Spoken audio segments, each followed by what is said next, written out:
What's the charge? Interference with a police officer. Do you realize this is all on tape? Shut that off. One more suspect who will not come to trial, thanks to this officer's brand of frontier justice. You're not going to drop this vendetta, are you, Raul? It's not a vendetta. You know, sometimes a soft approach can work. Are you a complete idiot? Captain, we're gonna make Ricardo eat his words.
Exactly what I'm saying here. You are completely 100% predictable. You are. For breakfast this morning, you had a banana protein smoothie, skim milk. What is that stuff you put in it? Raw dates and some of that powder stuff. That's what you had, right? So that makes you a genius, right? I had that every day for breakfast. I know that you have that every day for breakfast. That's what I'm saying. You're completely predictable. I'm predictable. I'm consistent. There's a big difference here. Oh, consistent. I see. Oh, it's fine. Consistency is applying values on an everyday basis that you really do care about, which is discipline. What value do you find in banana smoothies? I value banana smoothies. That's all you need to know. All units, 211 in progress. American Jewelry Exchange, Wilshire and Euclid. Shots fired. Possible homicide. Suspects vacating northbound in unidentified vehicle. Respond code 3. L56 responding.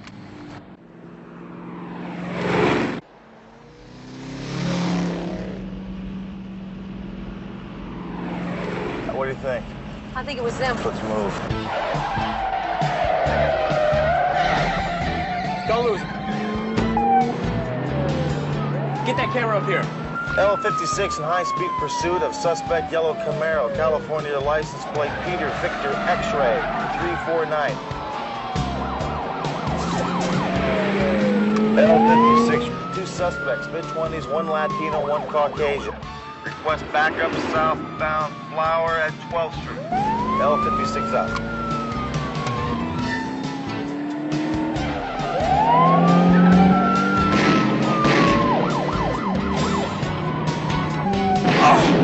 Did you get him firing that weapon? Great.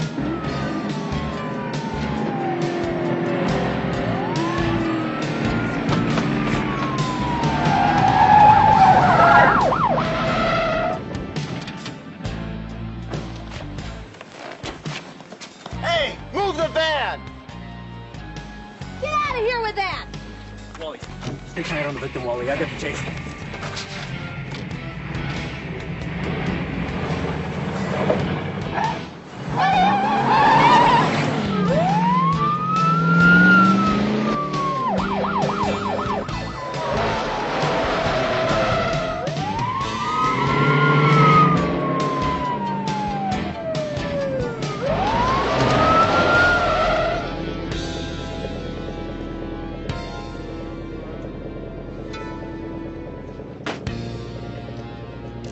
is L56. All available units on the lookout for a homicide suspect. Male Latino in a yellow Camaro. Dispatcher has the license plate number.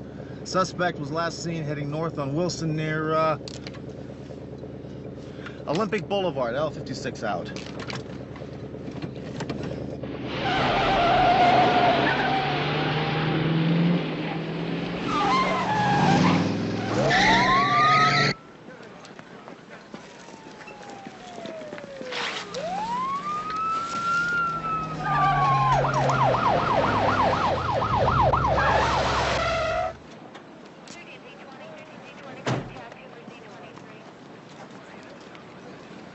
He's alive, sort of.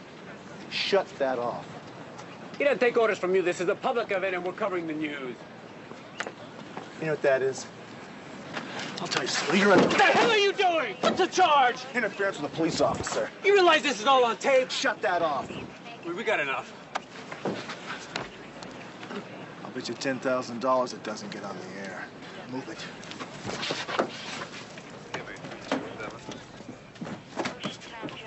Relax, will ya? I told the truth and so did you, so what's the problem? Yeah, God's on our side and cheaters never prosper. Okay, sergeants. Shooting team's been over the reports, and the preliminary finding is you're in the clear. Well, what took them so long, Bern? There was no gun found, Hunter, so there was some doubt, okay? Bernie, we both know the bad guys had weapons. The shooter dropped the gun in the car. Obviously, the team found that to be the case. See? IA hasn't dulled his brain one bit, has it, Bernie? I wouldn't be so sure of yourself, Hunter. Weiler's not around here to back you guys up anymore. Look, Weiler is not out in West Covina or anything. He's downtown behind a desk with Deputy Chief on it. There's a guy in that office over there with a sign that says Captain who's been reading our reports about you. Well, speaking of Captain, Captain Devane wants to see you in his office. Quick, the reporter you busted is on the tube. There was blood on the streets of the downtown Gold Mart area today. But our story is not about the victims, but the predator. LA Metro Police Homicide Sergeant Rick Hunter. KXRX cameras were on the scene today as Sergeant Hunter opened fire on a speeding vehicle in an area where a robbery had just taken place. We learned that Sergeant Hunter did not know whether he was shooting at the robbers Or at innocent citizens merely violating the speed law. It was a judgment call. He's made them before. His service file lists 7 officer-involved shootings. One case involved a 15-year-old boy. That boy died. Today's victim isn't expected to live either. One more suspect who will not come to trial. Thanks to this officer's brand of frontier justice. We'll be following this story with special reports all week. Back to you, John. Just what we need. Any idea why the hatchet job, Sergeant? yeah, I arrested the jerk on a 148 PC, that's why. You picked the most popular reporter in the biggest station in the city I didn't pick him. to bust for interference? Come on, the guy cost us to murder one suspect. He's a belligerent jerk. He's guilty. Guilty of a misdemeanor, for God's sake. And his lawyer was waiting with the bail money when they brought him in. Now, I want you to go down there and talk to Mercado. Tell him you're dropping the charges. Cool him out. We don't need this kind of PR. Captain, the guy is a public nuisance. He did a U-turn right in the middle of the road. Yeah. He ignored our sirens. He blocked him in. What are you talking about? Would you excuse us? I'd like to talk to Sergeant Hunter alone. Oh, no. Fine.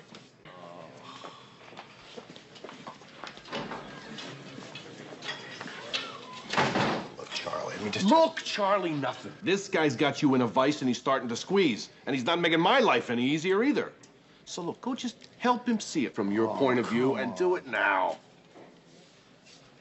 You know, this is really ridiculous. This is getting blown out of proportion. But you know something? I don't want to make your life miserable, so I'm going to go down and see him. I'm going to walk over to his office, and I'm going to talk to this guy because I know that's the only way you can reason with somebody who does his yapping to a television camera.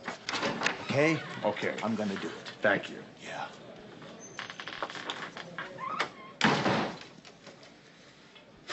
That's the KXRX news up to now. Thanks for being with us. That's a wrap. Raul, great job. Thanks, boss.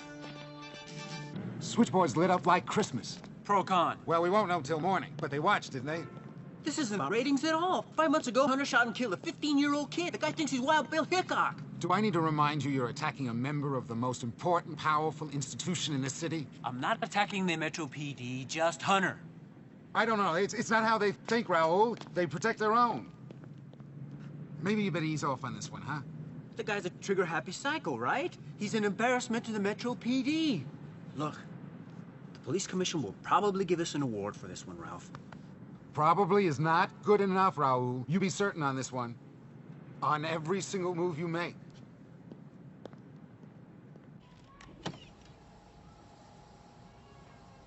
Tony. Tony.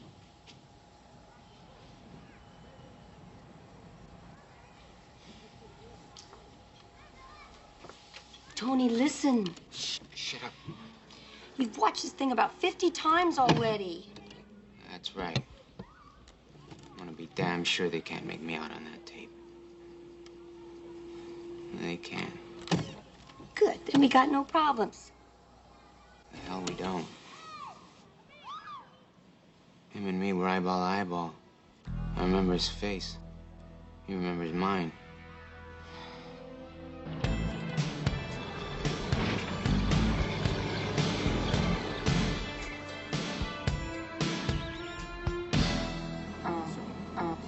Uh-oh.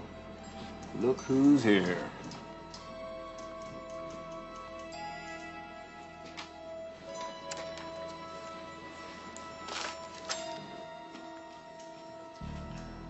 Good morning, Mr. Mercado. Do you mind if we go in your office and have a couple words? If it's all right with you, we can talk right here. Okay. I just want you to know I came by to tell you that I dropped the charges. Just like that? Yeah. Well, what happened? You changed your mind about my interference? No. The 10 seconds your van cost me prevented me from apprehending the suspect. Oh, really? Well, if you're so sure, why don't you reinstate the charges and we'll let a jury decide that? Well, that would take up an awful lot of time, wouldn't it? I mean, don't you have things to do? I mean, I've got better things to do. And I can't do those things if my face is on the television set. You know what I did yesterday when I made bail? I checked your record. And if doing your thing means wasting more civilians, well, then I hope you never get out. You're not gonna drop this vendetta, are you? It's not a vendetta. It's a public service. And I'm not gonna drop it, Hunter. You know, over 1 million people see you every night, listen to your every word. I don't have that advantage. All I have is my badge, and I intend to use that badge to its fullest. Your life better be squeaky clean, pal. I mean squeaky clean.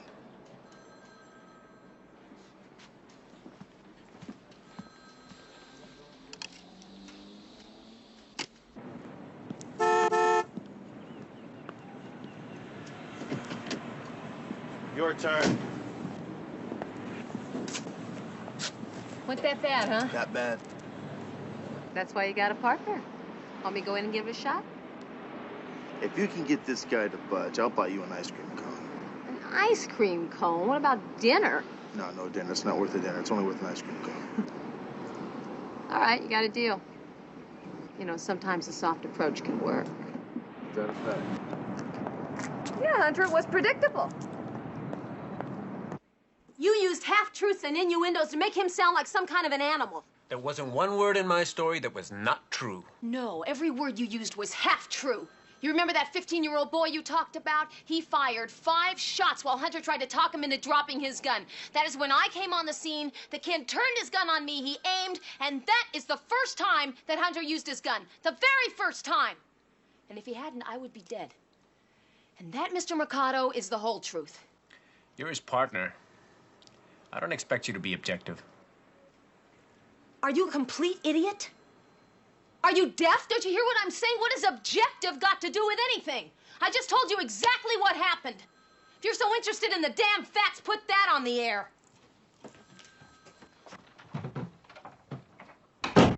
3, 2. Raul Mercado is with us now for a special report. Raul? If our special report had a title, it would be Whitewash. Last night, police investigators cleared Sergeant Rick Hunter in the shooting of a young Echo Park man alleged to be a robbery suspect. Hunter claims the suspect shot at him first, but footage I taped on the scene contradicts that claim, and the police are unable to produce any witnesses to confirm Hunter's statement. Add to that this: no gun was found on or near the victim's bleeding body. We must consider the possibility of a cover-up. Sergeant Hunter came to me and tried to persuade me to drop this investigation. I had a tape recorder running in my office. I'd like to share a portion of that tape with you. I intend to use my badge to its fullest. Your life better be squeaky clean, pal. I mean squeaky clean. Suppression, intimidation, both are consistent with Hunter's style. I decided to air this conversation in spite of his threat. You be the judge. Back to you, John. Captain, we're gonna make Mercado eat his words. Donald Soames, the guy that got thrown out of the car, this is a list of all of his known associates. We're going to find out who his partner was, and we're going to shut Mercado up with facts. That could take weeks. This whole department is on public trial. You ought to be concentrating on turning up a witness that saw Soames shoot at you. If you can do that, Mercado's campaign's history. Bernie Terwilliger's got his IA boys looking for a witness. We're gonna work hard here to push for a conviction on Soames. Soames is dead. He died 20 minutes ago. Call just came in.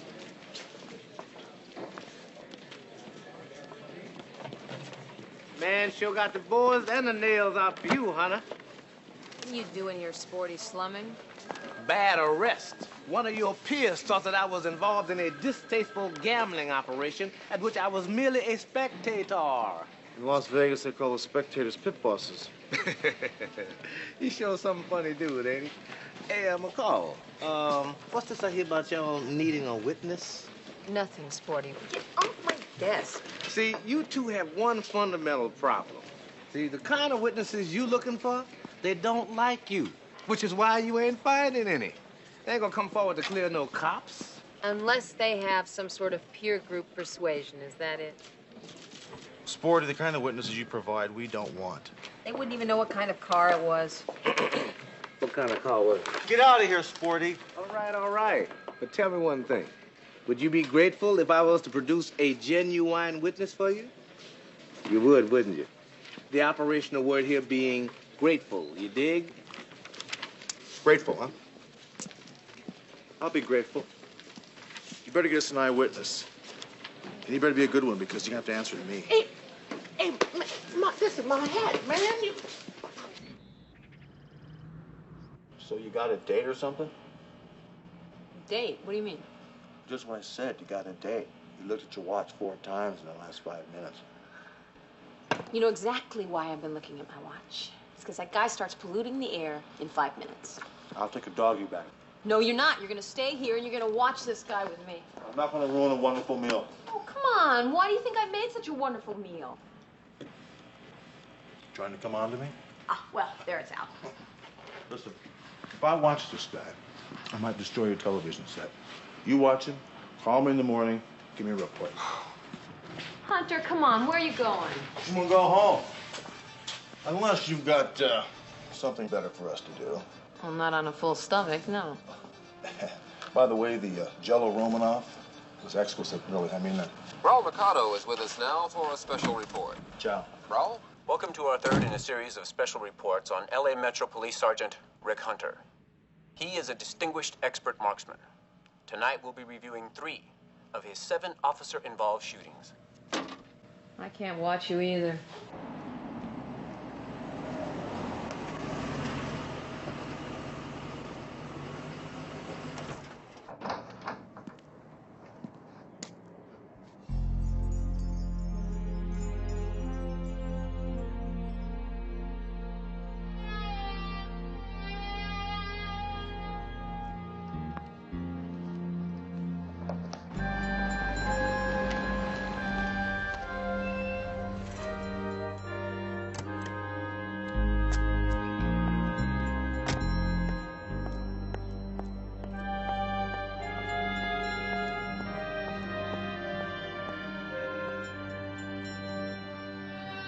God, what happened in here? What are you doing here? I had to talk to you. I told you to stay away for a few days. I told you not to even call. Somebody is after me, Jenny. A cop. And he could be tailing me right now. What if he finds you here?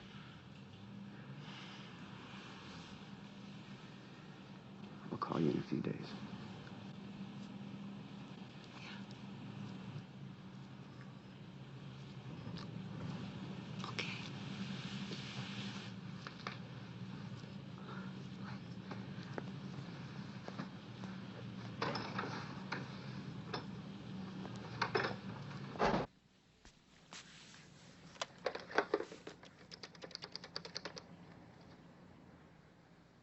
I'd like to speak to Sergeant Rick Hunter, please. How long ago did he leave? No. No message. Thanks. Breaking and entering, burglary, vandalism, malicious mischief, destruction of property. Am I leaving anything out? No, Mr. Mercado, that about covers it. If your complaint's accurate. Captain, I went by Raoul's house this morning. It's not exaggerated. It was brutal. We'll send a team down there. We'll check for prints. We'll question the neighbors. They'll do a thorough job. You'll find Zip, Captain Devane. A guy that did it knows enough about evidence not to leave any. Sounds like you know who it was. Doesn't everybody? Let's just say we hope that your investigation will include an interrogation of Sergeant Hunter. We will gather whatever evidence there is and follow it wherever it leads. Captain Devane, I don't mean to You imply came damn close to accusing us of dereliction of duty. Now you back off. Fine. You just be aware that we're considering a lawsuit.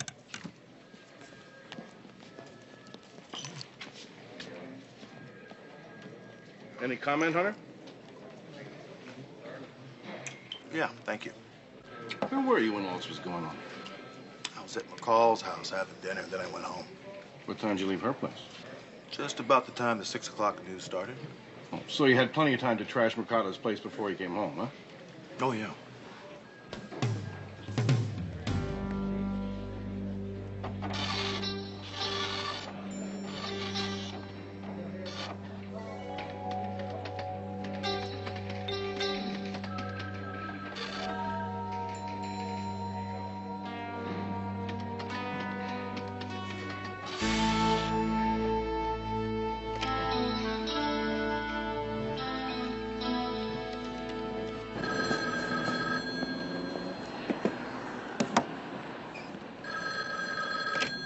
Sporty James Enterprises. Mr. James, just a minute, I'll see if he's in his office. Are you into Sergeant Hunter? I'm always into Sergeant Hunter. Is this my friend Hunter, star of the TV screen? You know, I shouldn't be talking to you, dude. You are Mr. Unpopular. Listen, relax for a minute. I want you to do me a favor. I want you to find somebody for me. Mama said there'd be days like this. What is the individual's name? Melendez. Anthony Melendez specializes in jewelry stores.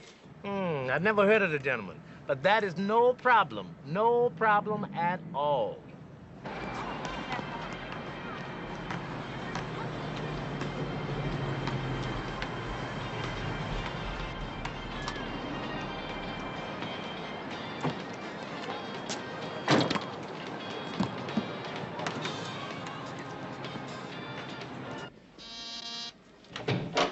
Good afternoon. I'm looking for Tony Melendez.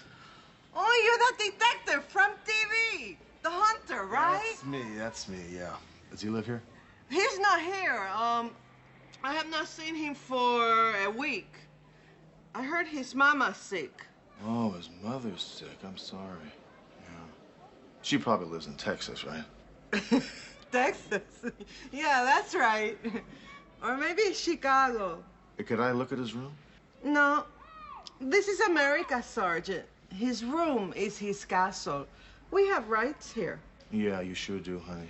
So do I. I can go downstairs and get into my car and drive down to the office and get a warrant, come back and look at his place and yours.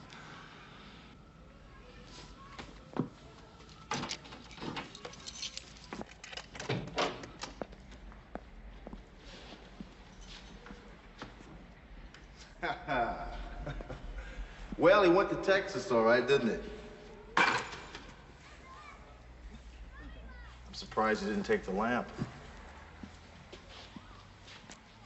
How come you're not telling me the truth? Perdón? Oh, come on, your English is as good as mine. You mean to tell me you live right down the hall from the guy and didn't hear him or see him leave? I leave my tenants alone. His rent is paid up to the 15th. What was your name again? La Señora María Mercedes Fuentes. Miss Fuentes, I don't suppose it'd do any good to ask for a forwarding address, would it? Close the door when you're finished.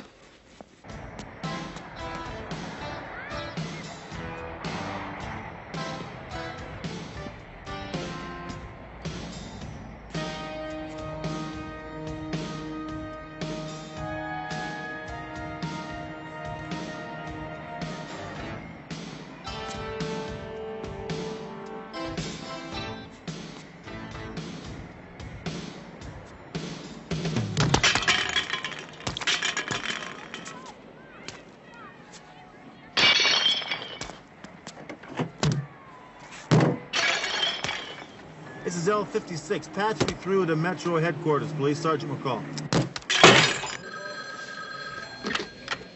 Homicide, McCall.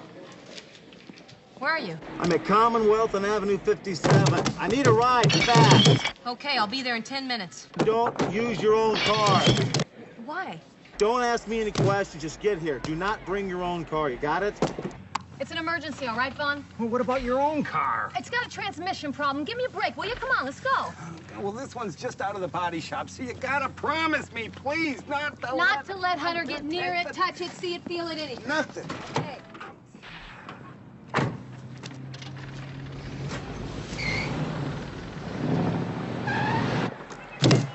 McCall, where the hell are you? York and Avenue 56, I'm 2 away. Cut it in half and get here quick.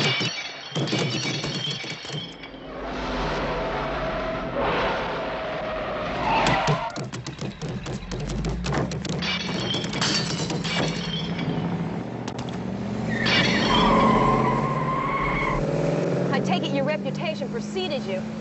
Very funny. I'm sending Raul Mercado the bill. Great. He'll put it on the air and accuse you of wasting taxpayers' money. God. Oh, I can't stand it. McCall, I thought we were friends. You promised me. Vaughn, look, what can I say? It was a mob scene down there. You know what, dollar day at the produce market? Vaughn, relax. We'll wash it. Oh, no. Oh, no.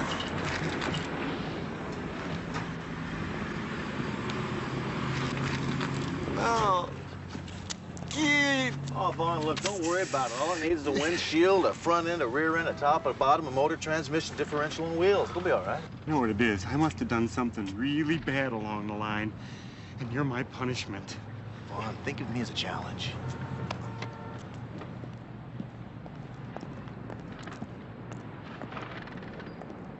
Don't eat that, Hunter. Even though police authorities have seen fit to clear Sergeant Rick Hunter in the Donald Soames shooting, it seems the general populace has had about enough of the man they call El Cazador, the Hunter. Some Los Angeles residents took matters into their own hands today, pelting Sergeant Hunter's car with cans, bottles, garbage, dispensing a kind of kangaroo justice of their own.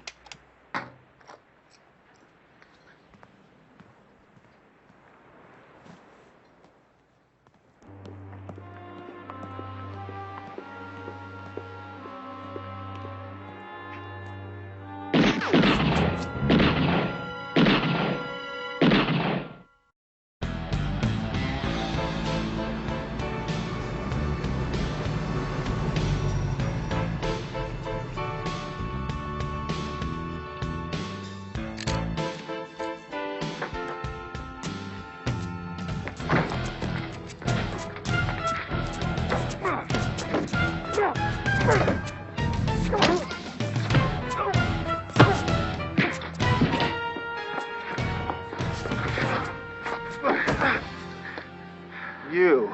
Here's your chance. You want to try again? Come on. Go on, get in there.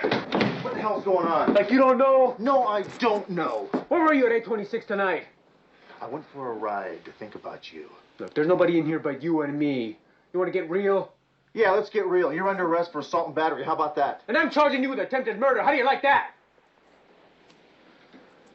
Sit down right over.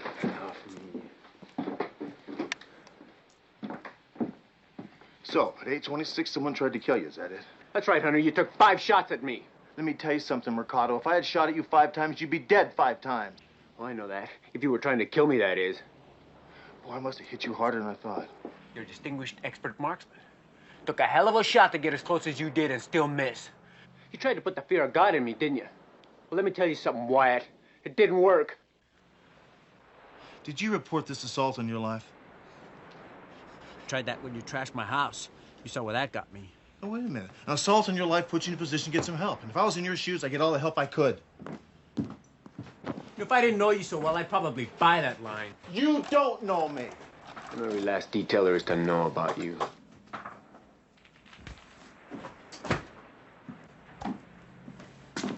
I don't like you. A lot of people don't like you. A lot of those people would probably like to see you dead. Now, if I were in your shoes, I'd take all the help I could get. And you still gotta give it to me? Get out of here. Get out of here. Move! Good night.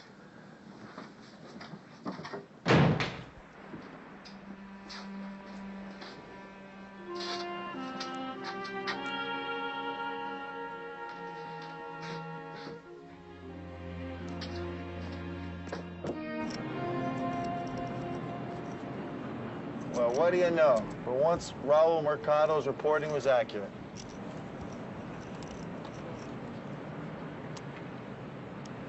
Somebody did take a shot at him. Got another one over here.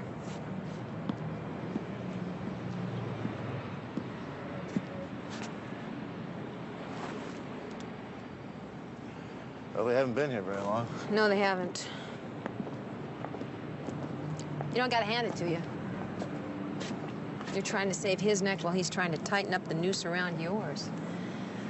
Kind of proud of you. Just routine, ma'am. What do you say we hit the streets for more witnesses? Sure, as long as I get the side of the street with the donut shop. Yeah, well, don't dunk your donuts so soon. I want to go talk to Mr. News over there. If he takes off without me, tail him. Did I really write this? Yes, you did. Well, well. Saving us the trouble of finding you? No, Raul, I was investigating an attempted murder. Yours. These two slugs tell me two things. Number one, someone did try to kill you, and number two, it wasn't me. If this is some sort of a con job, Hunter, you're the greatest since Willie Sutton. Now, Willie Sutton was a bank robber, Raul. You see these two slugs? They're 9mm. I use a .44. Judging by the trajectory against that wall, the shooter was aiming right at your head.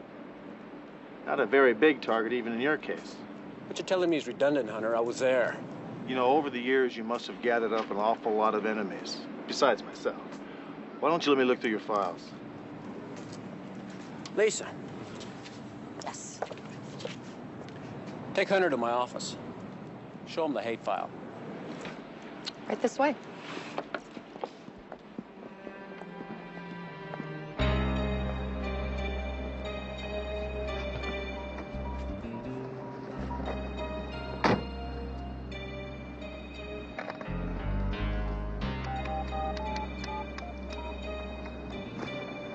Jenny, I gotta see you. Now. Same place. I'll be there in 20 minutes. What the hell are you doing, Lisa? Well, she's cooperating in a police investigation, Mr. Driscoll. Does Raul know what you're doing here? He told me to do it, sir. Somebody took a shot at your ace reporter last night, didn't he tell you? Yeah, I told him to file a complaint. Well, he did in his own peculiar way. I'm looking through his hate file here. With his permission? Oh, with his blessing? Inhuman exploitation of these undocumented workers. Altine was indicted by the grand jury shortly after my first... Yeah, Altine. That's a possibility. And caused the deaths of 17 innocent people. Many of them children. Donald Zachary Lyman. It wasn't him. How do you know? People who kill kids don't do very well in prison. This guy got his neck broken. Next. This is Patrick Green. He will now serve 6 to 10 years in the Chino prison. Old Raul's done some pretty decent work. I forgot it was his investigation that turned him up. He's not a candidate. He's doing 6 to 10 in Chino. When was his trial? 84, right? Right. In May and June. Lisa, thank you very much. You've been terrific help.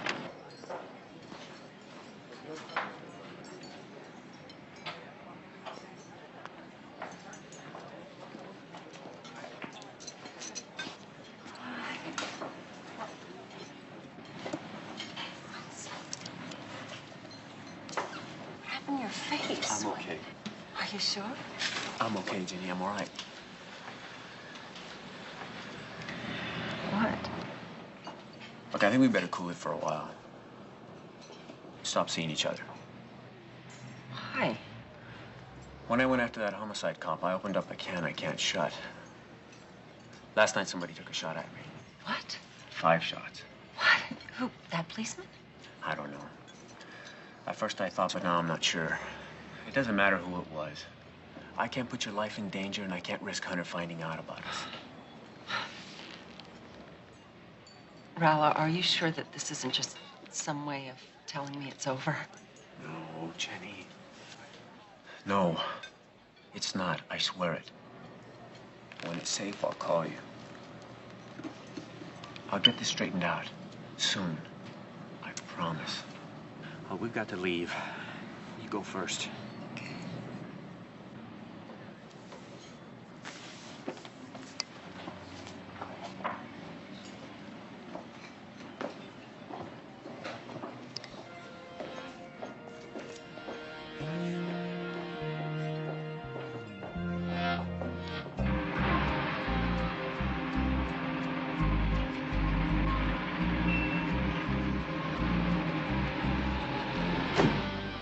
California 1, Charles Albert 420. I need a fast response. Yeah, you got it. Oh, Dee Dee. Hunter got a call from a Mr. Arnold James asking for a meeting at La Rouge at 12:30. You know the guy? Yeah, and if you see Hunter before I do, tell him to meet me there, all right?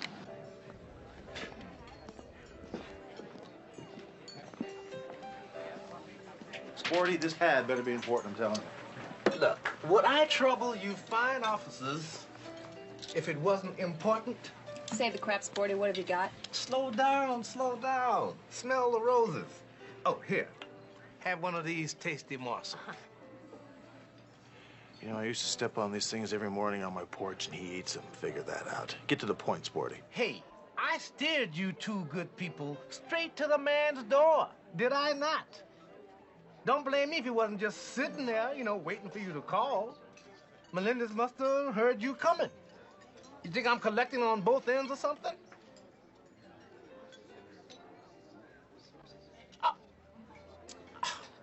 Never mind.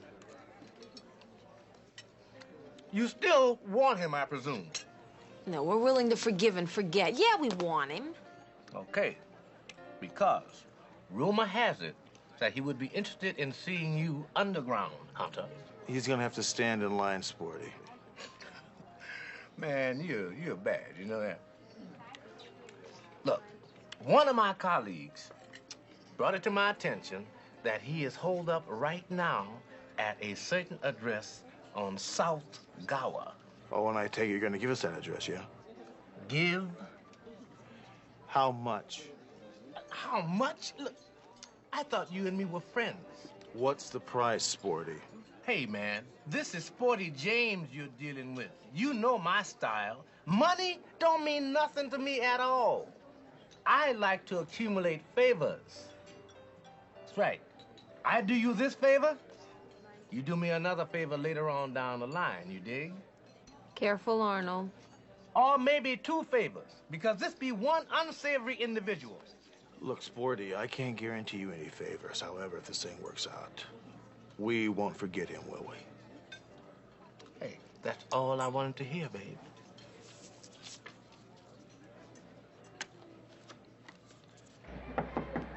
Mickey? Mickey, come on, baby, open up the door. Come on, honey, open up. I talked to Father Cleary. He has forgiven both of us. Now open up the door, baby. Come on. Ain't no Mickey here, lady. Get out of here. Come on now, I recognize your voice. Don't you try to play games with me. I'm gonna stand out here till Reagan's third inaugural. Now open up the darn door. Ain't no Mickey here, lady. Now get out of here. Come on, baby, open up.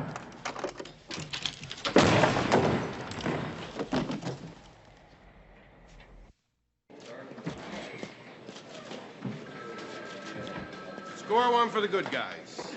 He talked to his lawyer. He's copping a plea. After putting the killing on his dead partner, of course. What about trashing Mercado's condo and the attempt on his life? Did he admit to that? Says he know nothing about it. And I believe him. Hunter, this just came in for you.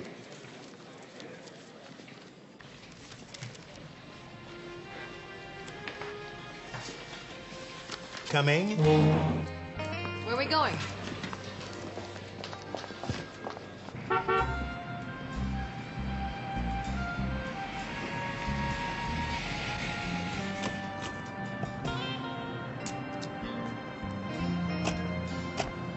I heard about the arrest you made today, and I heard the guy admitted Soma's fired at you.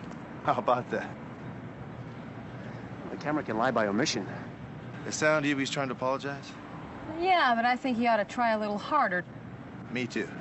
Look, I don't know if I can repair the damage, but do me a favor. Watch the news tonight. What are you doing tonight? Want to watch the news? Well, a little pizza, a little Chianti. I might be persuaded, yeah. Let's talk about Patrick Green. The gambler? What about him? Does he hate you enough to try and kill you? He might, but not from prison. Guess again. He was paroled 3 days before your apartment was ransacked. My God. I thought they gave him 6 to 10 years. In this state, that makes you eligible for parole after 3 years. You ought to do a piece on the parole system. Look, I gotta go meet my crew. My copy for tonight just changed again.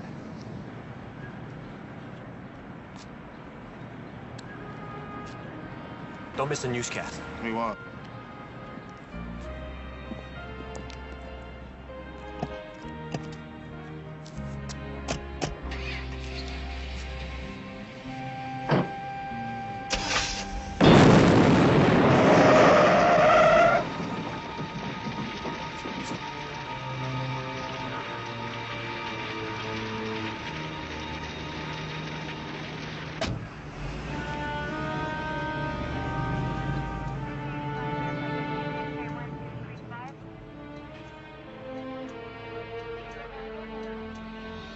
Is there anything you want me to know?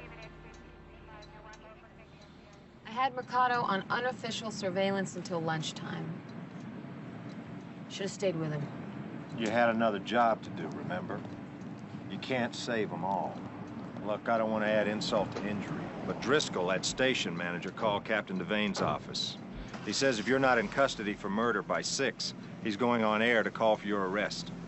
Driscoll is out of his mind. Mercado was going on the air tonight to apologize to Hunter. Does anybody else know that? He said you were hanging around the station all day. You made a lot of noise about motive and opportunity. Did someone tell him where to stick it? No, I'm afraid they didn't. In fact, I wouldn't be surprised if you were called back to division any minute.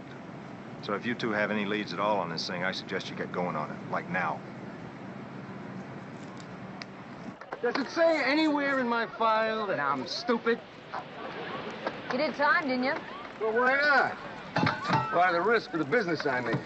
That doesn't make me stupid. Look, cut the seminar. I want to know what you've been doing every day for the last week. You want to talk to somebody? Talk to my parole officer. Talk to my girlfriend. Talk to my wife. I'm a rehabilitated citizen. Get in. The last thing I'm gonna do is go after some news jock whose name I can't even remember. It's Mercado. Mercado's the name. M-E-R-C-A-D-O. Okay. What are you, his brother? We'll be talking to you and your parole officer again. Well, nice talking to you, Sarge.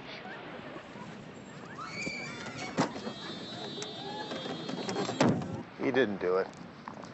Still ought to check him out, you know. Look, he didn't do it. You know it and I know it. Got an idea. This is L56. Patch me through to Don Raymond. That's okay. Raymond. Hi, did you get a read on that license plate yet? Yeah, it came in about an hour ago. You must have been away from your unit. Car's registered to Driscoll Interior Designs, 3421 Paradise Way in Glendale. Driscoll?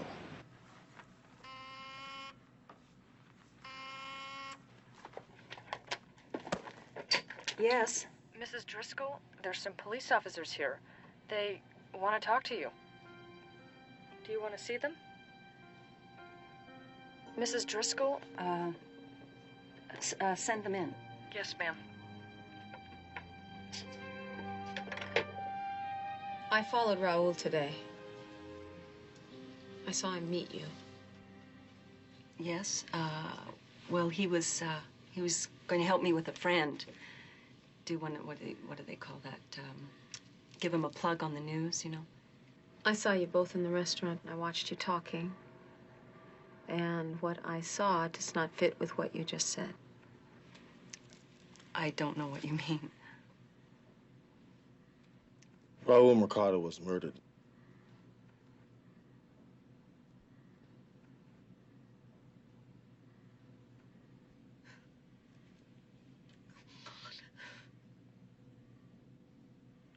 long has your husband known about you and Raul?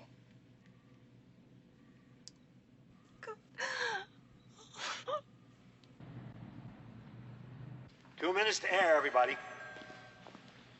Mr. Driscoll, your wife's on line 3. Tell her I'm on the air in 2 minutes, okay? She says it's urgent. I think you better take it. We can vamp till you're ready.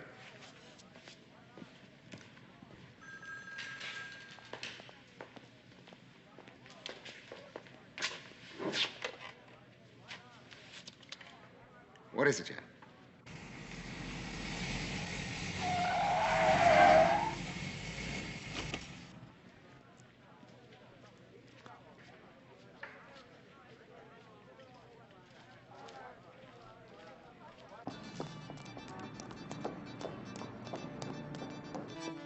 Covering all of Southern California, this is KXRX Action News at 6. Good evening. It's a sad day for those of us here at KXRX and for all of Los Angeles.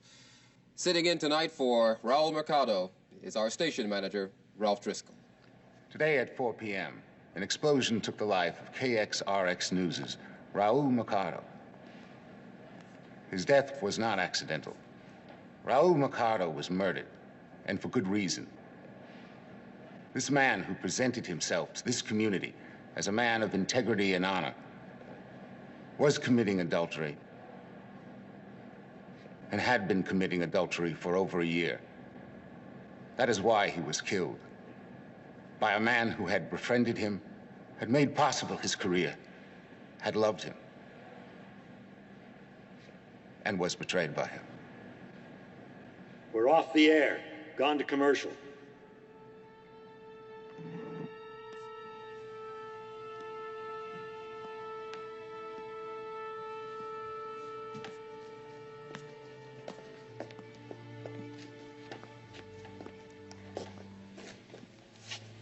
You won't need handcuffs. Put him away.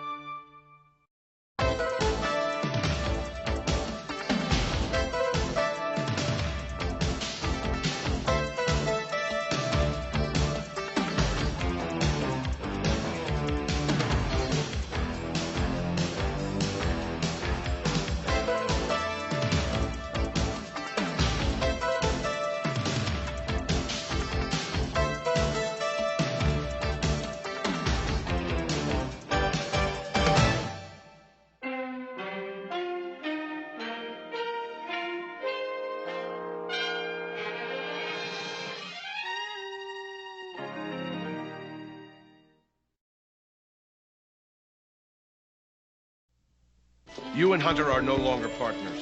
Why? Tell me why. You and Hunter have gotten too close. So, I guess we're gonna be partners? Each your new partner. He was the target. Can't you see that? I told you that's crazy. .22 caliber pistol, silencer, 1 shot in the head, 1 shot in the heart. Rick, I cannot believe that you are telling me that it is that easy just to write us off. Some things just are. The separation will be permanent.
You all right, Dan? Yeah, fine. I'll have another. I think you had enough. What, are you worried about a lawsuit if I drive home? Don't worry. I was gonna call a friend anyway.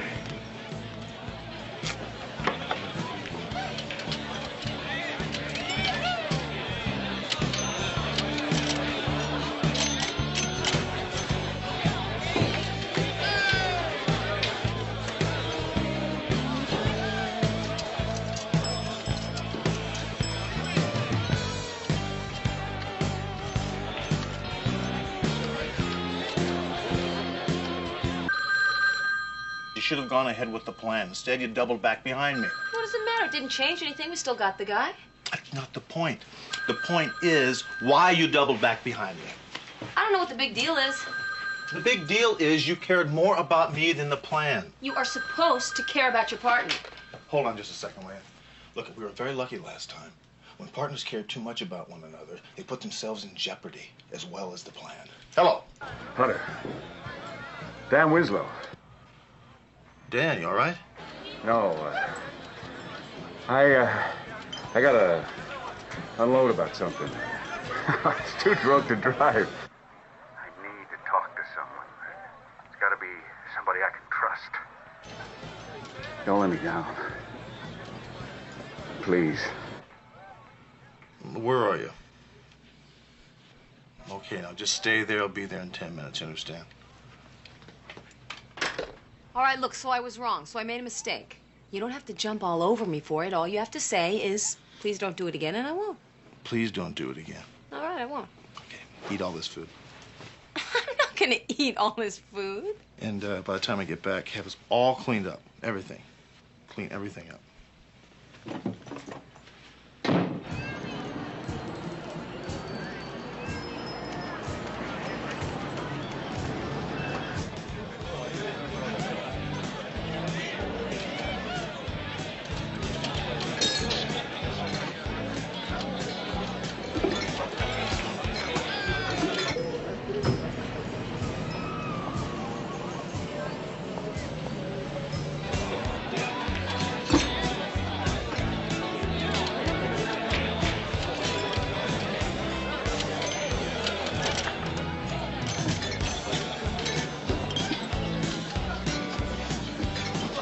Looking for Dan Winslow. Have you seen him? Depends. Who's asking?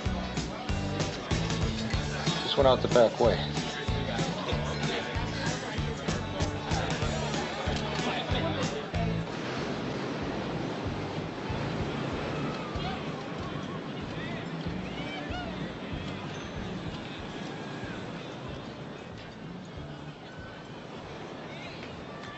Hey, Dan!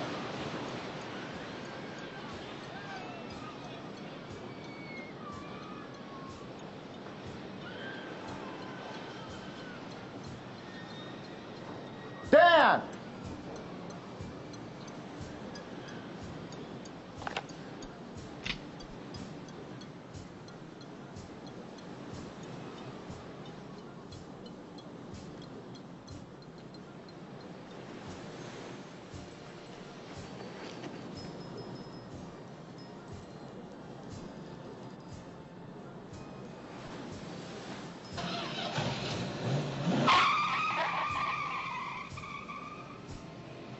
Right before I got there, Winslow walked out the back, followed by a man who had just entered the bar. Does anybody there know this guy? No. And no two descriptions were alike.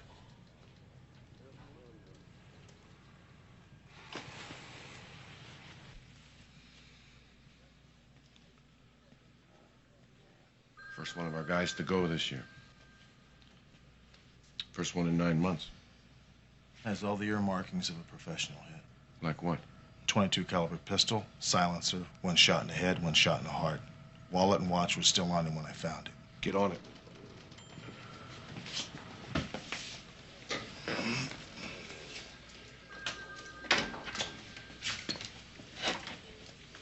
I guess I don't have to make any motivational speeches on this one. This is Devane. Get me Chief Weiler.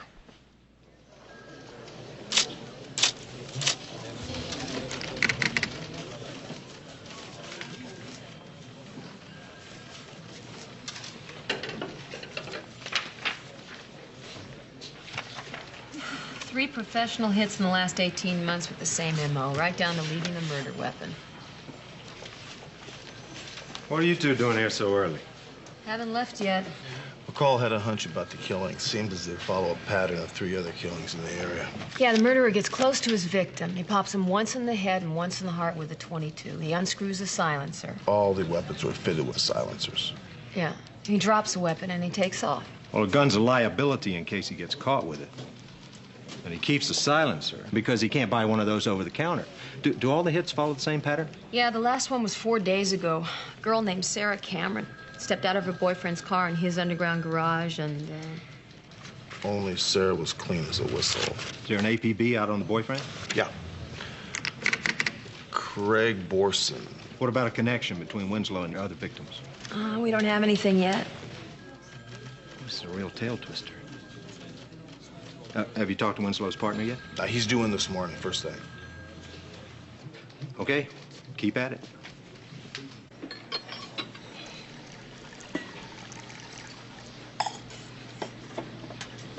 You ever thought about eating healthy? What are you talking about healthy? This is very healthy. This is a completely well-balanced meal. That's not what I see. No? What do you say? I see a lot of calories. And calories, I happen to love calories, Hunter. They keep me alive, all right? I see you got bacon there, sausage. Bad combinations. I see a lot of heartburn for you. I happen to love everything that you just said. And as far as heartburn, I don't ever get heartburn. At least not from my food.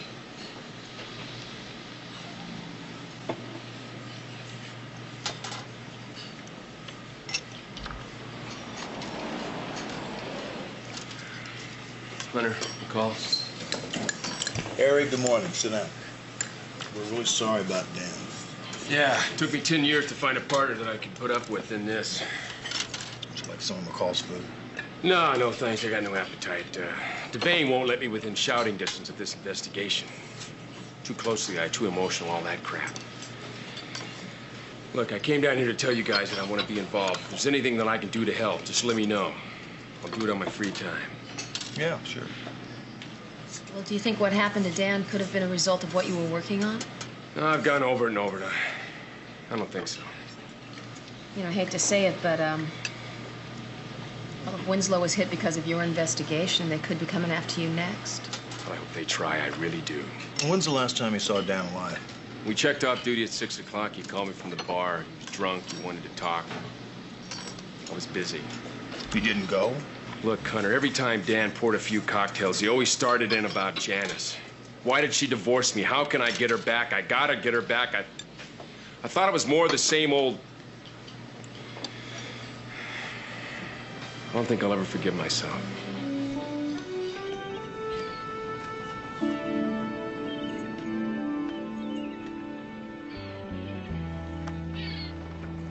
It wasn't like we fell out of love. It was more like we fell out of each other's lives. 9 years. We grew in different directions, wanted different things. I guess I just got tired. Tired of being a cop's wife. It's not easy, you know? Janice, did Dan mention anything that was bothering him lately? We haven't talked much since the divorce. But Dan always remembered my birthday and our anniversary. He'd send me little gifts and a note, always asking me to come back to him. Well, I wish I could be more help. You've been a lot of help.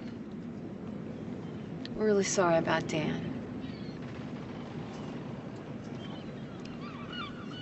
Rick, just get whoever killed him, please. We will.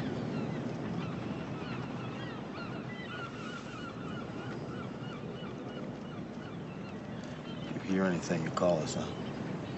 Yeah, I will.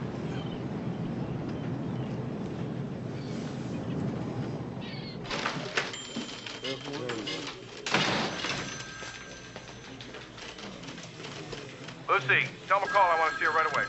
Yes, sir. Are you sure it's Borson? Great. Hey, Hunter. Hunter, hey. Hey. What? No. Keep him there until I get there, all right? Yeah, and thank you. Dee Dee, Captain Devane wants to see you. Okay. Dee Dee. Now. Yeah.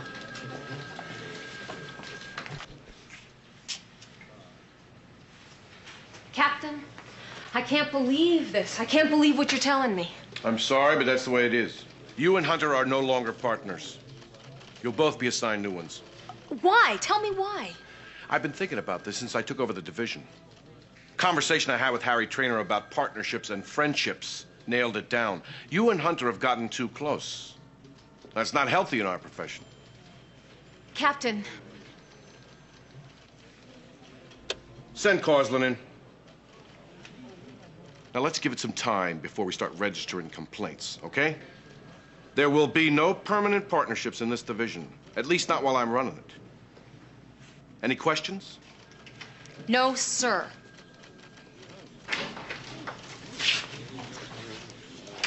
You two know each other? No. Yes, sir. Yeah. Causland, right? Yeah, we met, at the survival seminar last summer, right? Right. So, I guess we're gonna be partners? Yeah. Yeah. So let's go to work. McCall, I'm gonna leave you two on the Winslow case. I got some other plans for Hunter.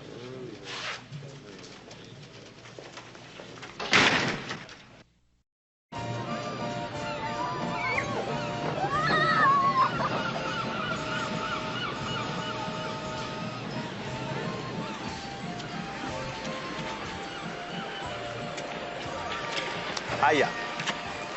Hi. Some coincidence, huh? What, meeting here? You know what I mean about our being separated. Oh, well.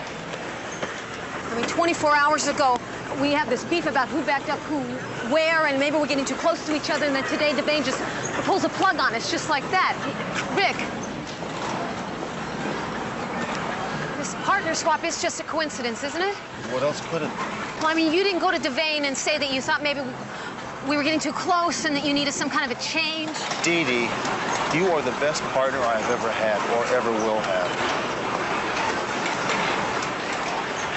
I did not want this switch. Okay, assuming that that is how it is, what do we do? What do? We do nothing. We got a captain with a very hard nose. What are you saying we don't do anything? But you're not willing to fight for this? You're willing just to call it quits? Call it quits? What do you mean call it quits? Come on, you know Devane's reputation. You know the way he works.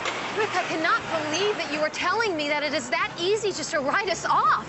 It's not that easy. Nothing is that easy. Some things just are. It just is. Look at me and swear to me that you did not go and ask for this. I did not go to Devane and ask for this. Did not want this. Well, you're not going to fight. No. No.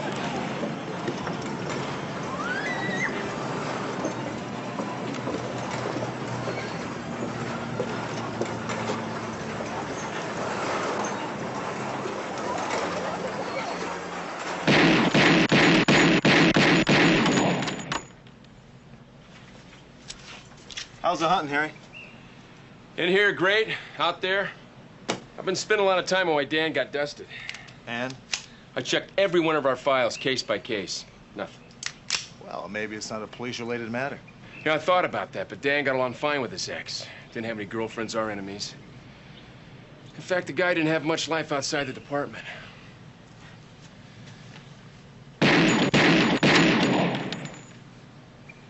I understand he went through a couple of partners over the last couple of days. You're not gonna believe this. They stuck me with Causland. The guy spent the last 3 years in computers. Some green kid, hadn't even been to detective school yet. Right off the bat, we're in this situation with some crud. And we get into a standoff with the guy, right? We all got our weapons out. But nobody fires a shot, nobody. Then this kid turns into mush right after the guy surrenders. Well, we've all done that, right?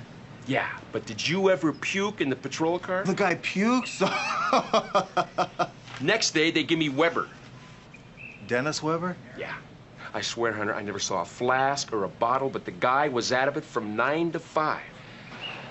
So I don't know. I figure I'll burn through a dozen losers before I can find a partner I can put up with. Well, read that, Harry. What's this? No. Yeah, eat your new partner. Devane did this morning. Wants me to make a detective out of you. Oh, wait a minute. That means you and McCall got to split up, right? Well, Devane doesn't believe too much in long-term partnerships. Well, okay, partner. First thing you got to do is learn how to handle your weapon. You still use that? Yeah. Bill!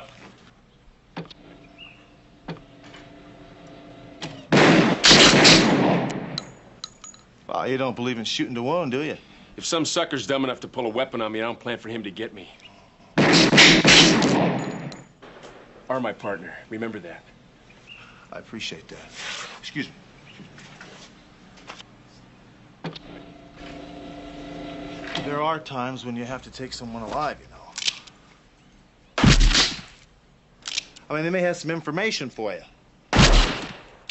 Or they may be a witness. Or he just may owe you a lot of money. But if it's very necessary...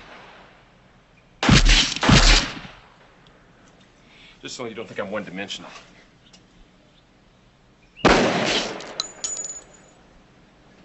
Wow. Now he's one-dimensional. I want to see this McCall idiot. Now, where is she? She has to go back to school. She has to learn she can't violate people's rights. Now, where the hell is she? You want to see me? You're McCall? Yeah. By what rule of law did you have my client arrested? We brought him in for questioning as a material witness. Material witness to what, for God's sakes? His girlfriend was driving his car.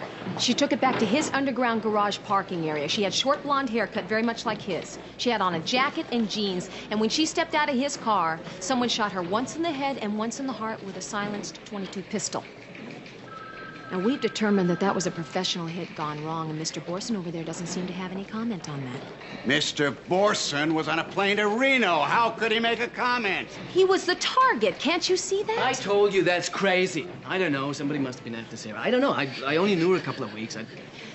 2 days after that, the same killer took down a police sergeant. Now, I think that you know who that was, Mr. Borson, and you'd be doing yourself a big favor if you'd let us in on it. I told her I don't know what the hell she's talking about. All right. Just found out you used to work over at Bartholomew's. Yeah, I used to be the maitre d' at Bartholomew's, so? Bartholomew's is a known high roller sports book. Oh, come With heavy on. action from football to Formula One. You don't have to respond. If you're so damn sure the place is dirty, why don't you close it? We're talking about you, Mr. Borson, and our mutual interest in who wants you dead. I already told you. Nobody wants me dead, okay? You're gonna keep that attitude, huh? Till he comes after you? It is in your interest to help us. Oh, get off it. Do I have to listen to this? Sergeant, unless you have further information to give.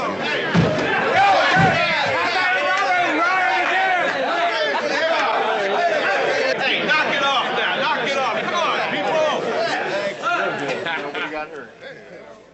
Well, the telephone's ringing off the hook. Everyone with a stripe on his sleeve has got something to say about you two. It's not funny, Trainer. A jewelry store full of hostages? You two come on like Butch Cassidy and the Sundance Kid. Wait a minute, Captain. That psychopath in that store was about to kill everybody in it. We moved in like clockwork and closed the clown out. I swear this guy and I can read each other's minds. Let's get something straight. There will be no more unauthorized guerrilla operations. You're not trained to defuse a hostage situation. You leave that to the negotiators and the SWAT teams. And I want a full report from each of you on my desk before you leave. Sergeant, unless you have some information to give me, this meeting is over. You're making a stupid mistake by not cooperating. We're trying to keep your clients alive. Hi. Congratulations. Oh, thank you. Was that Borson? Yeah, Did you tie him in with my partner's death? I think so. Winslow was killed exactly the same way Borson was supposed to be killed, only they screwed up. What did he give you? Stone wall. I'd like to have a couple of minutes with him, I really would. Yeah, we can take care of it, Harry. Come on, Harry. Hey, Coslin. Pull on to your lunch today, pal?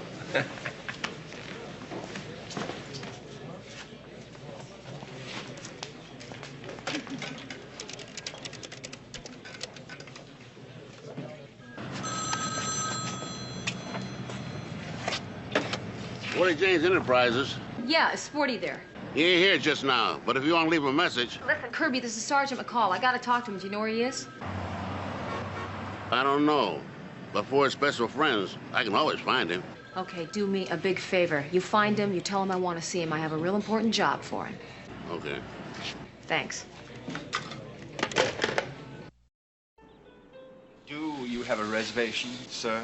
Just tell Mr. Bartholomew that Sporty James is here. Sporty James? Yeah, man, just go ahead and mention my name, Sporty James, okay? I know he's gonna be happy to see me. As a matter of fact, he might even give you a raise. Well, well, Sporty. Been a long time. I liked it that way. Now, Mr. Bartholomew, don't be so hasty, okay? Just hear me out. I've got some upper crust information. Sort of the prime rib of gossip, you might say. Oh, and I'm not gonna bargain with you beforehand about the price, because I know that what I've got here is such hot info, so you are bound to be extraordinarily generous. Not here, not here. Last table. Last table?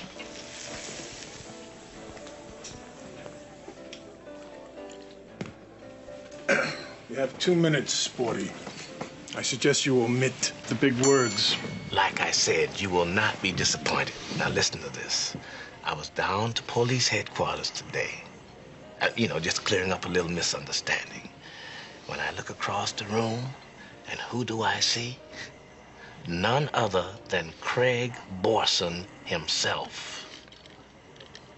Well, I know he used to work here, right? And word has it that, he didn't exactly quit because he was upwardly mobile. Am I right about that? Well, okay, listen. He had a lawyer with him, and he was talking to 2 homicide detectives. It's not for me, Sporty. It's nickel and dime stuff. Now, Mr. Bartholomew, Henry, you see, I provide a commodity that has value. See, a highly specialized service that you will surely need sometime in the future. And I can't be running my business on goodwill alone, you dig?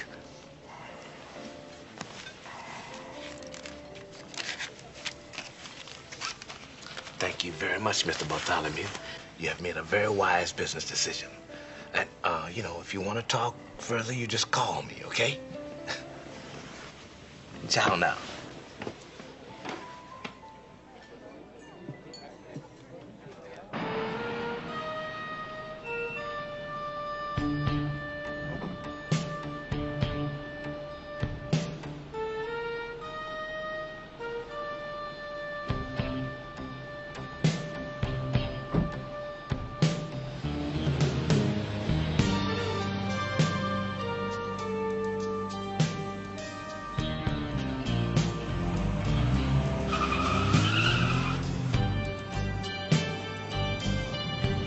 L42, this is L57.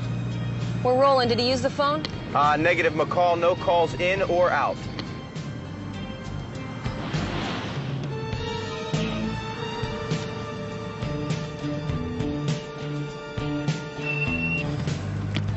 He is turning north on Whitworth. I'm going to have to fall off. Taking over. All right, look, I'll catch up with you just past Wilshire if he goes that far.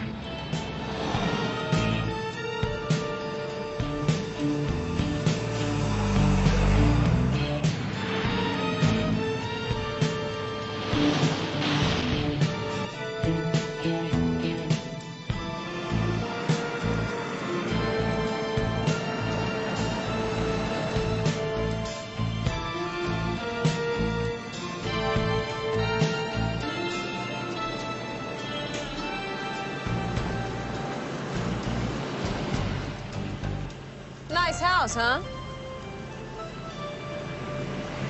Anthony Scarlett. There's a scalp I'd love to hang on my belt. Yeah, you and every other cop on the block. 17 gambling and racketeering arrests, no convictions. These known associates read like a who's who in West Coast gambling. Yeah, I know. Why don't you go get us a search warrant? Looking for what? Betting cards? Oshis? Are you kidding? He's not going to have anything incriminating there. We're just going to rattle his cage and see what shakes loose, Coslin. I'm sorry. Get any kind of search warrant you want.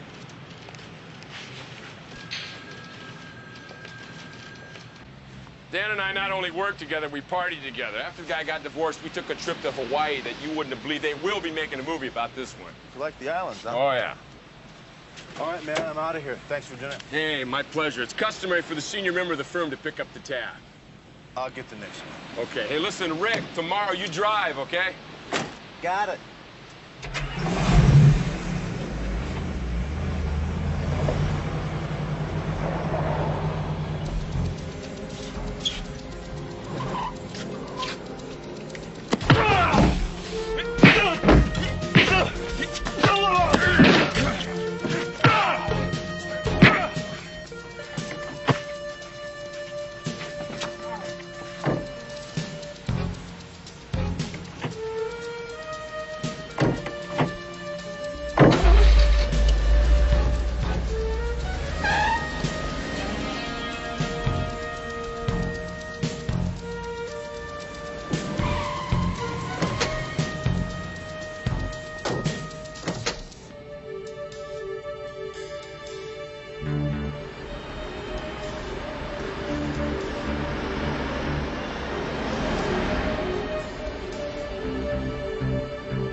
What the hell's going on?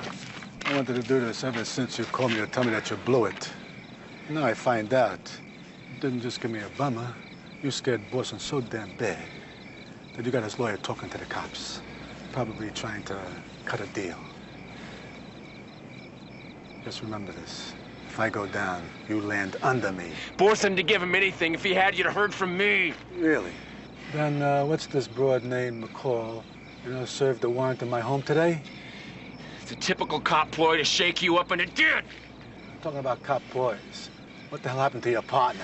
He went soft. Suddenly he develops a conscience because we blew away Borson's girlfriend by mistake. I had to take him out. He would have rolled over. Don't you see? And you whack out a cop just like that. I was covering your butt and mine, too. Listen, my friend. You both got one foot in the gas chamber because you turned out to be a screw-up. I'll take care of Borson. You do that, and you get it right this time. You got 36 hours. Start counting. Wait a minute. You just don't walk into a bowling alley and blow a guy away. These things take time. You gotta plan them. You've had the time. I don't care how you do it. Just do it. 36 hours. Or you could say hello to your dead partner for me.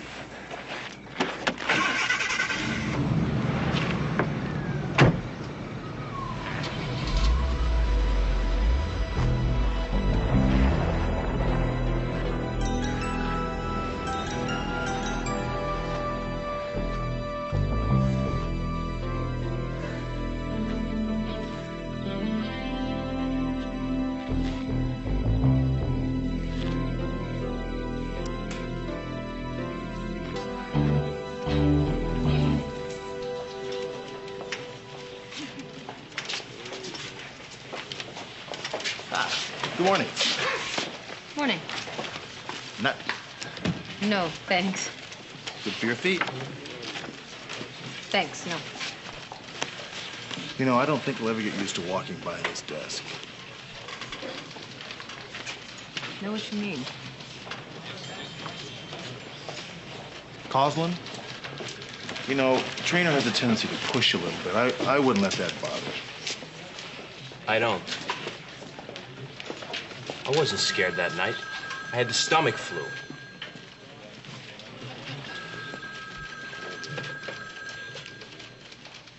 Sergeant McCall, I have a word with you.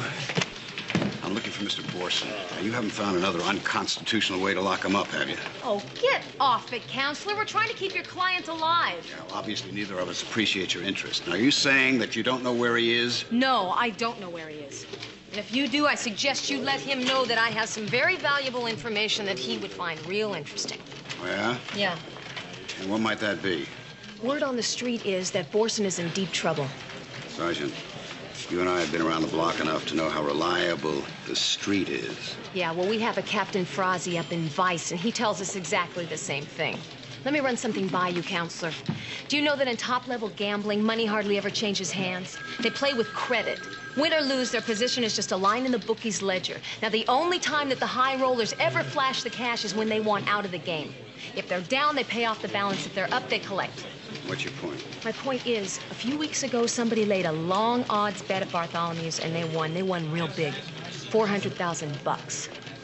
Now, the guy wants his winnings, right? So they send a messenger over with the money. The only thing is the messenger doesn't arrive because somebody kicked him over for 400 G's. Now, the boys at Bartholomew know it was an inside job, and they have narrowed it down to Mr. Borson, your client. Sergeant, if you ran that by Mr. Borson, even if it's true, which... Do you think he's going to admit to any of it? No. But you and I both know that his next move will supply us with that answer. Detective Coslin. Another thing. You better hope we find him before they do. Thanks, Sergeant. That was Dan Winslow's ex-wife. She wants to see us. Let's go.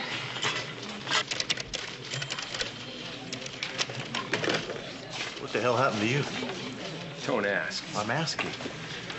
Mistaken identity. After you left the parking lot last night, these two guys, they picked me up, take me to the top of Mulholland to meet their boss. And? The idiots actually hit the wrong guy. They apologized to me after they let me go. Can you believe this? Did you file a report on this? There's two guys that actually look worse than me today.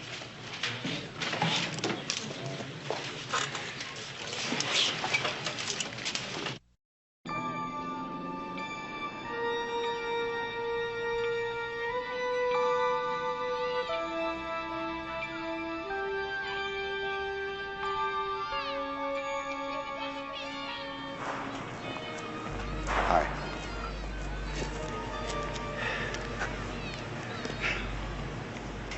You know, if what McCall told me was true, I shouldn't even be sitting here.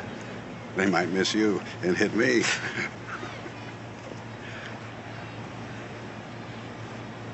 What am I supposed to do about it? I can only give legal advice, but it seems to me you either disappear or you make it right with Anthony Scarlett. Now, I know him. I got him off on a double homicide charge, scot-free. He was guilty as hell. I'm sorry. I'm just very confused. And I want to do the right thing. You're not. Sergeant McCall, the reason I called you is because I have information that may help you find my husband's killer. He made me his sole beneficiary, and among other things that his lawyer gave me was a safe deposit key. I got a court order to open it this morning. There were $220,000 worth of treasury bonds inside. How could he have accumulated that much money on a detective's salary unless he was... Unless he was what? Unless he was doing something not right. Like what? Whatever Dan was. Whatever he did for what he thought were good reasons. I have to believe that. I have no idea what it was. But I want you to find whoever killed him. Whatever it takes.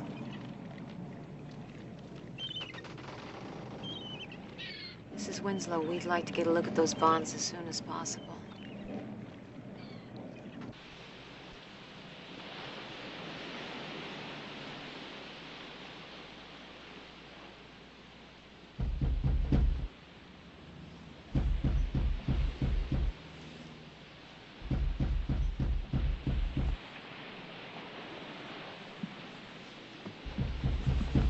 Yeah.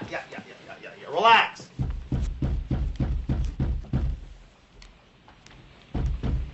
Who is it? It's McCall. Open up the door. Hey, it's 1:45 already. I know what time it is. I've been up all night and I'm mad as hell because I finally figured this whole thing out. You know what? I can't believe that. The really sad thing here is that you lied to me. You said you didn't have anything to do with this breakup. No. You see, what I said is I didn't go to Devane and ask for the separation.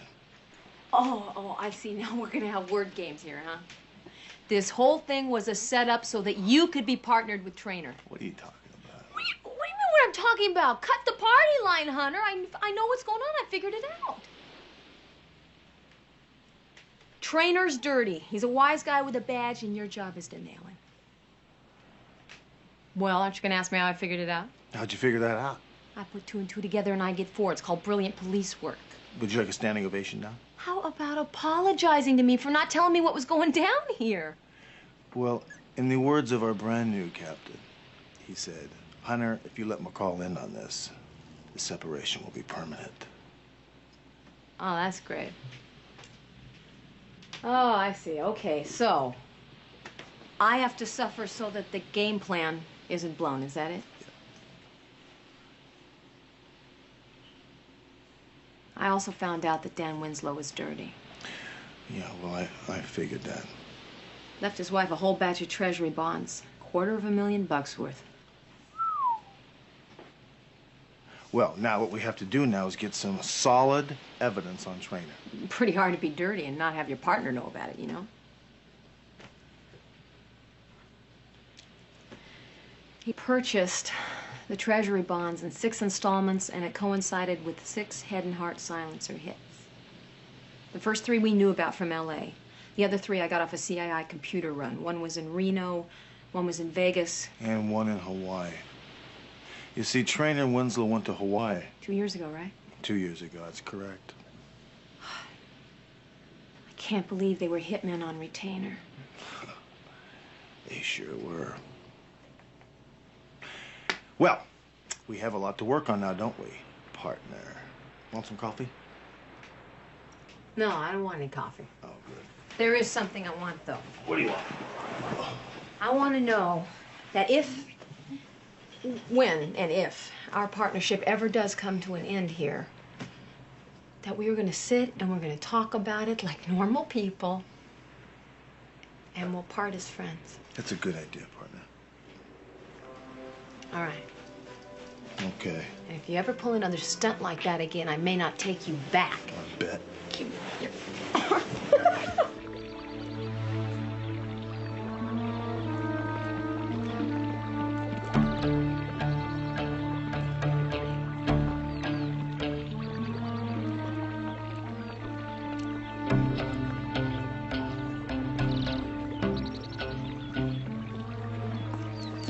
Mrs. Scarlett? Oh, Mrs. Scarlett! Out! I have to talk to you, Mrs. Scarlett.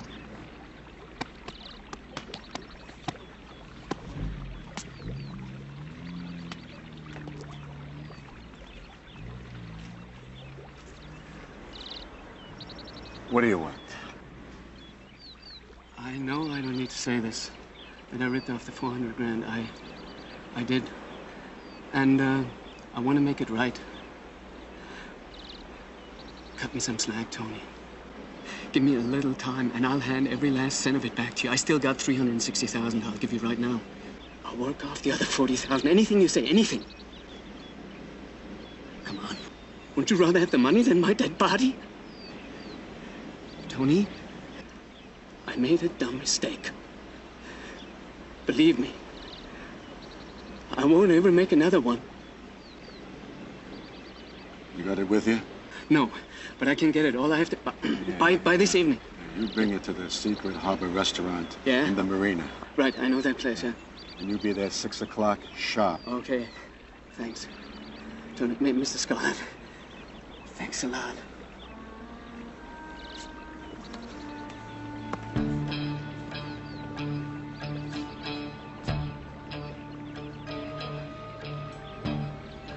Fine trainer.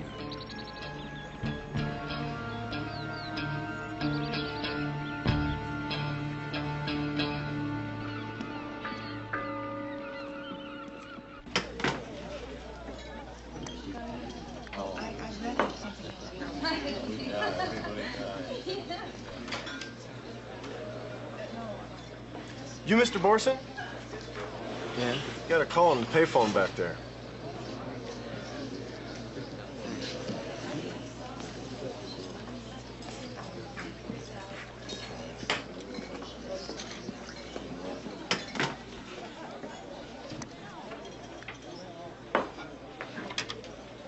Hello? Mr. Scarlett? Mr. Scarlett? Freeze, trainer! Grab the trailer right now!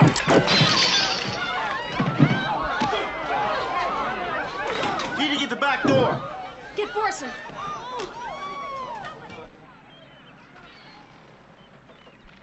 You can't arrest me. I gave the hitman to you guys at risk, but Hey! I'm doing it. You got the right to shut up. If you give up that right, I will personally kick your butt. Oh, come on, man. Come.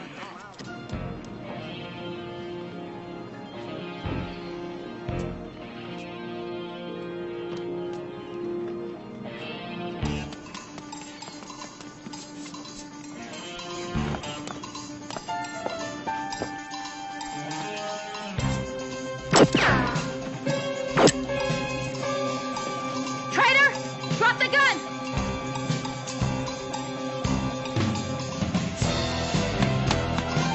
Come on, Hunter, you and me! Come on!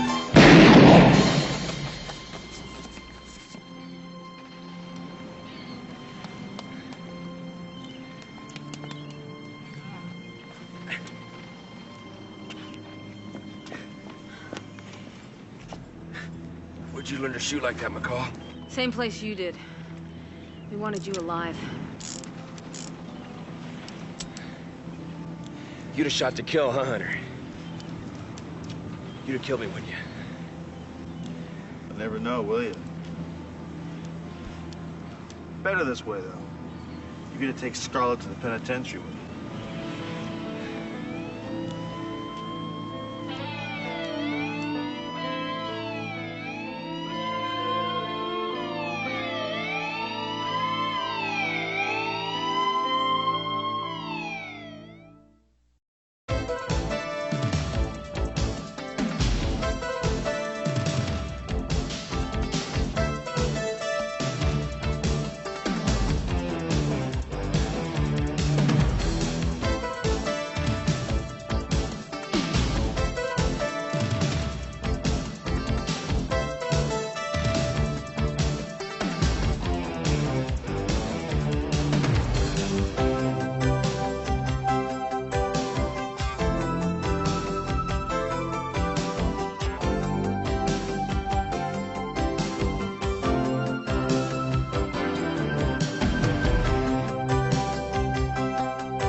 I'm very sorry about your wife. Do you actually think that I may have killed my wife?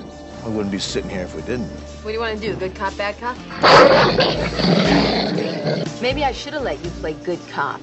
The story you told us stinks. Let's just not jump to any conclusions here. I'm starved. Me too. That's him, the one on the end. I saw him right up close. That's the guy.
What's going on? Deceased name is Karen Parker, 29, Caucasian.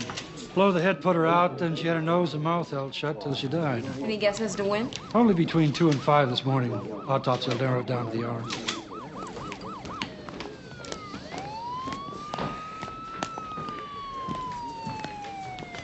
Dennis Stone? Yeah. Sergeant Hunter, Sergeant McCall, Metro Homicide. I'd like to ask you a couple of questions. If you'd like to have an attorney present, you can do that. Attorney? Well, did the officer you spoke with read you your rights? Yeah, am I under arrest here? Well, we don't know that. What was your relationship to the deceased, Karen Parker? She's an interior designer. She's decorating my house in Bel Air. Well, what are you doing here at her apartment? We had a meeting. Did she have an office? Now, wait a minute. Am I a suspect here? Well, you see, we're just having a difficult time understanding your actions, Mr. Stone. You say you came to the door, and she didn't answer it, correct? Mm-hmm. But then your next move was to have the manager come and open the door? That's right. That kind of strikes us as a strange sequence of events. I'm a film director. I'm used to and I have to have things run on schedule. The woman was very punctual. When she didn't answer the door, I knew something was wrong. That's it. Sergeant, the deceased's husband is here.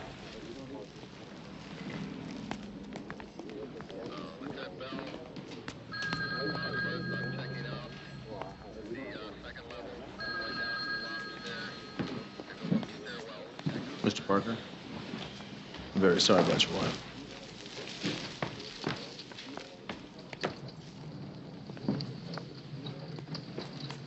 Excuse me, I've got a production meeting in about 40 minutes. Do you need me for anything else? No, if we do, we'll leave her find you, all right? Oh, yeah. I'm terribly sorry. I'm Dennis Stone. Karen was doing my house. Oh, yes. She mentioned you. I'm real sorry. Thank you. Mr. Parker, we're going to need a statement from you. Do you feel up to it now? Yes, I think so. Sergeant Hunter, Lieutenant Finn on the phone for you. Excuse me. Hey, give me this. Hey, no way, buddy. This is news. Give me the camera. Hey, I'll give you the news. I'm a homicide detective. One thing I don't need is my picture in the newspaper. Now, you want to come in here and take a picture of the corpse stalactite, trees, plants, rugs? Be my guest, but not of me. You got it? But I've got other pictures in there. If they come out, I'll mail them to you. Hunter, do I need to remind you that we've had 4 directives in the last month to keep a smooth relationship with the press? Oh, excuse me, Miss Internal Affairs. You know, you're beginning to sound like Bernie Terwilliger every single day. As a matter of fact, when I get back to the precinct, I'm gonna have my people move your desk up next to his. Well, didn't we get up on the wrong side of the bed this morning? Yes, we did.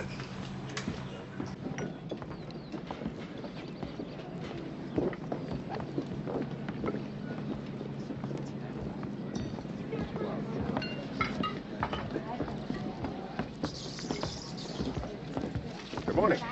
Hi. Hi. Mr. Parker? Yes, I had him show you out here because they're cleaning my room. Ah. Would you like some breakfast? Coffee? Maybe a little coffee and a roll, huh? Waiter, can we have some coffee, please? So. You were read your rights yesterday. Do you understand that they are still in effect? Yes, if you say so. We found out a few things after we last spoke with you. You say that you were in Santa Barbara the night that your wife was killed, that you were in bed asleep. I was, yes. Well, the housekeeper says that your rooms are on opposite sides of the house. There's no way she could have known if you'd gotten up and driven away or not. Well, that's true, but I didn't. Well, is there anyone there to verify that? I mean, did you make any phone calls? Did you receive any? No. You actually think that I may have killed my wife? We wouldn't be sitting here if we didn't. There were 2 liqueur glasses on the coffee table. Both of them had fresh residue in them. One had cognac in it and your wife's fingerprints on the glass. The other one contained a Portuguese liqueur called Paraca. We found a bottle of that liqueur at the back of the bar with your fingerprints on it. You know what it sounds like to me? It sounds like somebody's trying to set me up. Paraca is my favorite drink. I took a drink from that bottle 3 days ago when I went to visit Karen. Well, whatever was in that glass had only been there a couple of hours. Is that all you have? Well, there was no forced entry, and your prints were all over the inside, so it doesn't look too good for you, Alec. Sergeant Hunter, I told you I was there 3 days ago. Karen and I may have been getting a divorce, but during the 2 years of our separation, we were still very good friends. Well, both your attorneys told us that you were involved in a bitter property dispute.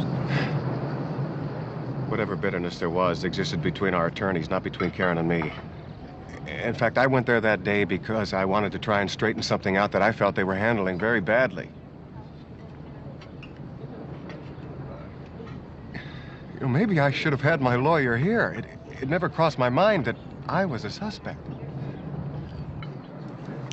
Well, Alex, you're the only suspect.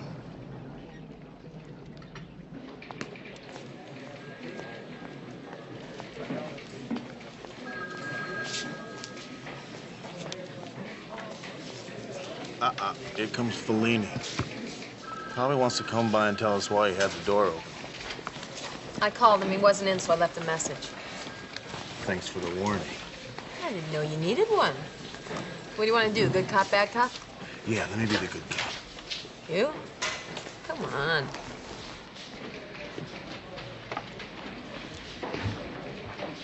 Hi. Hi. I got a call. You wanted to see me. Yeah, thank you for coming in. Sit down, Mr. Stone. Lighten up, will you, Hunter? Mr. Stone is not a suspect. He's here doing us a favor. I've had a very trying day, okay? Hey, it's no problem. It's understandable. I expect the action gets pretty intense in your line of work. Yeah, I thrive on action, Dennis. Okay. So, what do you want to see me about? We'd like to know a little bit more about your relationship with Karen Parker. So, no. Saw her work, liked it, hired her. Is that it? That's it. You got a problem with that? Yeah, I got a problem with it, Dennis. And here's my problem. The story you told us stinks. You said that Karen Parker's manager opened up her door for you because she was a couple of minutes late for a meeting. Yeah, that's right. We've gone over this already. And we're gonna go over it again. As I told you, you could set your clock by that lady, and I don't have a lot of time to hang around. Well, it's just that was sort of a strange thing to do, you know. I mean, opening the door like that and all. Most people would do that if they haven't seen somebody for days, not minutes. I thought I wasn't a suspect here. Okay. Can I level with you?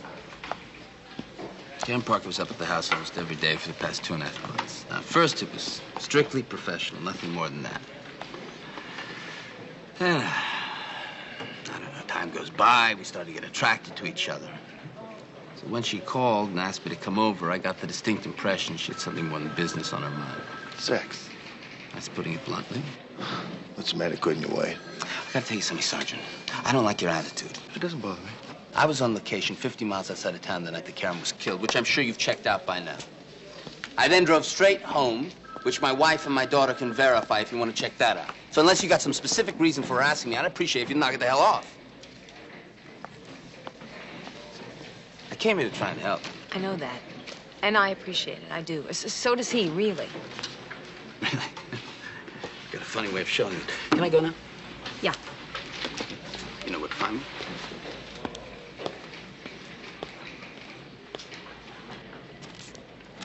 Maybe I should have let you play good cop. When in doubt, hammer the witness, right? You hammered the witness right out of the building. It was your idea, wasn't it? Good cop, bad cop. Besides, we got what we wanted. He lied, which makes the story a little bit more sensible now. Yeah, and it gives us Alex Parker. We've got material evidence, no alibi, and a serviceable motive. Let's see if we can find somebody who can put him in L.A. on the night his wife was murdered. Hunter, homicide. Yeah, just a second. It's Alex Parker. Yeah? He wants to talk to you. But wait a minute, why does he want to talk to you? Why does he want to talk to me? I'm on this case. I don't know. Maybe you're not his type. Give me the phone. Yeah, this is Sergeant McCall. Hello, Mr. Parker. 1 o'clock today? Okay, I'll be there.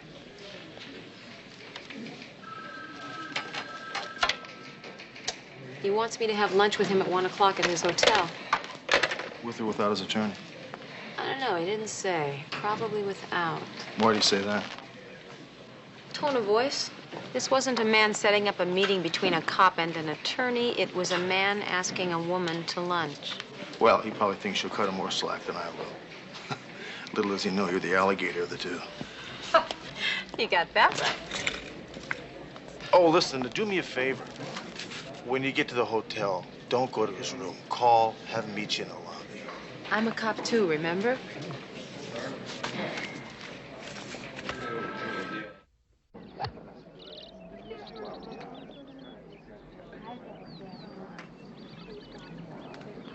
Is it my move? That depends on the move. Why didn't you want my partner here? Oh, hunters are burned out. There's nothing left there but a hard nose. What am I, a piece of cake? No, not at all. I just thought that I'd have a better chance of opening your mind. It's not closed. Well, then why do I feel like we're getting into a debate? I'm a cop and you're a suspect. It goes with the turf. That's kind of a shame. Now, Hunter knocked me for a loop yesterday when he said that I was your only suspect. Is that still the case? Yes, it is. Well, then we all have a big problem. Because I didn't kill my wife.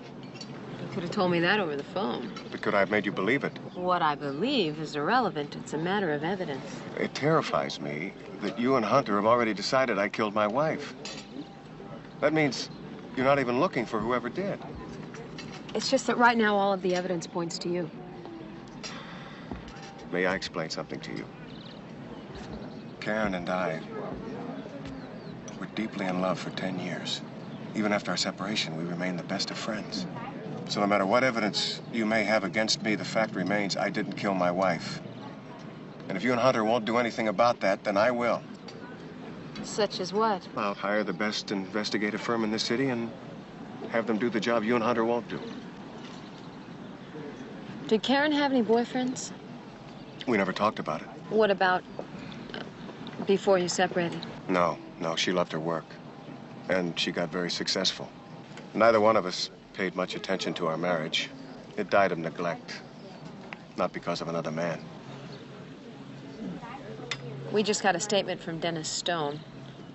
He says that he was on his way to Karen's apartment for sex, not business. You're serious? That's what he said. No, I saw Mr. Stone. Karen wouldn't have gotten within 10 feet of him if they were locked together in a freezer. You sound pretty sure. What makes you say that? She told me about it. She didn't like him. He's lying.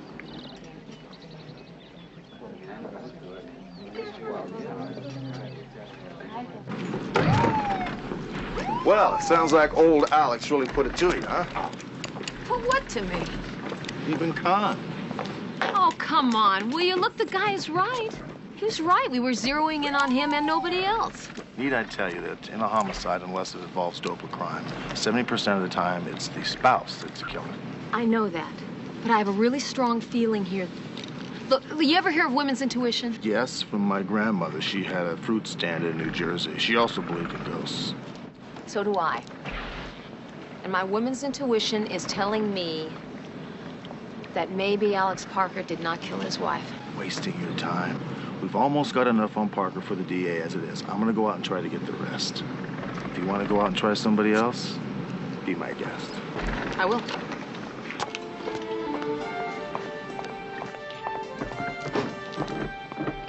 Buckle up.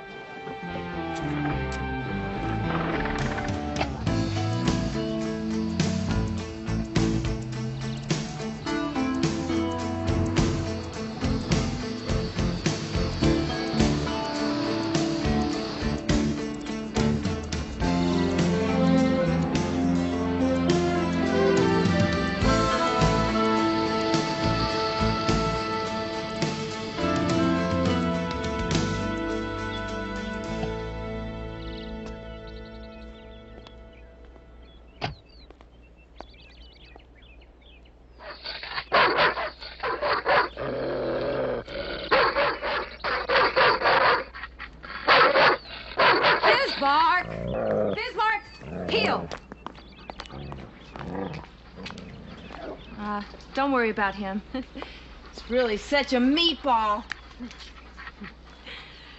I'm Jody Stone. Hi, Dee Dee McCall. Thanks for agreeing to see me today. Oh, I see that. He likes you already. Hello. No! Shame on you. Now go lie down. Go on.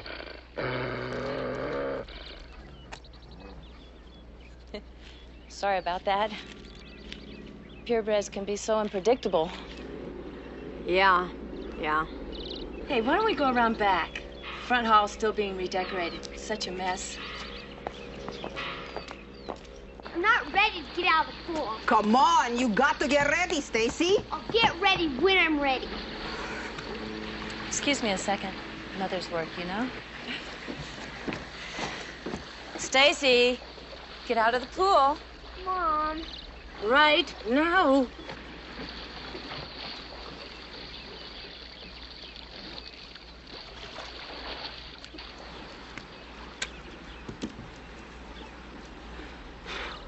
Don't you do this to me.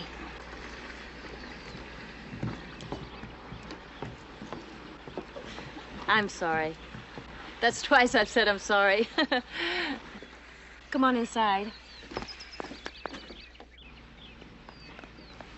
Would you like a drink, a soda? No, thank you, I'm fine. Oh, you have a lot of pictures here. Unusual shot. That's from Dennis's movie Night Shock. That's where Dennis and I met. Stacy had a pretty good part in that. Oh, then Dennis isn't Stacy's father. No, we've only been married a couple of years. But he takes care of her like his own daughter. So he directs and you manage Stacy's career, huh? No. Stacy hasn't worked since Brian and I got married. I mean, he doesn't believe that kids should work, especially in show business. But I have been keeping her skills good and sharp. I mean, she's not going to be a kid forever. Mrs. Stone, I have something that's a little difficult to say. It's bound to come out, so I might as well tell you. Your husband came to us and made a statement that he went to see Karen Parker to have sex with her. Sorry. Drink? No, thanks.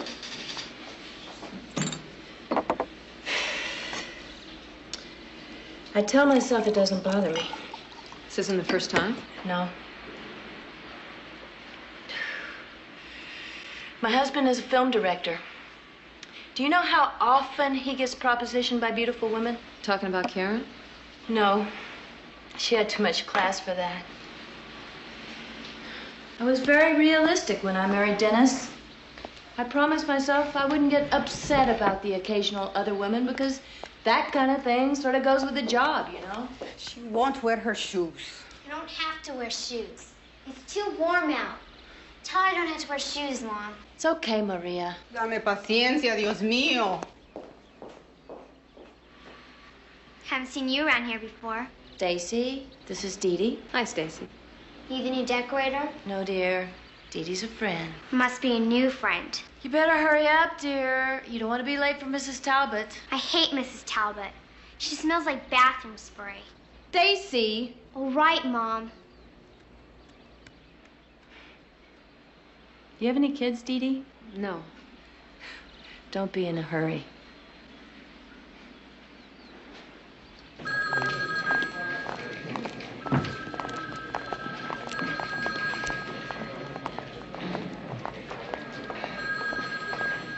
Desk Sergeant took that message down from one Sergeant Dee Dee McCall from one Alex Parker. He says he has something extremely important to tell you.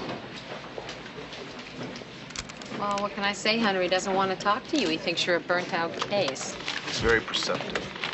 How'd you do with Miss Stone? She corroborated his alibi. Well, did you expect anything else? No, not really. What about you? Well, I did some real police work today. I took Alex Parker's picture and passed it around the neighborhood. Anything? No, not yet, but somewhere in that neighborhood is a little old lady who saw everything. I'm gonna find her. What do you mean, a little old lady? Why does it have to be a little old lady? It's always a little old lady. Hello? Yeah, hi. This is Sergeant McCall. Yes, I have something very important I have to tell you. Okay, hold on a second. Go. Well, I really don't want to say it over the phone, but it is important. Where are you? This isn't the hotel number. A client of mine left for Europe this morning, and he called me up on the phone and he said, "You built this place, live in it." It's in Malibu. Malibu, huh? Well, that's kind of far away from here. You sure you can't tell me over the phone? Positive. Besides, I've just been down to the rocks, and I've harvested a whole bucket full of what the Spanish call percebes. Was hoping that you could share them with me. I don't even know what they are. They're an absolutely indescribable delicacy. You just have to taste to believe. What's the address? It's 33428 Pacific Coast Highway. You won't be sorry.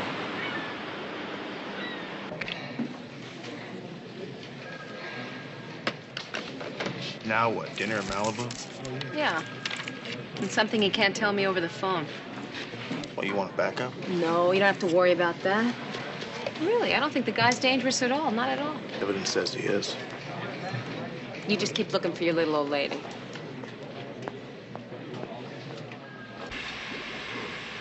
Barnacles? Not barnacles, percebe. They Percebe. Well, they look like barnacles to me. Well, to the untrained eye, perhaps, but in Spain, you pay about 70 or 80 bucks for a bunch like this, if you could find them. And Spanish vino de casa. House wine. Yep, good and cheap.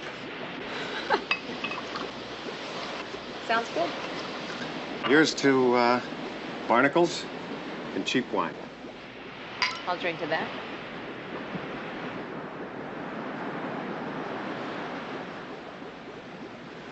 Not to digress, but didn't you say you had something important to tell me? Yeah, these will be ready in a minute. I got a call from Karen's mother today. Karen wrote her a letter about a month ago. She's going to bring it by tomorrow. Remember I told you that Karen told me that she didn't like Dennis Stone? Yeah. Well, now we have more than just my word on that. According to Karen's letter, the only person in that whole house she could stand was a little girl. She found her lonely and afraid and in desperate need of a friend. And as for Dennis Stone, she was, quote, counting the minutes until the job was finished. She found him absolutely revolting and his wife weird. So now we know for a fact that he lied. Well, actually, all we really know is what Karen told her mother. Why would she write that to her own mother if it wasn't true? Why couldn't you tell me that over the phone? Because of the percebes, of course. The percebes. Which are now ready.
didn't you show me this? You weren't supposed to see it yet. It's not ready. Not ready. This is beautiful. Too beautiful. What can I say? I have a beautiful subject.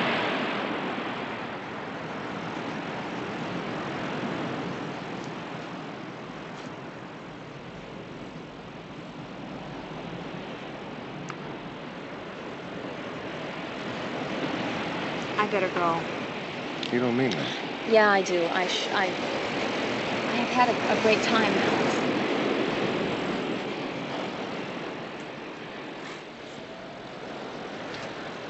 I'll be getting Karen's letter. Well, you can send it to me. And better yet, you can come here and pick it up. Alex. Dee Dee, if you want the letter, it'll be here. So will I.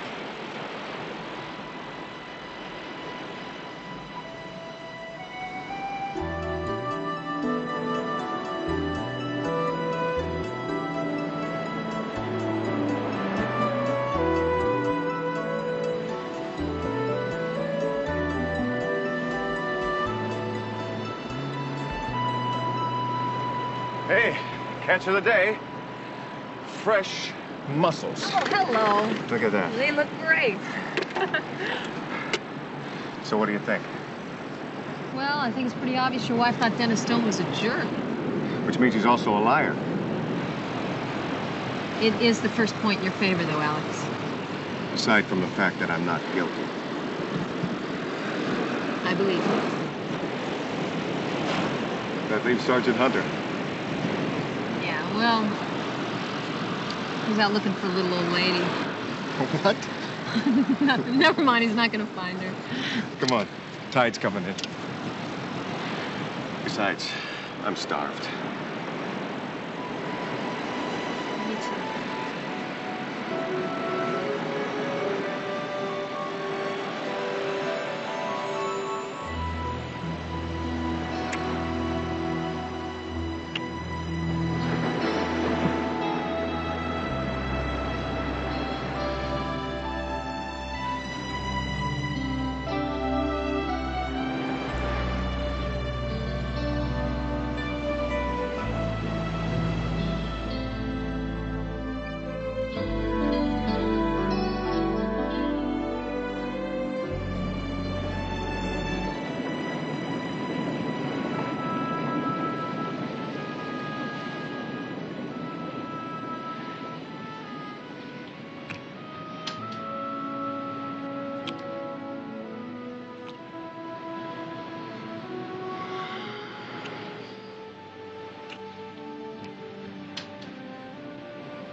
Hello.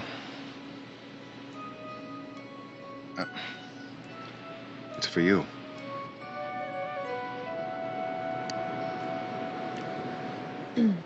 Hello?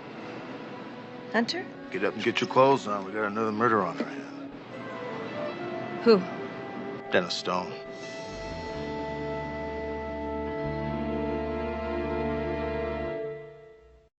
You know, for once, I happen to agree with the ME.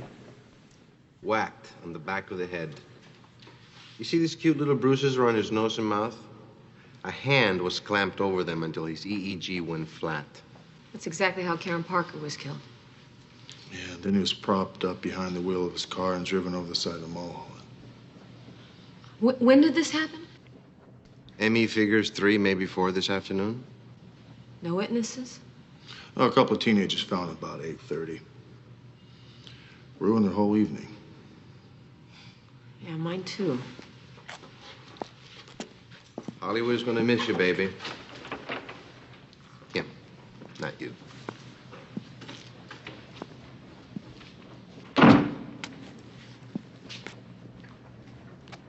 What time did you get to Alex's? About 5:30. Which means you're right. He would have had the time to have done it, but why would he? Dennis Stone must have had a lot of enemies, you know? Look, whoever killed Dennis Stone also killed Karen Parker. Same M.O. If we thought we had 2 suspects before, we've got 1 now. Well, Let's just not jump to any conclusions here. McCall, it's a fact on a growing list of facts. The man that I just spent the evening with was not a man who had just committed a murder. Well, let's not jump to conclusions. Damn it, Hunter! Look, I'm gonna go and try and find out where Dennis Stone's wife was this afternoon. His wife? Why? Because you said it yourself. 70% of the time, unless there's dope or crime involved, the spouse is guilty, and this spouse is weird. It's 3 o'clock in the morning. You're not going over there now, are you? No. Not going over there now. I'm gonna go home. I'll talk to her later. Talk to you later, too.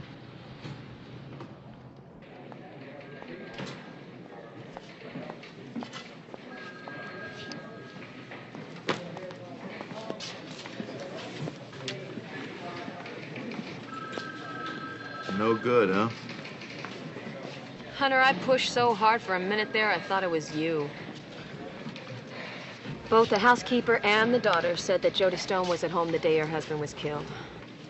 She didn't even tell the little girl yet. She doesn't seem to think she'll be able to handle it. You know, there's something very bizarre about that entire household. Sergeant Hunter? Yeah. My name's Dean Ford. Hi, how you doing? Hey. Sergeant McCall. Hi. Hi. What can I do for you? Well, I was just waiting to get a haircut, and I happened to pick up this newspaper. Well, the article says this guy claims he was in Santa Barbara Friday night. So what? Well, pretty sure I saw him in L.A. that night. Where? I drive a limousine for City Lights, and I dropped a bunch of kids off at a party near Westwood, and had a couple hours to kill, so I cruised up to Roy's Smokehouse for a burger. It's kind of a hangout of mine. You're sure it was this guy? You're positive? You're absolutely sure it was this man? Well, I was coming out of the bathroom, which is back behind the phones there, and this guy was just hanging up. I turned around, and we practically bumped into each other. He said, "Excuse me," and I got a real up-close look at him. This is him. I think I just found my little old lady.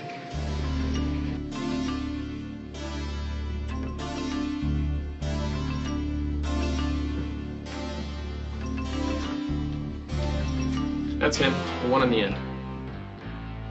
You're absolutely sure? No doubt about it. I saw him right up close. That's the guy.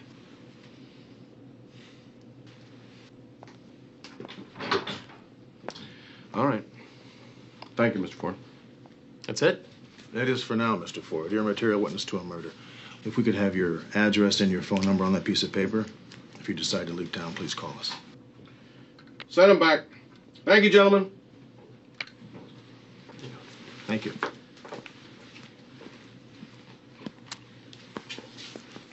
Well? It's not enough, guys. It's not a prosecutable case. Not yet. I think we're handing you a damn good case. Come on, Captain. No district attorney in the state's gonna take a guy that looks like that in front of a jury on the strength of what you've got. Wait a minute. We've got material evidence, no alibi, a man who puts Parker in Los Angeles the night of the murder. Which means Parker lied. What more do you want? I think they call it the smoking gun. Oh, yeah, the smoking gun.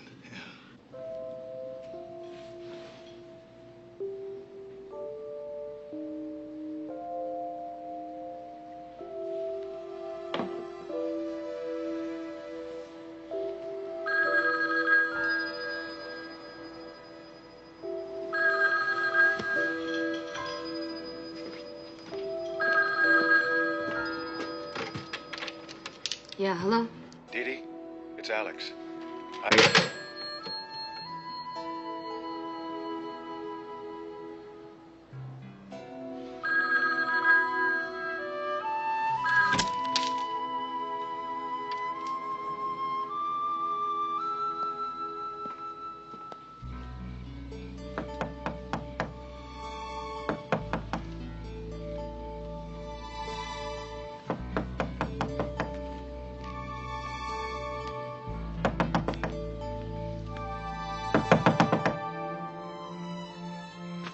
Who is it? It's Alex.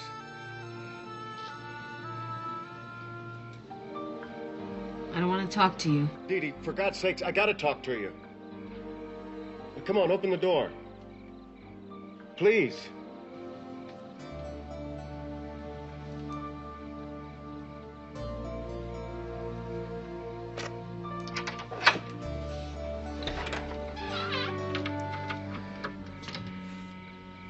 Well, I can't talk to you like this. It's too bad you're not coming in.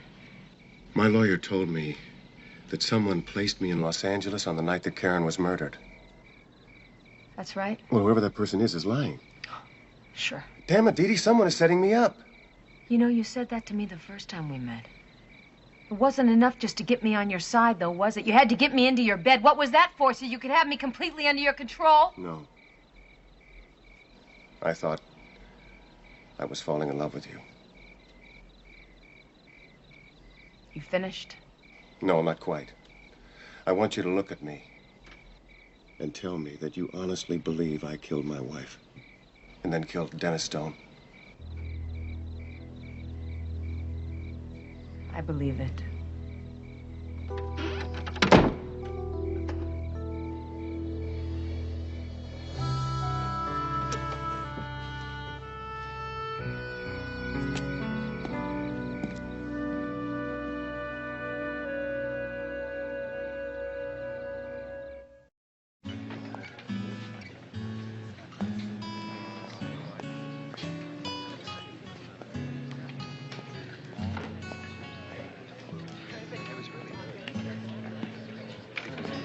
Here you go, my friend.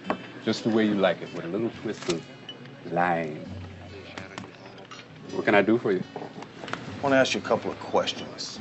You know a guy named Dean Ford? Oh, sure, I know Dean. He drives a limo. Comes in here all the time. Was he in here last Friday night? Now that I couldn't tell you. Me and my old lady flew to Vegas. Took the weekend off. But you normally work here every Friday night, right? Oh, yeah. And I wish I had worked last Friday night. I lost $600. Just like that. Okay, thanks. Stay out of Vegas. I'll do that. Hello? Yeah, Mr. Ford, Sergeant Hunter, how you doing? Yeah. What can I do for you? Well, in going over my notes here, I realized I forgot to write down the name of the restaurant in which you saw Alex Parker last Friday. Roy's Smokehouse. Roy's Smokehouse. That's it. That's in Westwood, right? Yeah. Was there anything unusual that occurred? Anything you noticed that you thought might have been out of the normal? No, not really. What was the name of the bartender? You mean Jim? Jim, yeah. He was there Friday night, right? Yeah. Well, good, Dean. That helps me out. Thanks very much. You've been a big help.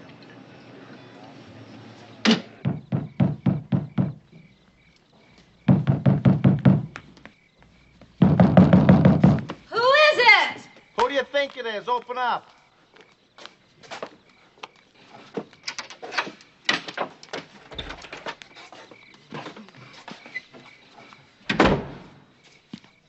Boy, you don't look very good. Thank you. You're not answering your phone. How come? It's because I don't want to answer the phone. Well, get your clothes on. Let's go. What? What, do we have another murder? No, not another murder. The guy lied. Who lied? The limousine driver. He wasn't at the restaurant like he said he was, which means Alex Parker wasn't there either, so let's go. What? Yeah.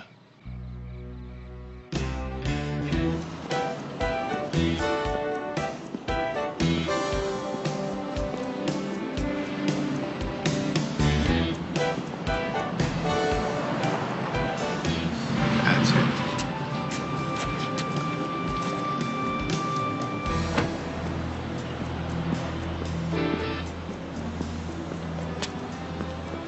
Evening. You folks call for a limousine? Yeah. Hey, man, you can't do this. Oh, yes, we can. Get over there. Read him his rights. You have the right to remain silent. If you give up the right to remain silent, anything you say can and will be used against you in a court of law. You have the right to have an attorney present. And if you'd like to have an attorney before we speak to you, I highly suggest it. Yeah, well, I'm gonna get you up in police brutality. Oh, well, if that's the case, then I might as well kick his brains in. I think he gets the idea.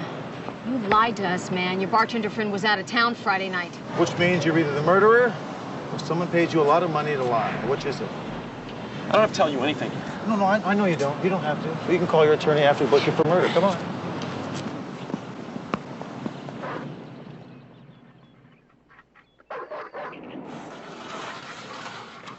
said it was important? Yes, it is. You're under arrest, Miss Stone. Charges murder. Mom, what did I say? Be quiet!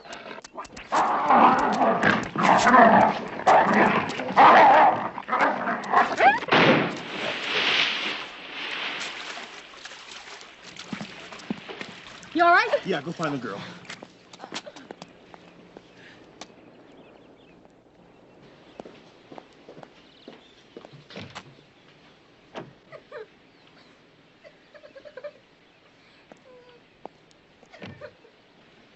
Stacy?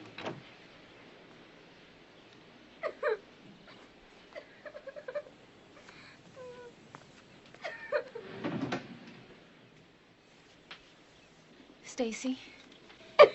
Stacy, it's gonna be all right, honey. Shh. It's gonna be okay. It's a good dog. It's a good boy. Stay. Bismarck, no!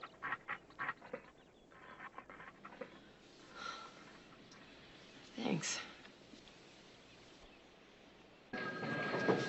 Limo driver turned out to be Jody Stone's boyfriend. She paid him $5 grand to tell us that story. She denied that. In fact, she's denying everything. Wouldn't you? Humor me, Hunter. Why did she kill Karen Parker in the first place? I don't know. You what? I don't know. You booked the suspect on suspicion of murder. You don't even have a motive? That about sums it up. What the hell do you have? Look, my guess is Jody told her husband she killed Karen Parker. Dennis decided to cover for her. Then she kills her accomplice. That makes a lot of sense. Look, when Dennis realized he was an accessory to murder, he got scared. Jody decided it'd be safer if he was dead. That's all speculation, Hunter. You got less on Jody Stone than you had on Alex Parker. Jody Stone paid her boyfriend $5,000 to pin this murder on an innocent man. Now, only the murderer would do that. That was Alice down in juvenile. She wants us down there fast.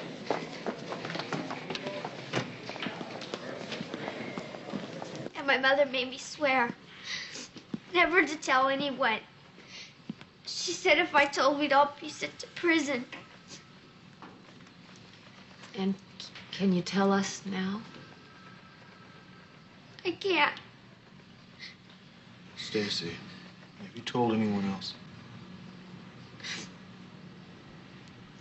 Did you tell Karen Parker? Yes. She was nice to me. I told her.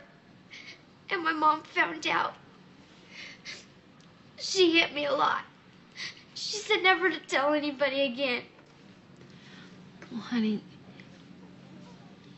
can you tell us now? Will you tell us what you told Karen?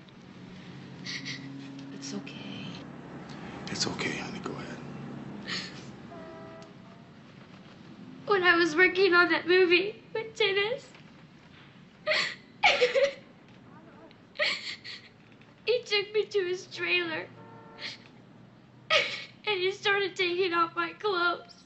And he took off his.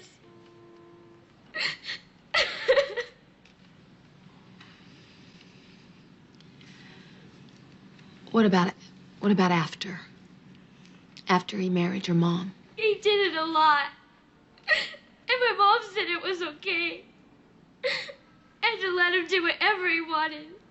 Because if I didn't, he'd leave and we'd be poor again.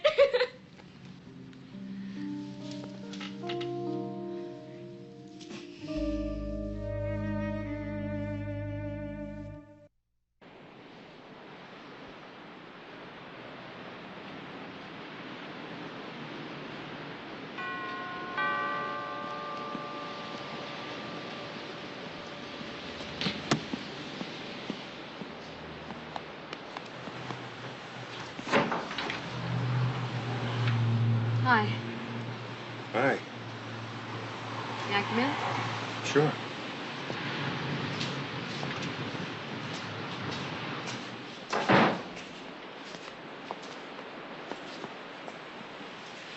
Leaving, huh? Going home. Santa Barbara. Alice, I don't quite know how to say this, so I'm just going to say it. Dee Dee, Me first, okay? Okay. I'm sorry. I was so wrong, and I am very sorry. You just did what you thought you had to do. And it hurt me more than I want to say, but I do understand. It's something I want you to have. Oh. Alex. Just a little something to remember me by. Remember you by, huh? You know, Alex, I was thinking, I was hoping maybe we might be able to, I don't know, try to give it another shot. Dee Dee, what happened is like a big wall between us. You didn't build that wall, circumstances did, but it's there. And I'm just afraid it'll always be there. Yeah, I know. I thought about that driving over here, too. And I understand. I don't know, you may be right. But will you do me a little favor? I'd like you to have lunch with this friend of mine. Her name's McCall. She's a pretty nice gal. I know that she would be more than willing to make the drive to Santa Barbara tomorrow. Nothing too fancy, just lunch, just to meet for the first time. I think I'd like that. Me too.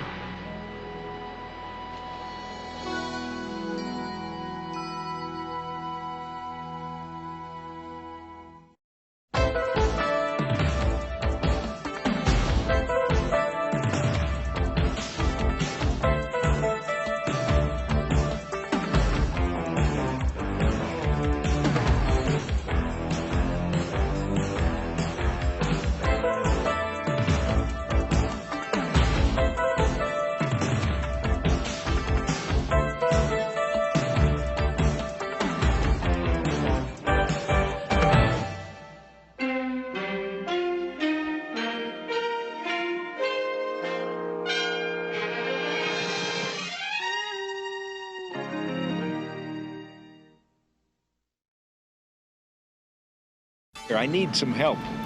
Where are you? Rick, there are two of them! Charlie, I saw Neil Jordan take a 44 in the chest. He didn't get up and walk away. You obviously don't know the latest on your old partner. He's sold out. I don't believe that. Maybe you couldn't take the heat. They put $20 million at the bottom of the ocean. Please. A few years in the fast lane, a lot of money waved under your nose. People change. It happens. Not Neil.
So Ellen turns out to be Alan.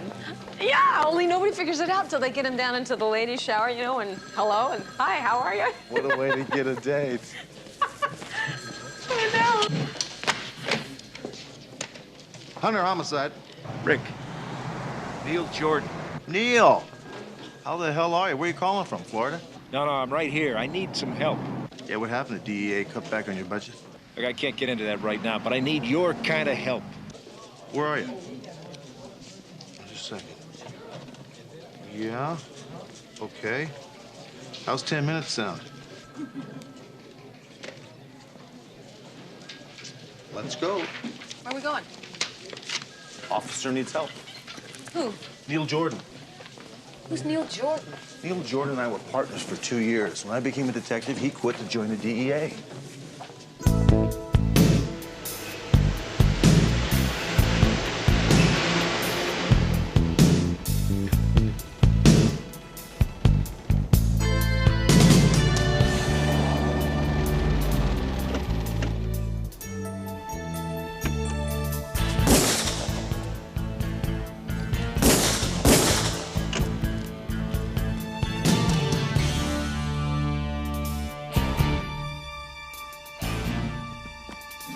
Rick, 2 of them.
You couldn't have walked away from that.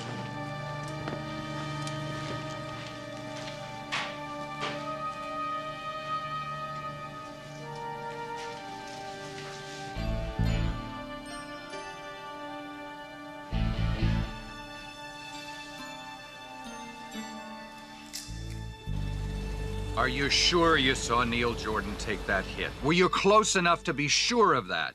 Yes, when I got back to the scene, Neil's body was gone. The blood we found on the floor tested out to be his blood type. What do you want from me? Well, he worked for you. I want to know what the hell he was into. Did you ever see Neil Jordan again after he joined the DEA? I haven't seen Neil in 5 years. What's your point?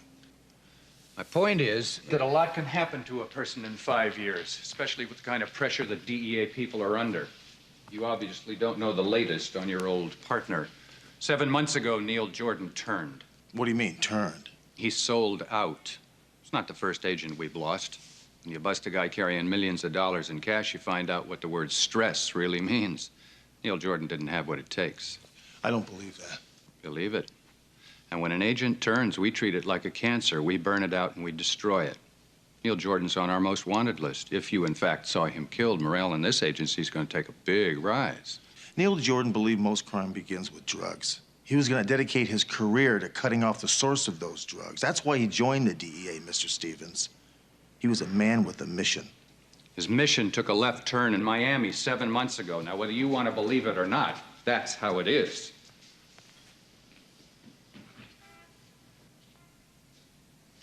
Look, I've got an unsolved homicide on my hands. Anything you're able to turn up, I'd appreciate a phone call. And if you turn up anything new on Neil Jordan, like a dead body, for instance, I'd appreciate the same courtesy.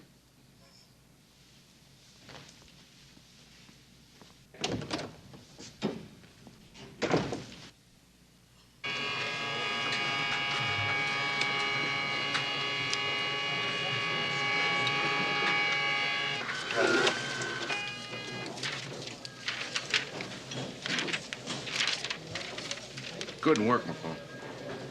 Well, I wish I could say it was me as the machine. How'd you get it so fast? I entered our descriptions of the two guys. I gave them a probable narcotics background. The police artist kicked in a couple of sketches. The computer narrowed it down to 500 names. And I've been sitting here for 5 hours running all of them. Manolo Diego Pereira Torres. Possession for sale, 81, Dade County, Florida, acquitted. Concealed weapon, 84, Dade County, Florida, convicted, probation. Possession for sale, 85, Dade County, Florida, acquitted. Naturalized Cuban. Why do you think he left Miami? Maybe he couldn't take the heat. What about his partner? Okay, Sergeant. I'll get it for you right away.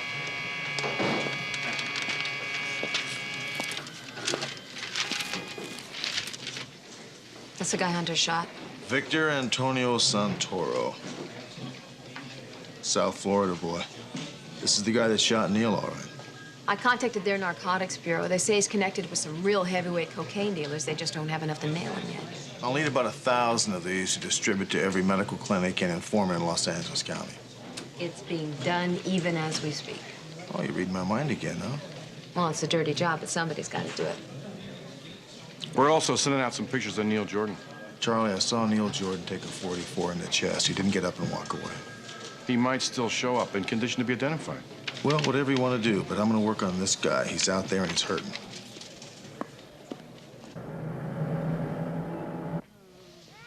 Next time you get hurt like this, I want you in here a lot sooner. You understand? You waited any longer, you'd be dead. Or is this something you couldn't report to the police, huh? No, ma'am, this is no gunshot wound. A guy ripped me with a spike. Okay. You got 101 fever. You get back here in 2 days for another shot of antibiotics, or you'll still be dead.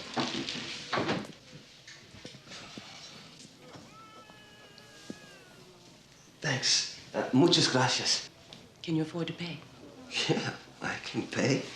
Okay, see the guy out front. And remember, I want to see you in 2 days. We're going to have to redress that thing and give you another shot of antibiotics. Yes, ma'am.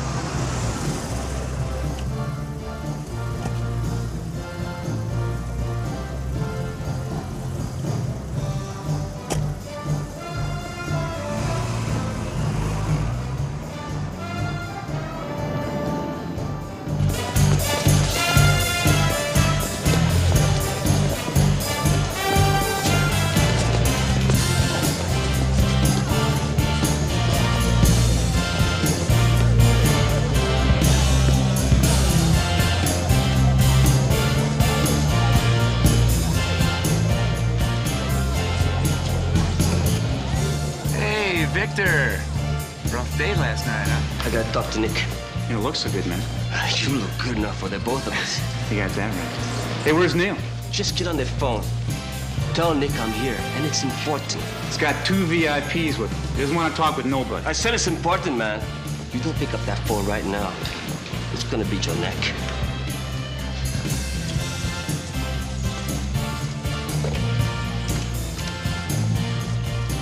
Victor wants to see you, Nick. Says it's important.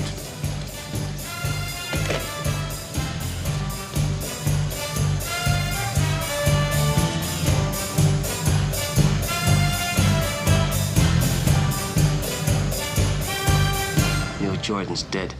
How? I heard some cop named Hunter shot him down. You mean he was killed by a cop? Neil was a fugitive, man. It was just a matter of time. The cop's probably in pig heaven. Yeah, well, I'd hate to tell you where we are. You know, we got a $20 million load landing at 2 a.m. Who the hell is going to handle it? You're gonna have to do it yourself. Are you out of your head?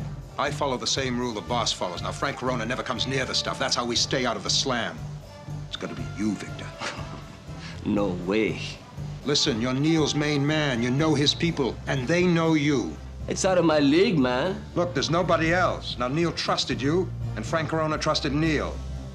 You handle this, and there'll be an extra 100 grand in it for you. That's 0.5% of what the load's worth. Make it 200.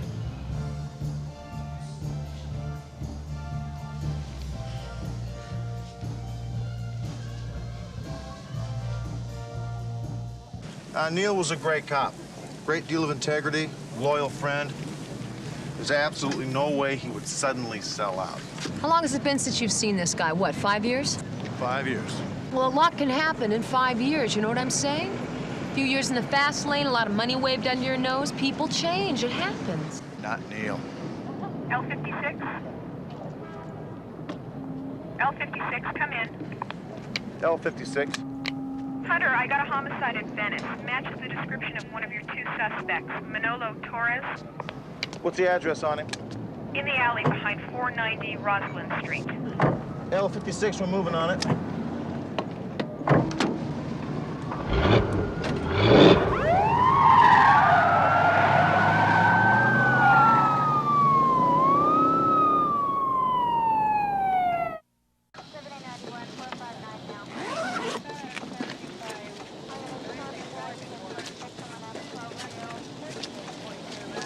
Manolo Torres. Why couldn't we have found him first?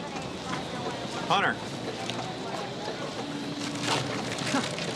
Manolo's gun. You recognize it? Yeah, we're intimately acquainted. Looks like the deceased got off 2 shots. Found them both in the wall right there. The assailant shot 3 times, once in the fence, 2 in Manolo. We dug this one out of the wall. 7.63 millimeter. Only gun I know uses that caliber is a broom-handled Mauser. Very rare. Should be easy to trace. Get that to ballistics and get back to me right away. Thanks, Luis.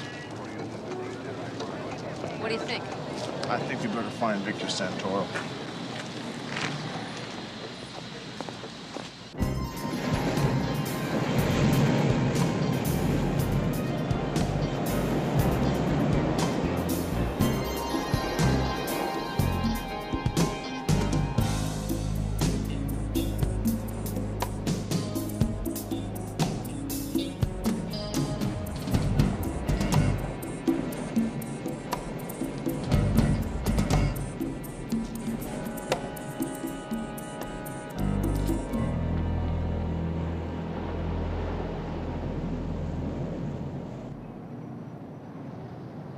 .63 millimeter, fully jacketed, solid point, Winchester manufacturer, not the usual caliber of choice for murders in LA or Miami. Do they match? The striations are virtually identical. Both bullets have 6 lands and grooves with a right-hand twist. Lands and grooves are what we call... The marks left on the bullet by the rifling of the weapon's barrel. I know that, Elliot. Come on, I took ballistics. Sorry, I should have known. Why don't you come take a look at these comparison slides? As a connoisseur, you'll appreciate this, Sergeant. Both slugs have highly defined reference points. The width of the grooves match, and the distance between the lands is the same. Yeah, the grooves are identical. The only difference between these 2 slugs is that the one on the left killed a drug dealer named Ramon Mendoza 7 months ago in Miami. And the one on the right killed Manolo Torres this morning in L.A. Elliot, I think we just got ourselves one very hot lead.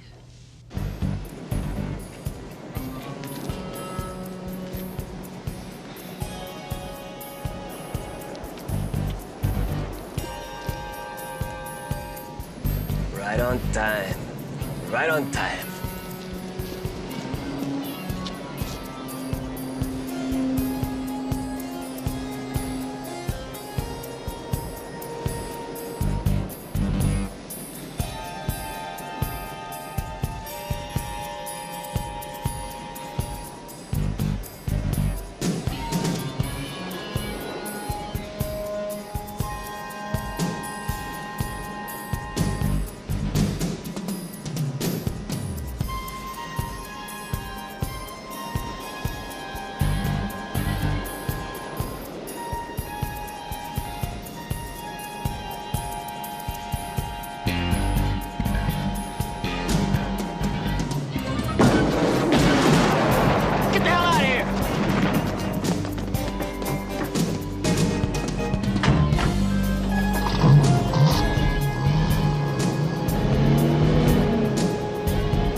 boat was 300 yards offshore.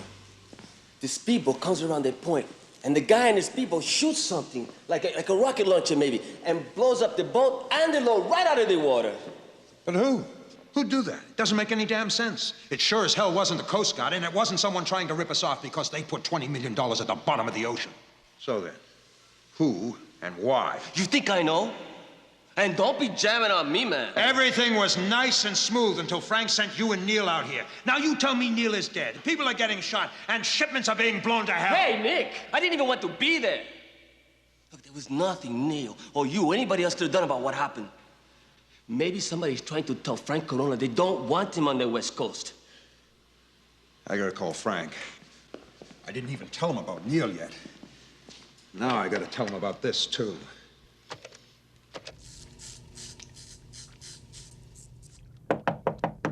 Hey, Frank. What? Telephone. I'm busy. It's Nicky Flynn. He says it's urgent.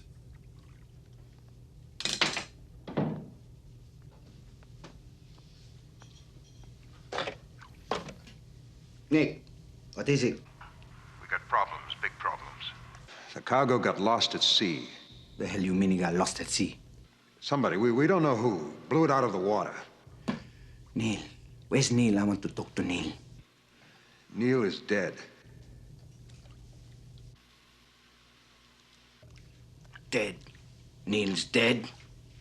How? Some cop took him out. I had Victor handle the delivery.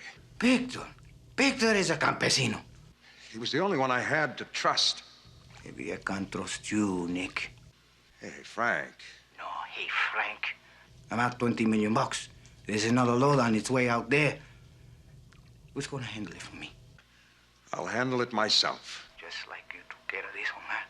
Forget it. I'm coming out there.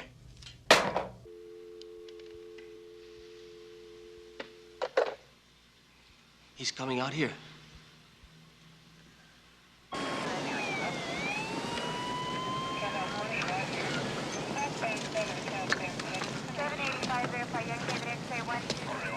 The deceased is a male Latino, 30s, 40s. It's hard to tell. He's burned up so bad.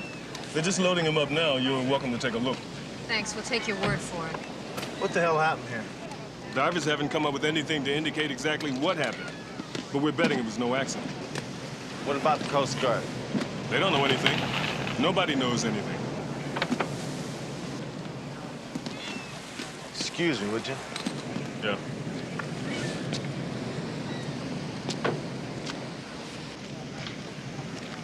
Sergeant Hunter, I got your message. What do you got? Well, I was hoping you could tell me that. Tell you what? Okay. Neil Jordan is apparently shot and killed, right? And then late last night, Manolo Torres, the partner of the guy I saw shoot Neil, turns up dead in an alley in Venice. I still don't know what you're driving at. The gun used to kill Torres was the same gun used to kill a drug dealer in Florida by the name of Ramon Mendoza. Now, if any of this rings a bell, just stop me. It rings a bell or two. So? So, late last night, right out here, a cigarette boat full of cocaine blows up. We have another corpse. That makes two, both drug-related. I think there's something you're not telling me. I'd like to look at the deceased. Right, this way. Walter, open it up.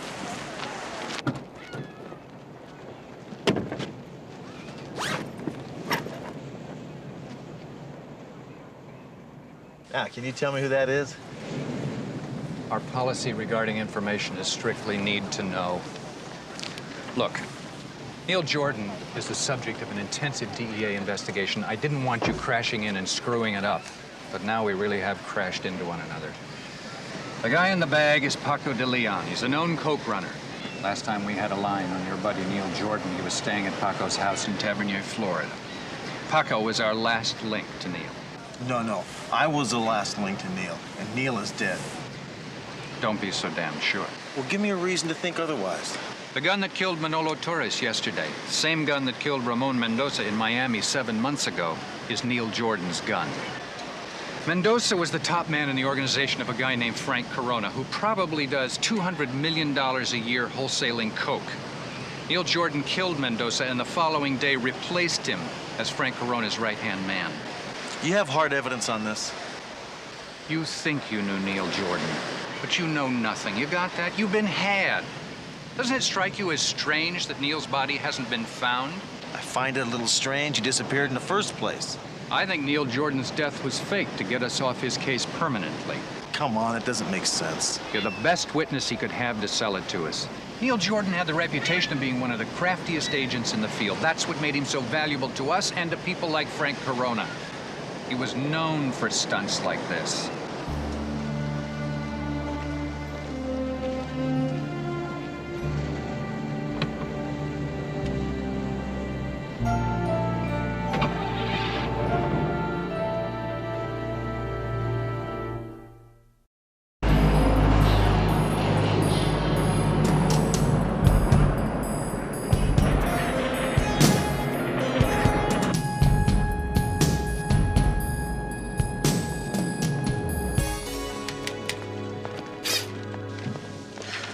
Hey, partner.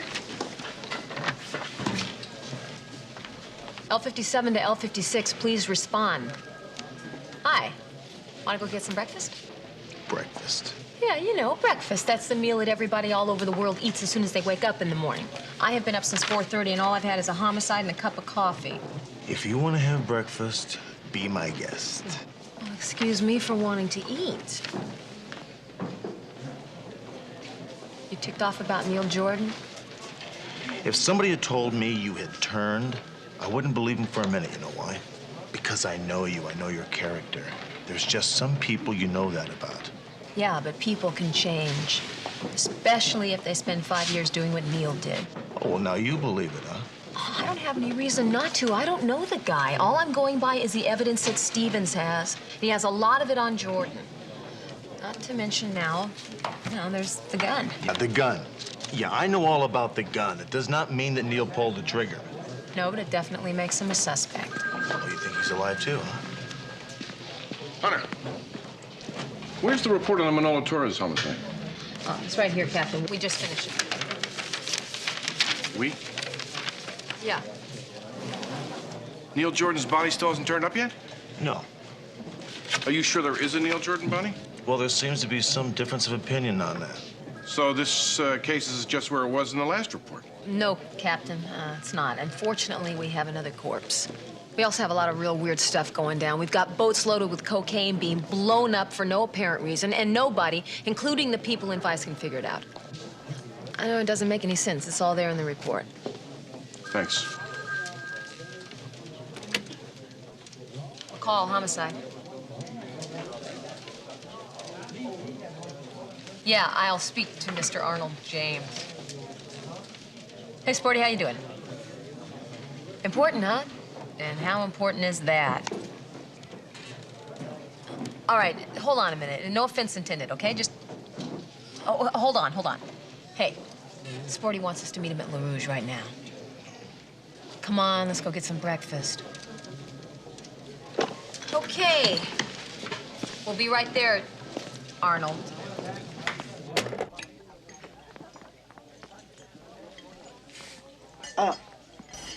How does a Neanderthal man like you stay alive eating that rabbit food? I supplement my diet by eating informants who waste my time. Sporty, you didn't invite us here just to buy us breakfast. Buy? You are doing the buying, McCall. I am selling.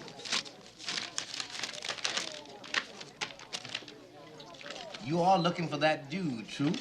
True. Well, the way I figure, with you going to the trouble of putting this picture out here, he's got to be a gentleman of substantial value. You know the way it works, Sporty. For anything over $100, we have to requisition the department. Then we have to get the captain's approval. Then we have to submit it. No, my friend, look, what I know about this gentleman cost me way more than a piddling $100.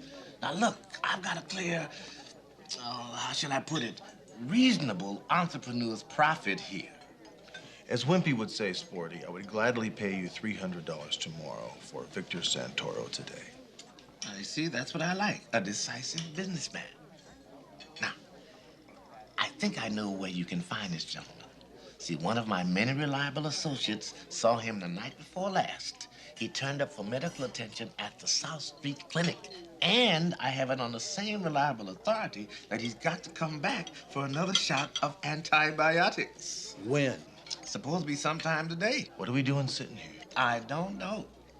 Yeah, I treated him. What'd you treat him for? He had a laceration of the upper arm. Laceration. Yeah, that's right. Listen, you wouldn't treat a gunshot wound and not report it. Would you, Doctor? Look, you guys are cops. Your job is to put people in jail. I'm a doctor. My job is to save lives. Yeah, I know that, but you also have a legal obligation to report all gunshot wounds. I've got a nightmare going on in here. Only it goes on 24 hours a day. I got shootings, beatings, rapes. No babies being born here. Now, if they think that I'm going to turn them in, they'll never come in for help. We understand that. However, the person we're dealing with here is a murder suspect, Doctor.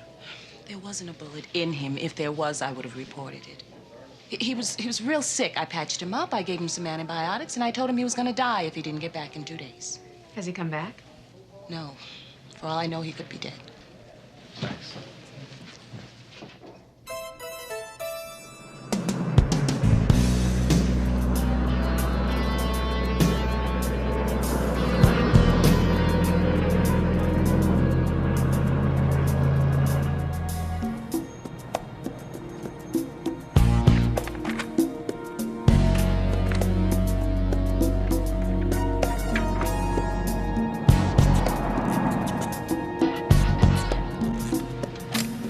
Got the Chevy?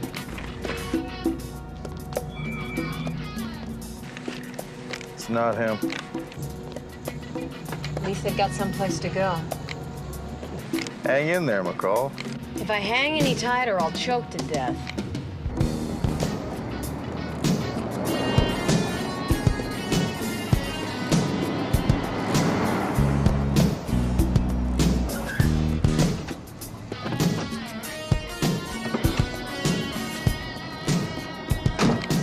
Bingo.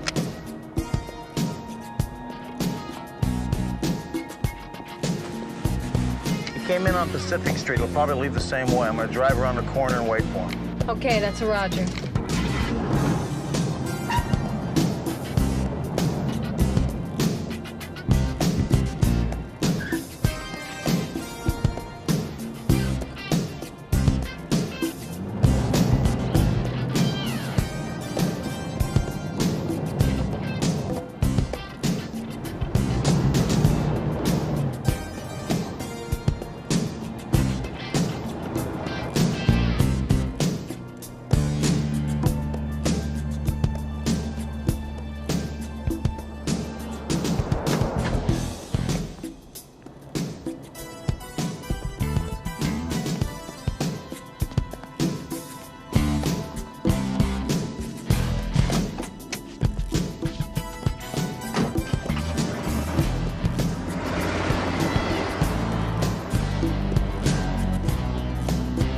He's moving out.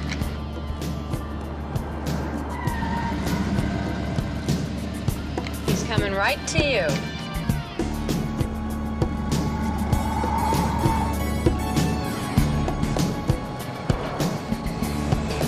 I got him. Okay, I'll be northbound on Euclid.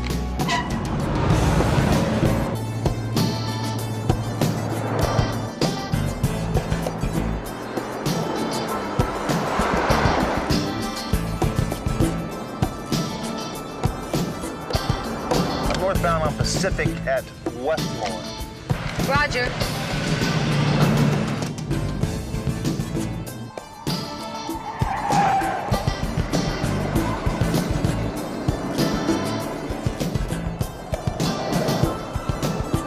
He's getting a little jumpy. I'll let him go west on rolling.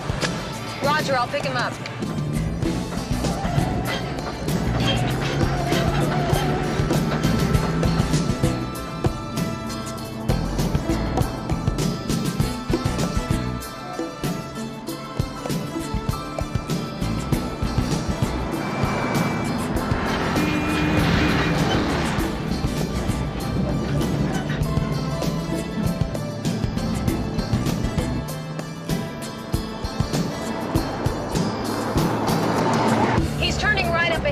Follow him, otherwise he'll make me. I'm going east in the alley. I'll pick him up.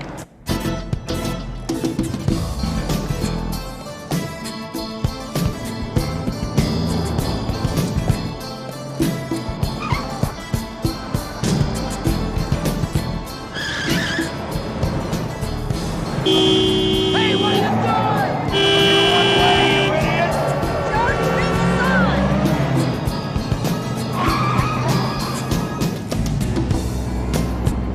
Okay, I got him east on Chelsea. Lock up behind me. Roger.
Salud.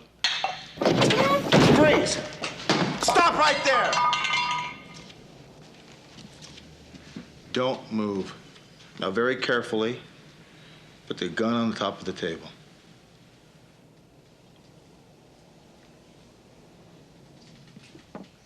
Get your hands up. Now, very slowly turn around.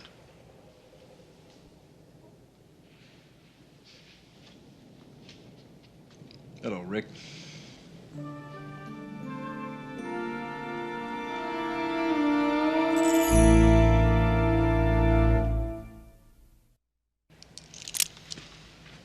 Okay, what do we got here? Broom-handled Mauser. It's the gun that left a wake of bodies from Florida to Los Angeles. And this must be the gun that killed Neil Jordan.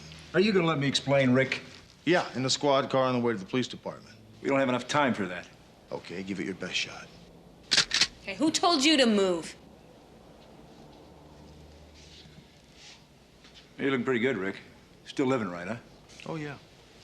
Now, how about the death of Neil Jordan? I bet Stevens already told you it was staged, right? Yeah, I didn't believe him, though. Well, did he tell you I'm the agency's #1 project? Wanted dead or alive? Yeah, he told me that, too. Well, let me tell you something Stevens doesn't know. The only person in the DEA who knows what I'm doing is the administrator in Washington, D.C. As far as the rest of them are concerned, I'm rotten as maggot pie. I need 5 hours, Rick. Is that it? Is that your best shot? Rick, this is your partner talking to you. No, she's my partner. I don't know what you are. Look, everything that's happened here so far was designed to bring Frank Corona to California. And he's coming, Rick. We're gonna put him in the same room with $100 million worth of coke, and we're gonna bust him. Now listen to me, man. This isn't gonna happen again. The guy is doing $1 billion a year. And you know where he's getting the stuff? From Cuba. Fidel Castro is letting Colombian cocaine heavyweights ship their stuff into Cuba by the boatload. And Frank Corona is Castro's #1 man in the U.S. So if we can nail him with hard evidence, and that's something I couldn't do in Florida, he'll deal. Before he's gonna face 30 years in prison, he'll give us his Castro Connection. That'll be the biggest political coup of the century. What about Victor over there? How does he tie into this? He spent 8 years in one of Castro's political prisons. This isn't about coke, Hunter. This is about us and them.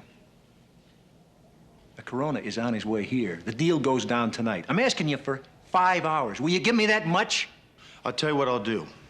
I'll take you to Stevens. You can tell him what you just told us.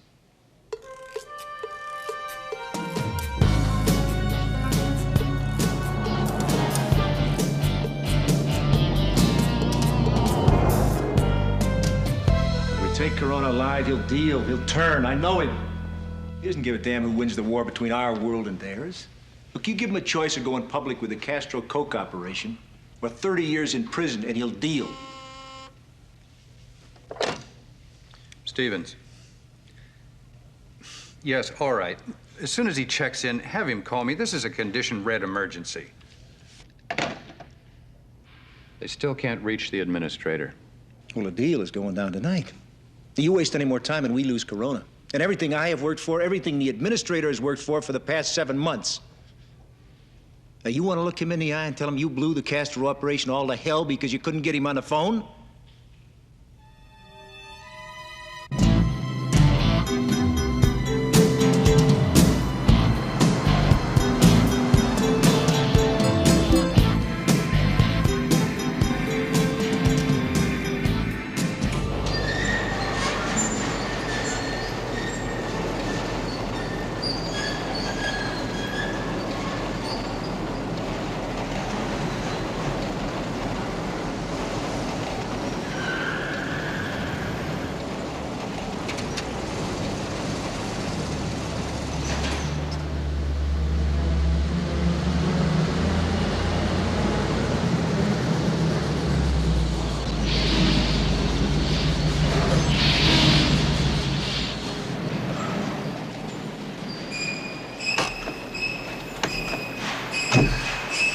Even under the circumstances, Frank, it's good to see you. If I could trust you to handle this, I wouldn't be here.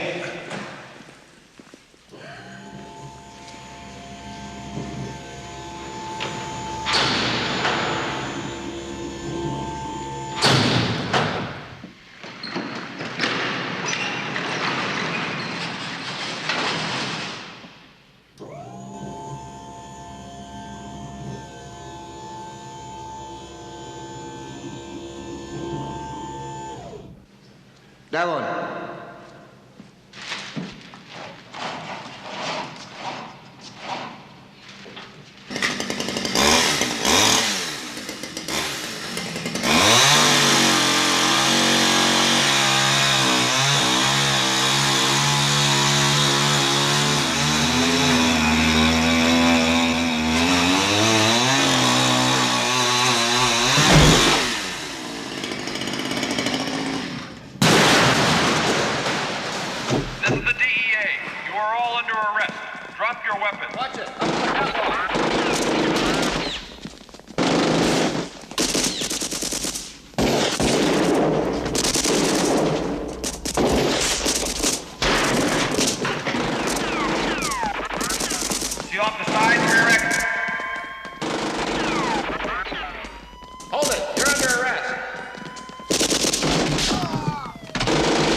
Give it up, Corona! Over to the wall and keep your hands where we can see them. Hold it, Corona!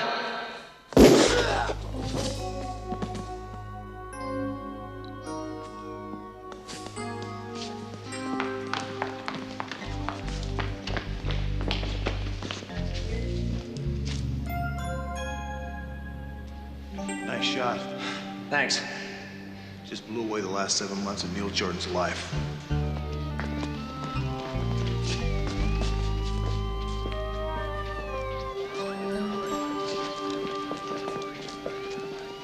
Where's Neil? He's down. That doesn't look good.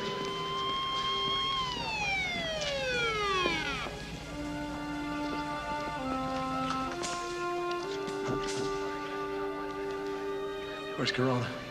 We got him.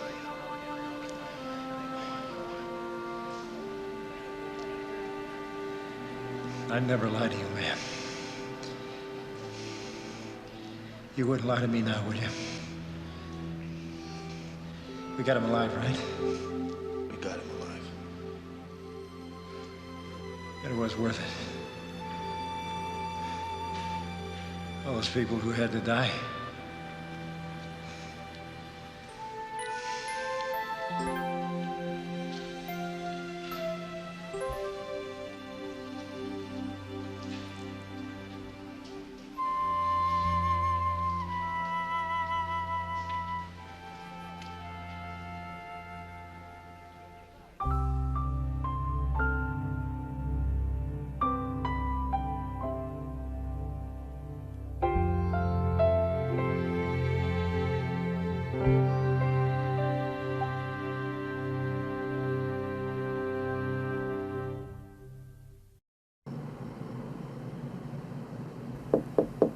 Come in, Hunter.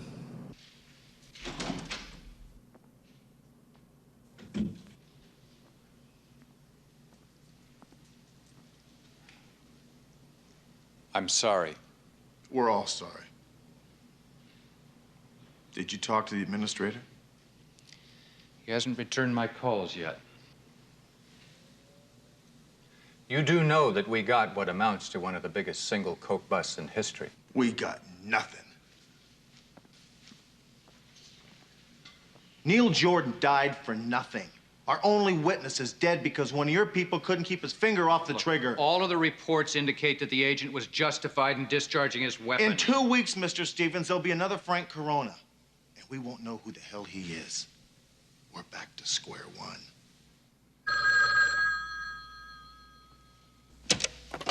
Stevens. Yes, all right. Yes, sir. Neil Jordan is dead.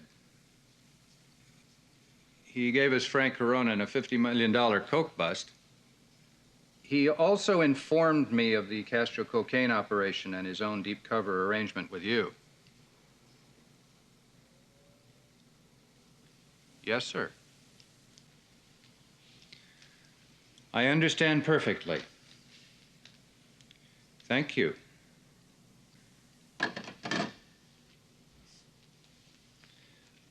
The administrator never heard of a Castro cocaine operation. And he denies having had any deep cover arrangement whatsoever with Neil Jordan.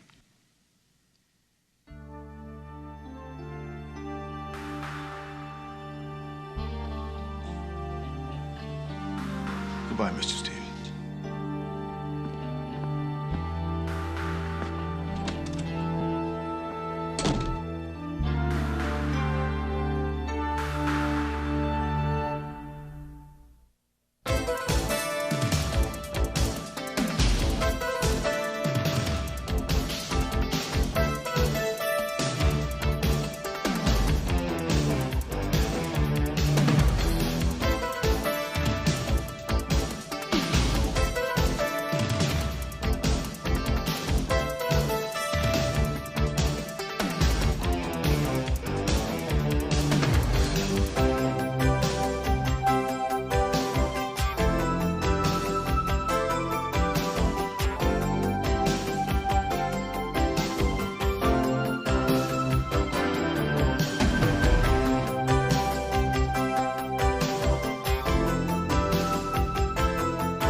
I am Carlos Mariano. Raul Mariano was my brother. He beat me up and raped me. I'm going to kill you. You so much as go for your handkerchief, I'm gonna put a bullet right through your head, you understand? I think everyone is overreacting to this thing. Mariano has full diplomatic immunity. You have a license to kill. You can pop me any place, anytime. I don't like that. The suspense is killing me. Isn't it killing you?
Boy, is that low.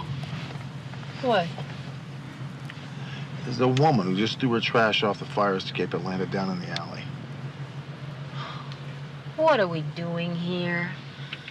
I mean, why can't we be staking out some society killer at a polo match or something? They don't have polo matches at 3 o'clock in the morning. 3 o'clock? It's only 3 o'clock? Oh, give me a break. What's that? I'll tell you in just a second.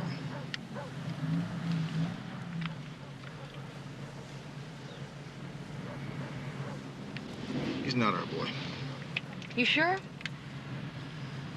Look, they call Little Cosmo because he's 6 foot 5 inches tall. What we're seeing here is a 4 foot 9 inch wino.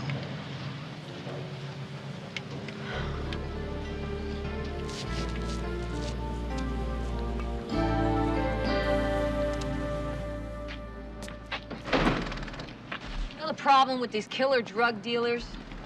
They're totally unreliable. Did we or did we not get it from an unimpeachable source? Sporty James is a very peachable source. Huh. Well, he knows not to cry wolf. He knows that. I tell you, it's a low-class killer. Keep his girlfriend waiting.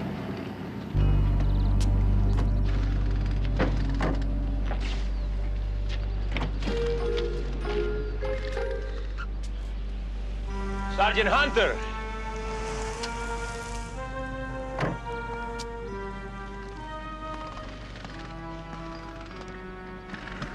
You are Sergeant Hunter? Yes, I am.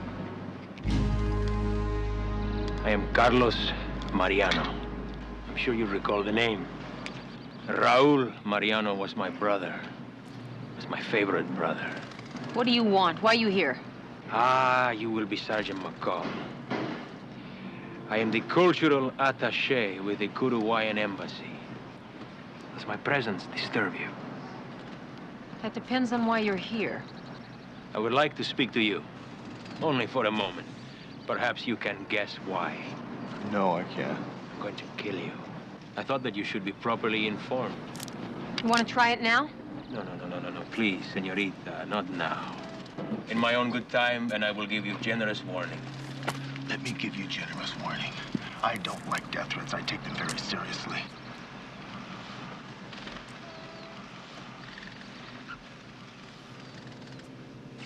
You should take this seriously, Sergeant Hunter. Very seriously. Why don't you just shoot me instead of playing these kid games? I will not expect you to understand. How I kill you is a matter of great importance. It is a matter of honor. I will not kill you the way you killed my brother. Defenseless. unaware and helpless. Defenseless and unaware? Your brother was a rapist and a killer. Why don't you get in your limo and get the hell out of here? Okay, just relax just for a minute here. If I see you again, you so much as go for your handkerchief, I'm gonna put a bullet right through your head, you understand? Now that's something I learned from your murdering brother. You will hear from me. A postcard will do. This isn't funny. Who the hell's laughing? So why don't we cuff the guy and take him upstairs? You heard him. He's an attaché. He's probably got diplomatic immunity. Here we go again. Let's go find out.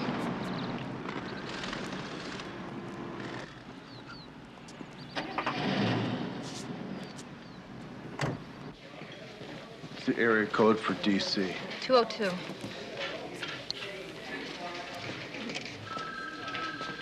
Is there anything on Cosmo yet? No, not yet. Yes, I need the number of the United States State Department Office of... Look, McCall, we got to get this guy. He's too damn scary to have out there on the street. Yes, you can. Well? They have to call back. Hunter, you're staking out Cosmo again tonight, right? Yeah, only if I get some sleep. And if McCall makes her batch of potato poopies. Be careful. Of what? You know of what? Lash LaRue? Come on, he's all smoke. You're so macho. Sleep tight. Buckle up.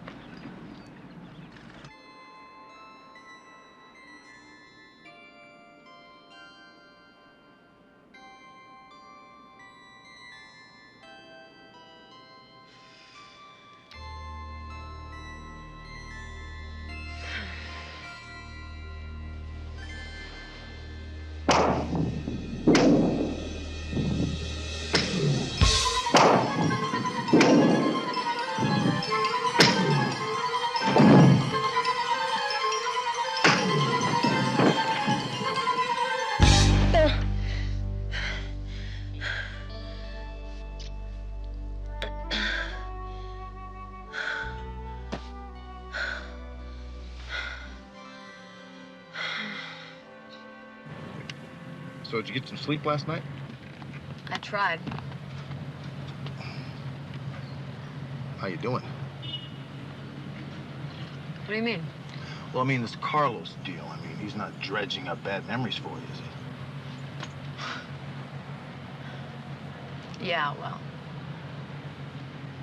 My problems are in the past. You know, he didn't say he was going to try to kill me. No, wait a minute. He's not going to kill anybody. I mean, he's conducting himself here like some sort of South American fraternity prank. Who do you think you're kidding? I bet you $5 you went home last night and cleaned your gun for an hour. 15 minutes. You think he's working on this by himself? My guess is his father, the Generalissimo, knows about it, maybe even ordered it. If he's working on this alone, maybe you ought to go talk to the Uruguayan consul. No, I'm not going to talk to the Uruguayan consul. That is a dead end. That is a waste of time. Remember the last time? I'm going to go talk to him.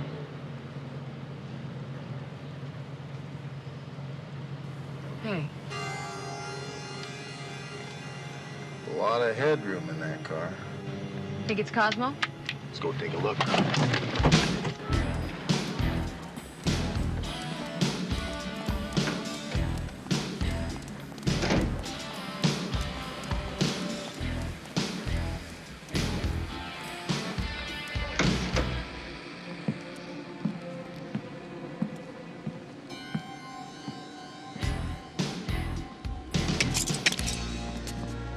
Get out of here.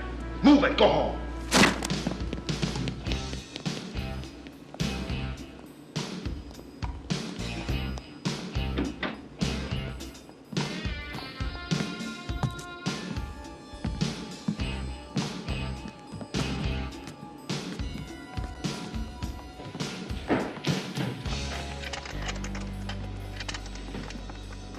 Freeze right there, police. Up against the wall. Come on, move it. Come on, over here. Attaboy. Spread them out. Oh, what's your name? Kerwin Sipes. I live here. Kerwin Sipes. Well, Mr. Sipes, I apologize. I think we got the wrong guy. Hey, cop. You looking for Cosmo? He ain't so stupid he's gonna show up here. Lady, if you know Cosmo, please tell him this. We have to catch him, otherwise we're gonna lose our jobs. Thank you. Good night. Mr. Sipes, it was a mistake. We're very sorry. Sorry. Oh, words are cheap, lady. You slam me up against the wall, you frisk me, and then you say you're sorry? You can keep your damn sorry. I'm gonna have you both up on charges. Well, let's see. Kerwin Sipes. Sipes. You know, this is a very familiar name. Sipes, yeah. Yeah, I know that name. We should probably run. Look. Anyone can make a mistake now and then. Let's both just forgive and forget, okay? Yeah. Okay, Kerwin, we'll forgive and forget. But I highly recommend that next time someone offers you a sincere apology, you accept it. Yeah, right. We're both sorry, right? Good. Yeah.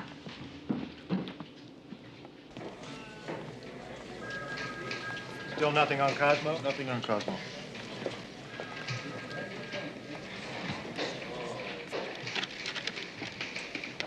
Well, Mariano has full diplomatic immunity as we thought. Either of you guys call the Office of Protocol in Washington? Yeah, I do. You two want to come into my office?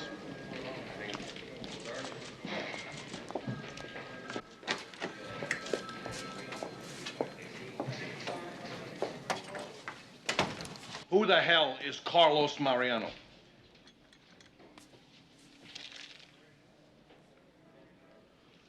Well, it happened 6 months or so ago, Charlie, before you came into the department. It's a very long story. Well, make it a short story and tell it now. Last year there was a rape homicide at the Uruguayan consulate. Raul Mariano was the attaché. Related how to this one?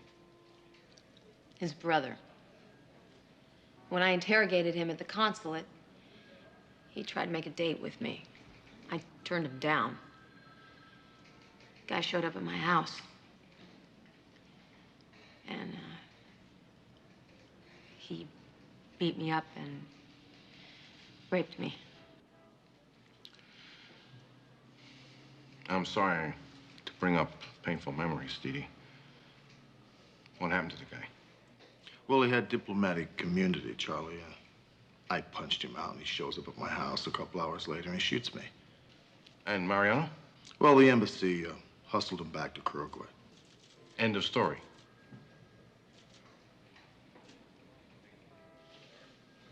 You didn't go down into Uruguay after him. Captain, they didn't charge him with a thing when he got back down there. He killed a woman here. He raped me. He practically killed Hunter. If ever there was a walking argument for summary execution, this guy was it. I don't believe this. You went down there and killed him? Charlie, the guy was going to shoot me in the back. So rather than give him a second opportunity to do that, yeah, I killed him. His father, General Mariano, didn't want all this stuff coming out about his son, so he invented some kind of cover-up and said the guy was killed in an accident. What about this Carlos Mariano? Well, he shows up in the parking lot yesterday, threatens my life in front of Sergeant McCall. Mariano has full diplomatic immunity. If he hauls off and shoots you, the best we can do is ask his country to give him a free plane ride back home. I know that, Charlie. I plan to do something about that. Like hell you do.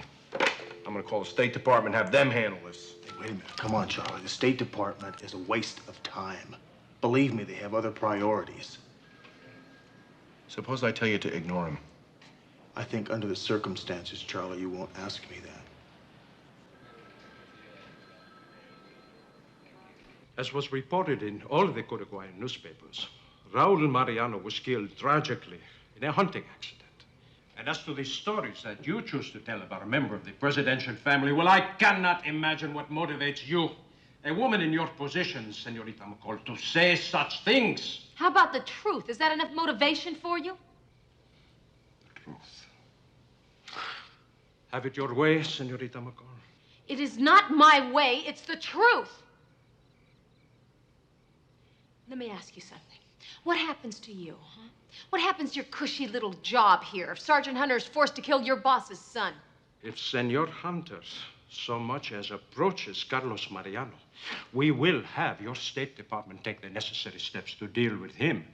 And I suggest that you plead with Senor Hunter, not with me.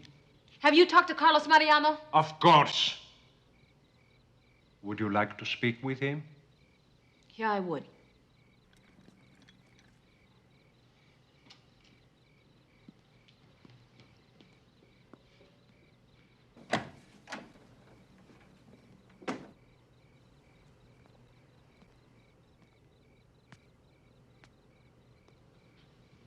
Well, you didn't have to go far to get him, did you?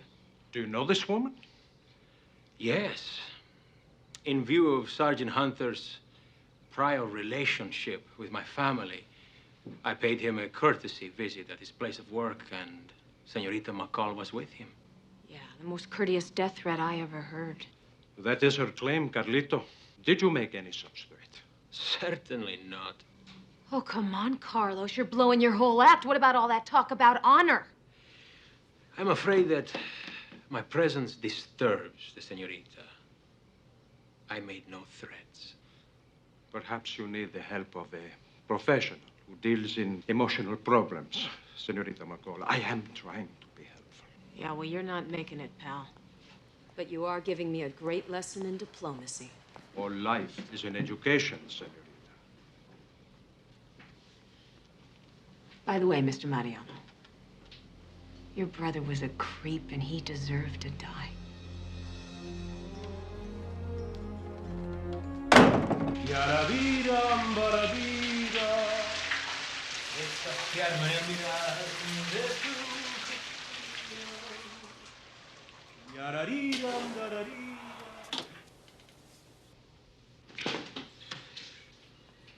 How did you get in here? I can get in any place.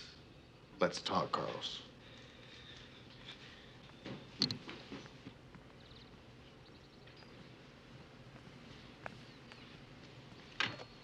No, Carlos. Sit down. You have me at a great disadvantage, unarmed and naked.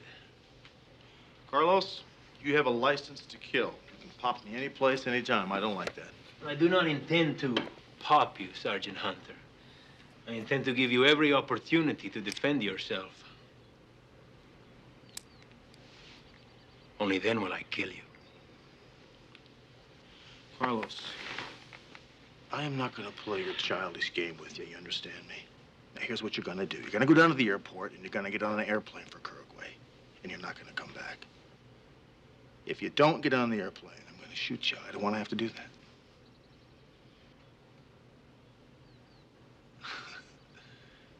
Nothing to say about that? I am a man of action, not of words. So am I. Then good day. You better be on that airplane.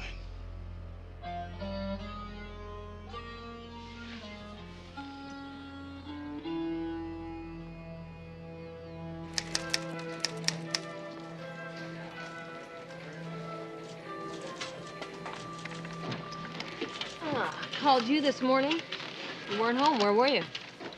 Well, I paid a nice morning visit to Lash LaRue. I told him to get out of town or I would punch his ticket for him. Hunter, that's not a good idea. It's been the rest of your life in the glass house, you know? Did he listen to you? I hope so, for his sake. Hunter. Hey, Hunter. Joey. How you doing? Little Cosmo got to see a guy about some money he needs to get out of town. So if you want to get him before he splits, this is going to be your only chance. Where do I find him? How about, how about 500? Now, 200 if he shows. This is dangerous stuff, man. I think it's worth something, risking getting on the wrong side of Cosmo. $400, that's it, Joey. Where is he? Oh, you're my man. You're my man. Okay, that's only this. Now, I want to see the money first. Now, you bring me the money, I'll take you to him, okay? Doesn't work that way, Joey. You gotta deliver him first. Hey, this is special, Hunter. I mean, you want him, you meet me first with the money, okay? And I don't want to be seen together. You know that, that factory my uncle Vernon Wilton? Yeah, the one that the INS shut down? You meet me there. And Cosmo's all yours, okay? Got it. Okay, buddy. Give me the money. Who's the rest? After Hunter appears, you will get the rest. You don't understand, man. I just crossed Rick Hunter. I'm gonna have to leave this town far behind. After tonight, Hunter will be dead. For what the reason I gotta split? Split, man. Give me the money. Give me the money right now, or the deal is off. I want to call him right now, and I want to call the whole thing off.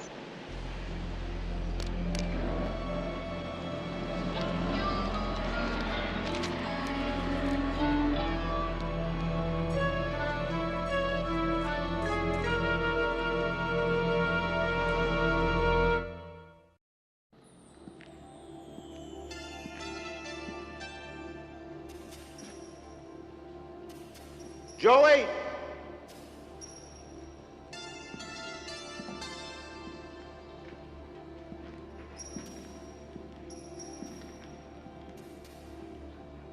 Joey!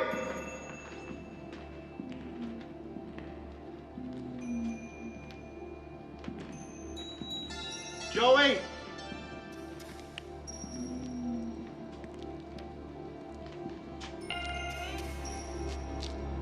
Hunter! Carlos, are you still in town? So, you decided to stay and give me a surprise party, huh? You think this is a joke? No, I think that's a .44 Magnum. You have a gun? Well, no, come on. You know police officers always carry guns. Is the safety on? I'll let you wonder about that. Your choice, my friend. In 15 seconds, I intend to draw my gun and shoot. If you want to try for your gun sooner, do so. Carlos, you've seen way too many John Wayne movies. Honor does not go out of style. And if one is a man of honor, there are certain things that can only be settled this way. You have 10 more seconds. I also like the way your eyes narrow, just like the Duke. That's very good. Why don't you draw? I don't want to kill you in cold blood, but if you insist on being a coward, I will. You're gonna be dead in 10 seconds, Carlos. No, you will be dead in 5 seconds. I know how to handle a gun. So do I. Then prove it. No, you see, I'm afraid not. I don't have diplomatic immunity. Your time is done. Move it! Up against the boxes. Move it! You are a man totally without honor. You haven't been listening to a word I've said. All I hear is the whimpering of a coward. Yeah? Well, let's whimper on down to the squad car. Move. Yeah, all right. No. No, I'll talk to you later. They're gonna release him. So what else is new? Can't hold him without the consulate's okay. They say no.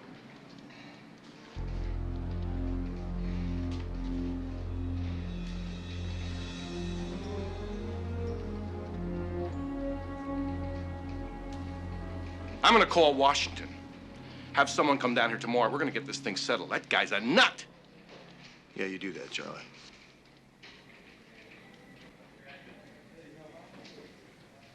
I think everyone is overreacting to this thing. Overreacting? First, you do not charge a man with full diplomatic immunity. You can detain him, but you cannot charge him. The man's lucky I didn't kill him. And you'll be lucky if the Uruguayan embassy doesn't file harassment charges against you, Sergeant.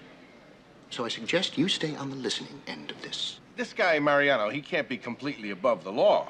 Suppose he wasted 20 people in Pershing Square. We demand that his country recall him. That doesn't work. I've gone through that. We'd make him persona non grata, and he'd be out of here. Good. Make him persona non grata, because I don't want to kill this guy, Charlie. You'd better not kill him. Uruguay is a country of enormous strategic importance to United States foreign policy. So maybe you better have this guy Mariano declared persona non grata before things get out of hand. Why? What has the man done? He's mouthed off a little, flashed a gun, for which he does have a permit. He's a soldier hunter, a man who learned to swagger at an early age. It would be best for you and best for your country if you would just ignore him. He's not gonna let me ignore him. Don't you get it? We've got a big problem here, Charlie. I mean, a big one.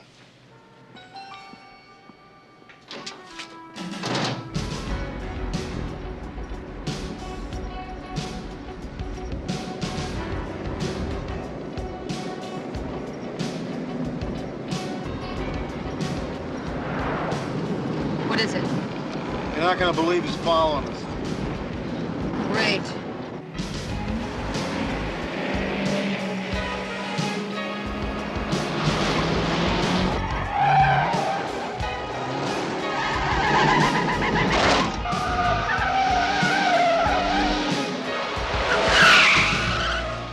Get out of the car!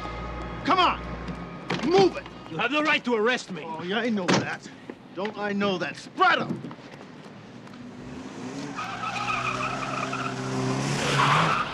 We got company. Stay right there. Get out of the car. Come on. I am a member of the Uruguayan diplomatic legation, sir. Good. Turn around. Oh, I see you people carry your honor with you, Carlos, huh? Hold up! Coronel Ramírez, ¿qué está haciendo usted aquí? ¿Lo mandó mi padre para vigilarme? Su padre está preocupado por usted. Speak English, will ya? Todo está bajo control. Usted no tiene por qué estar aquí. Sí, ya veo que todo está bajo control. Who are you? I am Colonel Hector Ramirez of the Uruguayan 2nd Cavalry Unit. Oh, your hero maneuvers, huh? What I am doing here is none of your business, senor. Concealed weapons and reckless driving, arm-like business. I am a part of the consulate staff, senor. Oh, you're a part of the consulate staff, not the embassy? The consulate staff, that is correct. Do me a favor and tell him the bad news. We happen to be experts on diplomatic immunity. The bad news is that you're under arrest. Yeah, turn around, come on. Don't even think about it.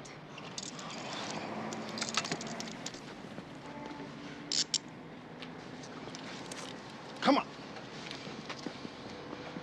¿Qué hace usted parado ahí? ¿Por qué no me ayudó? I have no reason to assist you. I don't want you here. And in any case, the young lady had a gun pointed at me. And I will tell your father that a woman prevented you from helping me. Would have prevented you too. Tell my father there is no need to send anyone to assist me. I am here by my own choice, and I will do what has to be done by my own rules. Put him in the car. And what about me? Oh, you see, Carlos, you can go. You've got diplomatic immunity, remember? And my gun? Are you serious? You should understand by now, Hunter, that I am nothing if not serious. I'm gonna keep your gun. You think that by taking the gun, you can avoid facing me? You should have got on that airplane.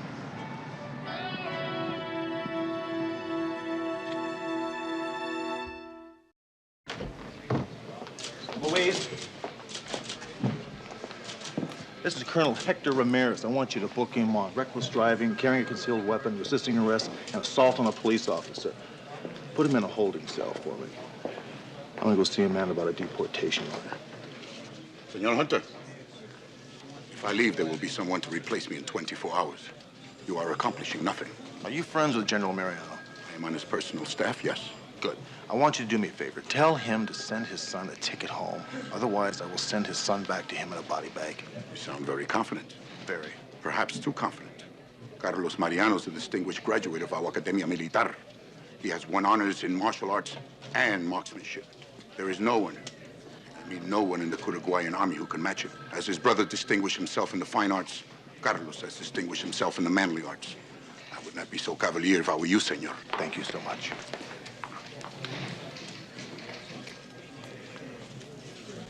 Listen, you know, maybe you ought to go on up to Montana or something. Go on a little fishing trip. Montana? What do you got against Montana? That's not gonna do any good. He's gonna go up there and find me, or he's gonna wait till I get back. No, I think the best way to do this is just meet the guy on Sunset Boulevard at high noon. I'll tell you what. You put together a poker game with 6 of your buddies for witnesses, you know? I'll blow them away. We're always so practical.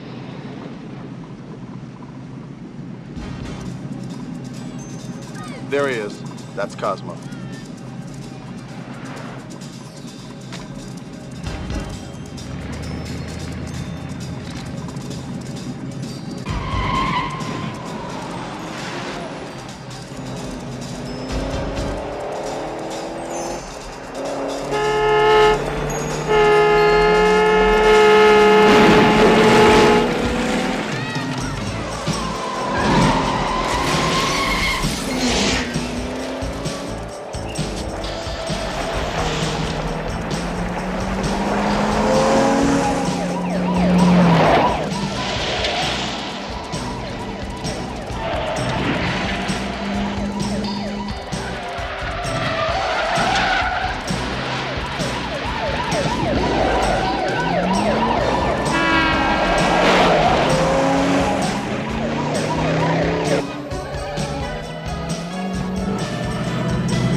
You got him.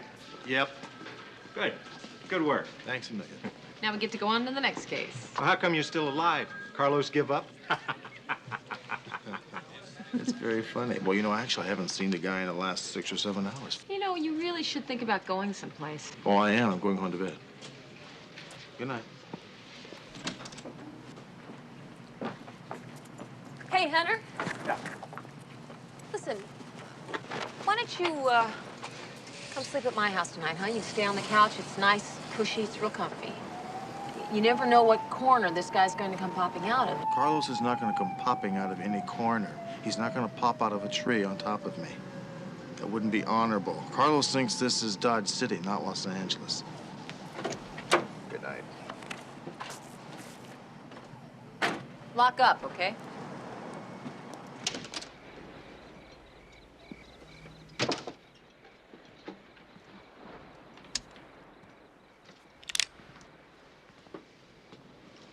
Oh, Carlos, you disappoint me. Sácale la pistola. Hey, just a sec. Get your hands off of that. What happened to the good old-fashioned Western shootout in the middle of the street, huh? Dije que le saquen la pistola.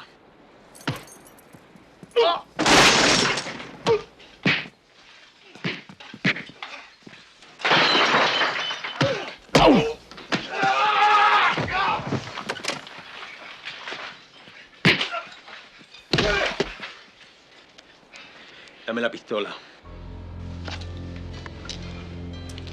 Pónganle las esposas y amarren en las piernas.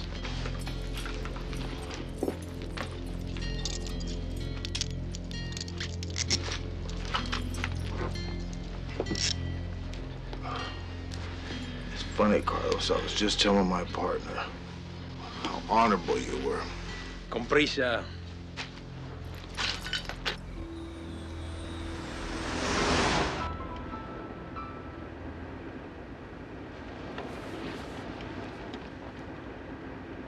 We're not being followed, Hunter. I needed those men to get you into the car. You will not be seeing them again.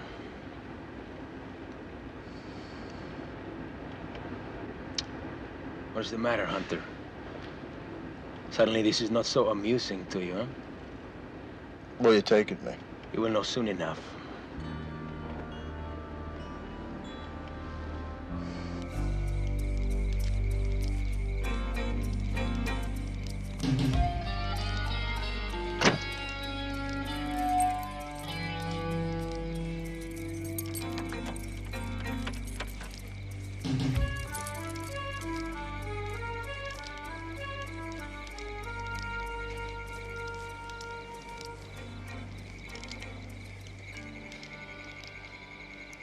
So now what happens?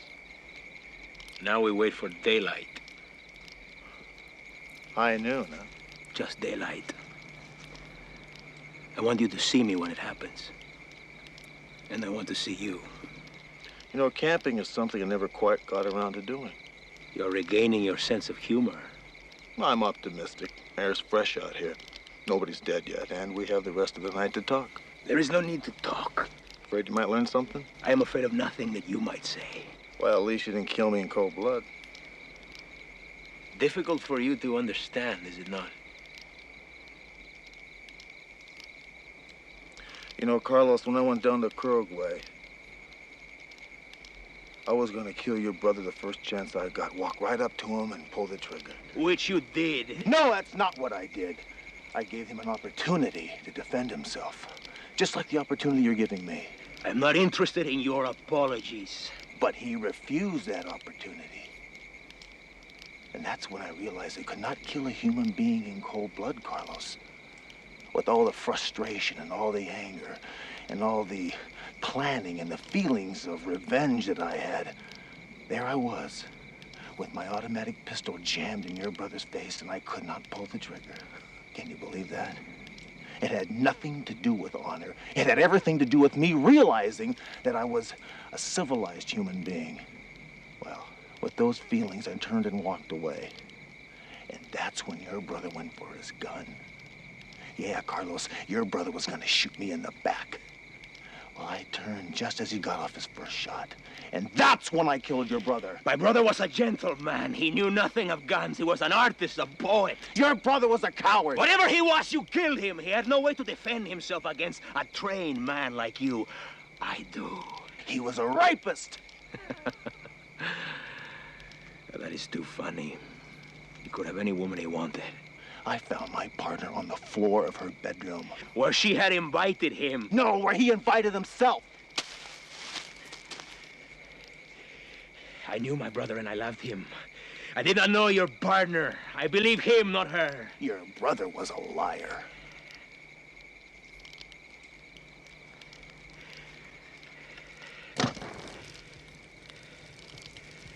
No more talk.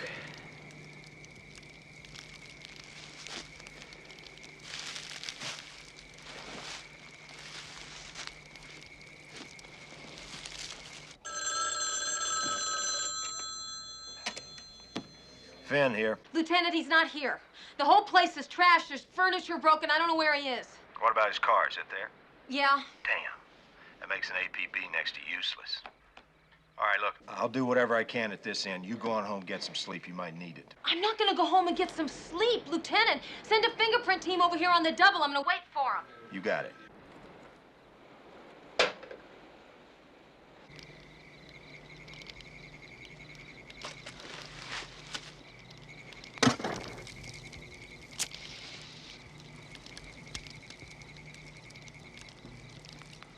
You were asleep, my friend. Very good, Carlos. Don't let the enemy sleep, huh? What's the matter? Couldn't you sleep? I could sleep like a babe if I thought I could trust you. But you know nothing of honor. So I cannot trust you. You're right. I'm gonna kill you the first chance I get. I know that. So I will forego the sleep. Too bad. I won't. Good night.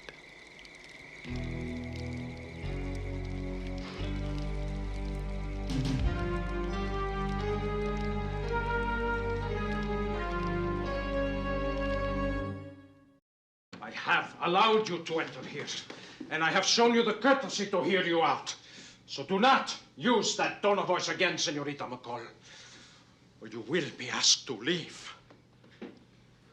When you said that I couldn't possibly have known that two of your security people entered Sergeant Hunter's home, I lost my temper. That won't happen again. But I do know that they were there. Their fingerprints are all over the place. And how could you possibly know the fingerprints of my security personnel? Es una mentira. ¿Me entiendes? You are lying. When they apply for guns to carry on our streets, we register their fingerprints. Now, those fingerprints, fresh ones, are all over Sergeant Hunter's home. Sergeant Hunter is missing, and there's clear evidence of a violent struggle. Those two men do not enjoy diplomatic immunity, so we came here to take them into custody. Not in this consulate you won't. And both those men are here. And if you wish to arrest them, you will have to do it outside these premises. Sir, we are asking for your cooperation here. Now, one of our officers has been forcibly kidnapped, unquestionably, by Carlos Mariano. But Carlos Mariano is here. Now. Here in his quarters, here in the consulate. Fine. Give us 5 minutes with him, and then we're out of your hair. And since Senor Mariano is here, there is obviously nothing to be gained for you to talk to him, is there? He isn't here, and you know it. You are refusing to cooperate in the investigation of a felony involving people that you are responsible for. Paséenlos por la calle. Y usa su arma. Los dos, ambos tienen armas. And he does not speak your language. So I advise you to leave quietly and immediately.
Hunter. Get up. Your cuffs.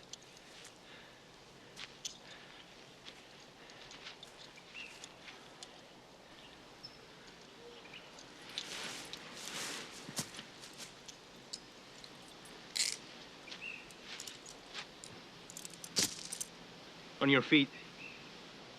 Come on. I am ready. But I will wait if you are not. You are dizzy, perhaps?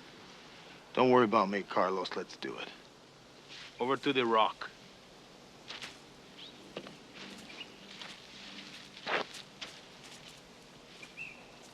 It is a good day to die, Hunter. That is a Sioux Indian expression. Did you know that? Yeah, I saw the movie, Carlos. Let's go. Come on.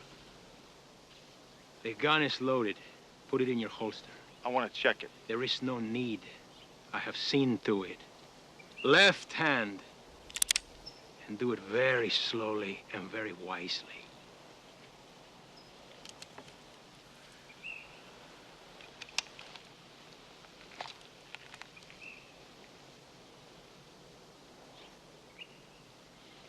I'll wait. You are learning something about honor, my friend. Yeah. Here we are at last, huh? Face to face. One man against another. Your move.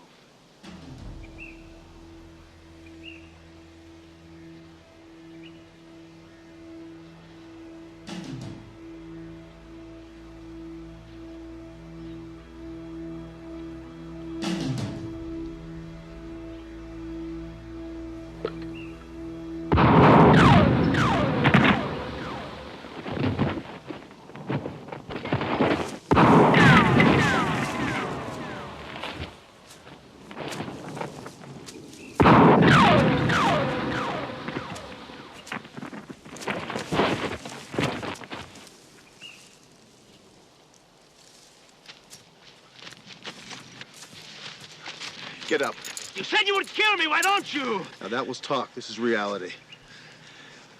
Come on, get up. We're going to the hospital. McCall, you've done everything you could.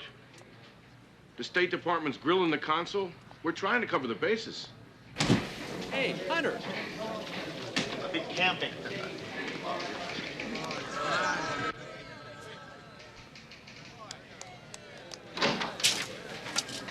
You all right? Yeah. Where's Mariano? Well, that's a long story. Charlie, you better get on the phone and call that bureaucrat from the State Department. I think we got ourselves a real live persona non grata.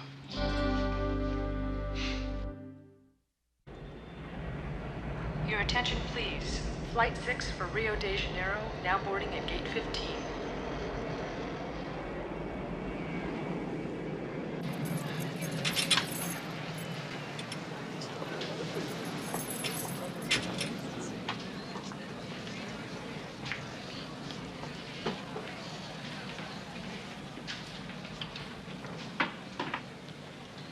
How is your hip? I've got 5 stitches in it. Why are you here?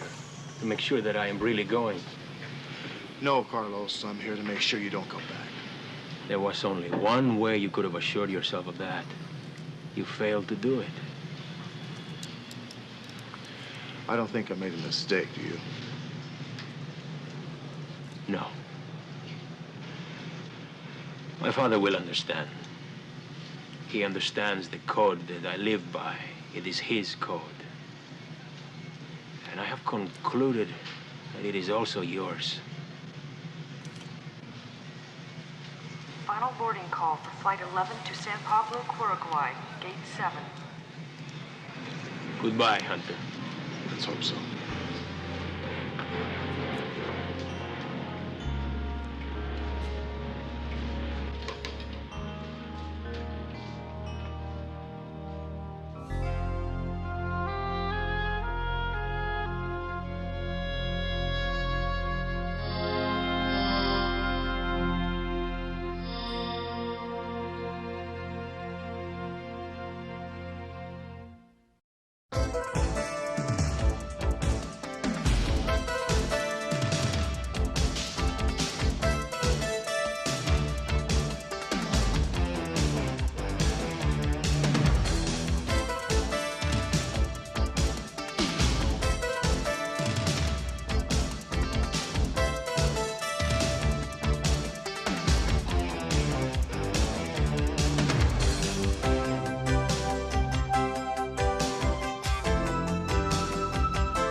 I choose to believe that it was David. He would have inherited over $80 million. Can I interest you in a nightcap?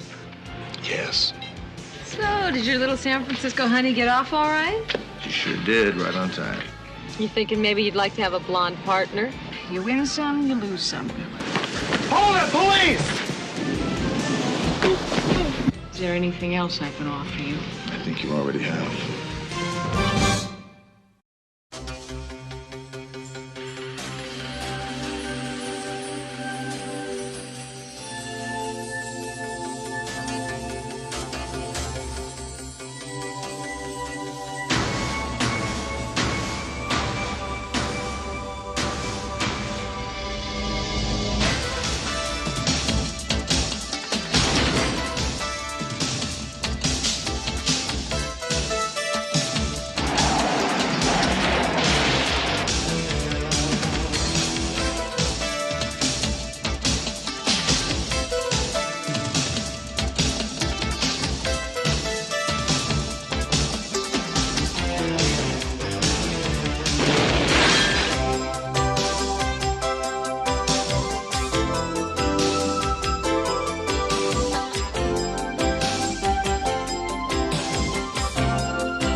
You like the food, Joe? Oh, that food was great.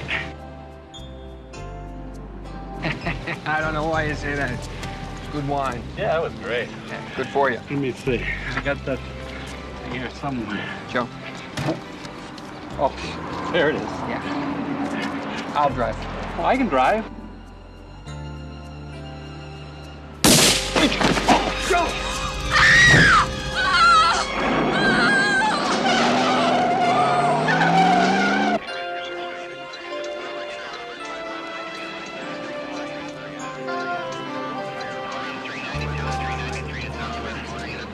That's great. Where's Hendricks now? He went to go wait in the car. Joe Ellis was a private eye. Private eye, huh? Damn world's not safe for anybody, McCall. Let's go talk to Hendricks.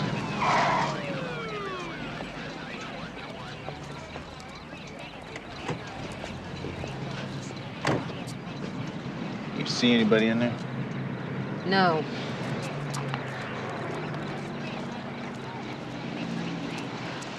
I thought you said Hendricks was in the back of that car.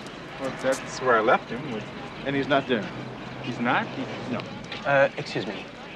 You can understand that I had to calm down everybody inside.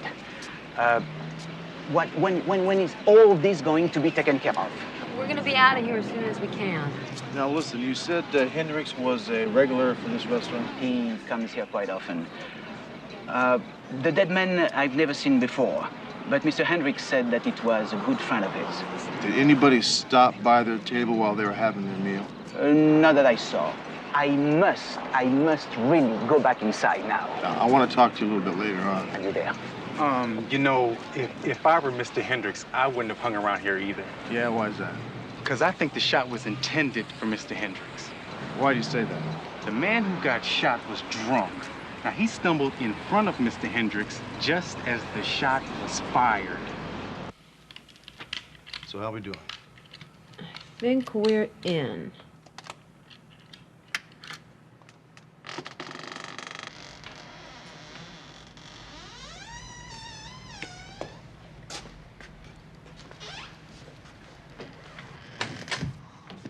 You don't think this guy took Philip Marlowe too seriously, do you?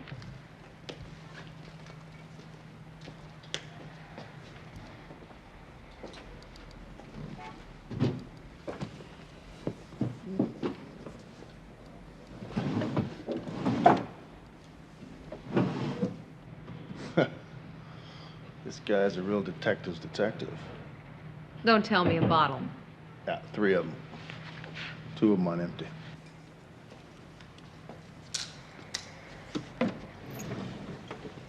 Well, everything in its place and a place for everything. Aren't these attractive? What size are they?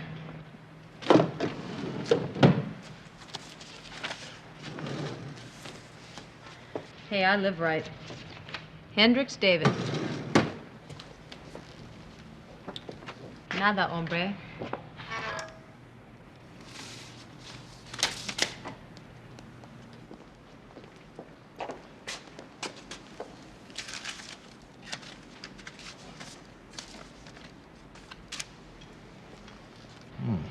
To Joe Ellis. Looks like a check. It's from David Hendricks.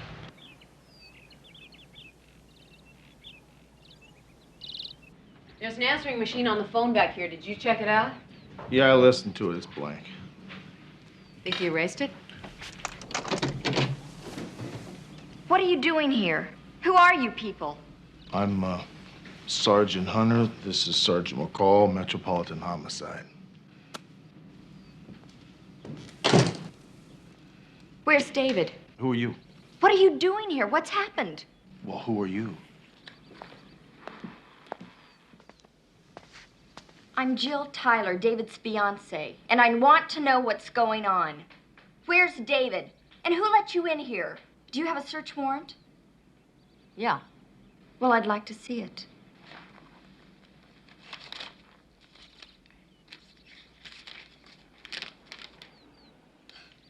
This says Joe Ellis for an address on Pico.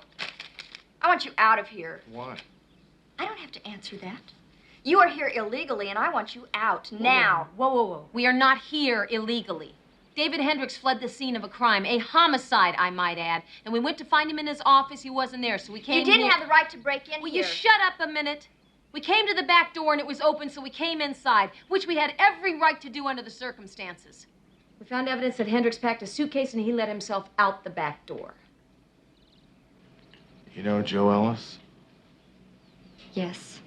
And did you know that he was shot to death last night? David didn't kill him. Joe was working for David.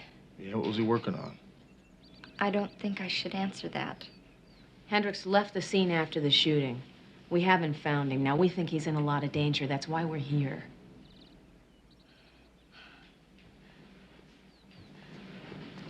Look, I haven't heard anything from David since yesterday. It's not like him to go a whole night without calling me. What kind of danger? Well, we think he might have been the intended victim last night. Was anybody after him? Yes. His stepmother. She pushed David's father out of a 16th-story window 3 weeks ago in San Francisco.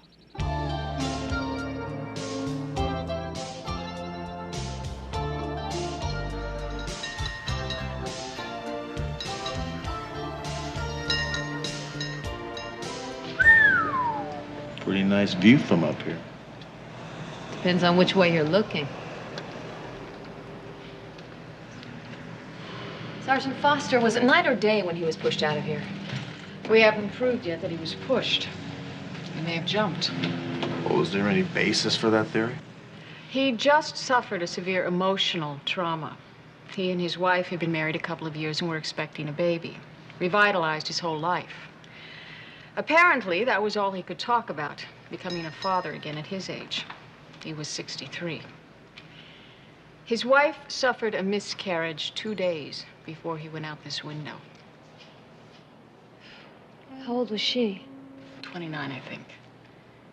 Anyway, the problem is there were no witnesses. No one saw him come into this hotel, and he had no known reason for being here. Well, where was his wife when this happened? Still in the hospital. I guess you know her stepson thinks Mrs. Hendricks tried to kill her husband. I know he hasn't been shy about saying that.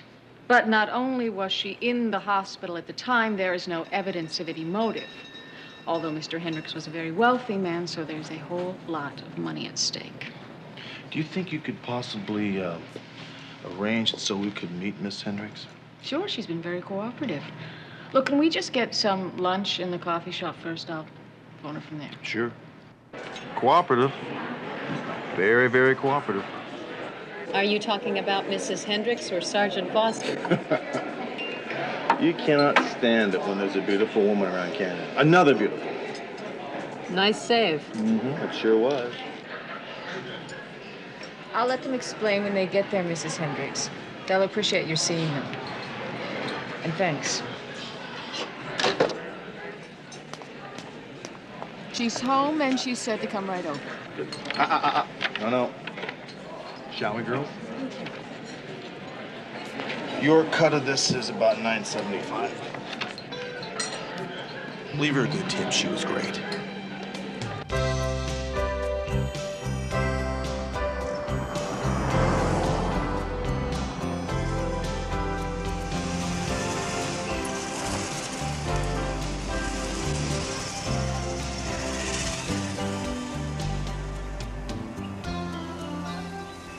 Since we're dealing with a woman who's lost a baby and a husband in the last 3 weeks, we'll keep it as brief and painless as possible. You've been dealing with her. Why don't you just take the lead? I don't think you'll have to pussyfoot. If her husband was murdered, she wants to know who and why. My husband held onto that stock for over 20 years. Now, you'll have to give me a better reason than that to sell it. Yes, Arnold, that's my decision. I will speak with you later. Thank you. Ah, yes, Sergeant Foster. Hello. Yes, Mrs. Hendricks, this is Sergeant McCall and Sergeant Hunter. Hello. Los Angeles. How are you? I understand you want to talk to me about David Hendricks. Yes, David Hendricks disappeared the other night after an associate of his was shot to death out in front of a Los Angeles restaurant. And you think David did it? No, we don't think he did it. We think he was scared and took off because, well, he might have thought the shot was meant for him. Well, I can't imagine who would try to kill David. He's a wimp. I mean, David doesn't have any friends or enemies. He's like I said, he's a wimp. Do you think there could be any connection with what happened to David and the death of your husband? David certainly is connected with my husband's death. I believe he hired someone to do it. He denied that, Mrs. Hendricks, while attached to a polygraph. Which proves nothing. But money, however, buys whatever services you want it to. And David thought there was a fortune at stake. His fortune. Well, can you clarify that? What do you mean? David was afraid that his father would change his will once our baby was born. Are you saying that David didn't know about the miscarriage? It wasn't front-page news. But that's not all he didn't know. He didn't know that his father had already changed his will. Are you talking about leaving a share of the estate to the unborn child? Leaving all of the estate to me. with provisions for a trust fund for David of $100,000 annually. You don't think your husband tried to kill himself, do you? No. John was not the kind of man to commit suicide. Someone killed him, and I choose to believe that it was David. He would have inherited over $80 million from his father's old will. David chooses to believe she did it. I think the key to that puzzle is who took the shot at David. Well, we might be able to answer that question for you better down in Los Angeles. Look, would you feel that I was intruding if I asked to join you there? Well, not at all. I think we can extend you that courtesy. Besides, I think we can always use an extra pair of eyes and ears. Right, Sergeant? Right. And what else?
You both questioned her, right?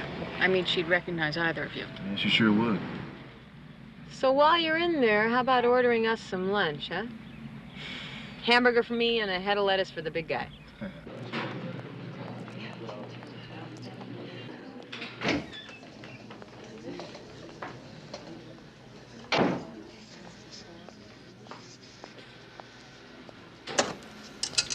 Okay. Yeah, I will. Okay, bye.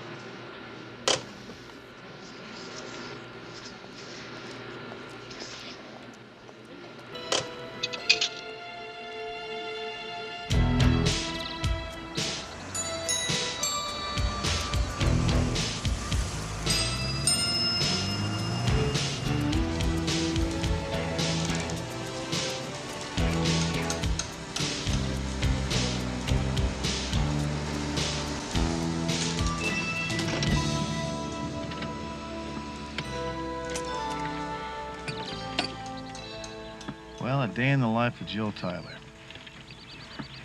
Pretty fascinating.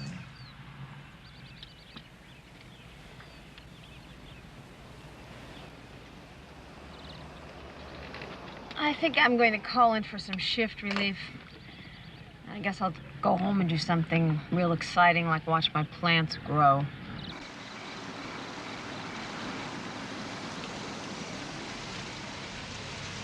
Sorry today was such a bust. Hey, I've been a cop for 9 years. I know the routine. I just don't know how long my department is going to let me stay down here if I don't come up with something. Maybe tomorrow will be better for us. Which still leaves tonight. Yes, it does. Where does a hungry, unmarried woman eat dinner in this town?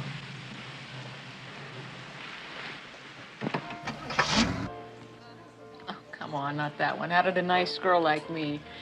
You know, I could ask you the same question. Yeah, but you're more interesting than I am. Well, first I tried selling. And then office work. And then more selling. And then finally, one day I had to face it. I wanted to be a cop. I don't know, something about the thrill of the chase. The thrill of the what? Oh, you know, chasing the unexpected, the unpredictable, the exciting. I see what you mean. I knew you would. You know, my room has got one of those refrigerators full of tiny little liquor bottles. Can I interest you in a nightcap? Yes.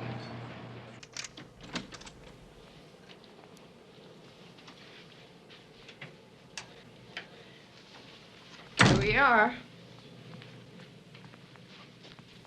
I'll bet that you are not really a drinking man, are you, Rick? No, I'm not. Is there anything else I can offer you? I think you already have.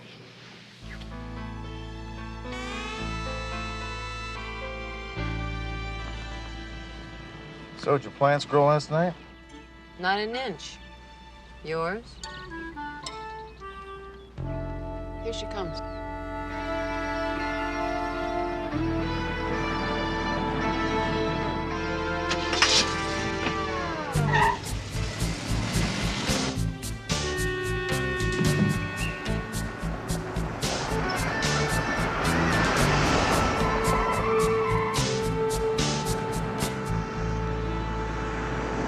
Well, wherever she's going, she's in a big hurry to get there. Probably late for a manicure in Malibu. If she drives all the way to San Francisco, just drop me off.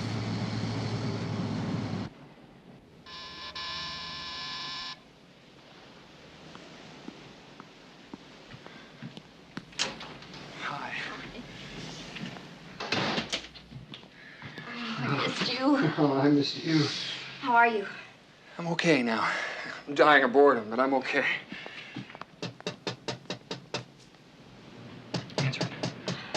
Who is it? Miss Tyler, it's Sergeant McCall. Miss Tyler, open up the door. We know David Hendricks is in there. We have a warrant for his arrest. Stole him. Stole him.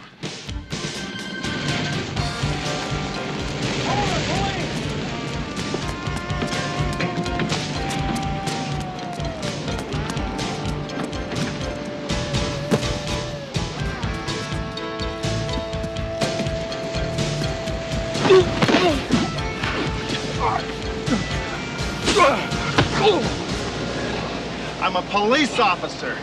Police? Why the hell didn't you say so? Come on. Why are you so convinced that she tried to kill you? You think it really makes that much of a difference to Mrs. Hendricks whether or not you're dead or alive? It sure as hell does. She was scared to death when she found out that I hired Joe Ellis to prove she killed my father. Did Joe Ellis find anything? Ah, you're damn right he did. He found out that she had a lover, for one thing. A long-time lover. The San Francisco Police Department cannot find anything to support that, Mr. Hendricks. Are you telling me your private investigator was doing a better job than we were? Hey, however it sounds to you, Sergeant. Sounds to me like Joe Ellis was feeding you a load of garbage to keep the checks coming in. Did he give you any evidence? The man's name, for instance? No. But he'd have found it, given enough time. Can't you see what happened? Casey got her boyfriend to take care of my dad's murder for her. Oh, she was a very persuasive woman. She got my dad to marry her 3 weeks after they met. Well, we understood that your father was very much in love with her. Yeah, he probably was. And the pitiful thing is he was so damn proud of that baby. It probably wasn't even his. Mrs. Hendricks was scared to death with the loss of the baby that David's father would change the will back to the way it was before she got pregnant. You know, we have got a load of theories here and nothing to prove any of them, which is exactly where I started 3 weeks ago. See, that's why I hired Joe Ellis, and why I'm gonna hire somebody else to take his place. My father's money doesn't mean squat to me. I got money of my own, and I'm willing to spend every damn dime of it to prove that Casey, my stepmother, had my father killed. In the meantime, where can we contact you? Will you be going back to your house? No, I'll be staying out of sight. I'll be staying here until I can find someplace else. That is, if I can get your word that this address isn't going to show up on some police report. You've got our word. Whose place is this? Belongs to a friend of mine. He's out of the country. Doesn't even know I'm using the place. Breaking and entering? I didn't break anything. I know where he hides the key. I'm staying here with you tonight. No, you're not. Look, we've already had this out. You're going home. David. And staying there. I don't want anybody else following you out here. Look, unless there are any more questions, Jill and I'd like to be alone for a while. Certainly.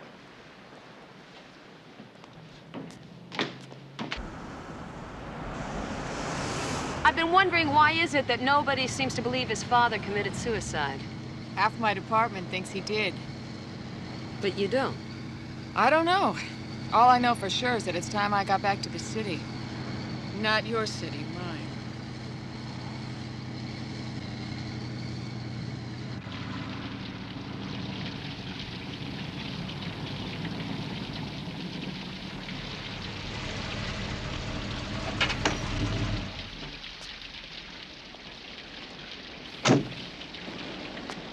Thanks for everything. If you ever get up my way again, give me a call. We'll do better than that. We'll keep in close touch until this awful thing's taken care of, won't we? Bye-bye.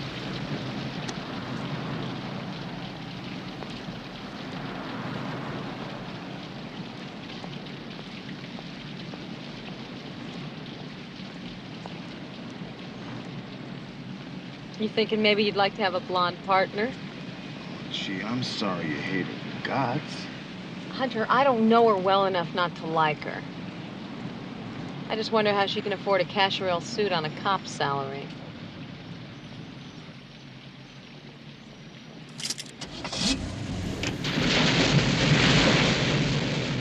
Zombies?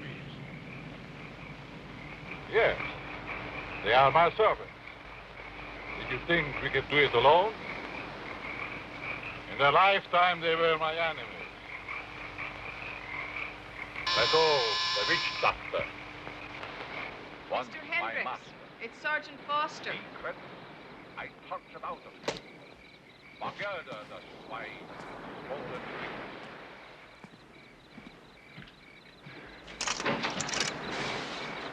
You scared the hell out of me. Sorry, I didn't mean to. May I come in? By all means. I'm alone.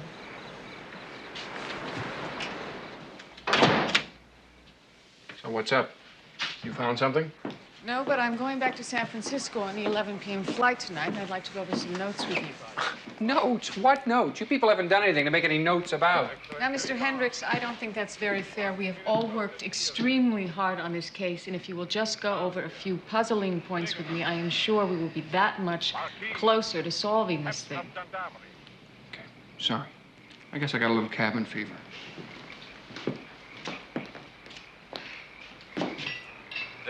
What are you drinking? Scotch. Strong, single still scotch. You want some? Sure. Might help warm up the climate in here. We have something in common. Oh, yeah? What's that? Old movies. I hate old movies. Now, about your questions. Thank you. The last time you spoke to your father was 3 days before his death, correct? Yes. We spoke at least twice a week. We were very close. Yes, your phone records verify that. But there were no records of any phone calls in or out on the night your father died. Why should there be? Jill was with me that night. And I talked to my father a couple of nights before. You told Sergeant Hunter you have a handgun and a permit. May I see them both, please? Why? What has this got to do with this case? Humor me, Mr. Hendricks. Please.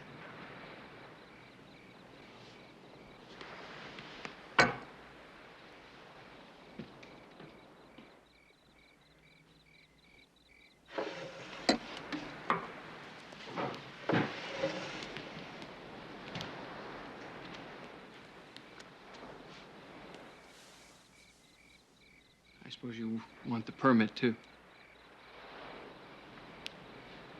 I don't think that will be necessary.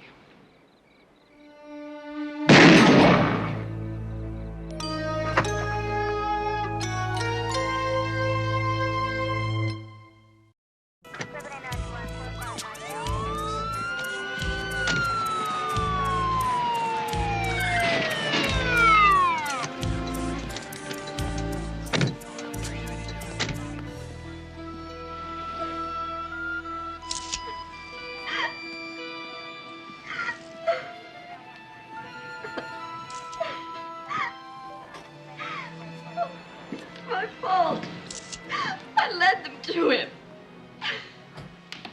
Jill, you didn't lead anybody here. It's not your fault. The fact is, Miss Tyler, it looks as if David killed himself. You had nothing to do with it. I left David at 9 o'clock last night, and he was fine. Fine. He didn't kill himself. Cases like this drive me crazy. Why? What do you mean? Well, you're sure you're onto the answer, and suddenly the whole thing turns to sludge. So you think he killed himself? No forced entry, his own gun in his own hand, a prime suspect in a murder case. Could be. Well, we have a definite MO here. I think the killer tries to make it look like suicide, and that makes him one deliberate killer. You know, I don't think we'll ever know. You know, guys, you win some, you lose some. It hurts, but it goes with the territory. Sometimes the bad guys just get away with it. Ain't that the truth? Thank you. Welcome. Allow me.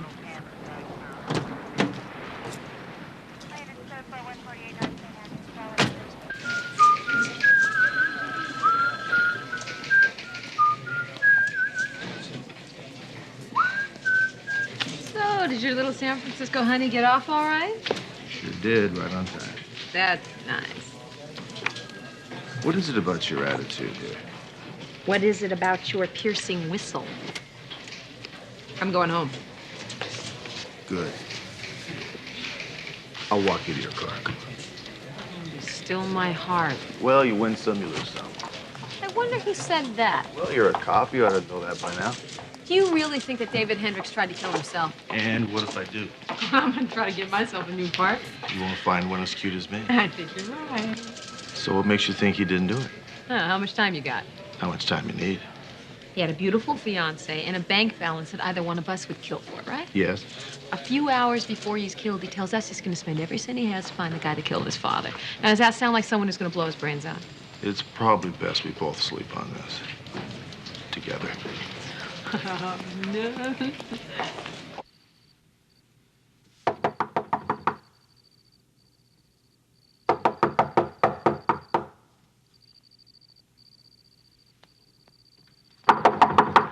I'm coming.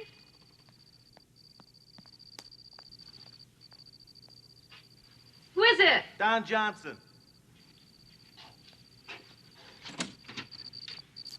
You wish. Nightly. What do I owe this pleasure? What, mud rustling over for the evening? I've been thinking. Want applause? You go to bed dressed like that every single night? That is going to remain one of life's little secrets. Before I start, I must have some coffee. Wait, you see a sign outside that says open all night? You know, Valerie Foster is very strange. She didn't want to go steady or what? I'm going to plunge right into this, okay? Fine, plunge. Now, you know Valerie and I, Yes, I know. Don't get me wrong. It was okay. I don't want to hear the details. But she acted very strange about it. So get to the point. She was faking it. You know, they're going to be serving ice water in hell before I ever confide in you about anything I do again, really. I'm sorry. I am sorry. Really, I am. Hunter, but listen. Do you really think that you can tell when a woman is faking it? You know what I'm saying? Yeah. Hunter, she chose to go to bed with you, so why would she fake it? To get closer to me. Well, she certainly did that. She thought I was going to be one of those after-sex talkers to find out what you and I were doing, what we knew about the case. And how about the fact that she was pushing that suicide deal on us? Come on. I mean, you and I both know David Hendricks did not shoot himself, right? Welcome back, partner. Well, I was never away. Well, that's debatable. How about that coffee now? Fine. And right after the coffee, I think we should go to San Francisco to check her out. Can I change first? I like the way you are right now.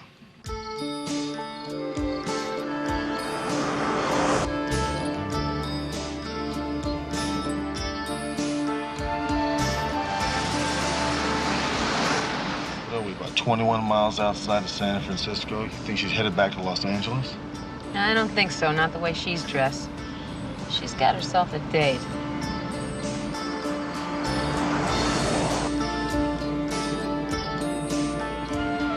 Yeah, she's slowing down.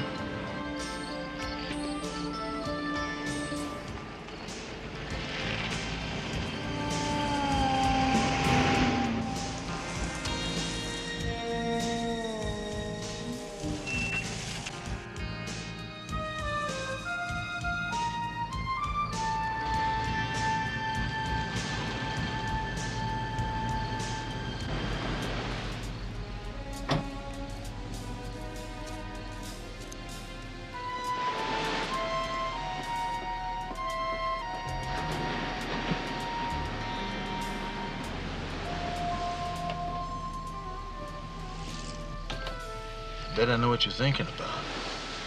Think it's that boyfriend, the one the private eye talked about? No. Well, what? I think we're gonna see him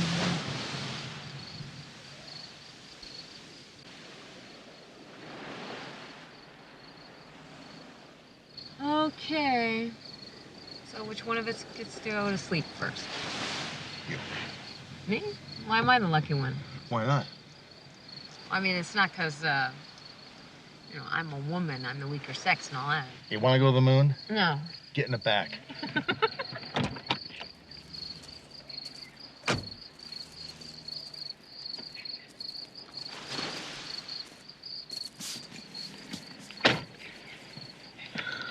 Oh, we're trying to make up, huh? Yeah, just go to sleep. Okay, wake me up in 3 hours, or if they leave, whichever comes first. I'll wake you up when I get tired. Okay, fine. Gee, what is your problem, anyway? What, do you think she's in there faking it with him? Give me my coat back. I was only Give me the coat I back. was only kidding. Jeez. Good night. Good night. Gee.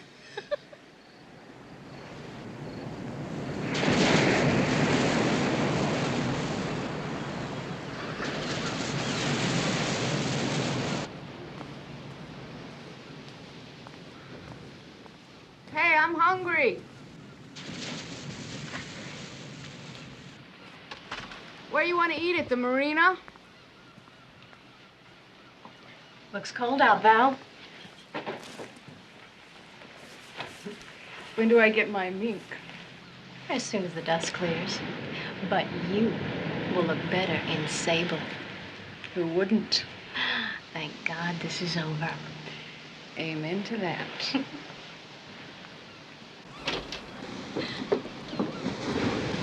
Good morning. Hello?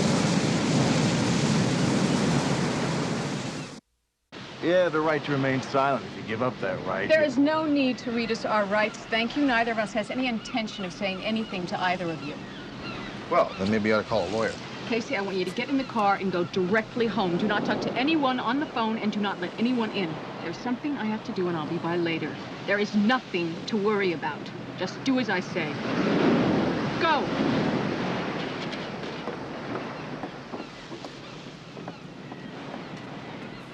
Well, that tells me all I need to know. Yeah, what's that? You never would have let her drive off if you thought you had anything. Well, we do have this. You and a principal in a homicide know each other. Intimately. You can't prove that. We spent a few hours together at her beach house. That is not even a misdemeanor. Now, if you'll excuse me, I got a bag to pack. And don't try to follow me when I go. I'll be on red light and silent. Getting good, isn't it? Let's take her in just for the hell of it. Well, it's not. I'm starving. We can have breakfast. At least we can make that stick. Yeah, come on. I think we found out who killed Hendricks, senior and junior. We've got 2 suspects and 1 problem. The problem is one of the suspects turns out to be a San Francisco police officer. You gotta be putting me on, Hunter. No, I'm not. Now, if we take this puny evidence we have to the San Francisco police, they're going to laugh in our faces. So what I'd like to do is kind of avoid those people. And do what? Well, we're not sure yet. Is McCall there? Yes? Put her on. He doesn't trust me. Yeah, Captain? I asked Hunter, now I'm going to ask you. What is your game plan?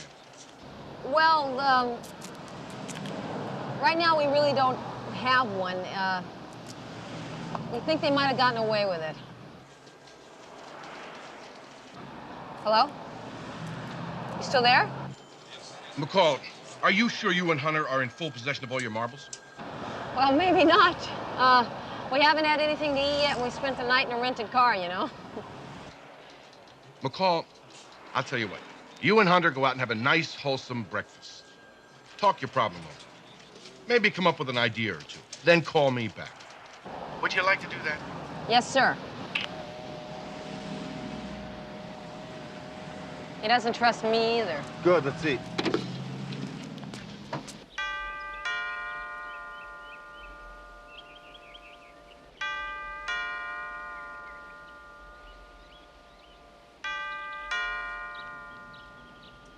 Who is it? It's Sergeant McCall, Mrs. Hendricks. I'd like to speak with you. No, I'm sorry. I can't talk to you. Just go away. Mrs. Hendricks, I will do all the talking. You don't have to say a word. No! Mrs. Hendricks, if you don't talk with me now, I can go and get a court order and come back later. You'll have to do a whole lot more than just listen to me. I don't have to say anything? Not if you don't want to. This is as far as you get. Valerie's going to tell you that there's nothing to worry about. She's wrong. You'll be real surprised, Mrs. Hendricks, at what's going to come out. I'm talking about everything that Valerie's been putting a cork into. We're going to assume that your friend, Sergeant Foster, did the actual killing. And we could assume, for argument's sake, that you were completely unaware of what she was doing. I have nothing to say. Mrs. Hendricks, my partner followed Valerie when she left the beach house. For all I know, he's talking to her right now, trying to get her to cop a plea. And I think he'll have a real good chance of doing that since they slept together when she came to L.A.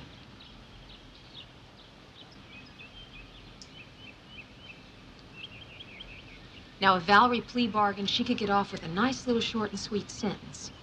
In exchange for helping the DA put you away for life, not to mention the gas chamber. Do you understand what I'm saying? I have nothing to say. Are you finished? She's a cop, Casey. She knows all the tricks. Now, we can only deal with one of you, and we would like to deal with you. Now, Casey, you don't have to say anything. Whatever you say could be used against you in a court of law, and you do have the right to have an attorney present. But you also retain the right to speak with me if you choose.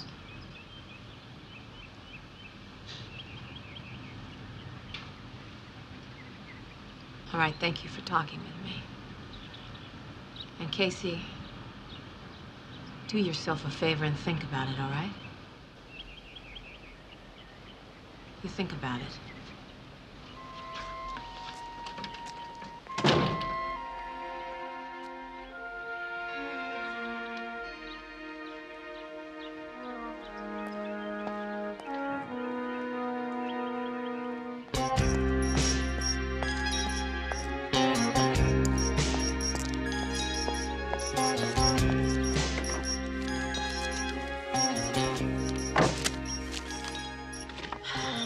She listened. I think she was about ready to talk, too. And you read her rights? And that, as they say, was that. Who is it? It's me.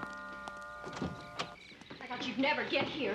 One of those cops, McCall, she was here. You let her in? No, I talked with her at the door. She threatened to get a court order. You're an idiot. She said with you off the case and somebody else on it, all kinds of things would come out that you had covered up. That is cop talk, Casey. What did you say to her? Nothing. I am not an idiot, Val.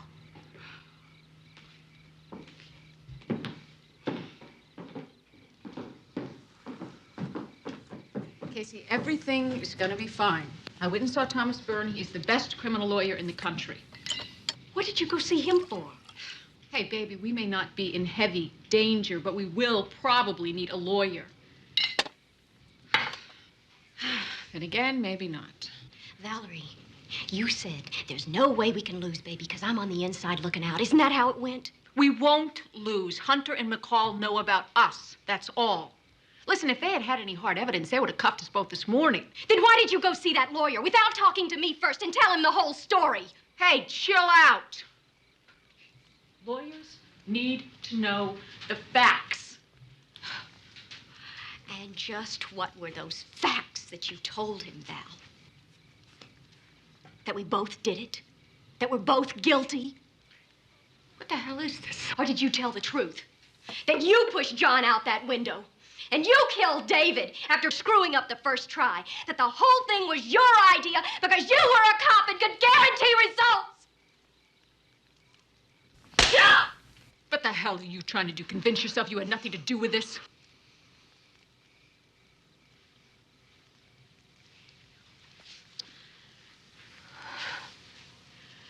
Now, we may get some publicity we didn't count on.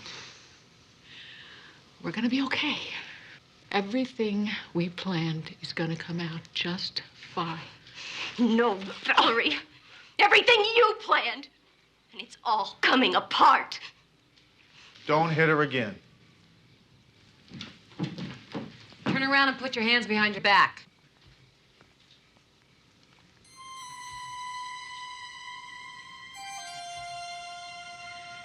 Dee Dee, look in my purse. You'll find a key in the side pocket. You have the right to remain silent. You also have the right to have an attorney present. If you give up that right, anything you say can and will be used against you in a court of law. It's a key to locker number 67, Peninsula Athletic Club. You'll find a tape I made. The tape will tell you who planned this whole thing from start to finish. So if there's going to be any plea bargaining here, you better come to me first, or you won't have a case.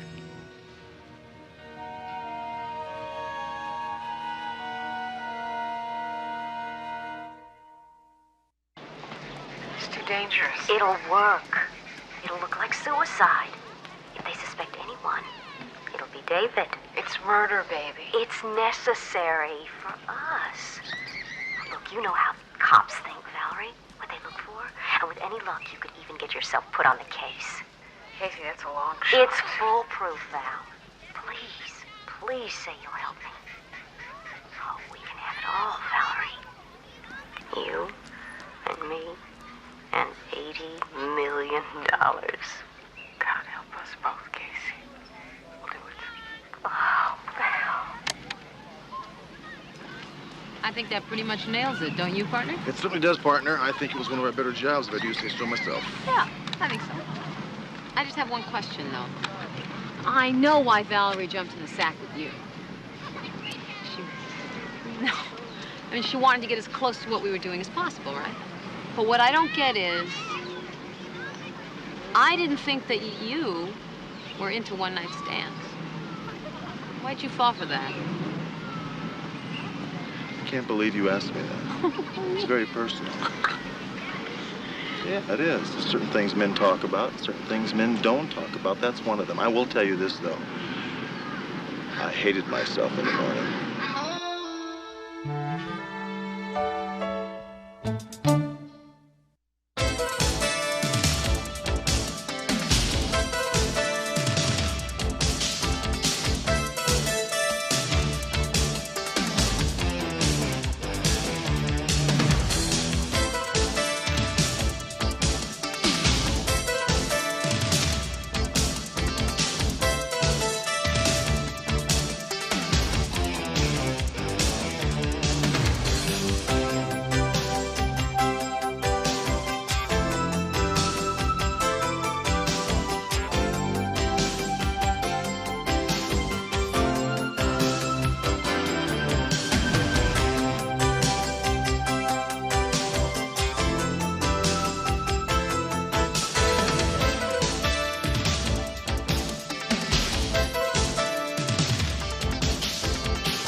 check this out. Cardiorespiratory arrest due to cocaine. You were raping her. We raped her. Hey, we gave her you crazy cocaine man, and shut raped up! her. Yeah. Unfortunately, I have no choice but to drop the charges at this time. My sister's dead because of what you did to her! You'll pay with your lives! But I didn't shoot Philip Epperson. I think you did. She is a prime candidate for a frame. You just assumed she killed me, too.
Brigham Young said, this is the place. I don't see any cars. Good. Have some time to kill.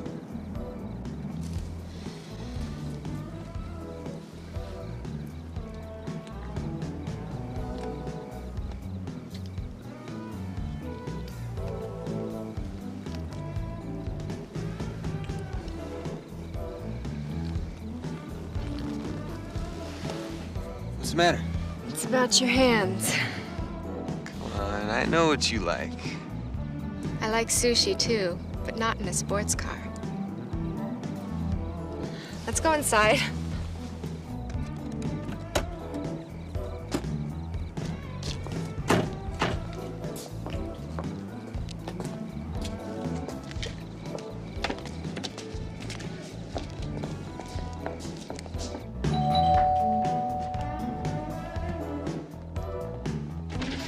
Hey, come on in. Hey, Jeff. Hey, Dan.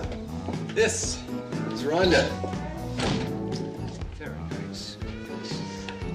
Where is everybody? Fashionably late, I guess. Come here. This is Chef Robert in the kitchen, creating his latest gourmet treat. His parents are out? Far out, Paris. Here you go, my dear. A little delicacy especially for you. No thanks. I don't do Coke. Is that what it is, Coke? Well, we're not just talking any old Coke here. This is the ultimate in Peruvian flake. Here.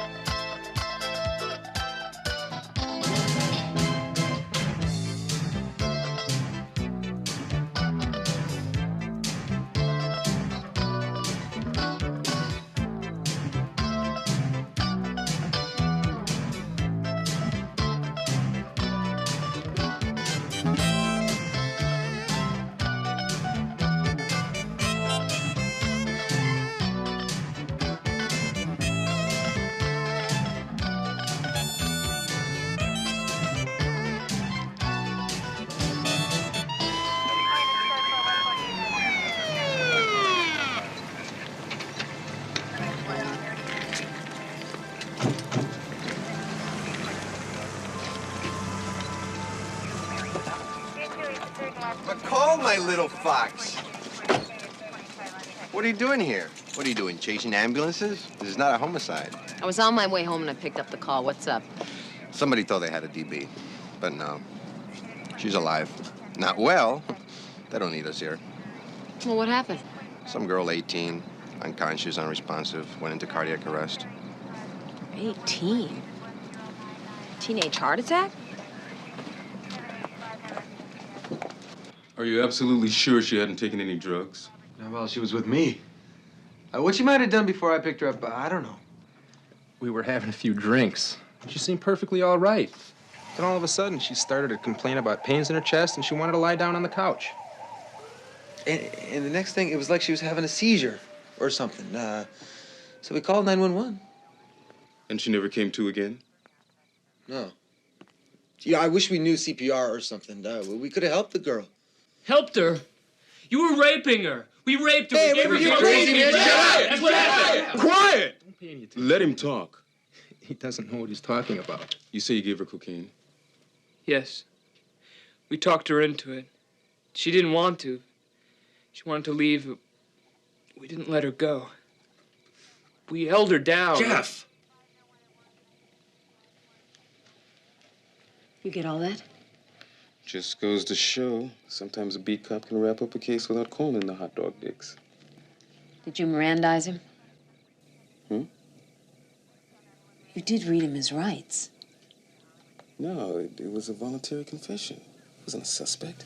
I didn't know there'd been a crime committed here. What, are you a lawyer now? Read him his rights.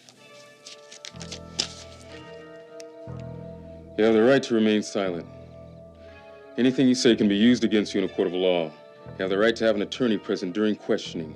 If you cannot afford an attorney, you have the right to have one appointed for you prior to questioning. Do you understand these rights? Yes. Will you voluntarily answer my questions? I think I'd like to talk to an attorney. Dr. Kaler, 247, please. Dr. Kaler, 247.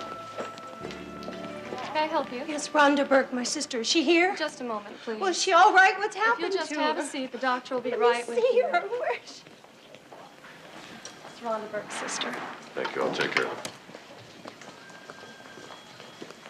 I'm sorry, Miss Burke. We did everything we could. No! There's no way these kids are going to get off. They're guilty. Jeff Wyatt's confession won't be admissible as evidence in court. Therefore, these punks will get off. How? He volunteered that confession. Miranda does not apply. Unfortunately, Melvin Belli will put holes all through that testimony. You are so cynical. Try and have a little faith in the American system of justice. I am cynical, but it has nothing to do with justice. It has everything to do with this prosecutor is overmatched by Belli. He volunteered the confession. He's guilty. They're all guilty. So is Miranda. And the state will further establish that the victim's death was a direct result of the ingestion of cocaine, a drug provided by the defendants, and that the resultant heart attack suffered by Rhonda Burke was induced by the drug and by their sexual assault. The prosecution will prove that these men are, in fact, guilty of both rape and murder. Thank you. Mr. Belli, your opening statement, please. Yes, Your Honor. May it please, Your Honor. And, of course, may it please you, ladies and gentlemen of the jury. I want to make just a very brief opening statement to set out some guideposts so that you can determine that my clients are not guilty. Your Honor, ladies and gentlemen of the jury, these young men who are sitting here are the real victims in this case. Victims of a public outrage against drug abuse, which all of us feel, and rightly so. Certainly it's tragic that Rhonda Burke may have died of cocaine poisoning, but that's not justification for making these boys scapegoats. No cocaine was found in their possession or in the house where Rhonda Burke died. In fact, the only cocaine ever found in this case was in the body of Rhonda Burke. Proximity to an event is not evidence of complicity. I will establish and prove that all that these boys are guilty of is something that all of us have been guilty of sometime in our lives, being in the wrong place at the wrong time. Thank you. Prosecution may call its first witness. And what did you find to be the cause of death? Cardiorespiratory arrest due to cocaine. And did your examination also indicate that the deceased had been violated? Objection. Violated. It's leading and suggestive to his own witness. Sustained. There was evidence that she had engaged in sexual intercourse a short time prior to her death. I see. And was there any indication of physical injury to the deceased? Bruises on her facial cheeks, arms, and thighs. Your witness? Deep, lasting bruises or mild, faint bruises? No, they were intermediate. By the way, was Rhonda Burke a smoker? Yes. Did she take oral contraceptive? Objection. Overruled. Witness will answer. We found evidence of that, yes. So you did find evidence of that. Don't those factors, smoking and the pill, increase the lethal potential of cocaine? That is the medical consensus, yes. Is it also possible Rhonda Burke may have lacked the necessary enzyme to metabolize the cocaine? We didn't test for that. Thank you. Oh, there's another thing. About those bruises, aren't there people who bruise quite easily? I mean, in response to actions less than violent. Yes, there are. And couldn't those bruises have come from some amorous adventure in the front seat of this little sport? Objection. Withdrawn. No further questions. And what happened after you arrived at the address? The paramedic team was already attempting to resuscitate the victim. So I began to question the witnesses that were present in regard to the circumstances. And what happened shortly thereafter? One of the witnesses, Jeffrey Wyatt, voluntarily confessed that he and the other defendants provided the victim with cocaine and subsequently raped her. And during the rape, she suffered a seizure. And you recorded this confession? I did. Request that this officer's notes be admitted as evidence. No, Your Honor. As People's Exhibit A. The defense requests that the ruling on admissibility of these notes, or alleged notes, be continued until completion of our cross-examination. Granted. Any more questions? No, Your Honor. Mr. Belli, your witness. Did you find any cocaine on the premises? No, sir. Were there any signs of any kind of a struggle? No. And very importantly now, did you read Mr. Wyatt his rights before you recorded his alleged statement? I didn't because at the time he wasn't... Just answer the question. It's simple enough. You read it or you didn't read it. Did you advise Mr. Wyatt that he had the right to legal counsel before answering any questions? No. I'm trying to tell you he wasn't in custody at the time. He made a voluntary statement that took me completely by surprise. He volunteered the statement. Defense requests that the court rule this officer is a hostile witness. And if Your Honor would, ask him to answer where he can, yes or no, not an elaborate statement. So directed. Now, Officer Myers, isn't it true, and this is very important, that Mr. Epperson asked if he could leave and go to the hospital with Rhonda Burke? Answer the question, please. You don't have to look at anybody to give an honest answer to that. Yes. And wasn't this prior to Mr. Wyatt's alleged confession? Yes, but he wasn't... You've answered the question. Your Honor, I submit that this witness's testimony that the defendants had in fact been detained establishes they should have been advised of their Miranda rights to remain silent and to have legal counsel. They weren't. Since they were not so advised, Mr. Wyatt's alleged statement is not admissible in evidence. Does prosecution have anything to say?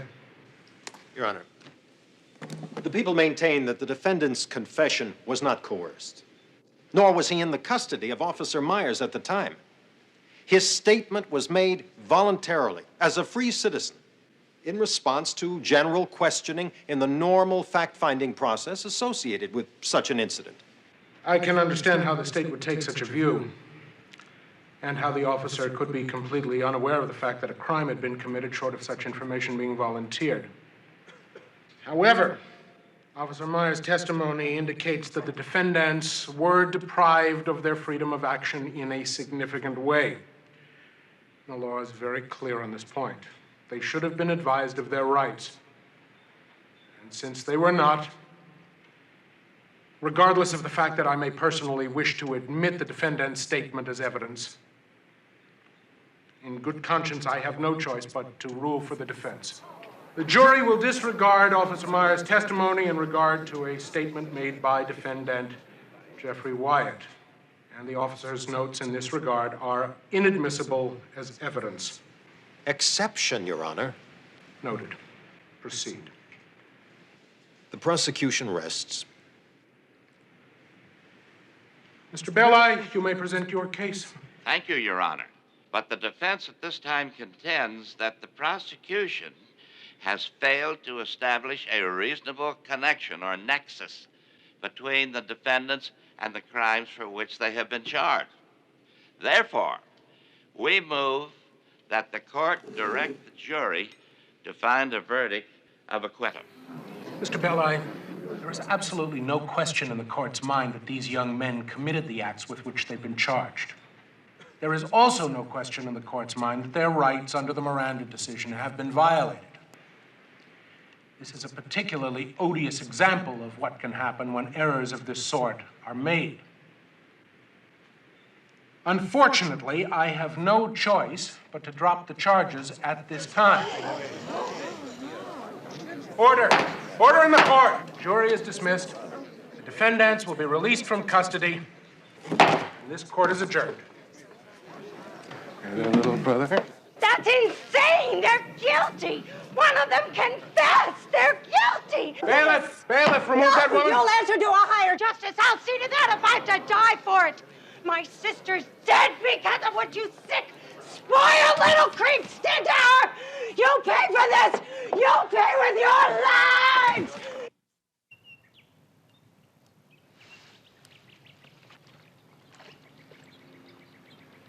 Phil, come on out. What are you doing in there? You know I can't stand being alone. Jump in. It's a sure cure for all of your ails. Catch 'em, Rays. Oh, Phil, you know, sometimes you are the biggest baby. Hey, why don't you show me that dive I taught you? All right, now, check this out.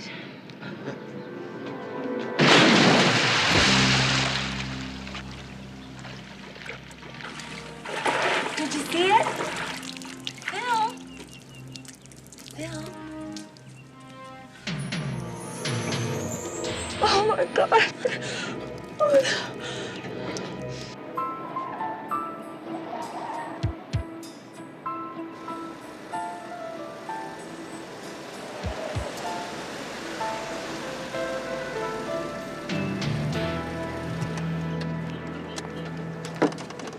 Miss Burke? Yes, what is it? I'm Sergeant McCall. This is my partner, Sergeant Hunter. We're with the Metro PD.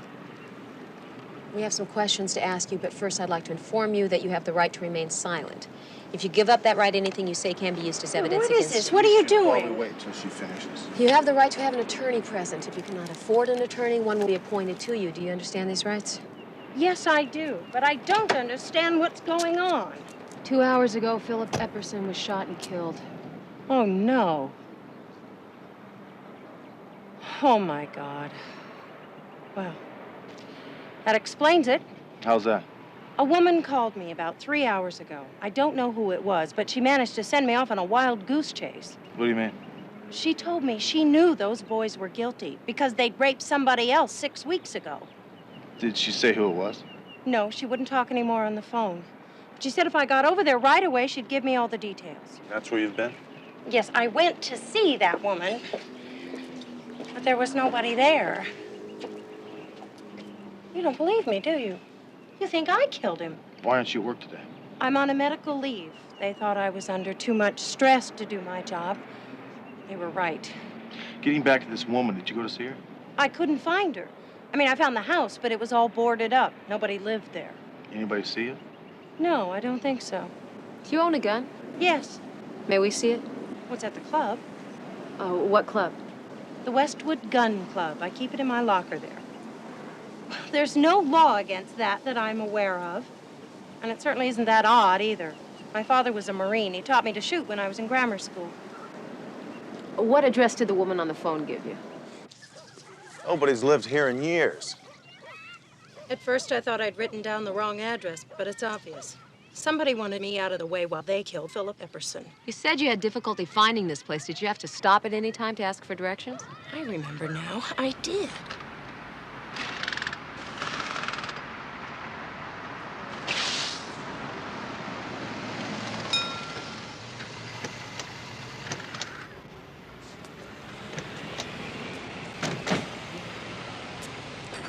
Can I help you? Yes, sir. This lady says she was here earlier today. You recall seeing her? I don't remember seeing her. She was driving a silver Mercedes convertible. Oh, I don't recall it. The man I talked to was taller than you and had long, sandy-colored hair. I got the impression he was a mechanic. Oh, we don't have no mechanic. We used to. Now we just pump gas and spill oil. Were 2 people on duty here today? Yeah, Quentin. He was here up to half hour ago. Man, Quentin, he's a little fella. He's 5'4" and just as bald as a baby's butt. Well, this isn't gonna help me any, is it?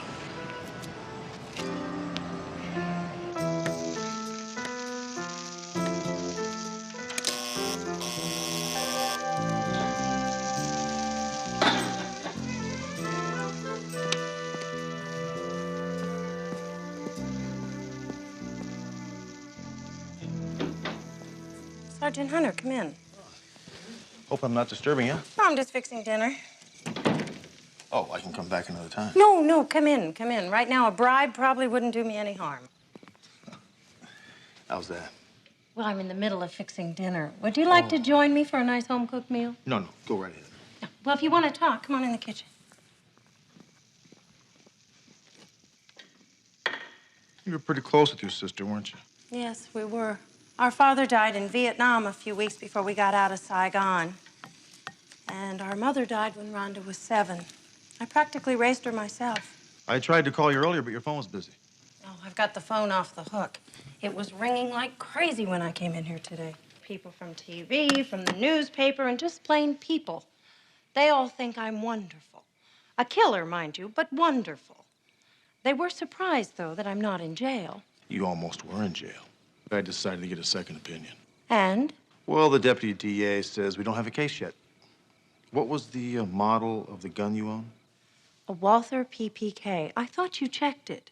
Ballistics did. You pretty good with it, are you? I'm sorry to say it, but yes, I am. Women's club champion. I've been to the Nationals 2 years in a row now. You know, I was thinking, isn't there like a police artist that could draw a sketch of that man I saw at the gas station? Yeah, there is, but there's not enough motivation in this case for that yet. Don't the police have any interest in trying to prove somebody else did it? My partner thinks somebody else may have done it. But you don't. I can't believe this. You think I killed him. Sheila, if somebody raped and murdered my sister and got off scot-free on some sort of technicality, I could kill them, plead diminished capacity, and not spend one single day in jail. Well, I appreciate the free counsel, Sergeant, but I didn't kill the man, and I'm not pleading insanity. I was upset about the verdict, and I did say some things in the heat of the moment, but I didn't shoot Philip Epperson. I think you did. Why? I think you felt those boys deserved to die for what they did to your sister. Well, I hate to disappoint you, but I didn't kill him. Oh, I'm not going to lie to you and tell you I'm sorry one of those animals is dead. I'm not. I won't shed one tear. As far as I'm concerned, he can burn in hell.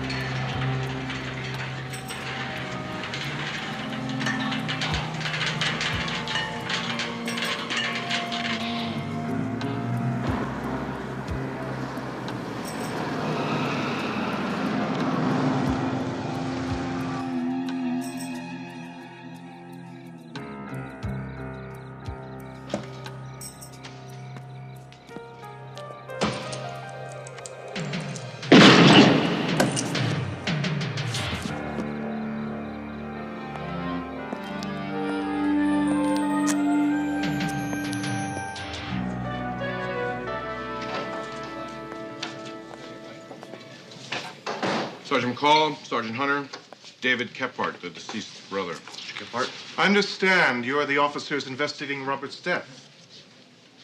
Yes, we are. Well, why haven't you arrested her? You mean Sheila Burke? Who in the hell else would I be referring to? We have arrested her, and she's with her attorney at this time. And one example of locking the garage door after the car's been stolen. Mr. Kephart, we could not arrest Sheila Burke on the first homicide because suspicion doesn't do it. We know it wouldn't stick. If you're a betting man, I'll give you odds that her attorney, Mr. Snow, will have her out today by 5 p.m. I was told that Robert and his friend Philip Epperson were killed by the same gun. And you're telling me she's going to be released? We checked out Sheila Burke's gun. It was not the gun that was used in these homicides. Mr. Kephart, we're conducting a thorough investigation of Miss Burke. In fact, Sergeant Hunter, as of the last time we discussed it, was thoroughly convinced of her guilt and was working to prove it. My point is if she had been in custody, Robert would still be alive. I mean, it's absolutely scandalous. And if my ears aren't deceiving me, it's you two who on your own decided not to arrest her after the first killing. Mr. Kephart, we are well aware of the clout you have in this city. However, when it comes down to our police work, you have none. I have things to do, Captain. You're excused. I don't happen to be using my clout, as you call it, Sergeant Hunter. But if and when I decide to use it, you'll know it's being used.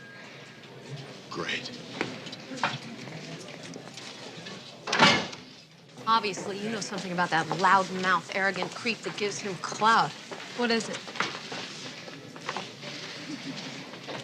His old man left his fortune to the Kephart Fund for Progress and to his 4 sons by 4 different marriages. Are you saying that that is Robert Kephart's half-brother? He's also the sole executor of that fund, very influential in political circles. I think I'd like to do a little work on him. You do that. I'll work on Sheila. Hunter. Yeah. Thank you. Attorney Michael Snow just sprung Sheila from the slammer. See what she has to say. Here she comes. Miss Burke! Miss Burke, can we get a statement, please? 2 dead. Is there one more to go, Miss Burke? Why did you do it? You're an expert marksman. Would you care to comment on that, Miss Burke? Now, hold it. Miss Burke is free because the district attorney admits that there was insufficient evidence to bring her to trial, okay? How about a statement from you, Miss Burke? Your public wants to know, Miss Burke. They deserve to know, Miss Burke. Hey, Sheila, we're behind you. Go for it. Sergeant Hunter, would you please get in the car? I have to talk to you. Give him hell, Sheila.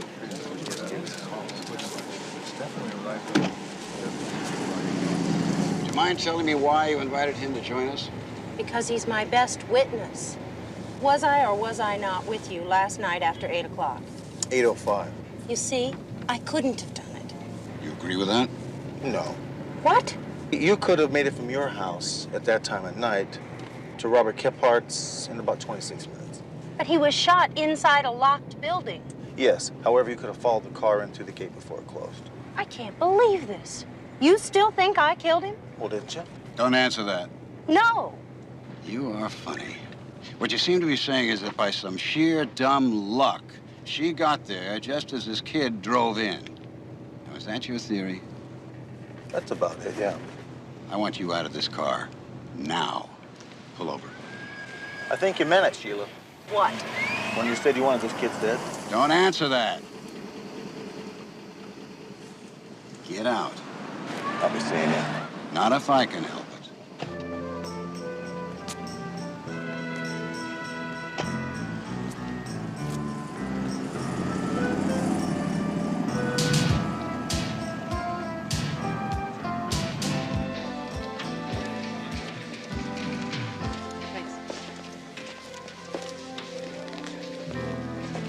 Where you been? Well, I took a little ride with Sheila Burke and Michael Snow. You're kidding me. He let you get close enough to talk to her? Yep. I don't believe it. Neither does Michael Snow. He kicked me out. I had to walk back to the car. What'd you do? Tell him you thought she was guilty? Yeah. She isn't. Yes, she is. No, she's not. Listen to this. The late Mr. Kephart left 100,000 shares of his stock to each of his 4 kids and 100,000 shares of the stock to the Kephart Fund. Now, that was 15 years ago.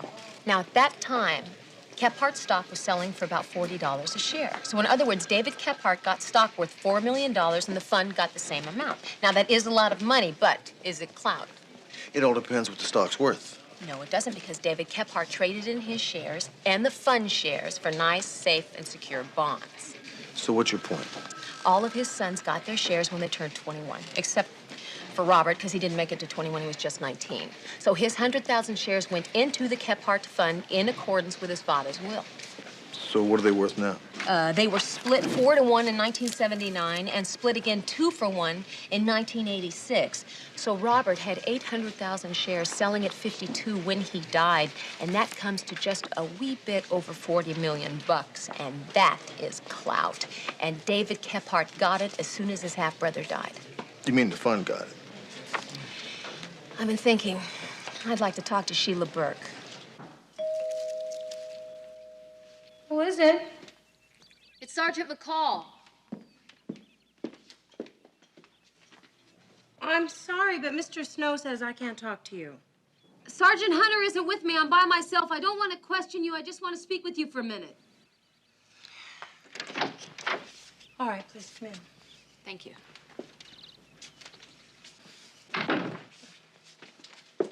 I tried calling you, but I got a recording on your line that said the phone was out of order. It's off the hook. Can you believe it? People, even reporters, call and ask me when I'm going to kill the third one. And they sound anxious. Some of them even offer to help. Isn't that sick? Well, I'm glad you think so. Yeah. May I sit down? Oh, yes, of course. Thank you. I just wanted to ask you a couple of more questions about that phone call you received. Could you describe the voice? For example, did you note an accent? I don't really remember an accent, but then I really wasn't listening for that, you know, more to the words. Well, if you heard the voice again, do you think you might be able to recognize it? Well, I don't know. I guess anything's possible. Do you have another phone in the house? Yes, I do. Would you mind going to that and picking it up when I tell you and listen? Okay.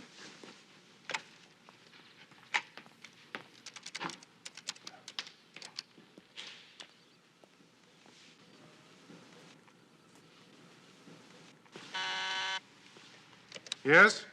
I have a Sergeant McCall from the police department on line 1. Will you speak with her? Very well. Put her through. This is David Kephart. Yes, I thought that you would like to be informed that Sheila Burke could not be detained by the DA's office. They said that the reason was the inability to connect the suspect to the crime. Well, Sergeant, to the extent that I blamed you and Sergeant Hunter personally for what happened, you have my apology. But any system which allows a self-confessed killer to run loose ought to be junked. And I make no apology for saying that. You realize, of course, that you sound exactly like Sheila Burke. She blamed the system, too. Are you equating me with a cold-blooded killer? No, of course not. I just thought you'd like to be informed. Thank you for your time.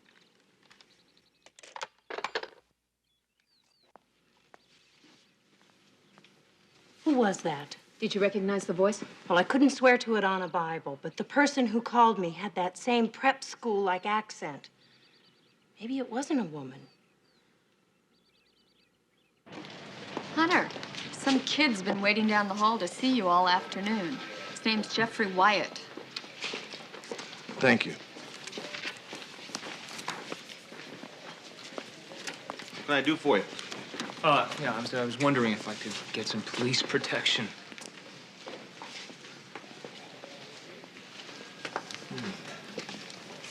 I don't think so. Hey, Rob and Phil are dead. Can't you put me in protective custody or something? There's a crazy woman out there killing people, and I could be next. Yep, you sure could be. But guarding you right now is not in our budget. So what are you saying? I should just disappear? What? Well, I could put you in county jail, Jeffrey, but I don't think the inmates are going to treat you too kindly. Whether you liked it or not, the case against us was dismissed. On a technicality. What do you want me to do? Go home and play sitting duck for some crazed female? Well, I don't care what you do, but you can't hang around here, Jeff. You don't give a damn if I get blown away, do you? You just assume she killed me, too. It's not important what I think right now. We just can't help you. Sorry.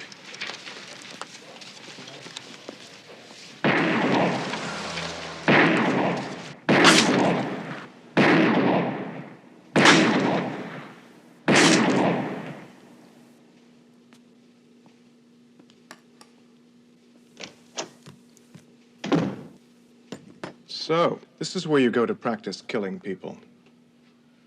Who are you and what do you want? You know who I am. You saw me in the courtroom. I want you to know that if the police aren't going to take any action against you, I am. I'm going to prove that you killed my brother if it takes every cent I have. I didn't kill your brother. And I'm really sorry about what I said at the trial. Like hell you are. You made what amounts to a public confession. And here you are, practicing for the next killing. Don't talk to me about confessions. Jeffrey Wyatt confessed, and that lawyer you hired got it thrown out of court. I didn't hear you screaming about justice then. Not when your brother would have been convicted of rape and murder. Robert never touched your sister.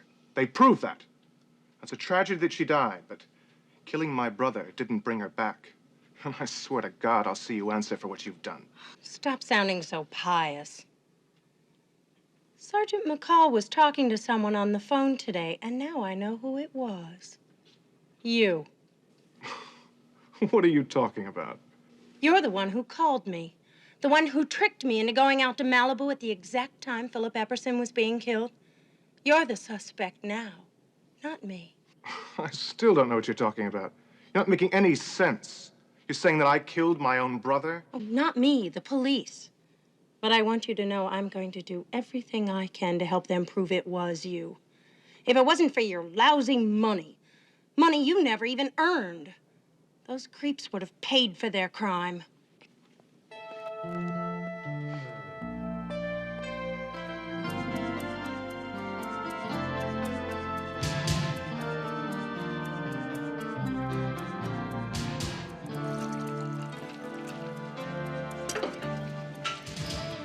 You know, as long as we were kicking around possible suspects, I got one you two haven't thought of. Melvin Bella. No, I'm talking about that third kid, Jeffrey Wyatt. Jeffrey Wyatt, he came in here today looking for protection. It's not Jeff. So? That could be a great cover, right? I mean, he felt guilty enough to confess, right? Yeah. All right, so maybe the guilt's gnawing away at him. Who does he blame? His two buddies, the real bad guys in this case. What, do you think he just goes out and executes them? Well, it's no wilder than your Kephart theory, is it? No, I guess it isn't. If you're right, we don't have to worry about any more killings. Ladies and gentlemen, listen to what I'm about to say. The only person we have to worry about is Sheila Burke. And I'm worried.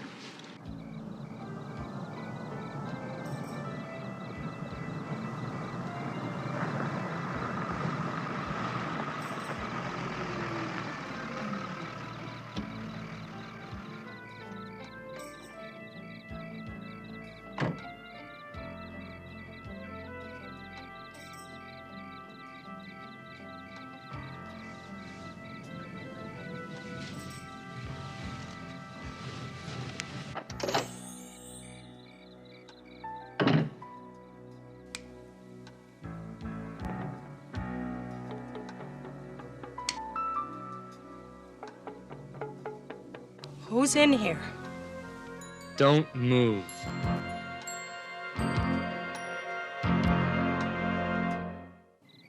Put your purse on the coffee table.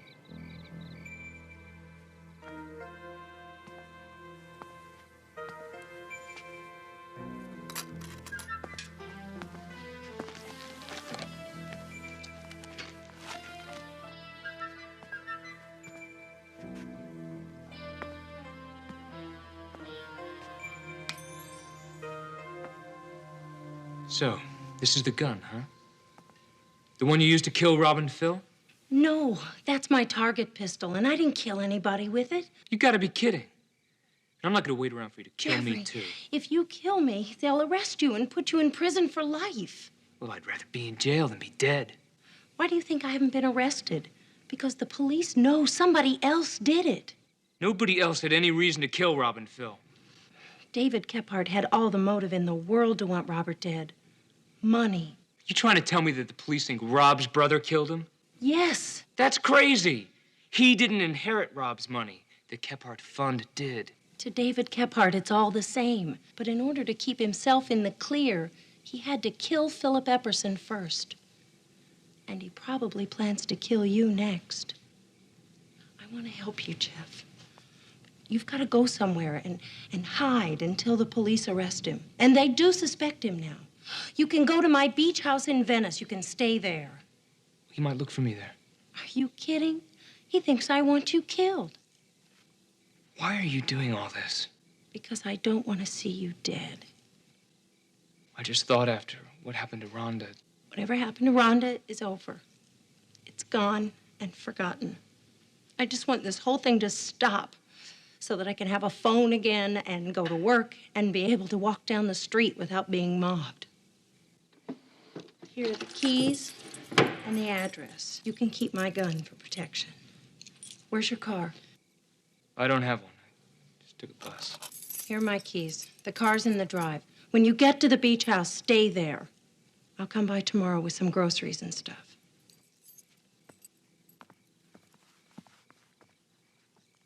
I just want you to know. We never planned anything like that happening to her. We just wanted to party a little. Things got kind of out of control. You don't have to explain. I want to put it out of my mind. It's done. I just want you to know.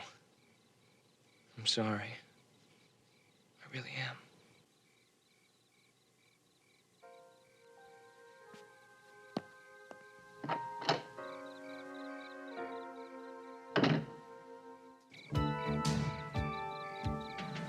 Hey, she's leaving again. Great. I could use a change of scenery. Give her plenty of slack. We don't want to spook her.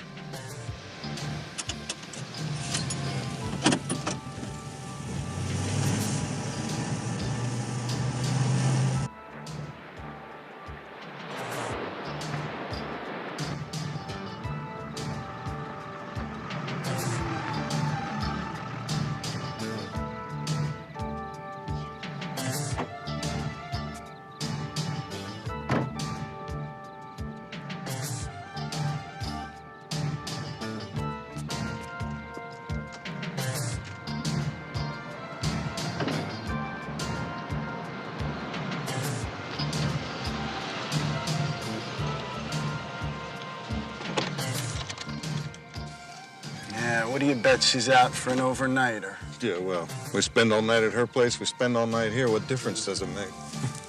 No difference.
Hi, boys. Hey, wake up. We're out of here. I'm awake. That's her car there at the corner house. Any activity? Well, she left her place at 10:25 last night and got here at 11:10. 8 William 4, we're 1024. L56 is code 5. Get some sleep, thanks. Later, Hunter.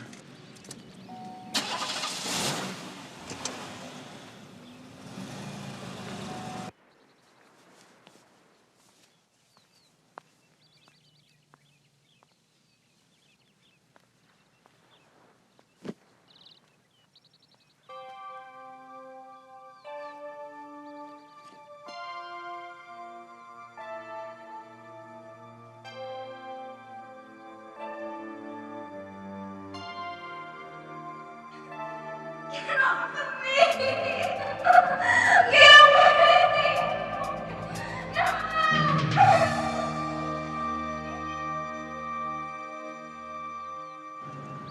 Hey, you see what I see? My suspect is coming to visit your suspect.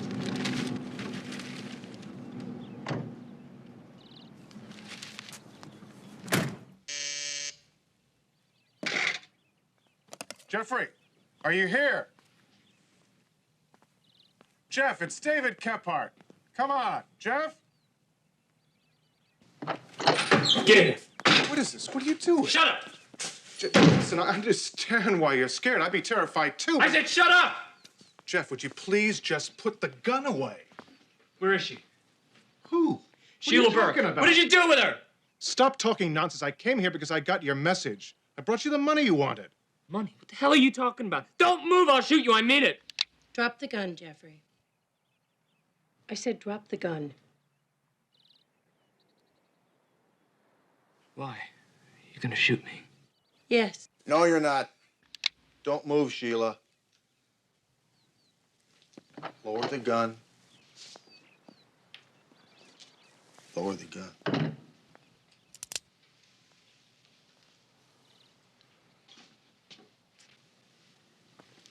It was you. You who got me to come here. What are you gonna do, kill me too after you killed him? Just a minute. Before she answers any questions, I want her to have her rights read to her. But to answer your question, yeah. She set you up for both murders, figuring your last victim here would shoot you before he died. I'm sure Michael Snow will tell you the same thing I told you. Plead guilty, diminished capacity. He's a damn good attorney. Sergeant. You have the right to remain silent. If you give up this right, anything you say can and will be used against you in a court of law. You have the right to speak with an attorney and to have the attorney present during questioning.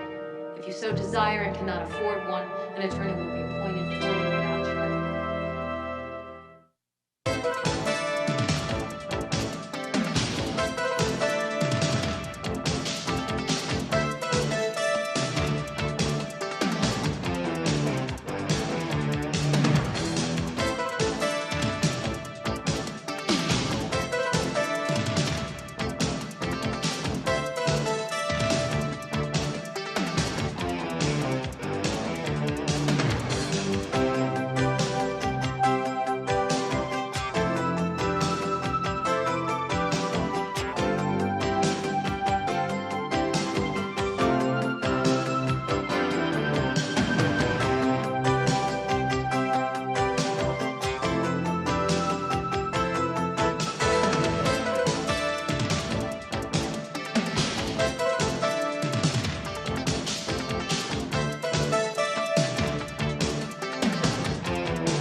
I saw his boys kill a dude this morning.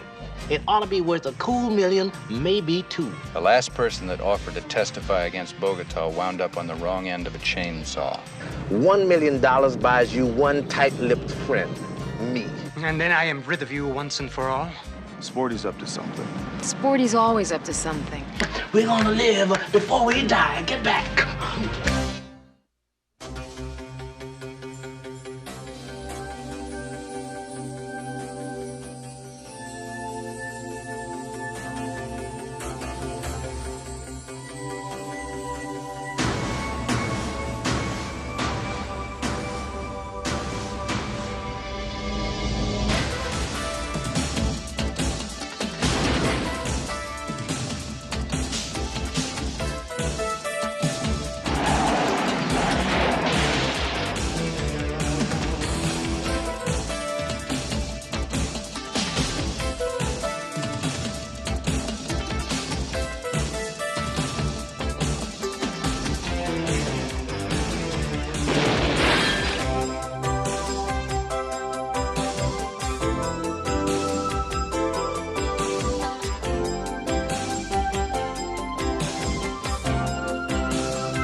Yo, Kirby, you missed the spot, man. Right there, man. I gotta look sharp, you know? I got an image to uphold in the community. Yeah, these shoes carry a heavy load, all right.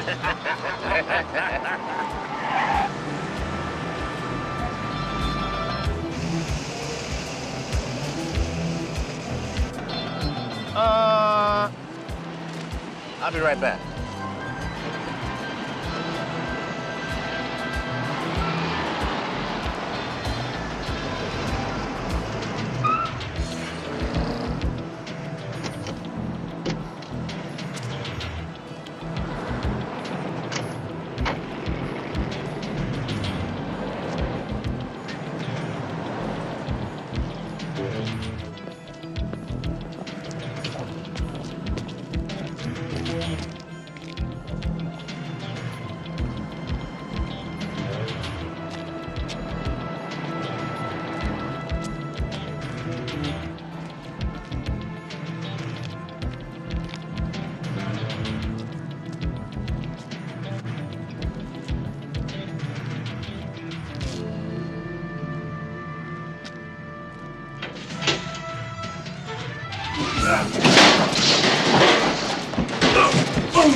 I don't have it! I don't have it! If I had, I'd give it to you.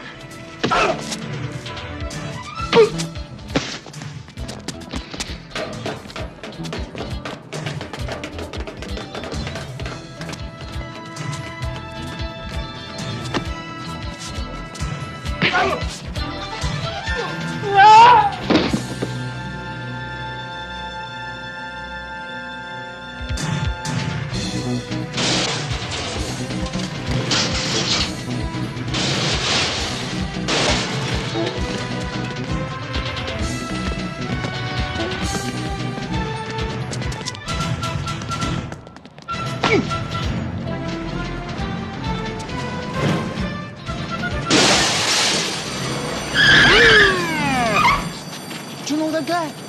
The one who broke the window? Sure, I know him. Everybody knows Sporty James. Officer, how you doing? I never knew him to do anything that crazy, though. When I get my next vacation, I think I'm gonna go check out the Bahamas. Hey, don't wrinkle the threads, man. It's cost me some hard green, you know what I mean? Don't worry about it. So good to see you, Hunter, my man. What'd he do? The guy is running down the street like he's on fire. Picks up a trash can and throws it clear through a plate glass window of a pawn shop down on Euclid. Sporty. Just a whim, Hunter. I just finished business, you know, a 3-martini lunch, when all of a sudden I had this playful whim. It was all in fun, officer, and I will be very happy to pay the damages. Sporty, you never had a whim in your life that couldn't show a profit.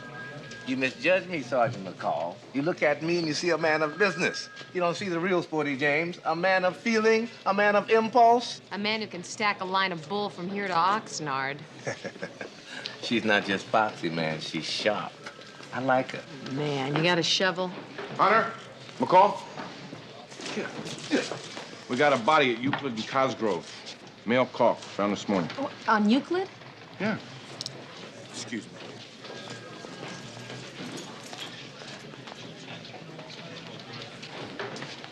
I have to talk to this man in private just for a minute. All right, bring him back when you're finished. I haven't booked him in yet. To tell the truth, Hunter, man, I am pressed for time, man. You know, I got some business to attend to.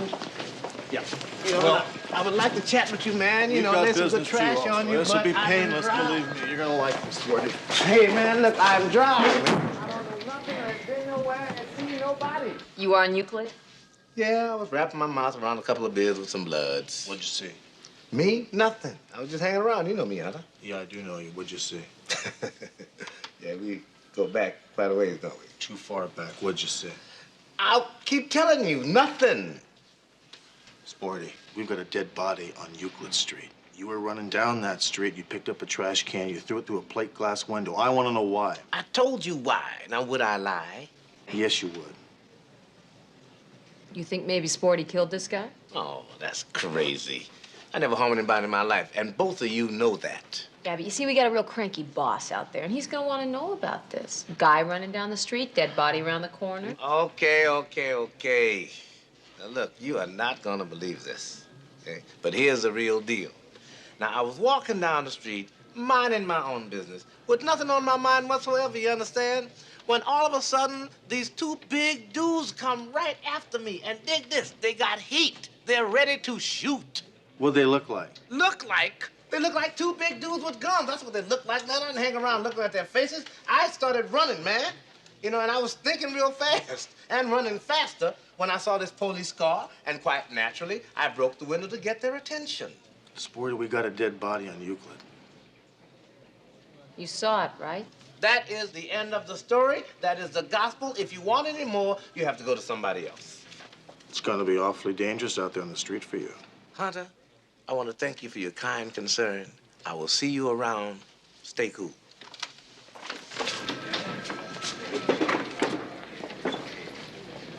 Thank you. You bet. So then she says to me, "Who are you?" Bill and Bob, good to see you guys feeling so good. Yeah, and working so hard. We are. Can't you see we are? Hey, listen, I'd like you guys to do me a favor. When Sporty James gets kicked free, I want you to tail him for us. Why not you, Hunter? Because he knows who we are. Have we got time to do our colleagues this little favor? No. But for you, we'll make the time. I thank you, and my partner thanks you. The people of L.A. thank you. Like the way you tie your fly. That's a gotcha. She got you. We're wasting our time. This guy's gonna ride all day. Oh, Hunter, you're a bad man. Sending those jive monkeys to watch me. Now, don't go down the alley, all right? He'll know we're following him. Go up around the block.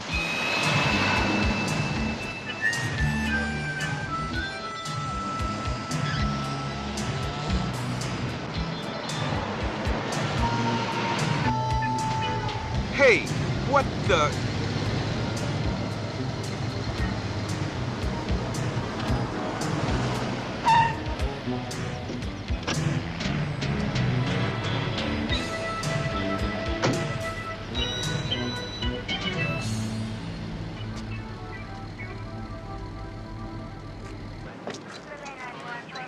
DB's name is Peter Harlan. 36, lived in the marina. Looks like he was beat up pretty bad. No witnesses. L56, L56, come in. L56, go ahead. Stand by, L56. Go ahead, L37. Hunter, we lost your man. Can you believe these two field geniuses? How'd you do that? Well, he drove a car into one end of an alley, and when it came out the other end, a blonde fox in high heels was driving. It's parked at the corner of Mason and Denner. Thanks to million, you guys. Hey, look, we were doing you a favor, you know? Yeah, I know. Stay with the car, L56 on. Sporty's up to something. Sporty's always up to something. Yeah, I know that, but it really aggravates me to know that he's holed up out there somewhere, laughing at us.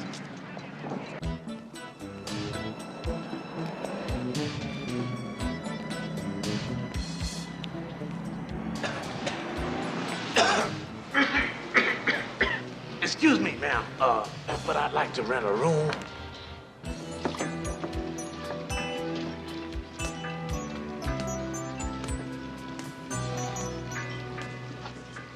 Who are you? I'm Sergeant McCall, Metro PD. You are Miss... Hoffmeyer. Roxanne Hoffmeyer. I live here. I thought Peter Harlan owned this boat. He does. Peter and I, you know. Yeah. I have a warrant to search the boat. What are you looking for? Peter's not even here now. I know. I'm sorry to have to tell you like this, Miss Hoffmeyer. Peter Harlan is dead. No, I don't believe you. He was attacked in an alley. He fell and broke his neck.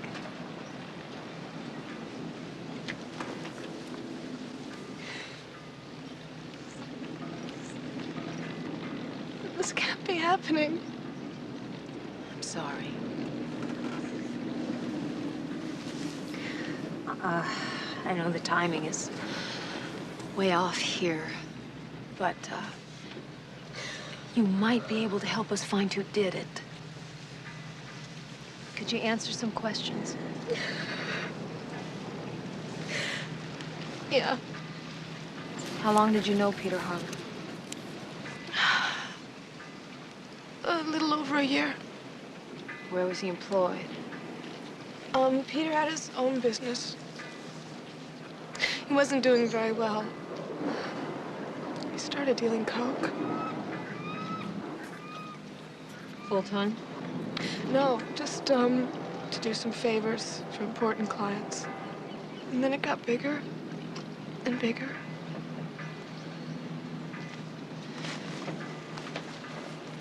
About, 2 weeks ago, Peter went away for about 6 days.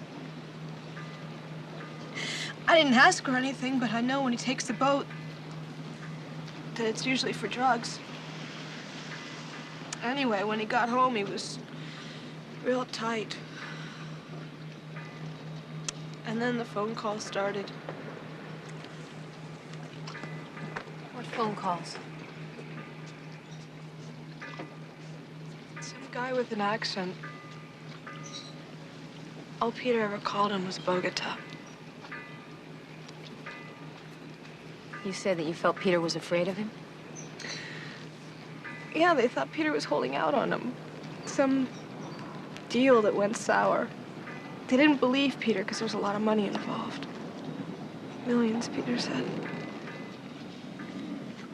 You know where the produce hotel is? On Parkerdale? That's right. Mr. Claxton 203. I want you to come over here real quick. I've stumbled on a plan without a hitch, and Sporty's gonna make his best girl rich. Come over here, baby, and don't be slow. You like your makeup, we're gonna go. We're gonna make love, and we're gonna fly. We're gonna live before we die. Get back. His name is Bogota. Did you ever hear of the guy? Nope. You know, maybe Sporty accidentally saw Bogota's men kill Harlan. Yeah, I can't seem to get Sporty off my mind. What is it? Why do I like that little rat? Well, he's greedy, selfish, tricky, rude, and obnoxious. What's not to like? Sporty, it's me. What are you doing dressed like that? What is going on in here? We are celebrating, Mama. We are celebrating being rich. What are you talking about? Money. That's what I'm talking about, money. Not the kind we get, the kind they get. Enough money. Too much money.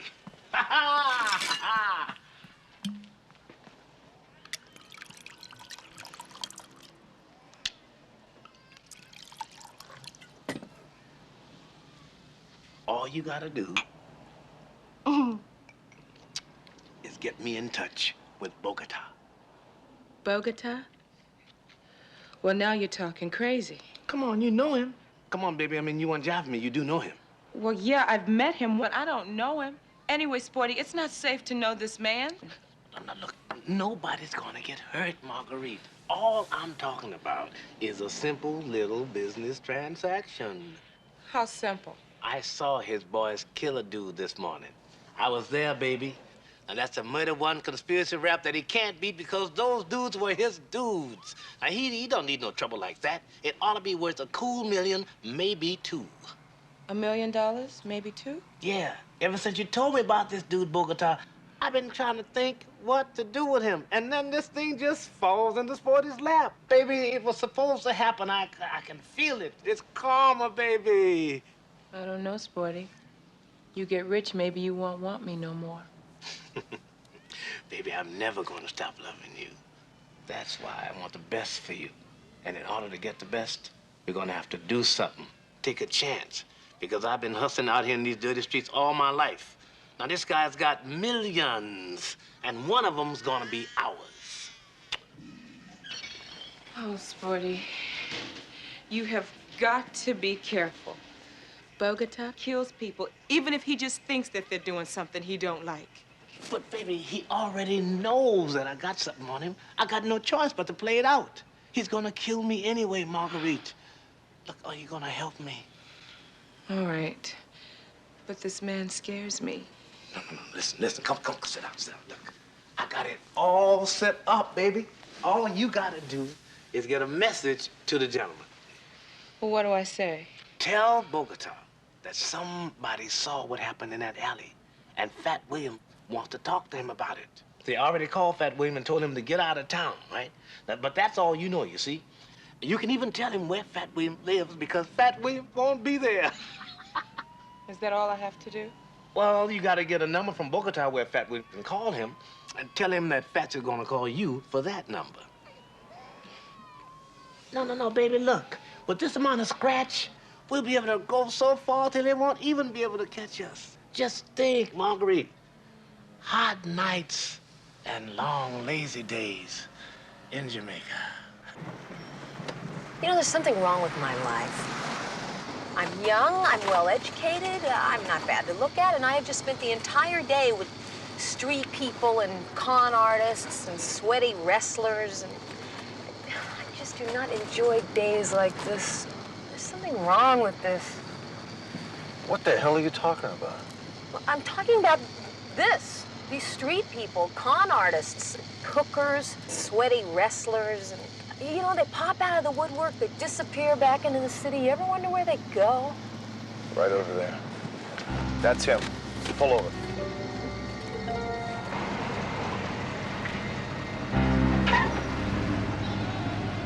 Molly, let me ask you a question. Wait a minute.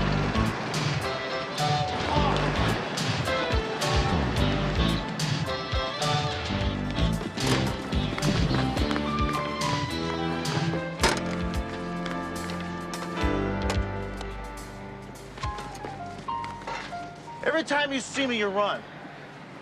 Why? I'm always afraid you're gonna bust me. Look, man, look, I'm clean as linoleum, man. Check that out. I Check don't it want out. to check it out. Now, understand you've been working for Sporty, Jane. There's nothing bustable, man. Nothing just what I see in here. You know Sporty. He's like the CIA of the street. Where can I find Sporty? I don't know, man. God's truth. I haven't seen him in 10 days. Oh, I don't know where you can find him, man. I heard that he's been hiding out for some big coke market. That's all. Turn around. Oh, girlfriend, man. Girlfriend. He's got a girlfriend. Sporty's got a girlfriend? Yeah. A real special kind of girlfriend. What's her name? Montero. Marguerite Montero is her name. Where can I find Marguerite? Corner of Fenimore and Coswell. Geez, look out for a rock house, man. Yeah, man. She'll be out on the porch, man. She's like a real little itty-bitty girl, man.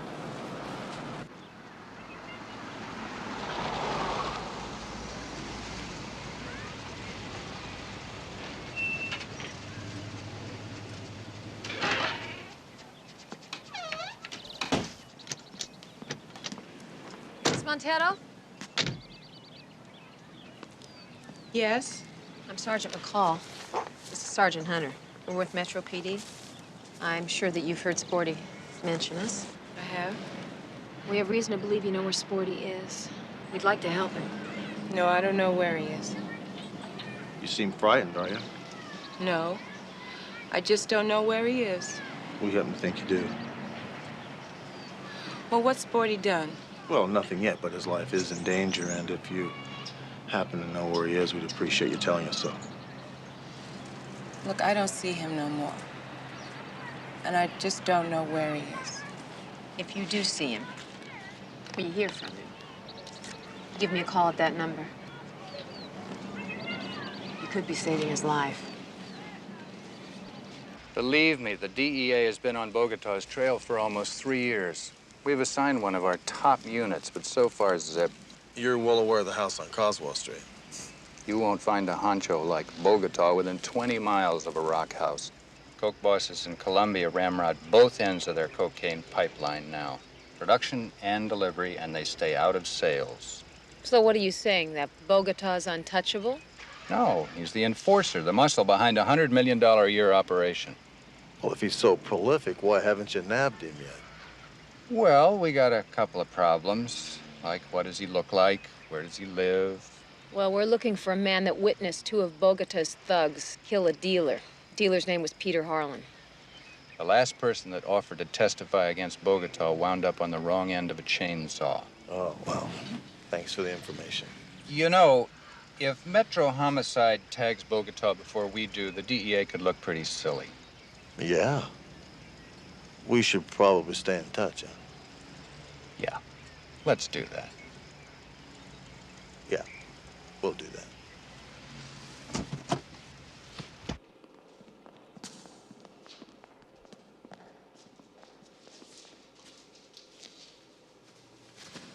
Hello, Marguerite. You want to see me? A man paid me to give you a message. What man? They call him Fat William. He talks to me on the street all the time. Check on him. What is the message? He said to tell you that somebody saw what happened in the alley and that the somebody can identify the killers, and it'll cost $1 million to keep this man quiet. Somebody? Sporty James, you mean? I don't know who the man is. Fat William knows him. Where is he? I don't know. Where is Fat William? Fat William's out of town. He's been gone since yesterday. He trusted you with a message. Surely he must have told you where to find him.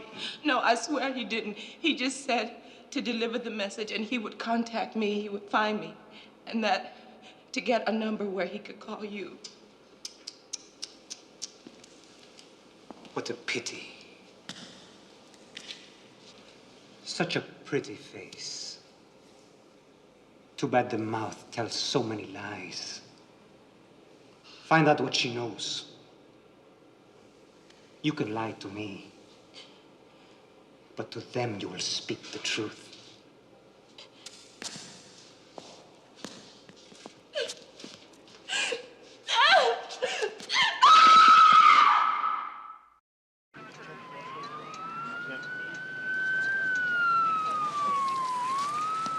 The victim's name is Marguerite Montero. Looks like her ribs are crushed, her arm's broken.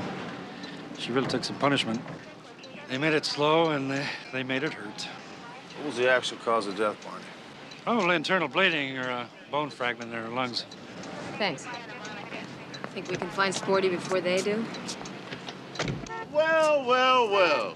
Who needs a shine? How you doing, Kirby? Hi, Hunter. McCall, how you doing? Not very good. Haven't found Sporty yet, so we're back. I ain't seen him or heard from him. You know Sporty. He's a secret man. Always got those wheels turning. No telling where that fool is at. Kirby, we don't want to arrest him. He hasn't done anything. We just want to find him before anything could happen to him. You're just repeating yourself, Sergeant. I got nothing for you. Marguerite's dead. Oh, no. Sweet, pretty little thing. Beat her up pretty bad before they let her die. Why? Because they're looking for Sporty. Kirby, come on, give us a break. He doesn't even know how much trouble he's in. I can't. You know how it is. Sporty's my friend. I'd like to help, but I don't know where he is. Yeah, we know how it is, Kirby. We're just gonna have to find Sporty on our own, I guess. Okay.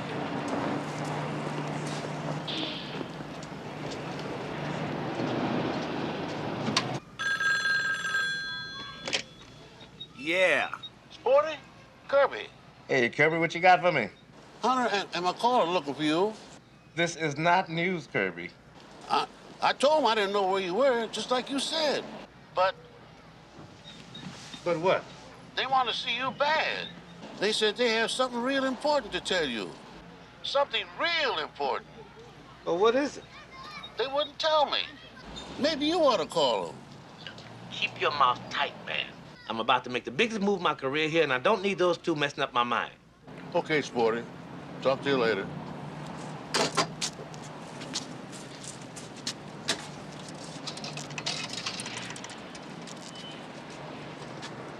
Yeah, Solace, it's McCall. I need a records check on a payphone number, 555-9273. Yeah, I need the telephone number and the address. And when you get it, give me a call in the car, all right? Thanks. Sorry, Curry, we gotta find Sporty. But just don't let Sporty know it was me. I wouldn't let him down for anything. You're a good friend. He'll understand that. Yeah, but just don't let nothing happen to old Sporty. We won't. Thanks.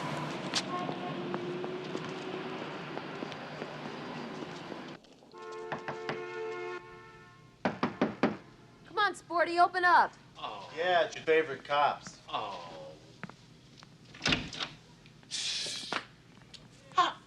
How did you find me? Kirby, the telephone, right? Right. That Kirby, he's all right, but he ain't too bright. Look, I'm kind of busy. What's your problem? Well, the problem is, Sporty, you're hiding out. Wait a minute. I think I remember having this conversation before. The only thing is, I also remember telling you that I didn't see anything. We know that, but the game has changed a little bit. Look, you two aren't gonna ask me the same old questions again now, are you? Sporty Marguerite's dead. You lying, man. She's not dead. Sporty, we wouldn't tell you that if it wasn't true. You're trying to trap me. No, we're not. They found her body this morning. No.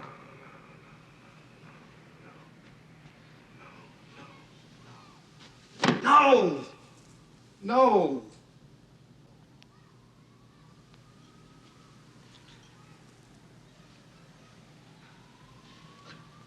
How? What happened? Well, the people that killed her wanted her to talk about you, but we don't think she did. You're damn right she didn't, man. I know she didn't, because if she had, I wouldn't be standing here talking to you. I'd be dead. Oh, man, I sent her. I sent her to the dude, man. Look, Hunter, you gotta help me get him, man. You gotta help me put the mark on him, man. He ordered to kill him, man. And I'm gonna get him, man. You see that? You see that? That is where I got him. He's a dead man, man. He just don't know it yet, that's all. See, because I'm important to him now. He'll come out for me. Sporty, you'll get yourself killed. We want you out of this. All we want you to do is testify for us. What good's that gonna do, man? You don't know where to find him, man. You don't know how to find him. I can. We can't let you put your life on the line, Sporty. But tell me something. What do you live for? Huh? What makes you get up in the morning? All that talk about work and duty, huh? And all that? Human beings, man, are the only animals on God's good earth who don't know that the only reason for living is pleasure. When I wake up in the morning, I get up because, man, the streets are out there. And I got to wheel and deal and move and shake, you know, because I love it. But now all that's gone, man. The pleasure's gone. You know what you dig what I'm trying to say, man. If I don't help to put this scum away, if I don't make it up to Margaret for what I did to her, man, all the pleasure's gone, man, and I was just dying slow, that's all. I mean, I have got to get him, man, no matter what. Sporty, we can't put a civilian in danger. You do want him, don't you? Of course we want him, but we can't use you as bait. Well, okay, you think about it, man. And while you're doing that, I'm going after that sucker. With you or without you. Don't do that. Look, you're not listening to me, McCall. I've got to do this. And if I have to do it without you, man, I will. Because my life is going sour now, man. And I gotta make it sweet again. God.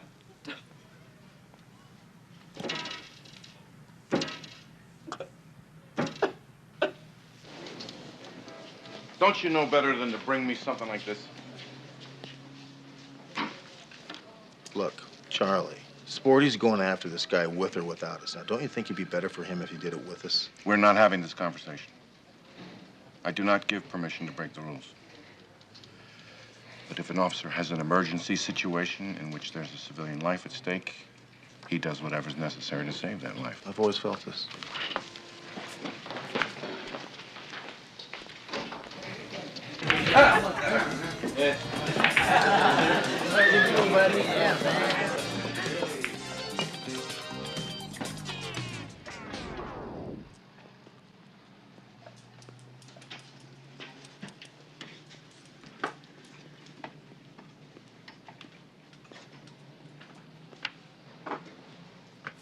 speak English?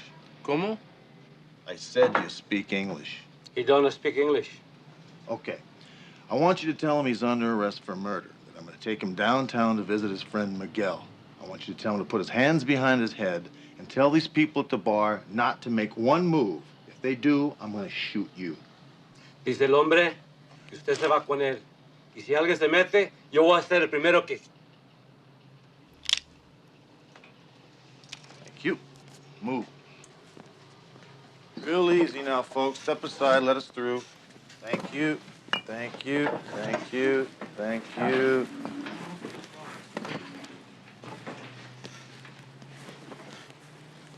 Goodbye.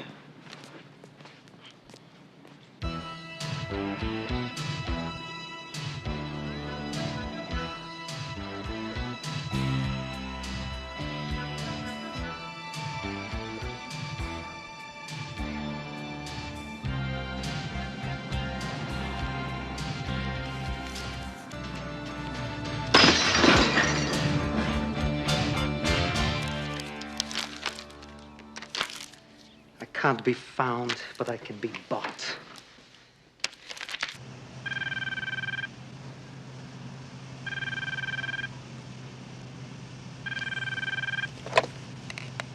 Sporty James Enterprises and Traveling Show. I understand that you have a business proposition to discuss. A very simple one. $1 million buys you one tight-lipped friend, me.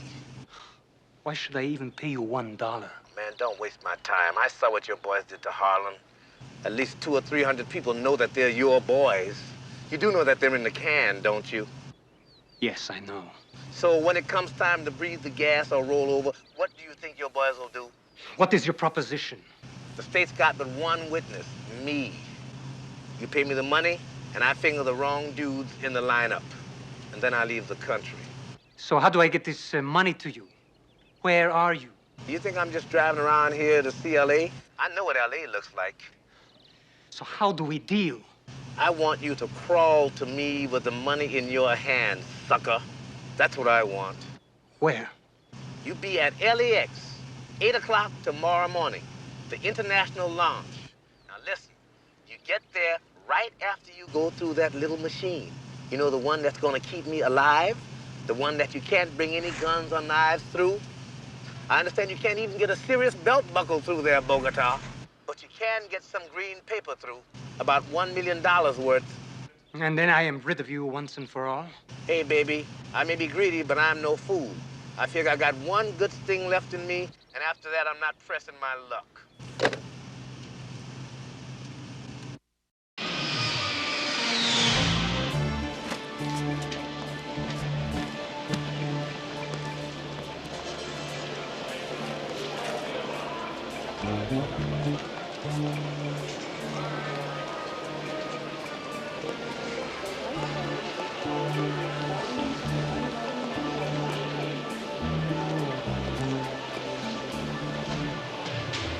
This is the final boarding call for Flight 76 to Phoenix, now boarding at Gate 120. This is the final boarding call for Flight 76 to Phoenix, now boarding at Gate 120.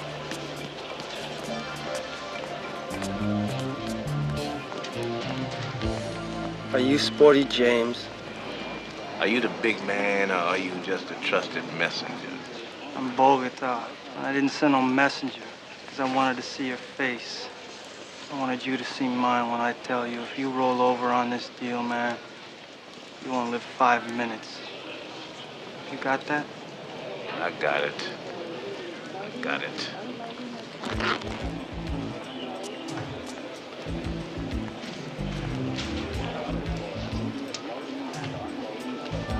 Flight 73 from San Diego is now arriving at Gate 112. Flight 73 from San Diego is now arriving at Gate 112.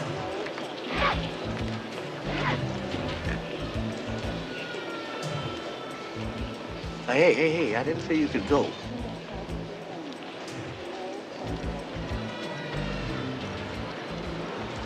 Our business isn't finished?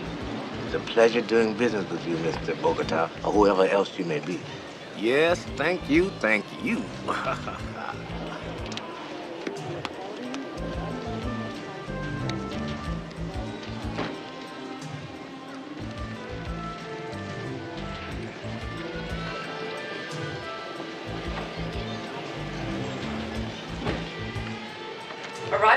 Passenger Dr. Terrell, please contact airport security on the white courtesy phone. Arriving passenger Dr. Terrell, please contact airport security on the white courtesy phone.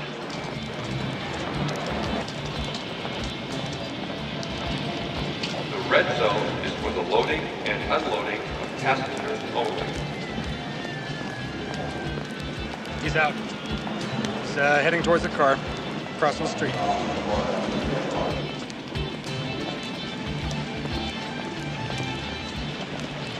He's got company.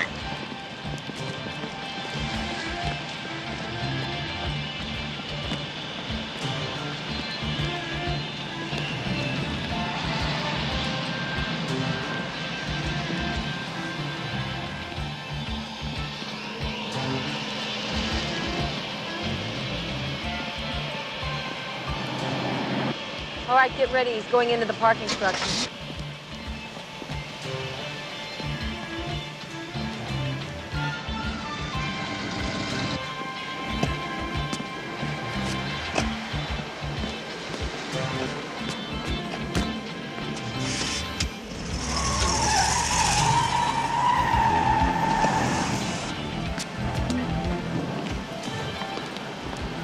Get out.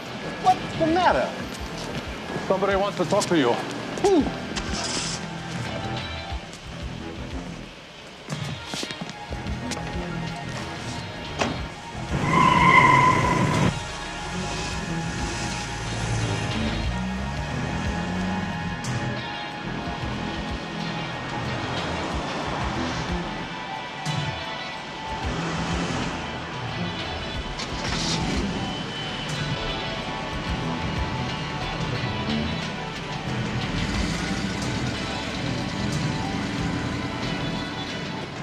Attack 2 units. They're heading north on La Cienega.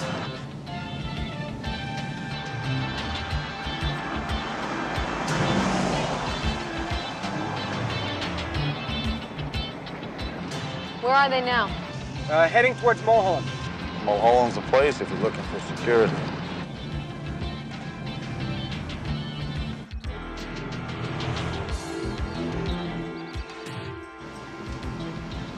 They just turned in at 24629 Mulholland. 24629 Mulholland. All right, we got it. Listen, everybody stay cool and fall back. Maybe we should try and pick up a little speed here. I'm starting to get worried.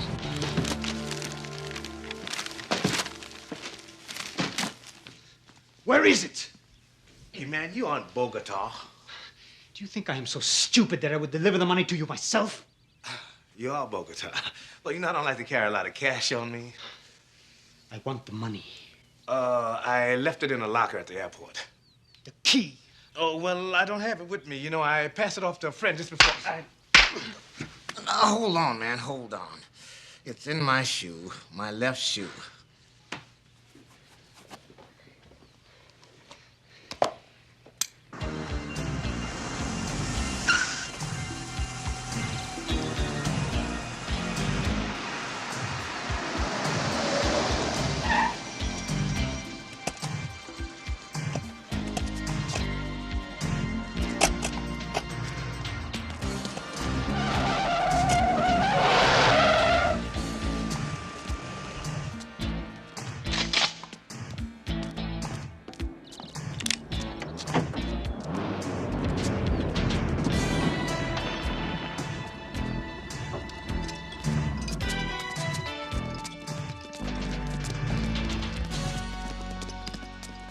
We can make a deal, okay?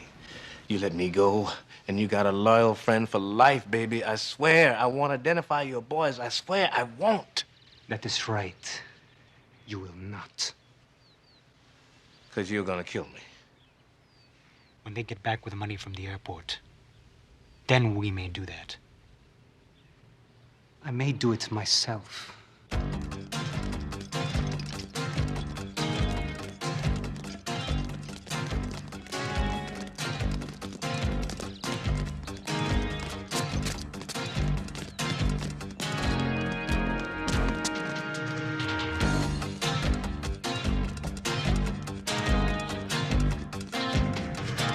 Hold it! Come out with your hands up.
Well, he's dead. I never killed anybody in my life. Couldn't help it, Sporty. I don't know. Maybe I could have.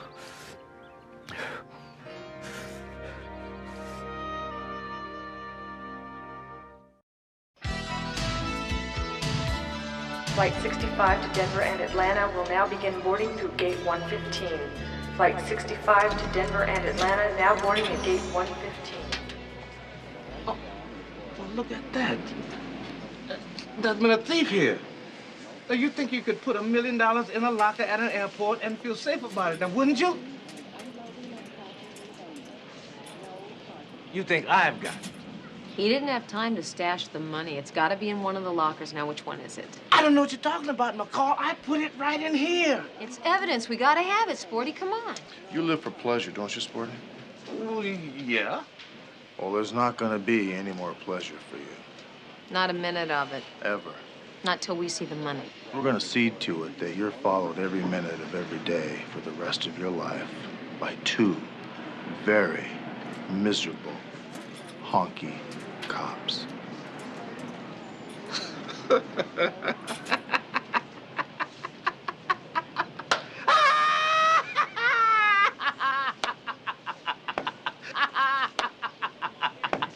You thought I was serious, didn't you?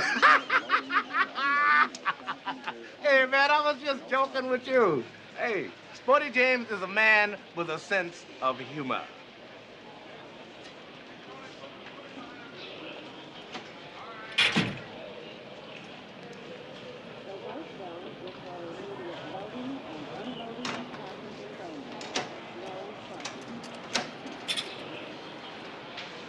How many times are we gonna do this, Sporty?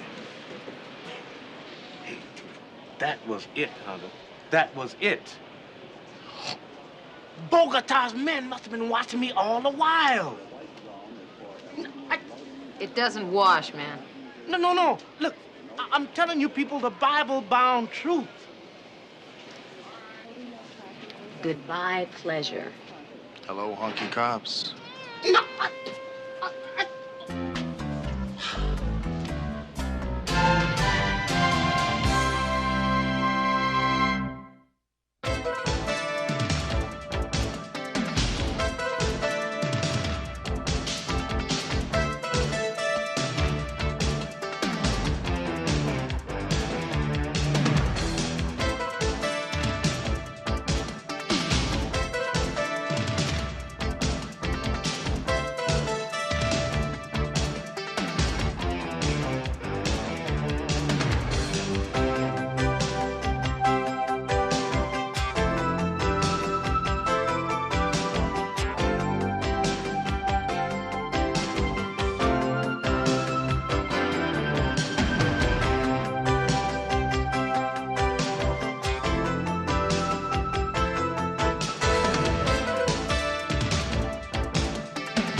They've given me an hour and a half to raise $4 million. Well, we were just running around the neighborhood. Thought we'd drop by and acquaint you with your rights. Hello. Well, we're gonna do it our way now. You got that? Why didn't they just snatch her on the gardener's day off? They considered everything else. Why not that? Well, we're gonna have to figure that out. That's why they pay us the big bucks.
And I did hear back from the Levacs. Jerry and Cindy are coming. All right, what about Mr. and Mrs. Lewis?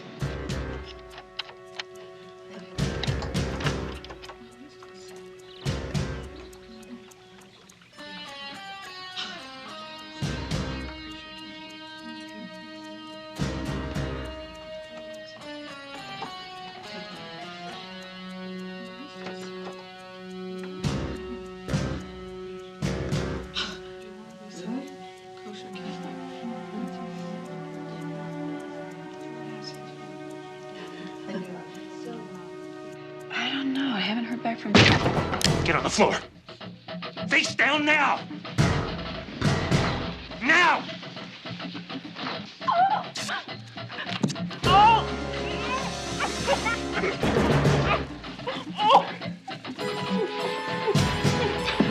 Now.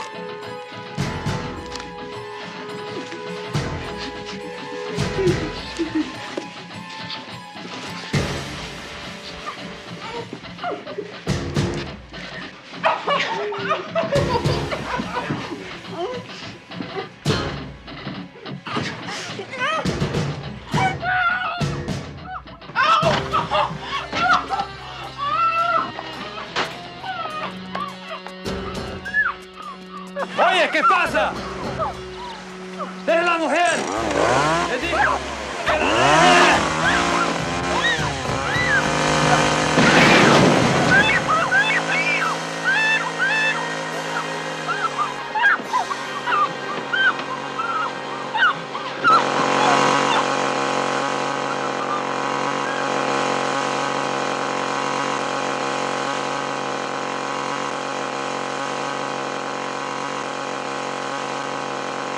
Burglar took 2 slugs to the chest. He died instantly.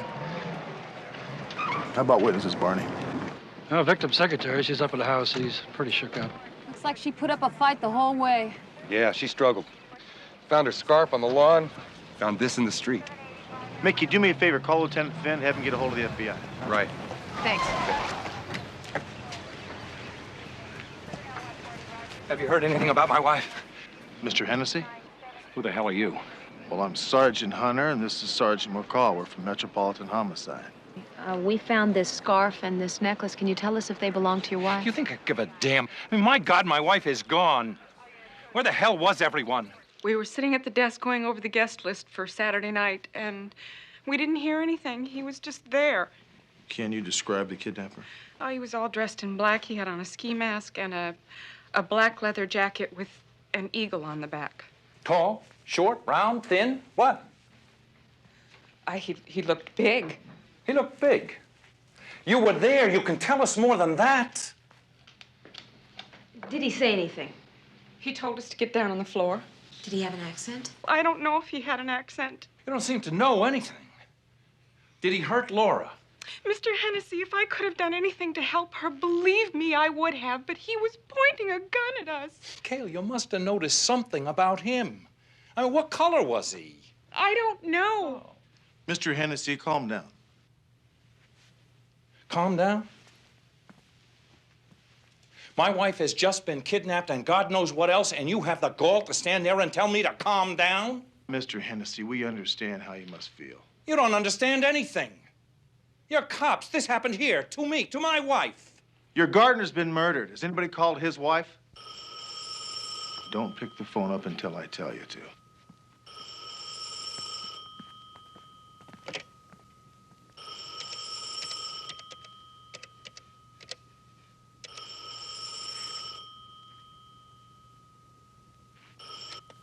Yes?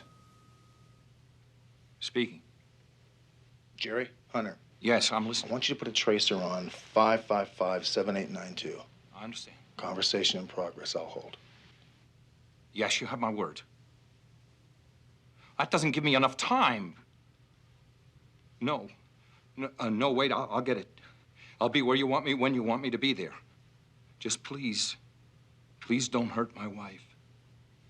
Please. Jerry, what'd you get?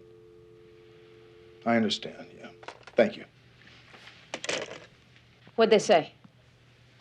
They've given me an hour and a half to raise $4 million. They said no cops, no FBI. So we better come to an understanding. If you want any cooperation from me at all, I set the rules. What are those rules? I call the shots. That means the FBI is out of this completely. Mr. Hennessy, trust us. You should work with us. I call the shots, understand? Otherwise, I tell you nothing. Mr. Hennessy, this is not just a kidnapping. A homicide occurred here. I get my wife back with me. You can play detective all you damn please. But unless I have your agreement that I'm the one that runs the show, I'm not going to tell you what they just told me to do. Yeah, agreed. This guy is going to be a big pain in the you-know-what. Listen, his wife's been kidnapped. He has the right to be hysterical. You want to keep the FBI out of it? No, I don't know about that. I don't like the idea of Hennessy setting these rules. Well, neither do I. We'll just have to make up ours as we go along the way.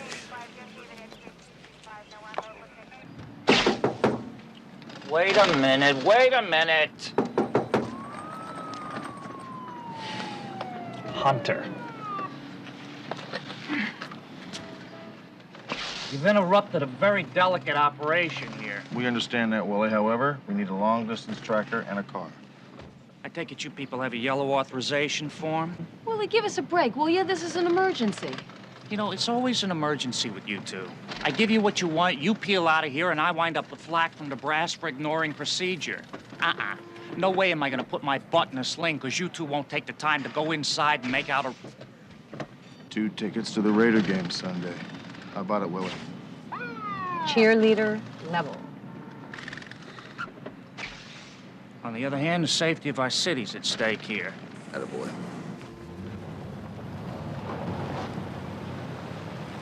Hey, here comes Mr. Congenial.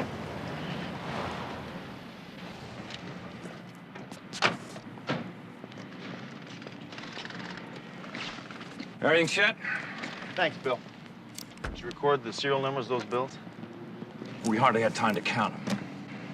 I don't really like having to say this, but I don't give a damn about the money. Let's get going.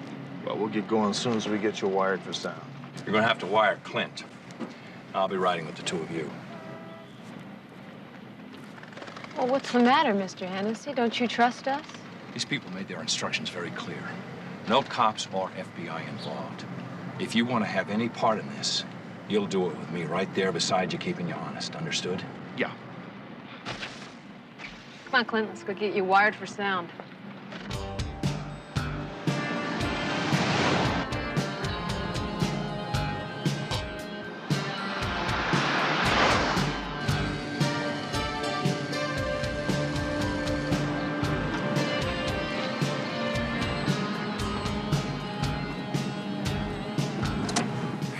I'm at the liquor store. I'm going to the phone.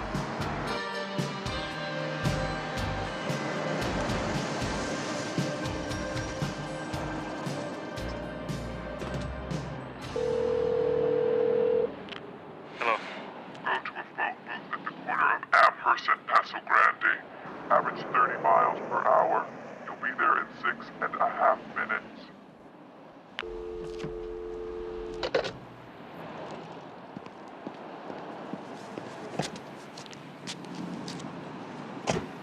Okay, yeah, if you didn't hear that, I'm going to the corner of Amherst and Paso Grande. Is this what you expected? Voices are being electronically distorted. Prints won't do us any good. Continue to roll, though. No, Mr. Hennessy, I was hoping they'd be a little stupid. So far, they're not.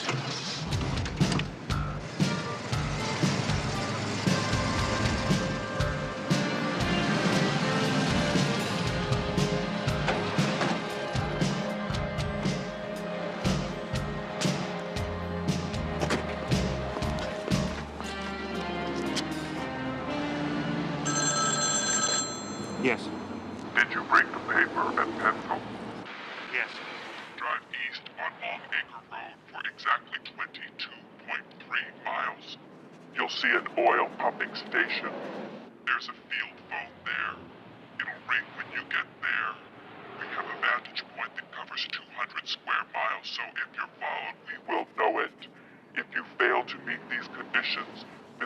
see his history. I understand. Now look at the street behind you. There's a blue sedan there. Get the money out of your car, put it in the blue one, and take off. The keys are above the visor.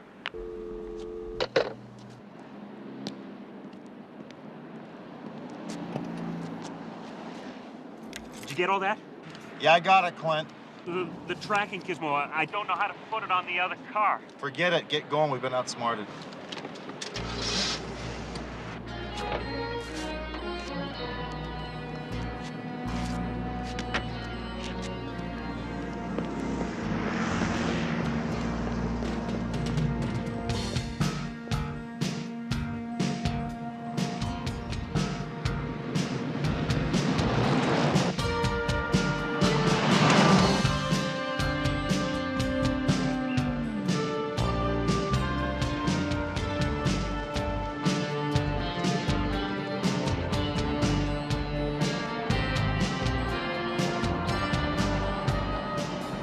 Go to the pumping stations up on the right. It's about 100 yards on. You see the telephone? Yes. You're getting too close, Hunter. Pull over. He's getting out of voice range. Pull over, damn it. You made a deal, now stick to it.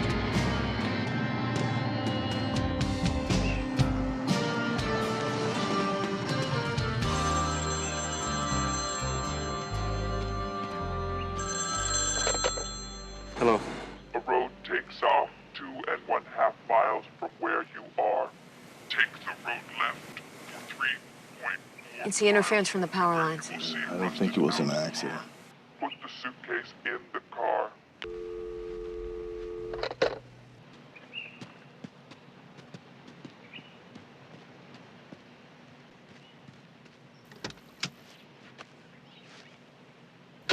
Get going, Clint.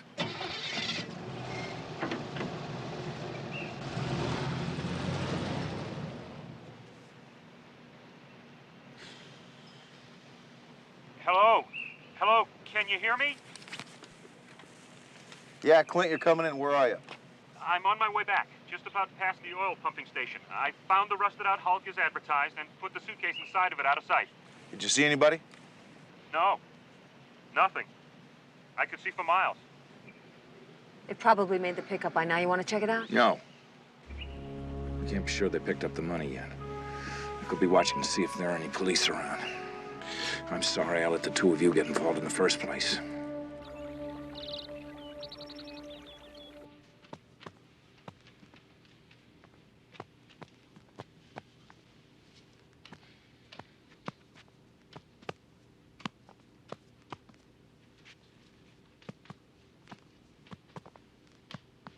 Give it a break, Clint.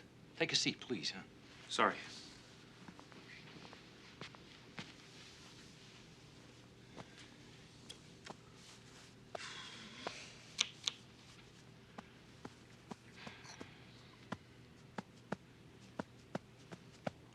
Clint, you're driving me crazy. Go home. Give one of your girlfriends a call. Sir, if it's all the same to you, I'd like to stick it out. I really care what happens. You did a good job for me today.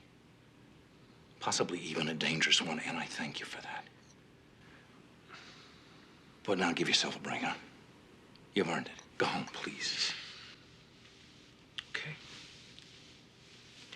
Can I call you later? See what's... Yeah.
Your plan isn't half finished yet.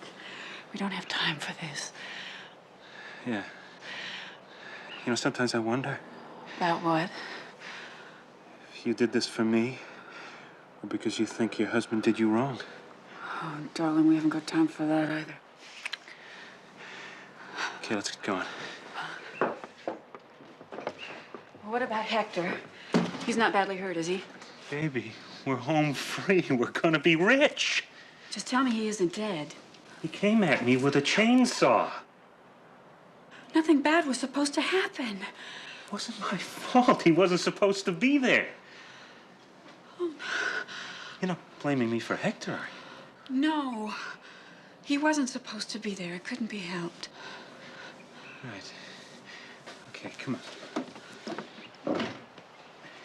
Stand back.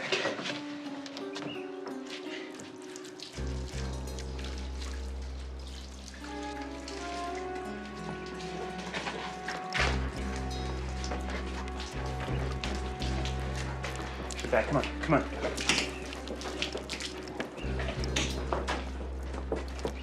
That's it.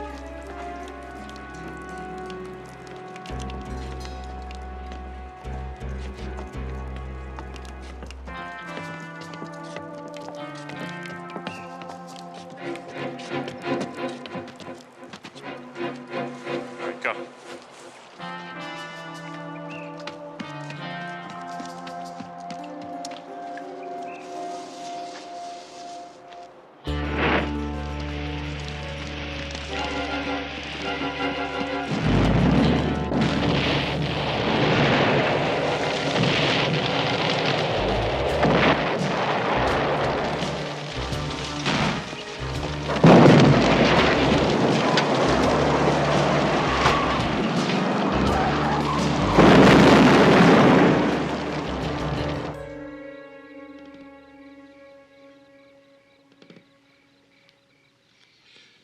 All don't have to wait and suffer with me. That's okay, Mr. Hennessy. We have nothing to do until we talk with your wife. I waited my whole life for her. And now, in a single day, I may have lost the only thing in life that's really matters.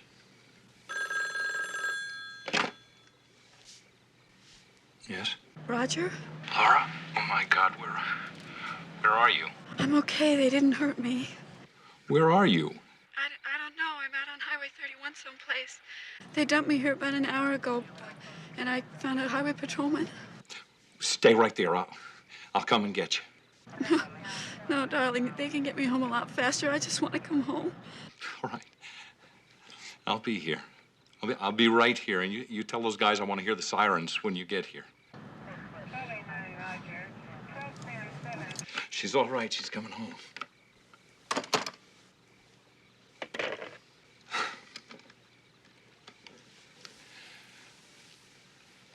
I think maybe you could not question her tonight. Not even be here when she gets here. Tomorrow, maybe. With the provision that we get to talk to her first thing tomorrow morning. Absolutely. Thank you. Good night. Thank you. Good night. Good night. She's coming home.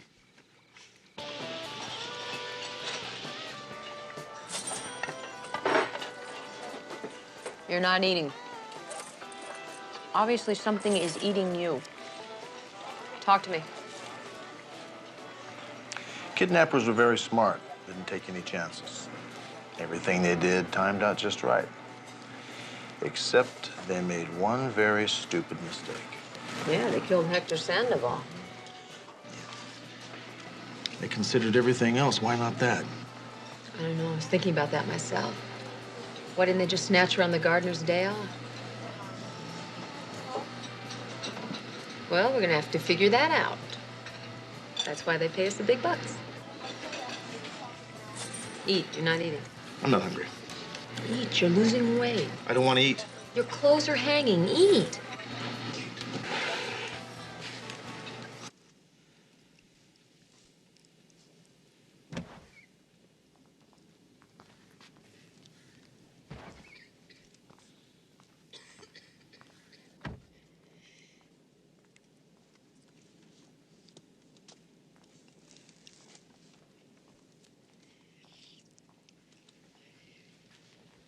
Mrs. Sandoval?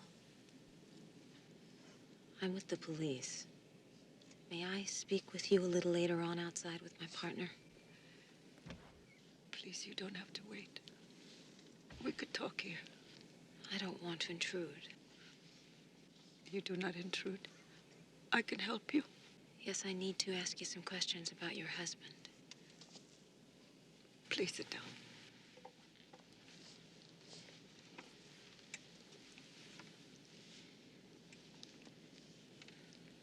Mrs. Sandoval, did your husband have a regular work schedule? Yes. And what days did he have off? Sunday and Monday. But, today is Monday, and he did work today. Why was that? Tomorrow is my birthday. He wanted to be with me for my birthday. There's just one more question. Did your husband call Mrs. Hennessy to tell her that he'd be coming to work today? No. He knew what work he had to do. He no need to call. La Señora Hennessy, she's safe. Yeah, she's home. She's safe. She's well. Hector would be glad. He liked her. Thank you.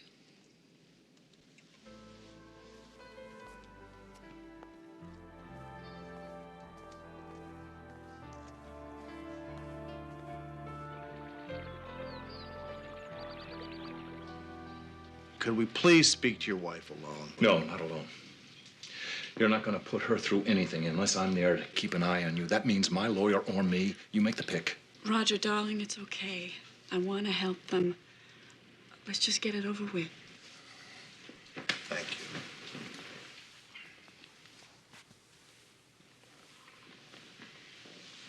Can you tell us anything at all about the kidnapper? He was large, kind of heavy. I never really got a chance to see his face, but he spoke with kind of a gravelly voice. He kept me in a room the entire time, and whenever he'd take me out to use the bathroom or to feed me, he made me put on one of those sleep masks, I guess it was. Were there any distinctive sounds that you heard, something that might help us decipher where you were? Just cars. There was a lot of cars. I don't know, maybe there was a freeway or a highway or something. I really don't know.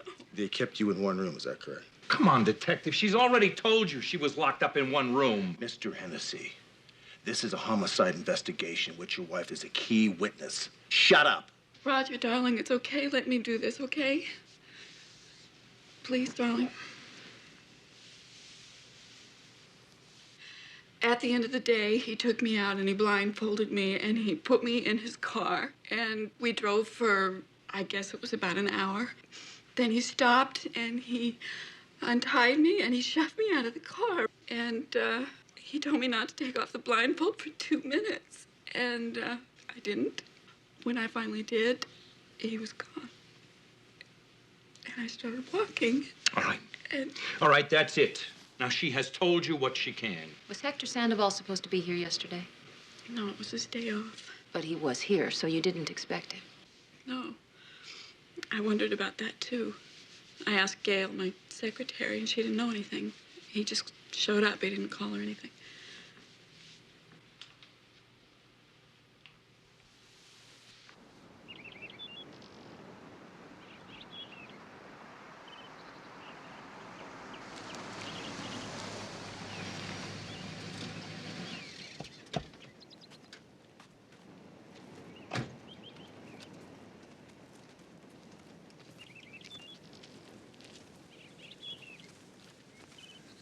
These must be Clint's footprints here.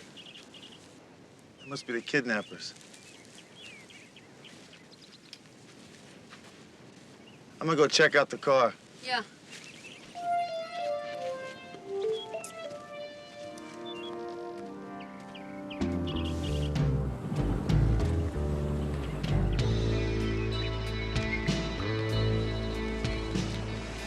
Here you go. Keep the change. Thanks a lot. Have a good day. You too.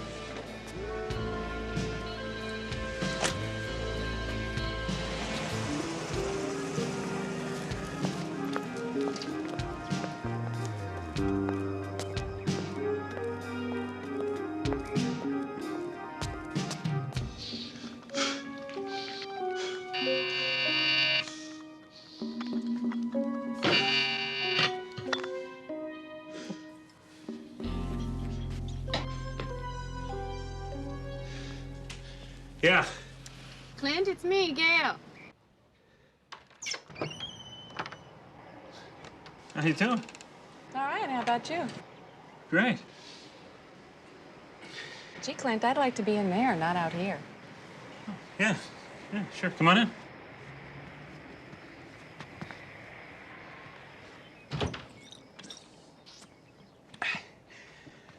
Place a little messy.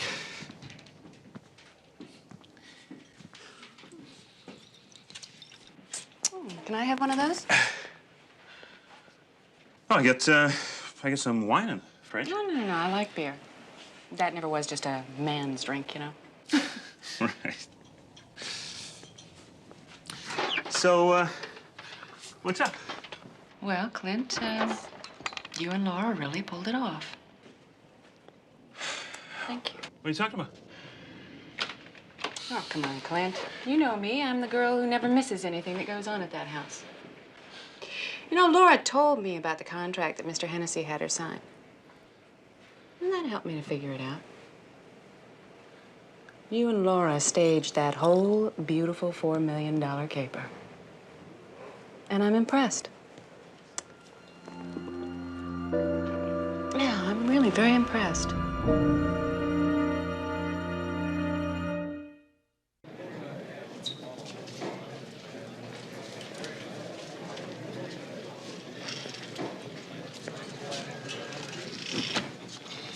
Don't tell me. You slept great, and now you're raring to go. Nope. I had 2 hours of sleep, and yes, I am raring to go. Well, I didn't sleep well at all, so we have to maintain a low volume. Right around 3 a.m. last night, I had one of those, whatchamacallits? I don't know. What do you call it? Insight. I think it was an inside job. I was thinking the same thing. Right. A real professional kidnapper would not have let Laura Hennessy live. He would have killed her because she was a witness to Hector's murder. You think Laura Hennessy was in on it? Oh, there's a good chance of it. I think I'm starting to wake up.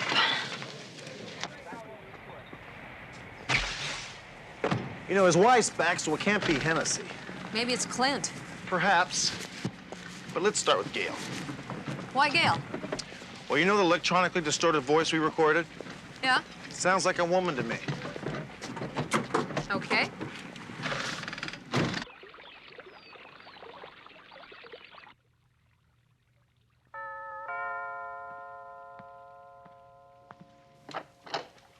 Hi, Clint. Mind if we come in?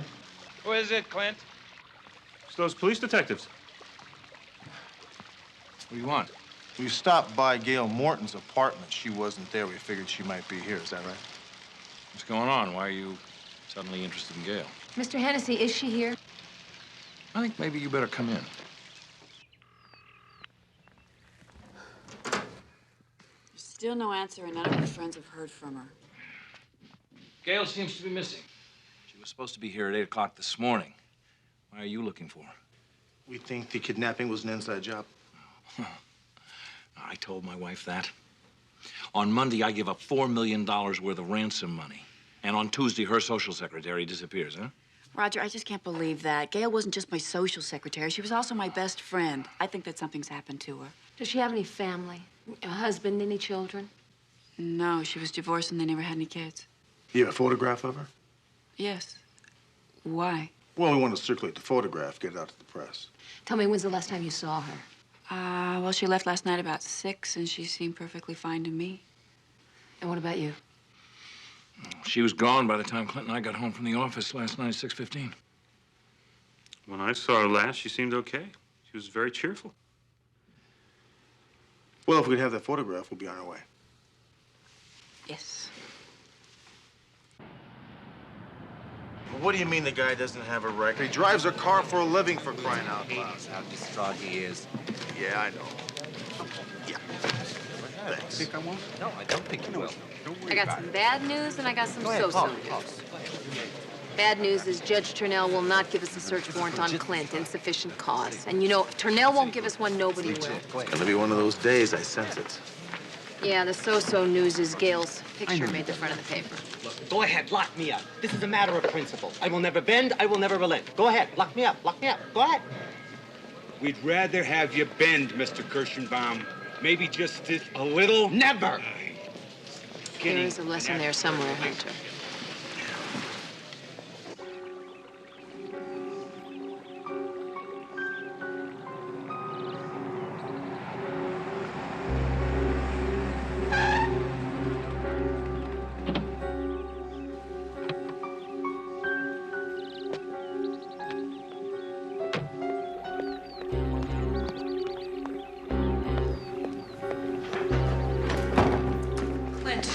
Where is Gail?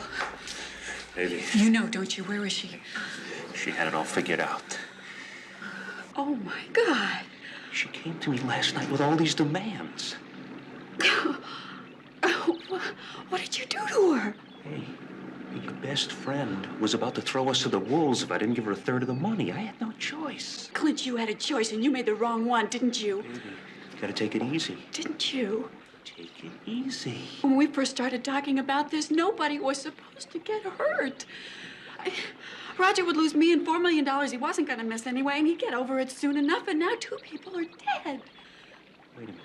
Are you blaming me for Hector again? I don't know, maybe not for Hector, but Gail, that never should have happened. Laura, I was protecting you, not just me. I was protecting the both of us.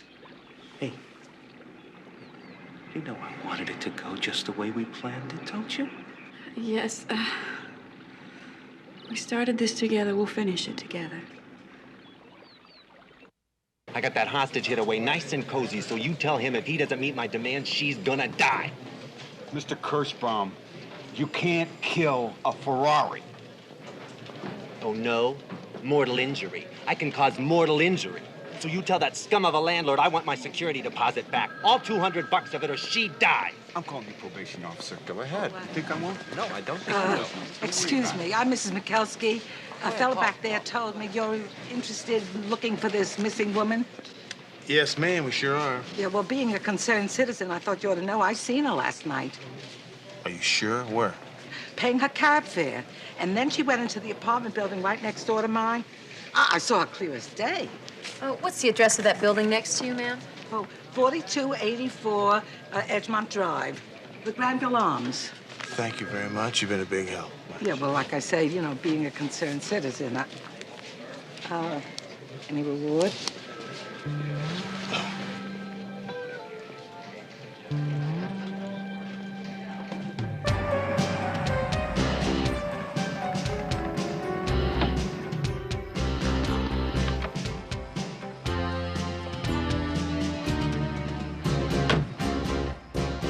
Hi, Clint. What are you guys doing in this neck of the woods? Well, we were just running around the neighborhood. Thought we'd drop by and acquaint you with your rights. Come again? You have the right to remain silent. What is this, a joke? If you give up the right to remain silent, anything you say can and will be used against you in a court of law. Hey, I'm in no mood for gags, okay?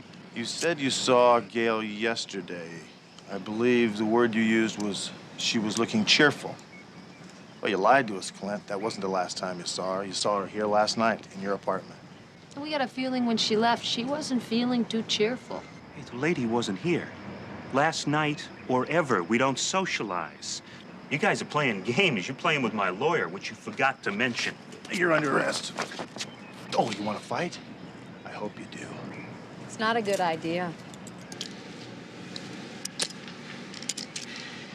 You guys have no right to arrest me. No right. I happen to know Michael Snow. He's the best criminal lawyer in Los Angeles, and he's going to have me out so fast you won't know what hit you. And then he's going to file false arrest charges on both of you. L56. Carlos is calling you from the morgue. Wants to be patched through. Patch him through. Hunter, are you there? I'm here. Somebody stole my tuba, and I want some fast action. Check with one of your stiffs. What do you got, Carlos? A body, female, got pulled out of Santa Monica Bay about an hour ago. No ID, but the age and physical characteristics fit the description of the woman you were asking about. Want to give her a look? As soon as I drop off a prisoner McCall at the precinct, I'll stop by. Thank you. What do you think, Clint? Any comments? Yeah. Yeah, but there's a lady present. Ah, the mysteries of the briny deep. So many disparate denizens, fish, plankton, seaweed, and an occasional corpse with a pair of 60-pound dumbbells tied to the ankles. Is this your lady? Sure is. What was the cause of death? Strangulation. Where'd they find her? This guy lost a brand new 380 Kazuki outboard in 60 feet of water, so he got a couple of scuba divers to help him find it. They never found the outboard, but I love irony, Hunter. All artists do. I guess that's why I work here. You, on the other hand, Hunter, do not care for irony. Sergeant McCall, please. Hi. Whatever you do, do not let them release Clint. When? Okay, look. I should be there in about 10 minutes. Meet me out back.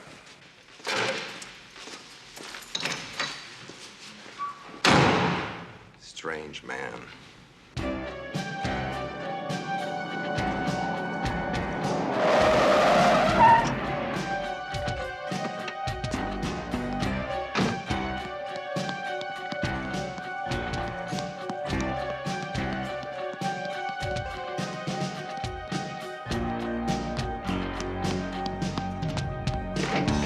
Laura? Laura! What's wrong? Get packed. We gotta get out of here. They found Gail's body. The cops are gonna be here any second. We gotta get out of here now. Come on. What's the matter with you? Didn't you hear what I said? There's $4 million waiting for us out there. We gotta get out of the country now. Take it and go. Go before they get here. What are you talking about? Take it and go. Wait, you said that they're going to be here any second. The plan goes wrong and you want out? No, that's not it at all. I'll meet you wherever you say, whenever you want. No, you won't. No, you're gonna spill it to the cops, right? No, how could I do that? I do that, I go to prison too. You know You're gonna that. tell them it was just Gail and me. No. That's what you got planned, right? You're gonna keep playing the victim. No, darling, I love you. You know I love you. I wouldn't do that to you. Yeah. Yeah, you loved me. You loved me once. You know what? But you couldn't take the heat, could you? You know. All good things must end. You know what? No, you don't love me. You don't love me.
She's alive. I'm gonna check the house. This is Sergeant McCall. Send an ambulance code 3 to 1744 Eau Claire, Olmley Hills. And dispatch a couple of black and whites, code 3.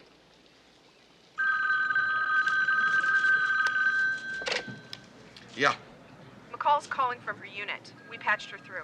Go ahead. Captain, we just left the Hennessy house. Mrs. Hennessy may be the latest victim. She, is alive, but just barely. We left as soon as the ambulance got there. You left the scene of a possible homicide? Yeah, it's called Hot Pursuit, Captain. We think we know where the killer is. His name is Clint Langer, and if we're right, he's not gonna be there too much longer. Hunter, you looked in that wrecked out car. There was nothing there. There's no money. He's not gonna leave the money laying around. He buried it.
I can see him.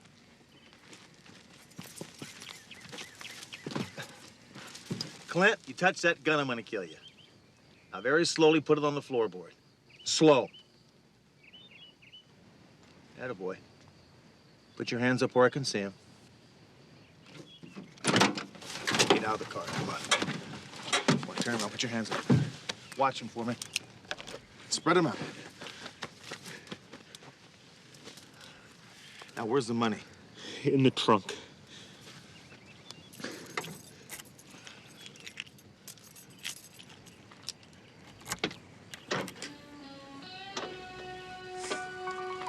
Hello.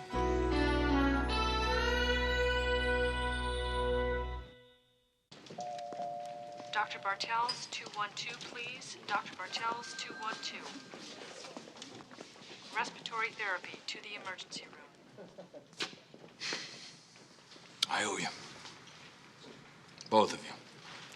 More than I'll ever be able to repay. Doc says that Laura's gonna pull through very nicely because she was brought here so quickly after the fall. I'm also thanking you for her. Because I'm not gonna let you speak to her. Now on, any talking you have to do, you're gonna have to do to our lawyer. You see, I am not gonna let Laura spend 1 second behind bars if there's anything that I or my money can do about it. Your wife is an accessory to murder before and after the fact. She didn't kill anybody. We'll let the courts decide that, won't we? She's gonna testify against Clint because those killings blew her mind. She was damaged more emotionally than she was physically because people were killed who she cared about. She blames herself. You think I'm a crazy old man, don't you? You know whose fault this really was? It was mine. Are you serious? Laura and I were together for 6 years before we got married. And she loved me as much as any man has ever been loved. And I knew that for sure. And so I asked her to marry me. And I made the biggest mistake I ever made in my life. On the advice of counsel, I asked her to sign a contract, a prenuptial agreement. If she left me, if she divorced me, she got nothing. The day she signed that contract is the day she stopped loving me. So now do you understand why you're not going to get any help from me against her? I just showed her the contract that she signed. And then I tore it up and dropped it in the waste paper basket. When I left that room just now, she was laughing and crying at the same time. That's the longest speech I think I've ever made in my life. Thanks again.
Is anything wrong? No, not a thing, baby. You know, this whole thing is gonna break wide open. I can feel it. I think the answer is still back at that club, the Cradle. You want time and money to go undercover as a singer? Freeze, Wilcox!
Want to take the air out of that?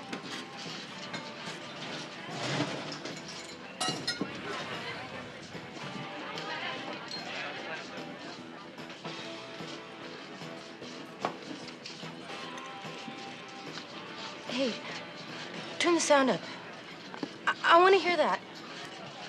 The car is registered to rock star Zach Sherman.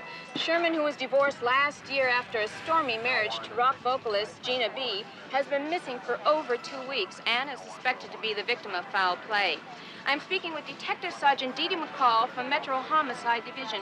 Sergeant, what can you tell us about the reports that Gina B filed battery charges against Zach Sherman last year? Well, they were filed and withdrawn after the divorce. Has the possibility of suicide been ruled out? No, but it hasn't been seriously considered either. We just found the car, not the body. Well, is there any evidence to indicate that this could be something other than an accident? I'm not really at liberty to discuss that right now. Excuse me. From the South Bay area, this is Inez Pedrosa for the All News Channel.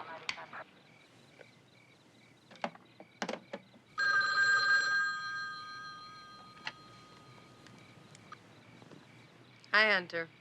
You have absolutely no screen presence. I guess that's why they decided to interview me. You should enroll in one of those classes. Those acting classes that teach you how to get in touch with your most inner feelings. You have such wit. Good night.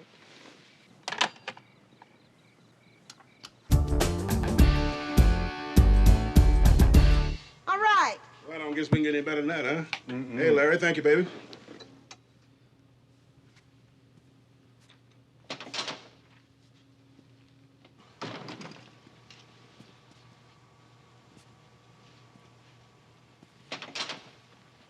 Yeah. They found the car. The car, that's all. Lou, outside. I want to talk to you for a minute.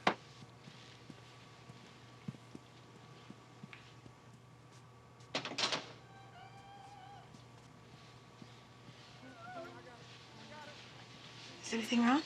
No, not a thing, baby. Oh, okay, good. Me and the guys are going over to the Cradle for a couple drinks. You want to come with us? I'm popping. No, I'm too tired, baby. Okay, can I wake you up later? Well, you can try. Well, I'll do better than that. You can count on it. oh, Sam, thanks for everything, and thanks for bringing me back. Hey, no problem, baby. Well, You have a good time. all right. And you sounded real good tonight, baby. Oh, thanks. Okay, Yeah. bye-bye.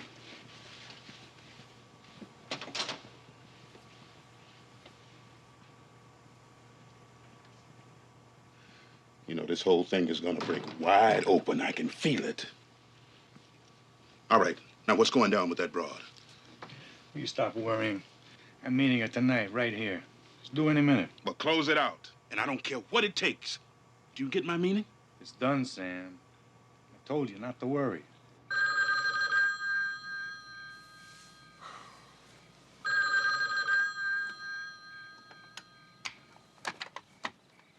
not funny anymore, Hunter.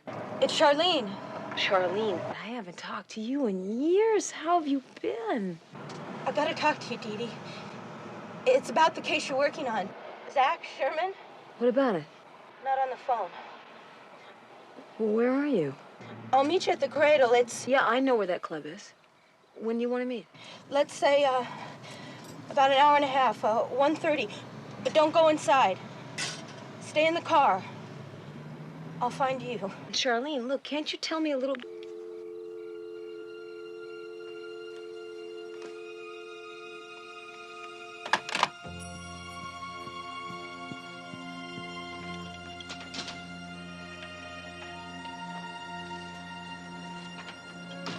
Jed? You in here? Jed? You alone? Yeah.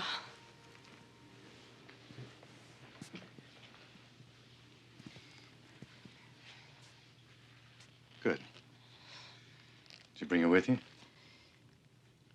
No. I'm calling off the deal. What the hell are you talking about? I mean, just forget it. I don't want any money. Tell Miss B not to worry. I'm cutting out. Until you give me the merchandise, you know. I haven't got it. It was a scam. You understand, it doesn't work that way. You got a buyer here. I haven't got it. I never had it.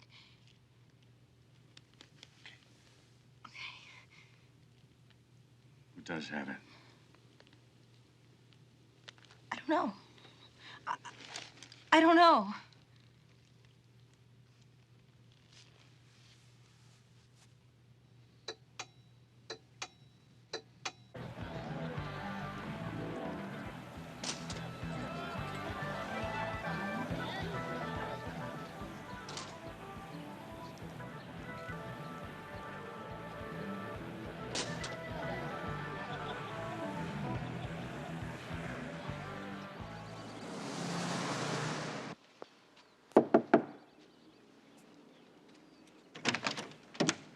Yes? Wendy? Dee Dee? Yeah. I don't believe it. I haven't seen you in 10 years. I know, 10 long years. So I heard you joined the police force or something. Is that why you're here? Yeah, may I come in? So, is, this an official visit? It is in a way, yeah. I'm afraid Charlene is missing. Yeah? You mean someone cares where she is? She's probably hiding. Why? Is there a warrant out for her arrest? Wendy, I think that Charlene might be in some trouble here. Look, she called me last night. She sounded very upset. She sounded scared. She asked me to meet her. I waited for her, and she never showed up. Well, I'm sorry if I can't get worked up about it. I washed my hands of her years ago. I'm real sorry to hear that. Do you have an address or a phone number on her? Yeah, she wrote me a letter about 3 months ago. I have it around here somewhere. I never answered it. You know, Wendy, no matter what may have happened between you and Charlene, she is still your sister. Oh, yeah, she reminded me of that every time she hit me up for another loan. Look, I had an appointment in an hour, and I'm gonna get ready for it, all right? This is where she lived 3 months ago. Thanks.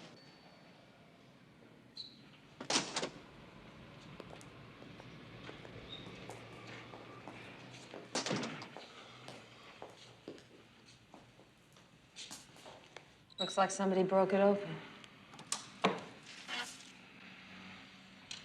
Hey, come on now, it's against the law.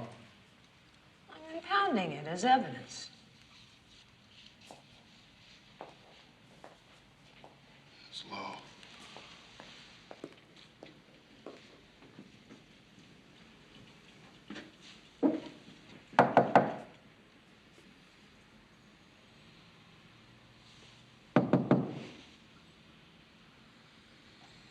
Nobody's home. Well, I don't want to leave this mail back out there in that busted mailbox. I'll leave it with the manager. I think I ought to leave it inside, make sure she gets it. So what are you gonna do now? Pick the lock? I won't enter. I'll just open the door and drop the mail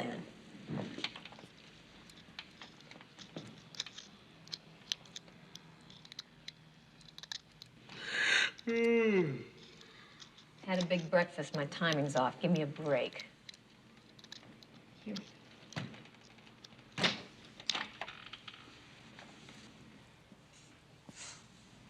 Now we know she's in trouble.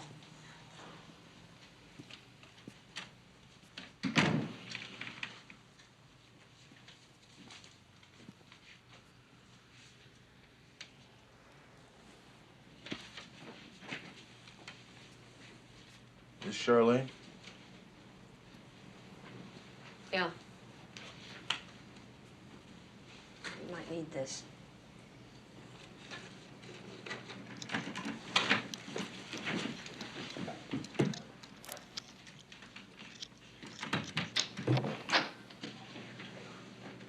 Oh, no.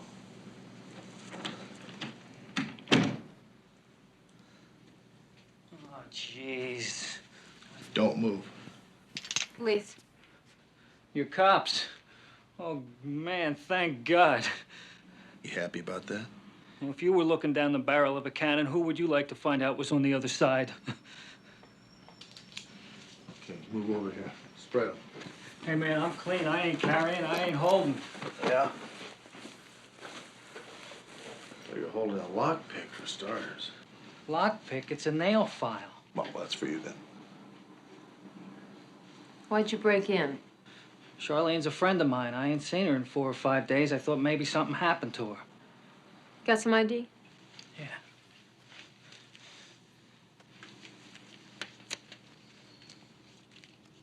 Scott Raymond Davis? You can call me Scooter. Everybody calls me Scooter. Where do you know Charlene from? I'm a musician. She's a singer. We got mutual friends in common. Zach Sherman be one of them? No, but I know who he is. You guys figure out what happened to him yet? You date, Charlene, do you? Sometimes. She's a free soul. So am I. So what happened here, Scooter? A drug addict get caught short? No, Charlene ain't into dope or anything like that. I could check around, ask some questions, see what I could shake loose. Yeah, you do that. You could find me here or at the Cradle. It's a rock club. Well, it was real nice meeting you. Could I have my nail file back, please?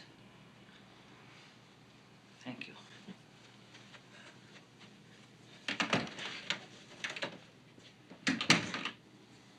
What planet do you think that I don't know.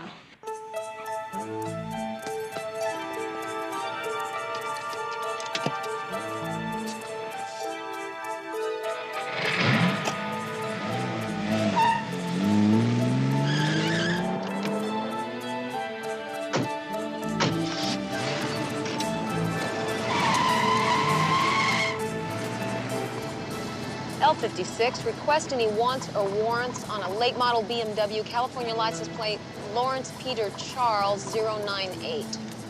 Roger, L56.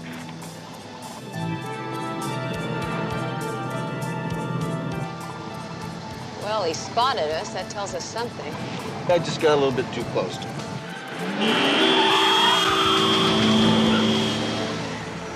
L56, I have no wants or warrants. Vehicle is registered to a Zachary Sherman, 1404 Sumter, Baldwin Hills.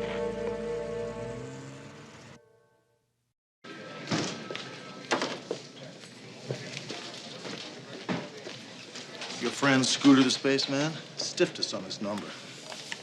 Doesn't surprise me. What do we got here, Sergeant? Charlene's mail. I thought you were going to leave with the apartment. I forgot. You didn't forget. This is a federal rap. I won't have anything to do with this. It's evidence. Besides, there's nothing there except for junk mail and ads. Give it to me. There is one thing, however. A phone bill. 8 toll calls to the same number. Want to check it out? Yeah.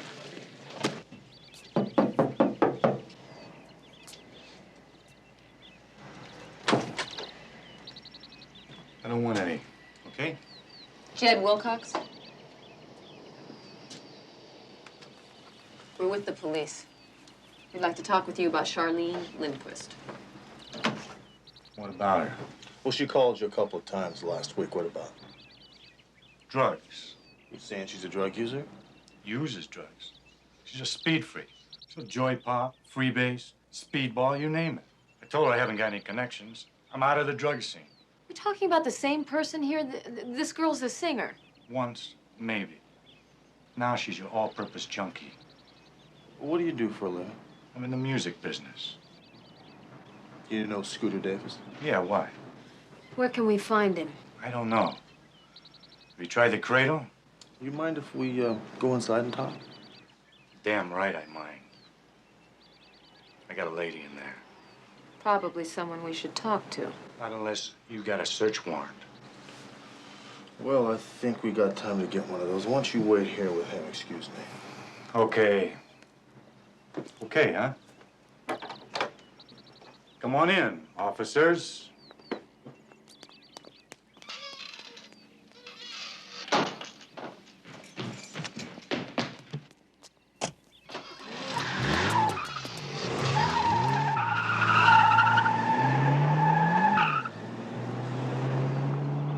Who was that? Don't you think it's time you two hard-noses read me my rights? There'll be time enough for that. Charlene Lindquist. She's beautiful. Think she's in here? I hope not. Let's take a look right here. Nope. That's not it. Let's check next door. A singer? You want time and money to go undercover as a singer? That's right. Look, Captain, I've done it before, and I can pull it off. I had a band when I was in school. I've always kept up with music. I can do it.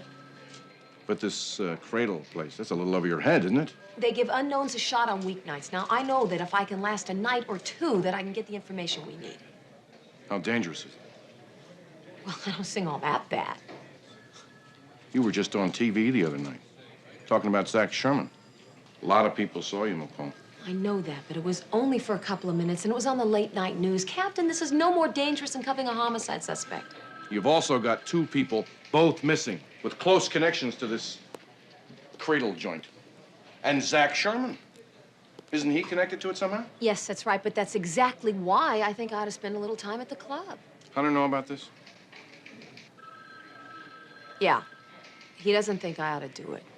It's because one of the missing persons is a musician whose name is Scooter Davis, and he got a real good look at me, and he knows I'm a cop. But the odds of a missing person showing up at that club on the same night I'm there are very slim.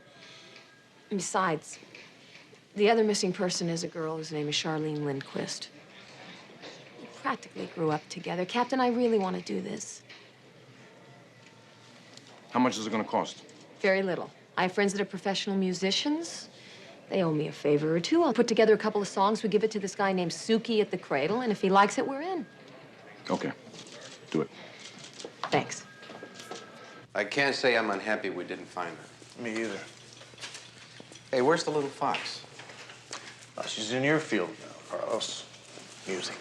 All night, I'm taking care of my family. I'll be all I can be, and when my work comes again, I ain't the bad boy's friend. No, no, that's true.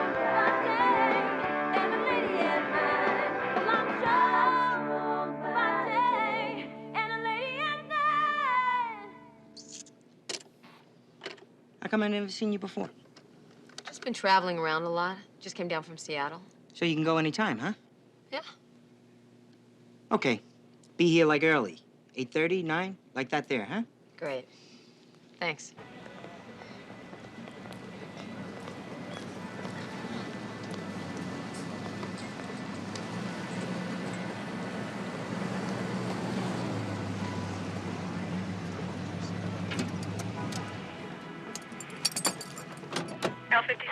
L56, come in.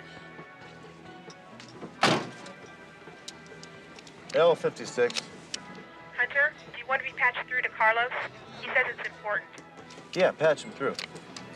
Hunter, a DB just came in, and I'm afraid it's your friend. But you want to check it out for yourself, right? You know me oh too well, Carlos. I'm on my way. Thank you so much.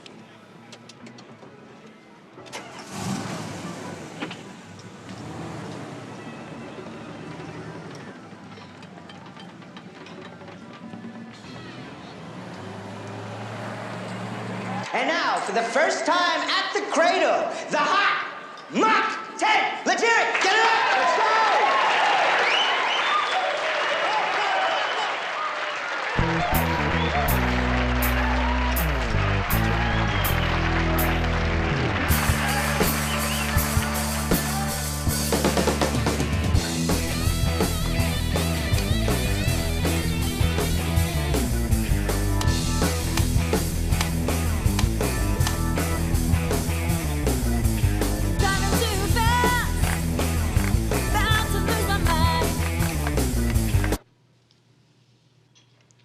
Is that her? Yeah, that's her. Thank you.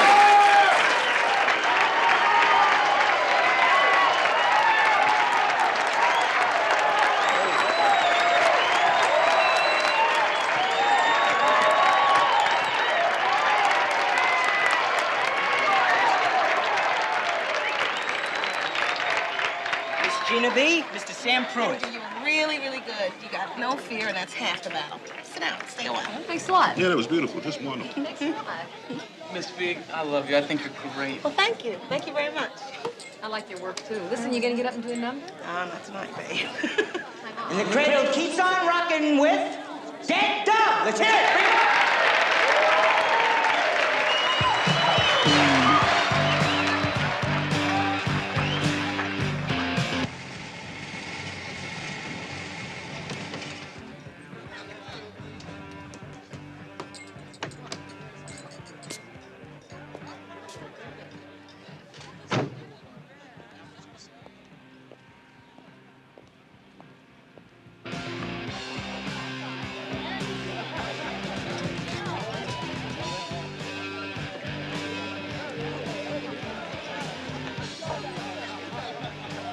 Excuse me for a second, baby. Why don't you ask him to come over? Yeah, okay. Okay. Listen, I'm gonna go join my band at the bar, okay? Oh, why don't you stay? I want you to meet this guy, Chad Wilcox. I think he'd like you. How about if I come back again later, huh? I'll take a rent check. Oh, all right, the next time. Take care.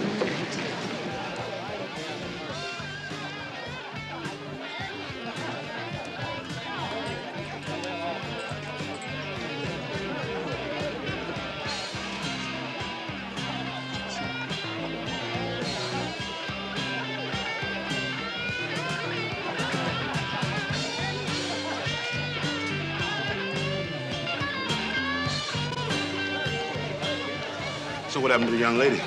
Oh, she wanted to be with her friends. Chad, you here on business or pleasure? You, it's always a pleasure. What's her name? Mach 10. Listen, I think I blew my cords out on that last set. I don't think I can do another one. All right, listen. You guys are having a drink at the bar. You go up, you have a shot of booze, you'll be as good as new. Hey, you did fine.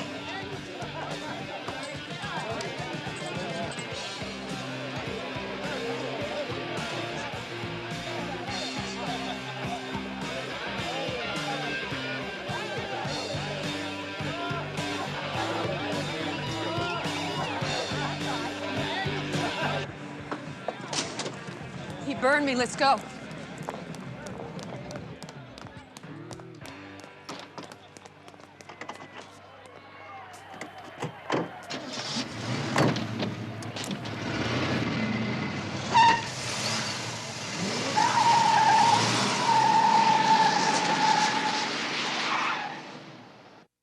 So tell me, where did Carlos say he found Charlene? They found her in a run-down motel with a syringe laying next to her. Oh. Hey, I don't buy that Charlene called Wilcox for drugs. I just don't buy that. Well, I don't either. She was also beaten up pretty badly. Might have been an overdose, who knows? I don't think so. I believe she was murdered. And now, tonight, well, we find out that Wilcox is tied in with Zach Sherman. Well, let's go tell her sister. I don't want Wendy finding out about it on TV. Do you think she cares?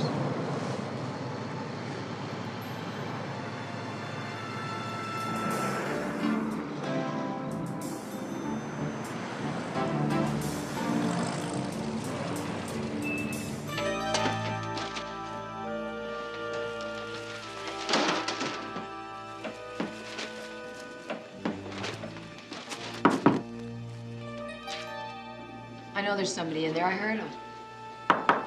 Miss Lindquist? Police!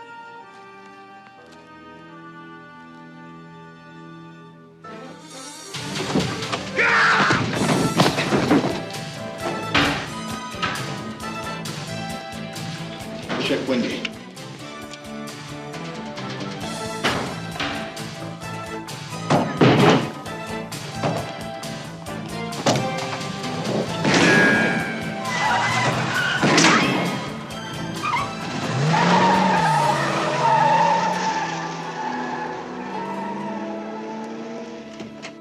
You have any idea at all what they were looking for? No. No, I asked them what they thought I had that was so important, and they just started to tear the place apart. It has something to do with Charlene, doesn't it? Answer me, Dee Dee. It's Charlene, isn't it? Charlene's dead.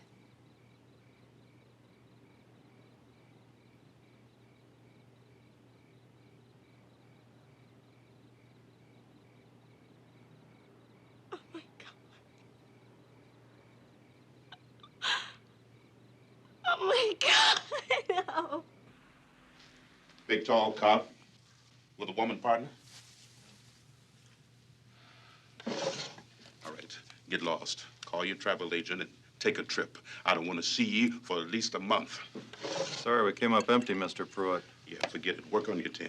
I'm going to Canada. Yeah, whatever. Just don't send me no postcards.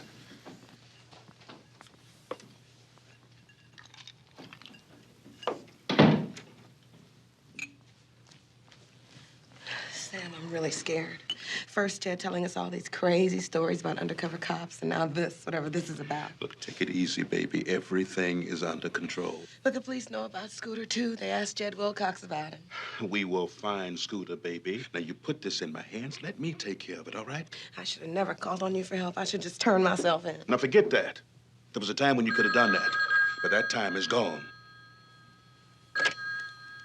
Yeah. Okay. Move. Hey, and Jed, thanks. He's found Scooter.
Scooter!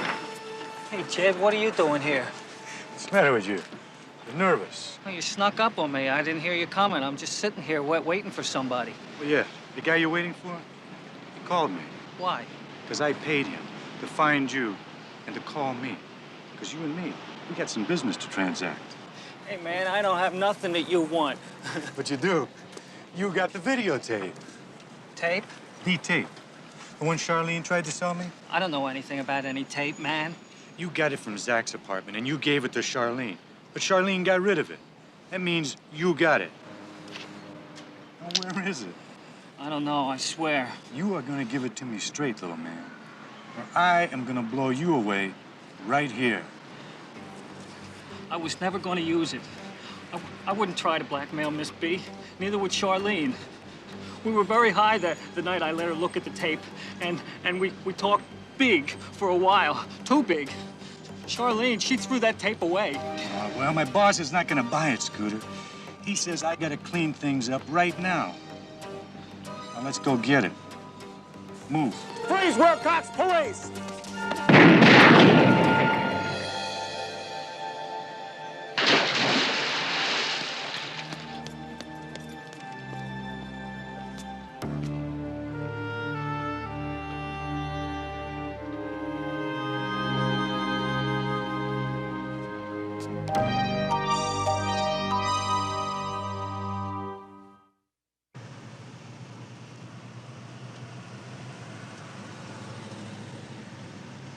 Well, now we gotta find out who hired Wilcox and why. Yeah, I think the answer's still back at that club, the Cradle. Cradle, huh? Yeah.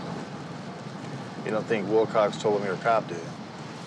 And they won't be surprised when I flash my badge. Or whatever you might flash. Yes, whatever I might flash. You have the dirtiest mind of anyone I've ever met. It's true. It's true. You're giving them too much space. You forgetting they're cops? Any closer and they'll spot us, man.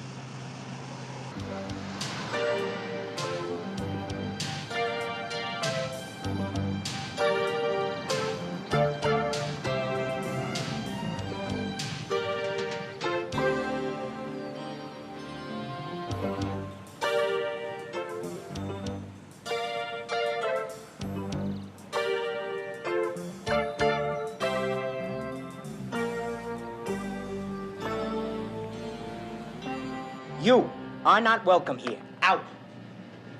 I want you out. Look, you lied to me, and you made a damn fool out of me, and I want you out of here. As soon as we're finished, we'll leave. State your business. We'd like to talk to Not you. I am not talking to you. State your business. Jed Wilcox? He came in last night, met with a guy. Who was that? His name's Sam Pruitt, and he's financing Miss B's comeback album. Why? Ring a bell? Yeah, before he got into the music business, he was in the drug business. Anything else? Yeah, you know Scooter Davis. And so? Well, Jed Wilcox murdered him yesterday.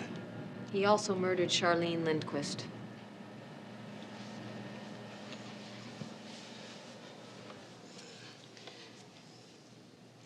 Why? Why would anyone do that? That's what we're trying to find out. It doesn't make any sense. I mean, they were just two sweet losers, you know?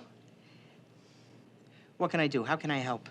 Wilcox was looking for something. He thought that maybe Scooter or Charlene had it. Like what? Well, we don't know. Could it be something small? Like a paperback book? It could be anything. Why do you ask? Because when Scooter had no place to live, which was most of the time, he always had his mail forwarded to me.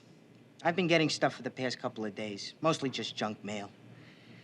But there's one package the size of a paperback book. Can we see it? Yeah, sure. Hey, Mac, the package for Scooter.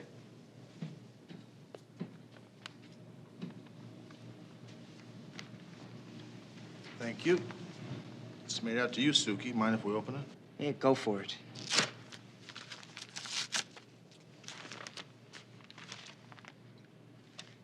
You got a VCR? No, sorry. I got one in my house. Let's go look at this. Thank you. Yeah.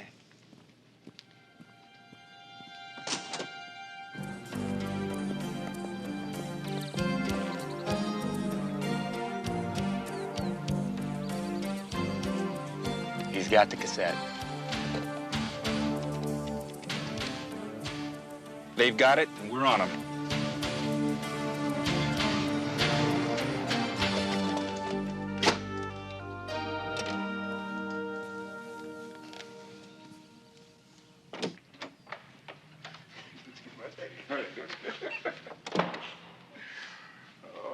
why you got all the lights on? You expecting somebody? I just want to see you.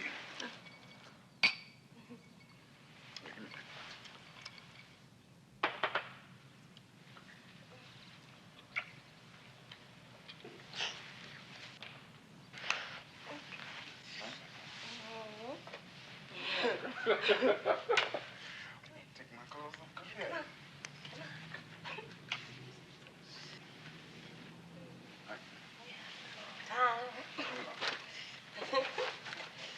Yeah.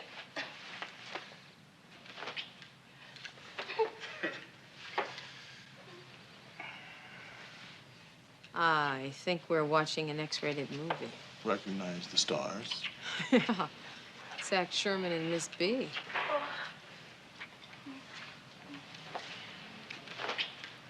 Well, now, I can't watch that. This is too strange for me. I'll watch. Make some popcorn. Oh, you are so sick. Evidence. Gotta watch it. I'll give you a blow-by-blow description. What are you doing? Shut up. You love it and you know it. You always like it. What are you doing? You're missing now, don't you? Got tired of sleeping with Sam Pruitt, huh? No, stop. Remember how it was when Zach was your main man, right? Stop.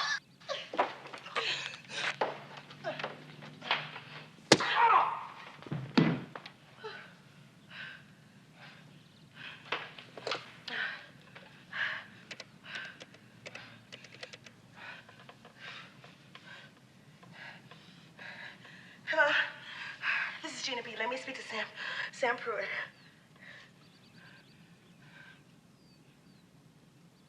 What's that? What?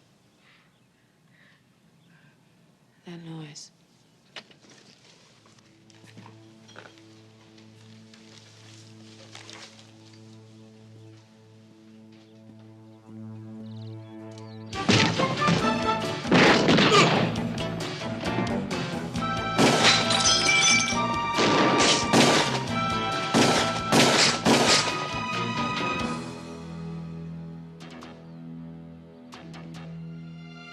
One of your men is dead. You want to try for two? Sally must have got Hunter. Let's get her.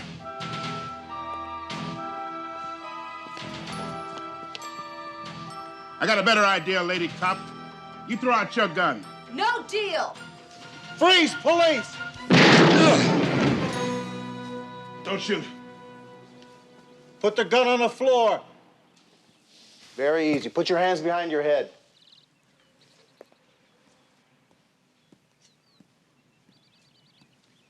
Call an ambulance and some backup. You have the right to remain silent. My lawyer's name is Jake Ritchie. He's in the phone book. Sure he is. Yeah. I don't like this. I don't like this one bit. We've got to find Zach Sherman's body. Why, Charlie? Look, Pruitt is guilty of murder one. We know that. The district attorney is not the least bit worried about his case. He says it's airtight. Well, what about her? Miss B. No body, no case. She is going to skate free.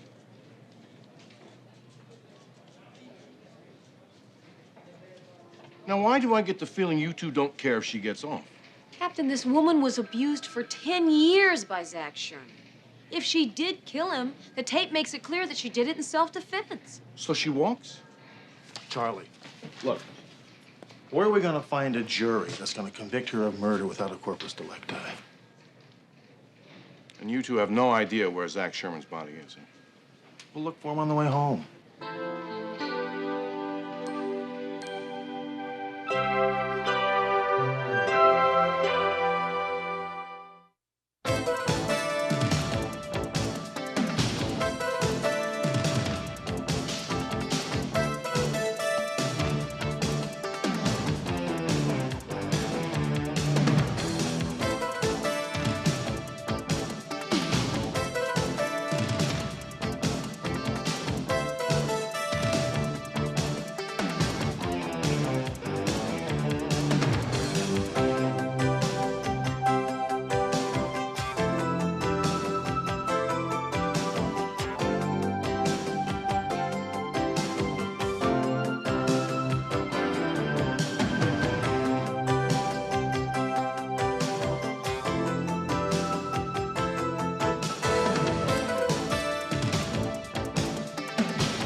You expect her to roll over on her friends? Hunter plans on using his irresistible charm. You know where you can go.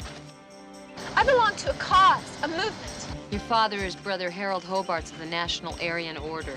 Your status is that of prisoners of war. Where's the bathroom? Things are about to explode. Get back in there! He was already beaten and helpless, but that's not enough for you, is it? You have to kill him.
Hi. What can I do for you? I was looking for Johnny. It's lunchtime, little lady. Him and Carl are down at the Cloverleaf. Okay, thanks.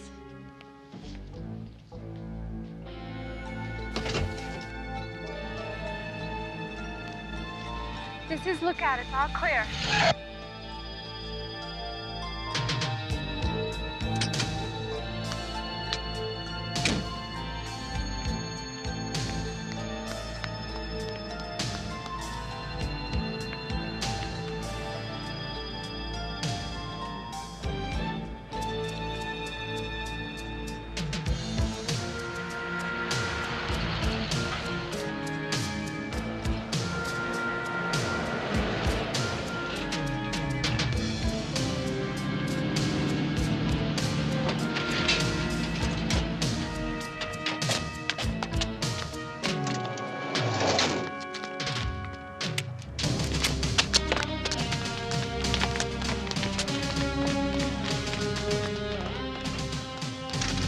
Get him up! Get him up high! Turn around.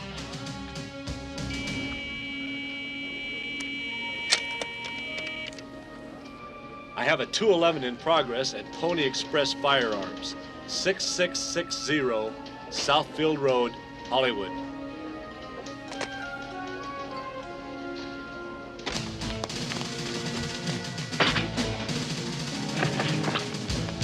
In progress. Repeat. All cars in the vicinity of 12th and Elm. 211 in progress.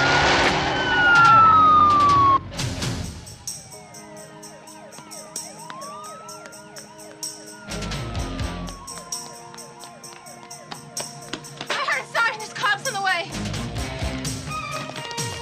Randy, we gotta move. We got time for another load. Move it.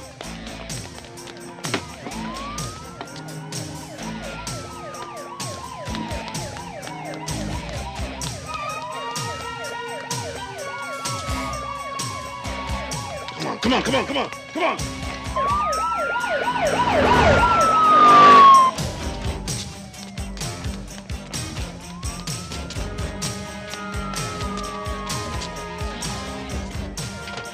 Get in the truck. Roll it.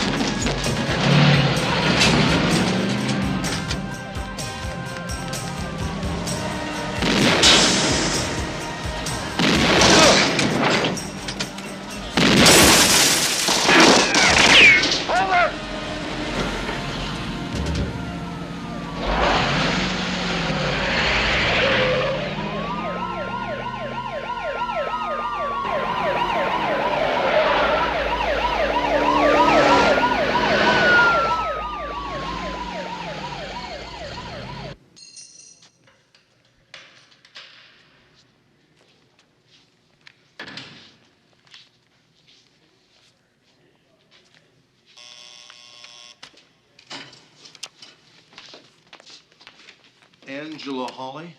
Yeah. Why don't you call me Angie, okay? Angie. Okay, I like that name. You willing to waive your rights to have an attorney present during questioning? Sure. Who needs a lawyer? I'm not going to tell you anything anyway.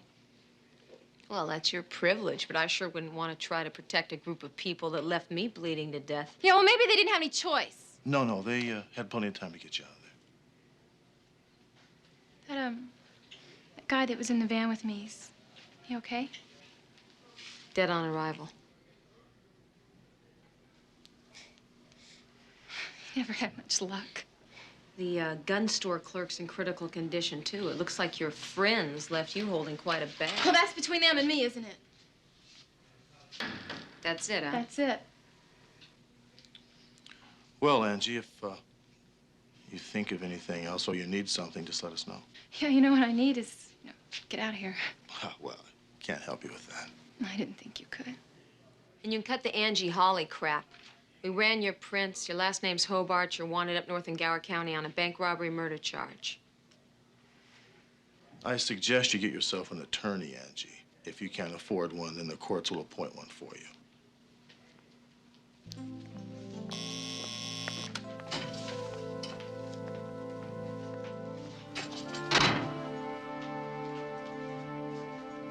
You want to drive her where? Pineville, Charlie. It's the Gower County seat. Well, let me guess. You figure you'll get enough solid information to nail her and her associates if you take a 10-hour drive with her. That's about the size of it, yeah. Look, she's a victim. This poor kid's not a hard-nosed criminal at all. You expect her to roll over on her friends? They dumped her, Charlie. When she realizes that, I think she'll come around by the time we hit Fresno. You could see it in her eyes. She was mad as hell and pretending it didn't bother her. I don't know. You say that one up there's for murder? She sat outside in a truck while her friends went, hit a bank, and killed the teller. Now, they wore ski masks. She didn't, of course, because she was sitting outside in a lookout car. We think these people are careless with this kid. We'd like to try to point that out to her. And we think we have a good opportunity here, especially since Hunter plans on using his irresistible charm. Well, it says in here that when they had her in custody up there, 4 men, the same number that hit the bank, the same number that hit the gun shop, 4 men hit the Pineville jail and broke her out. So how mad can she be with these guys? And even if you get something out of her, it's not going to be admissible. By the time I hit the freeway, I will have her rights read to her. For the 3rd time, mind you. What does our DA's office say? Are they willing to let this county have her? Willing, they're relieved. They're overcrowded, they're understaffed. Same old tired story. Good luck. Very, very impressed with this automobile. Looks new to me. Sure you don't want me to drive? Don't start on me, okay? Hi. Did you guys come to say goodbye? No, we came to drive you to Pineville. You did? Great. You can take the cuffs off of her. You'll be good, won't you? I'll be better than that. She's just being transferred from here to West LA, all right? Period. Okay, what do you want me to do? Ride in the front or the back? Why don't you ride in the back and give our ears a break?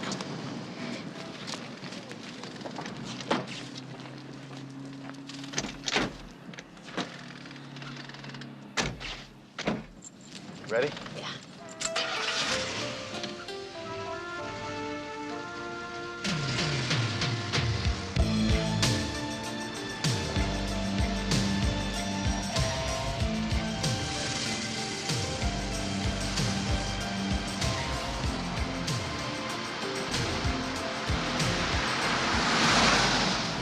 are friends. Loyalty, that's all that matters. So, you're taking a long, dull drive for nothing, because I'm not going to sell out my friends. Well, how do you like that? You saw right through us. That's right. So why don't we all just sit back and relax and enjoy the scenery? Your friend sold you out, ran out on you, Angie. You don't like it one bit, do you? I don't care about them. I belong to a cause, a movement. I believe in something that's a lot more important than you or me or them. This is the wrong way. Why are you going this way? It's 100 miles longer this way. Yep. Oh, I get it. While you're sitting here cutting my friends down and calling them chicken, you're afraid they're going to try and rescue me, aren't you? We're just keeping the odds in our favor. So what's this movement you believe in so passionately? It's what America's all about. It's the right of decent Americans to defend their way of life against freeloaders and subversives and the mud races. I mean, there's nothing personal, guys. You're nice, but you're on the wrong side. Why are we on the wrong side? Well, you look at the mess that this country's in and you accept it. I mean, it's like you think that nothing's being done about it, but you're wrong. Something is being done about it. Things are about to explode just as soon as all the sleepers wake up. Sleepers? What are sleepers? Sleepers are all the millions of people who believe the exact same way my father does. It's just they haven't done anything about it yet because they don't have any leadership. Why are we stopping?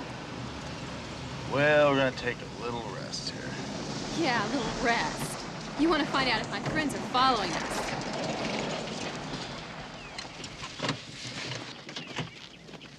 3, please. Well, you've got a real high opinion of my friends, don't you, Rick? Murdering cowards, Angie. And we just can't have you hanging around with scum like that. You know what my father says?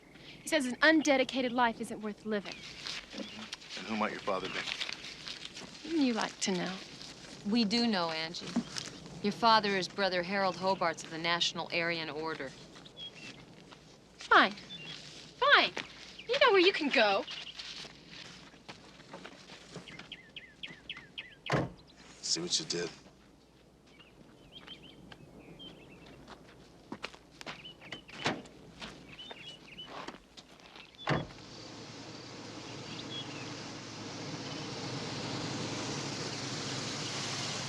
What are we turning here for?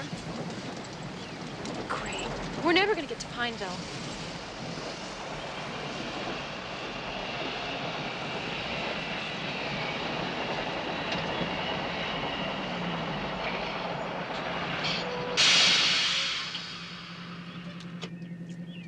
This is a range rider calling Wolfpack. Range rider to Wolfpack, do you read me? This is Wolfpack. I copy you, Range Rider, over. Yeah, that car you said to look out for? Just turned off, heading north on the old Pineville alternate road.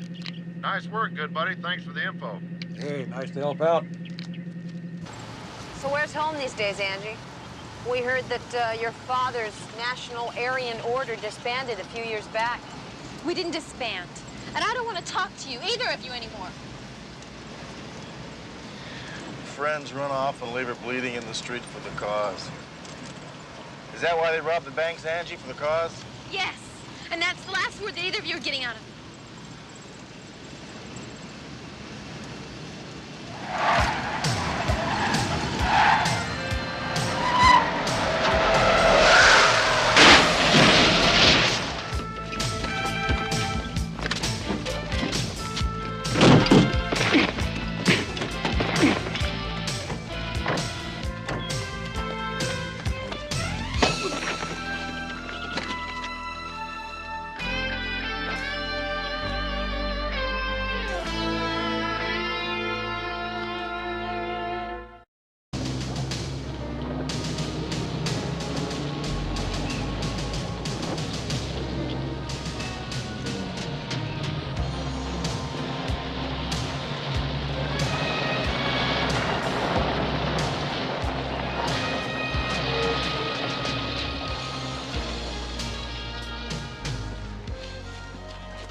Daddy. I thank the Lord you're safe, child. I thought maybe we'd lost you. Take him in the tent.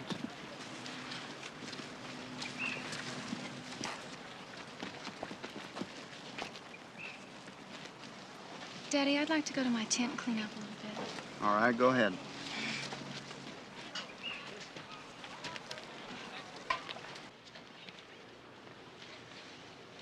Welcome to the camp.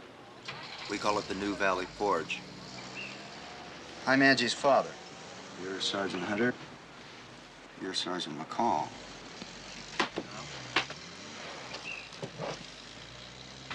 For the time being, your status is that of prisoners of war. We're not cruel or inhumane. You'll be treated in accordance with your behavior. I never assume that a man or a woman is my enemy until they prove they are. What now? Well, we have an operation in about 3 days. What happens will be decided by the outcome of that. In the meantime, you could be useful as hostages. That's why you're here. All right, take them to the lockup.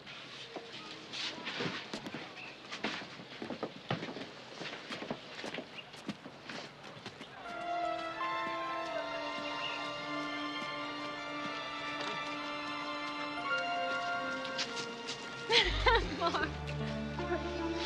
Randy came back from LA and told us you were dead.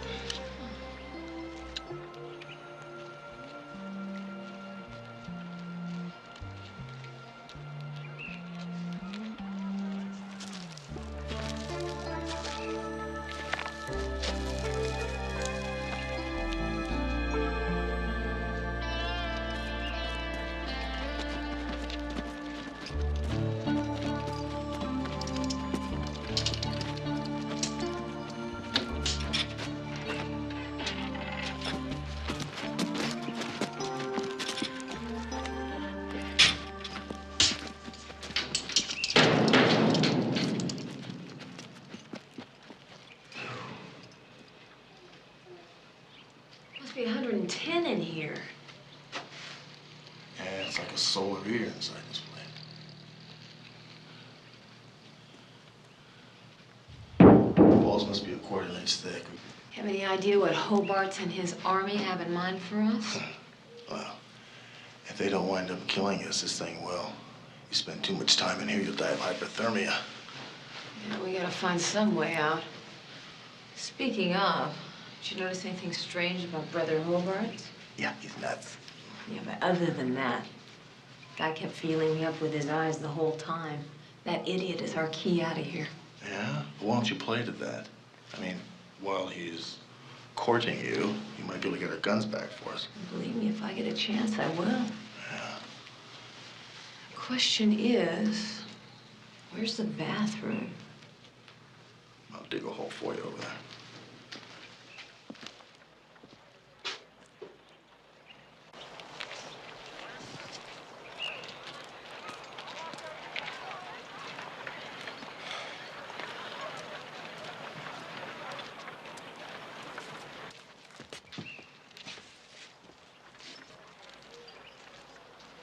Sit down.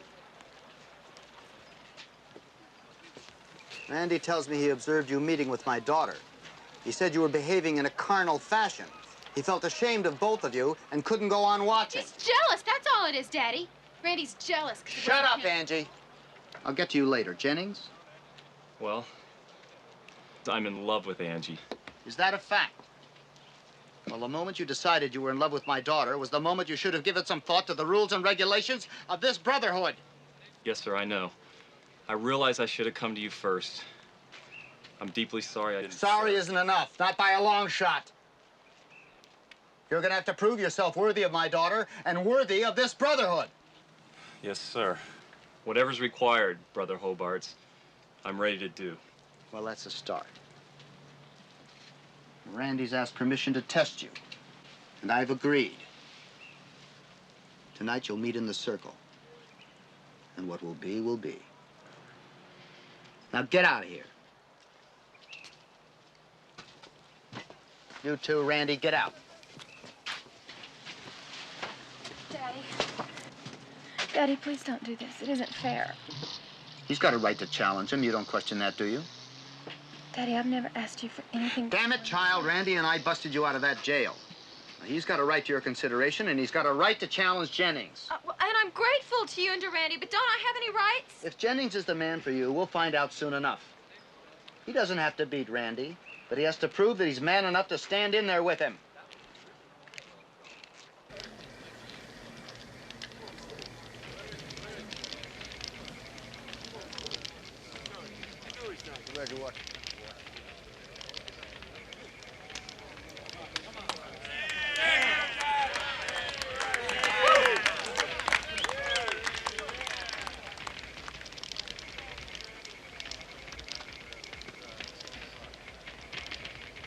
All right, listen up.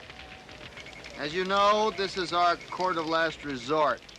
And the question to be settled is private and personal. It doesn't matter who wins or who loses. It's how they conduct themselves that's important. All right, let's get on with it.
You broke his neck, Randy.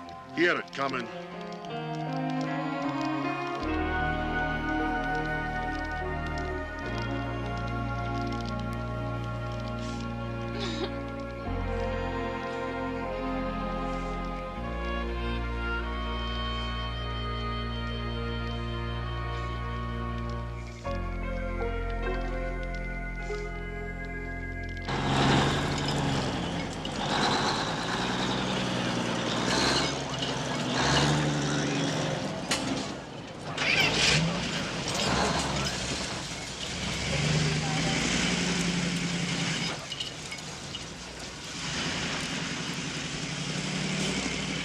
That's their car, all right.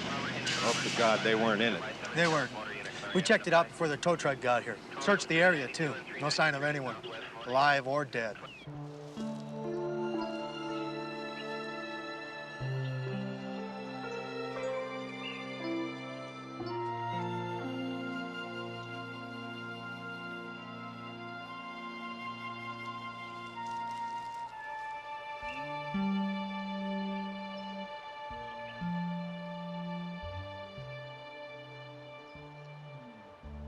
I'm not gonna let him get away with it, Mark.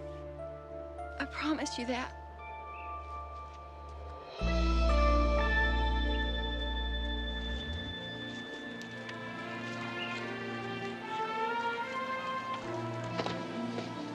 You are really something, Randy, you know that?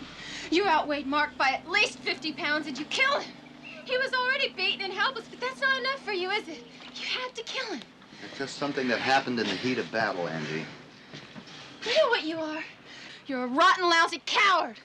In L.A., he took off and left me lying in the street because he was too chicken to come back for me. I had to put the mission on my men first. Oh, like hell you did. You chickened out. You ran. He's a bully and a coward.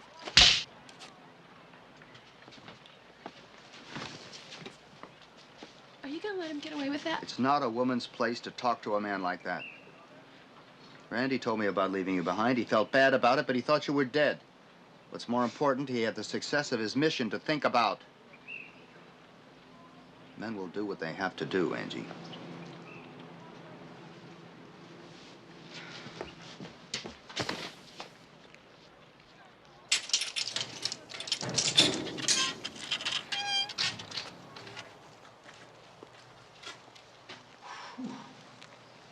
Hot as Hades in here. Sorry I couldn't get you a more comfortable accommodation. Well, some food, shower, and some clothing might be nice. Well, I was able to find some fresh clothes for your partner, but I couldn't find a dress big enough for you. Sergeant McCall, I'd be pleased if you'd be my guest for lunch. Well, I would greatly appreciate that. Thank you, sir. Could we possibly make it a threesome? Could only get a reservation for 2. Wise guy? Save my spot.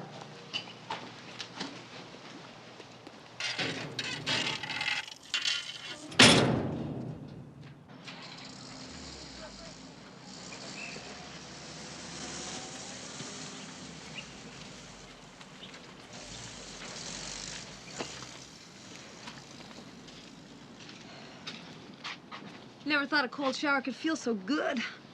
Thanks. Yeah, I laid out some clothes that should fit you okay. They look great. How you doing? Fine. I'm a lot tougher than I look. That boy who was killed was very special to you, wasn't he? I think you better hurry up and get dressed because my daddy expects people to be on time. I'm feeling he might be a little bit more tolerant with you, though, because he thinks you're a sleeper. In more ways than one. Well, you look 100% better. Almost like one of us now. Well, a shower and a new set of clothes and a meal like this makes me feel great. Thank you, sir. No, just call me Brother Hobarts. We just shared a meal. There's no point in being formal. Can I call you Dee Dee? Please do. You know, when I say you look like one of us, I don't simply mean that you don't belong to one of the mud races. I mean, you seem like us in spirit. What do you mean? I get the feeling that if you understood me and our movement, you'd be really surprised. You might realize that we're not so far apart as you think. Would you tell me a little bit more about your movement? I really don't know that much, and Angie told us very little. There are hundreds of other organizations like mine clear across this country. And there are millions of sleepers that are waiting to join us when the day comes, and that day is coming soon. I supply all these other groups with funds and coordinate their activities, and no man has ever been able to do that before. I'm not a prideful man, but I take a great deal of pride in that. You were trying to steal from me. Calling me a thief? I sure am. Excuse me a minute. I'll take you one any day. Hey, hold it. What are you men arguing about? I caught this guy snooping around my tent, trying to steal from me. What's your side of the story? We were playing cards last night, and I thought I left the cup. You know how I feel about gambling in camp. It only causes fights like this. You can shake hands now or settle it in the circle. Well, maybe I was mistaken. Sorry, Brother Hobarts. Just a little difference of opinion. Sometimes the men get edgy before a big operation. Well, you settled it quickly enough. Mark of a leader.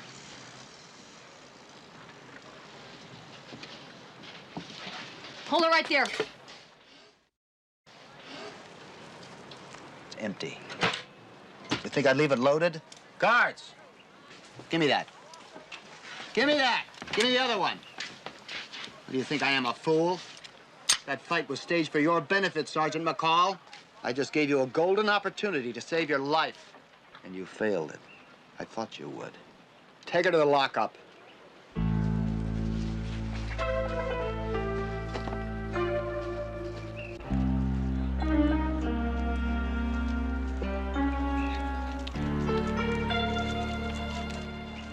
You know, if we weren't in deep trouble before, we are in it now.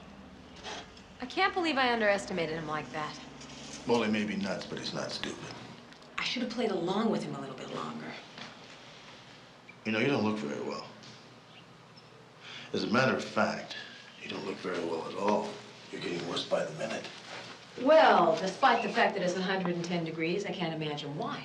No, but you are. You don't look very well at all. Maybe you should lay down here. Do me a favor, don't go nuts on me, too. Lay down. Hey, down there! Hey, we need some help! Come on, hurry up, my partner's sick! Come on, move it! What's going on in here? I need to see Brother Hobarts. I think my partner's having an appendicitis attack. Come on, take a look at her down there. Hurry up!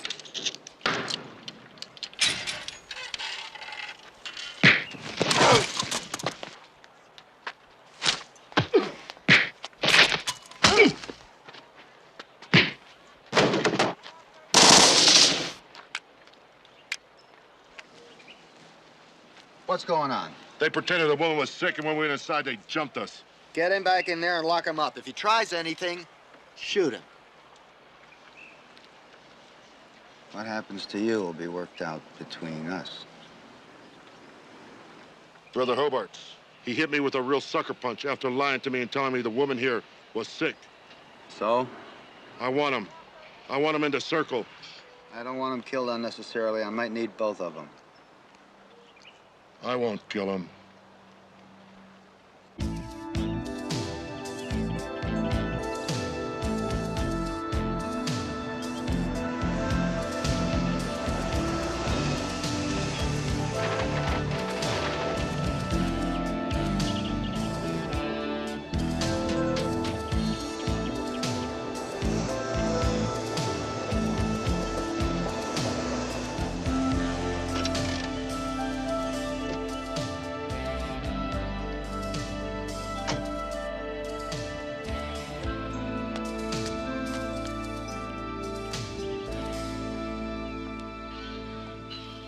What do you want here, mister?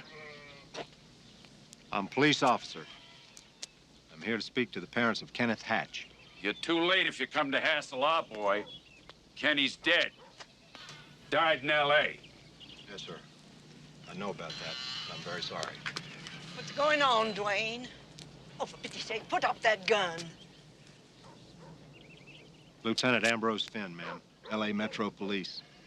We have reason to believe that two of our police officers have been kidnapped by the same group that your son was with when he was killed. You better hope not, mister. That bunch eats cops for breakfast. If you can't talk civil, go on back in the house. We don't have to tell them nothing, Edie. No law says we got to. Please, just go back inside.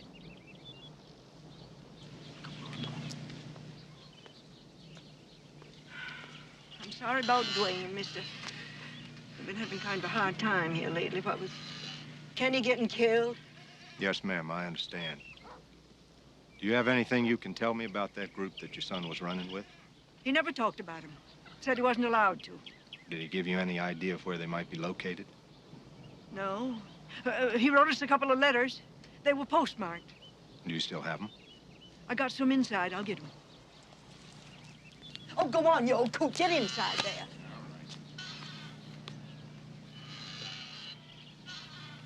Two men face each other in the circle. One is an enemy, the other is our friend. One would destroy us if we gave him a chance, and the other would give his life for our cause. The outcome of this contest will show all our enemies that we're dealing from strength.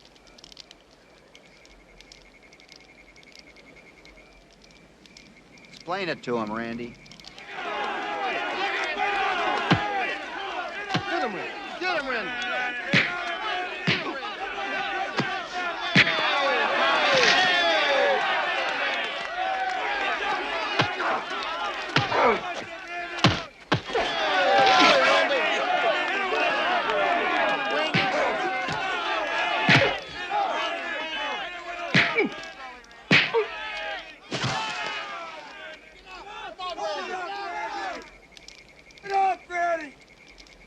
Tend to Randy, will you?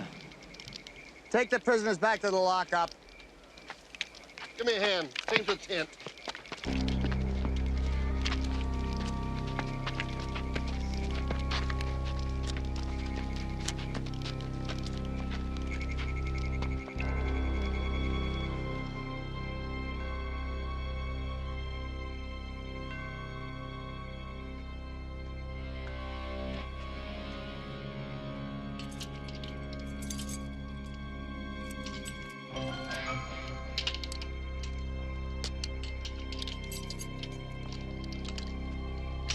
I'm getting you out of here before Randy can get to you.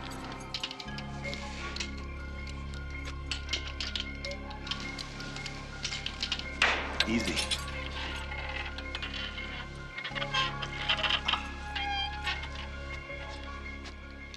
They're loaded. Oh, I think I love this girl. Me too.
covered. Drop the guns. Drop them!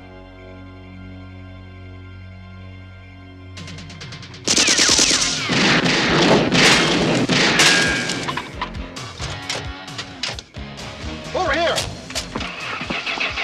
They're getting away! Let's go after them!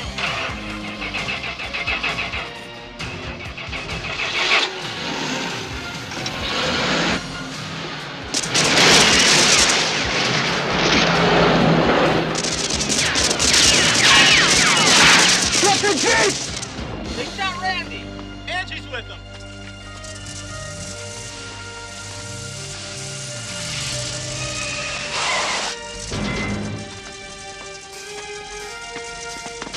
Move it! Move it!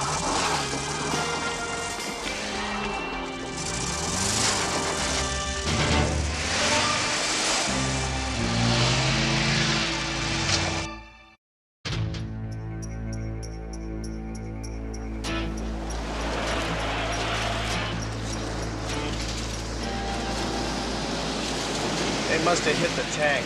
We're running out of gas awfully fast. Let's get off the road.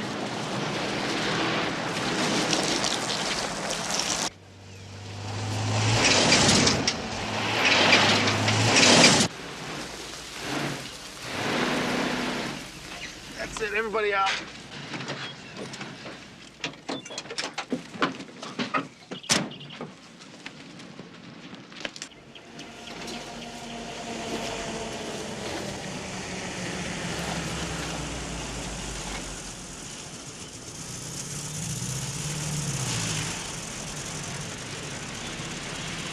What's wrong? I lost the trads. They must have pulled off the road.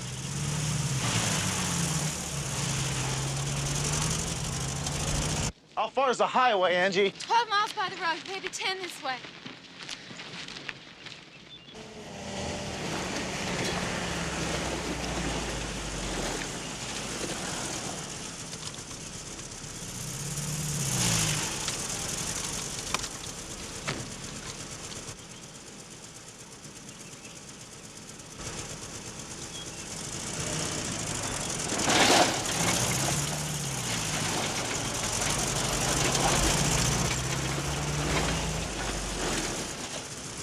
They're headed for the highway.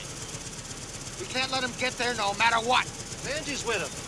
She's gone over to their side. Come on, move out!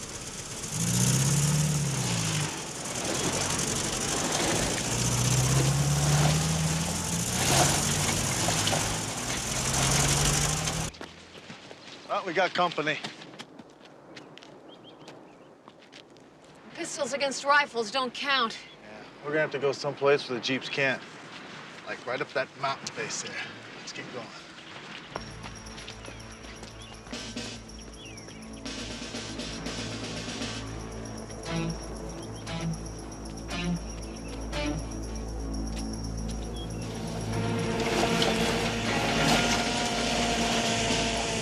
Up there on the ridge!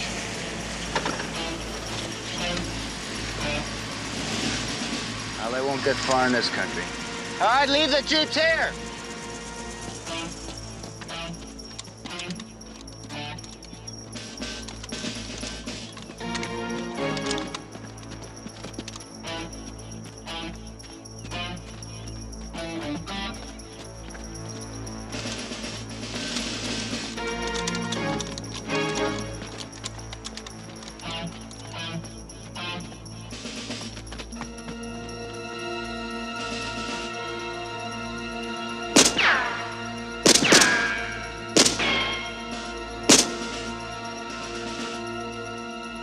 Come on, get the lead out.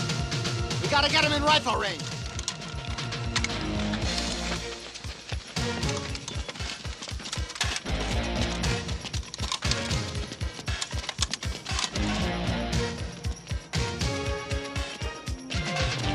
Come on, move it! Move it!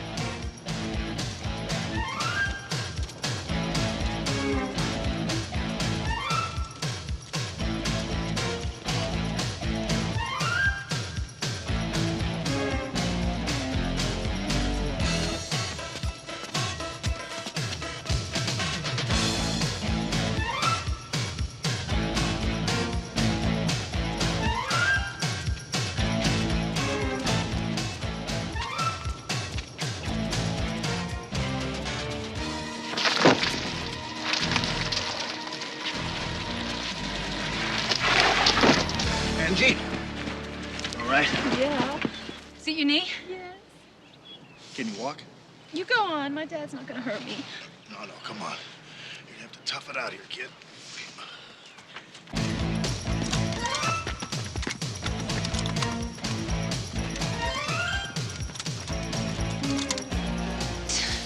Just stop. Let me rest a minute.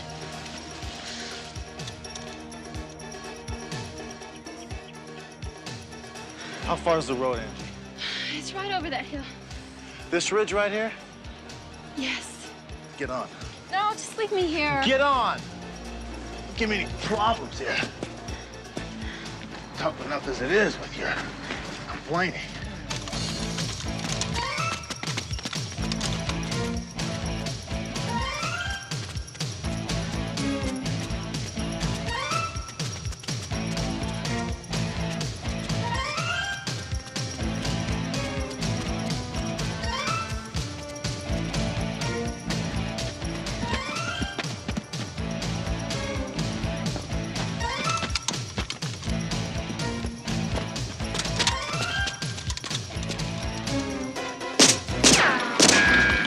So much for your father not trying to kill you.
Get it moving. Come, let's go. What are you waiting for? An invitation? Move it.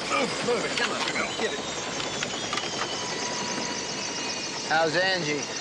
She'll be all right, no thanks to you. You try to get her a break from the courts, maybe help her to turn her life around.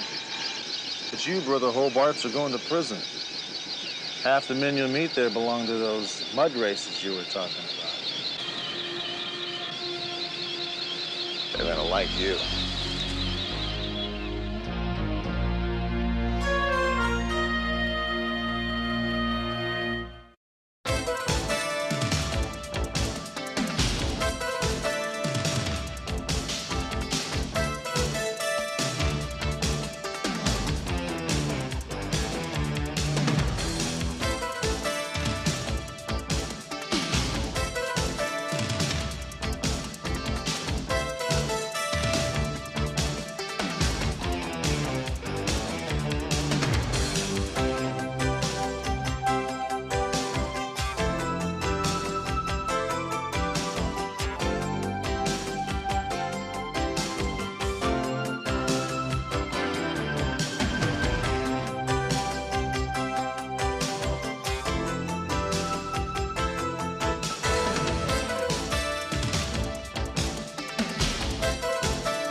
and you want me to send you to Australia. Have you never heard of a good old Australian welcome? You found her, huh? Oh, just out trying to dig up something solid. I'm gonna go take a shower. Care to join me? Well, his car was blown up with him in it about 5 years ago, supposedly. I don't deal with gangsters. Stella, cut to the chase, please. Let's all sit back, relax, and wait for the police.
Flight 716 for Auckland, now boarding gate 36.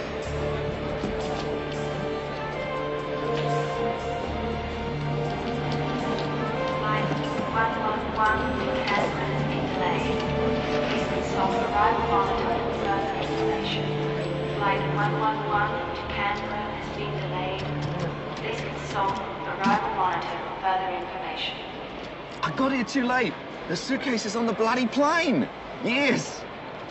Yes. Yeah, I got my passport with me. Okay.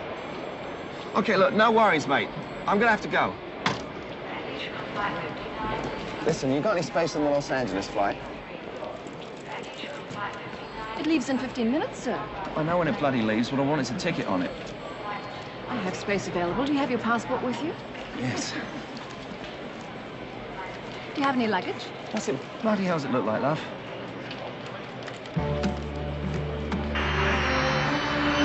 Ladies and gentlemen, Transglobal Airlines, Flight 604, originating in Sydney, Australia, is now beginning its final approach into Los Angeles International Airport. Please meet arriving passengers at Gate 26, International Arrivals.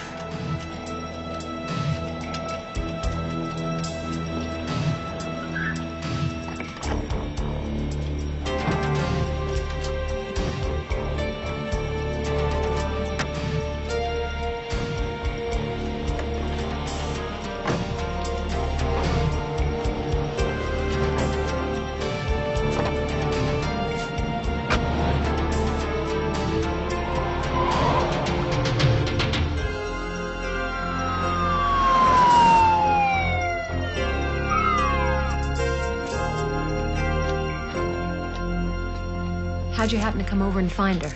Well, I knew Alice was back because she picked up her newspapers and things. So I came over to hear about her trip, and there she was.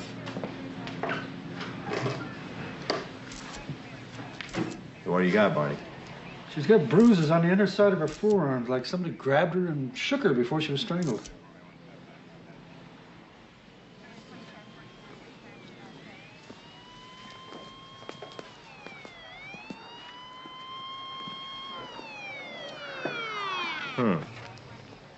Her jewelry and her cash are untouched, but her purse and luggage has been searched. Well, she got here this morning from Sydney, Australia. What about it, McCall? You got any ideas? What a brilliant deduction. Someone was looking for something. Maybe drugs? From Australia? No, this does not look like the residence of a drug trafficker. We've got at least 2 prints that don't match hers, and they're fresh. His name is Alan Travers, Caucasian male, 38 years old, current residence Paddington, New South Wales in Australia. 3 arrests burglary, no convictions. 1 arrest assault and burglary, no conviction. This guy had a pretty good attorney. I think that Alice McGonigal must have brought something pretty important into Los Angeles. I'll bet you 3 to 1 the killer is out of the country. All right, I'll bet you lunch, because I think the answer's here. Yeah, well, we're about to find out. Travers split. He spent a grand total of 3 hours in our fair land and headed back to Sydney. You owe me 3 very large lunches. So, he's an Australian problem now. Well, the murder occurred here, Ambrose. It's our problem. The Aussie police will pick him up. The DA will extradite him, which means that you 2 are available for the next case up. I'd like one of my lunches now, please. Excuse me. I was told to speak with Detective Hunter. That's me, Annie. The woman who was killed, Alice McGonigal, she was my grandmother. I'm Celia McGonigal. Celia, how are you, honey? This is Sergeant McCall. This came in the mail this morning, addressed to me from Sydney, Australia. From the handwriting, I know my grandmother sent it. Well, was anything with it, like a note or a letter? No. And she always wrote me long letters whenever she went on vacation. It's not like her at all to just send something. Of course, you know what we have here, don't you? A MacGuffin.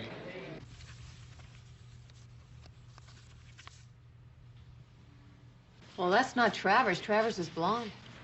Do you have a magnifying glass? What, do you see something? That's Stella Graham. Stella Graham? You mean the one that wore dresses cut up to her armpits and drove the red Porsche? That was Phyllis. Stella was way before your time. She's been missing for the last 3 years. We had a dinner engagement about 3 years ago, and she never showed up. And? Well, nothing illegal. She just disappeared. Well, as far as you knew, she was dead. Yep. Well, tell me this. Were you in love with her? No, I was not in love with her, and she was not in love with me. But we did have a lot of fun. The Board of Supervisors wants to know the gas mileage every time an officer travels to Santa Monica. And you want me to send you to Australia. Charlie, the Board of Supervisors would also like to have this murder case solved. Now, to make matters worse, Alice McGonigal, she worked for the Los Angeles Times. Now, the Los Angeles Times would also like to have this murder case solved. The Times, huh? What'd she do there? She worked in the morgue. She worked in the department that clips out the articles and the stories about VIPs. She worked there for 30 years, and they are very upset. There is no way you're going to identify this guy from this photograph. And this woman looks like she just happened to be there. Captain, it's obvious. Alice McGonigal recognized him and she snapped his picture. Now, he sent someone to get the picture back and to take care of her. But he came back empty-handed because she sent the film back here to her granddaughter. So what? The Australian police can put this thing to bed better and faster than we can. It's their territory. Charlie, it's not their case. Sergeant Hunter, your overseas call has come in on line 63. Thank you. Hello. When did that happen? Yes. Well, tell him thank you. Thank you very much. It was the Sydney police. They found Alan Travers, dead as a doornail. I can't send the both of you. If you want to go, you got to go alone. It's all right. I can hold down things here. We can shop.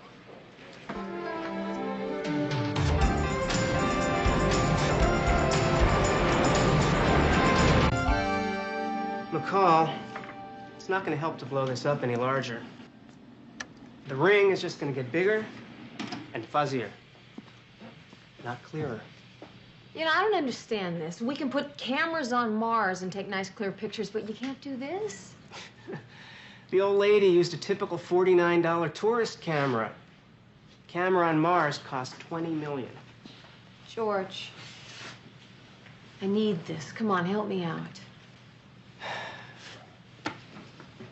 Okay.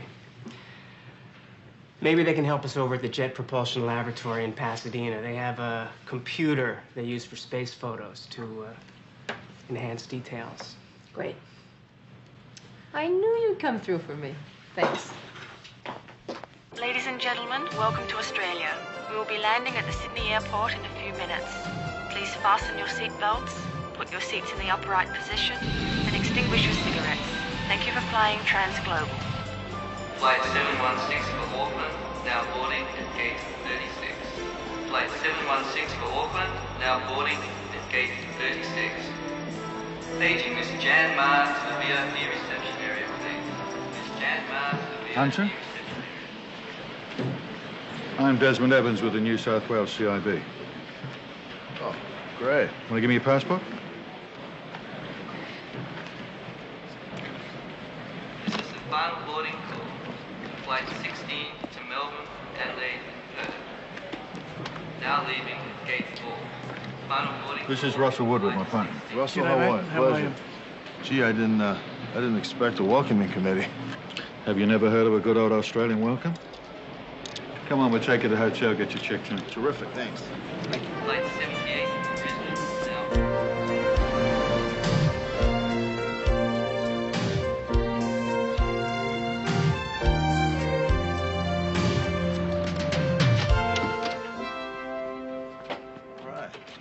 Come on in.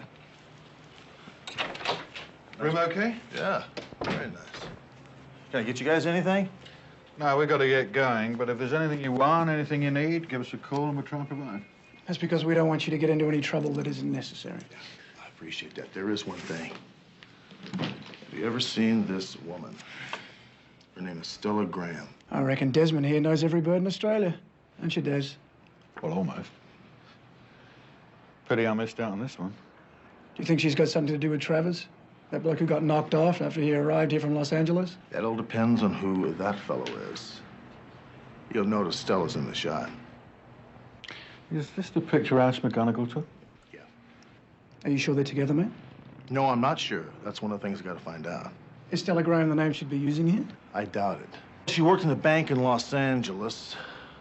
I think we should probably start with the banks here in Australia. So we may be looking at a major expenditure in shoe leather on this one. Yeah.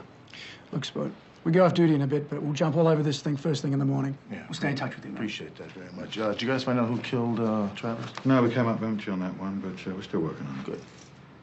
Thanks very much. Take care. Yeah, thank you.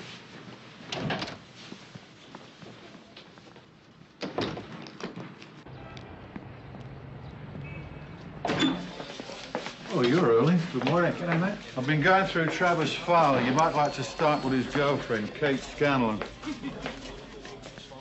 a barmaid at the Cross. Very uncooperative. If you talk to her, don't let her know you're a cop. Because whoever killed her boyfriend's got a running scared. I'll start there. I'll need directions. Oh, Hunter, if you're planning on using your gun, I'm going to have to authorize it with the commissioner. Okay. So until then. Thanks, mate. I think you'll find it out of that lot.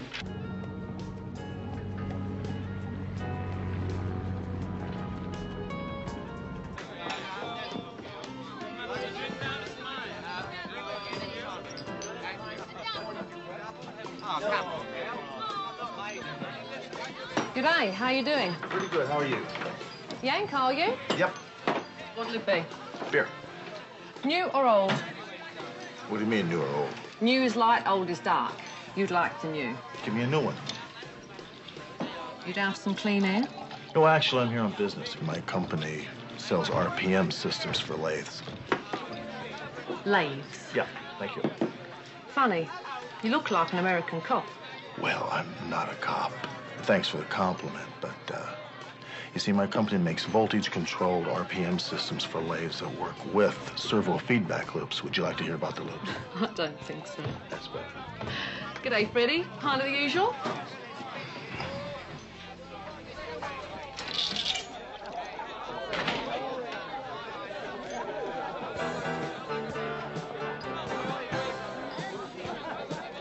another beer, Richard? Yes, please. You know, you remind me of a girl back in the States. She's very pretty. Are you married? Well, you might say I'm married to this pub.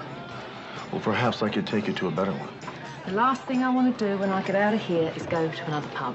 Thank you. Well, maybe we could go out to a nice restaurant in Sydney. Would you like that? Why? Why not? Okay. My name's Kate. And if you really mean it about tonight, you can pick me up at 10:30. Good, 10:30 it is. Write down your address for me.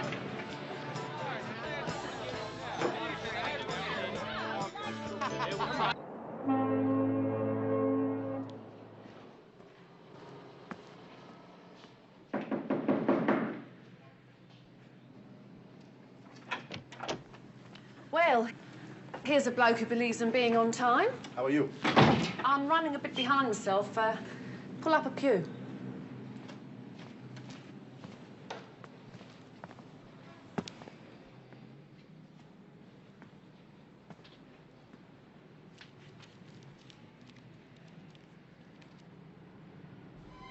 Turn around. Nice and easy, right? Put your hands on top of your head.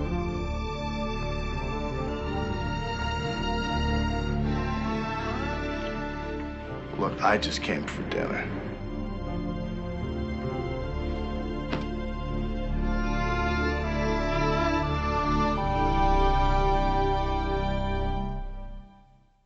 Look, you guys are making a very, very large mistake. All I really want to do is get a good meal.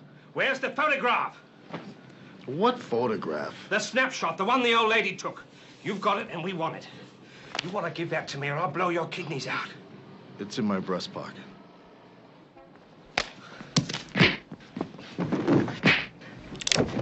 You don't want to move, mate. She'll shoot you. Easy, Kate, now. I don't know what's going on here, but just give me the gun. You gonna shoot me? Come on. Come on, give me the gun. Come on.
Kate!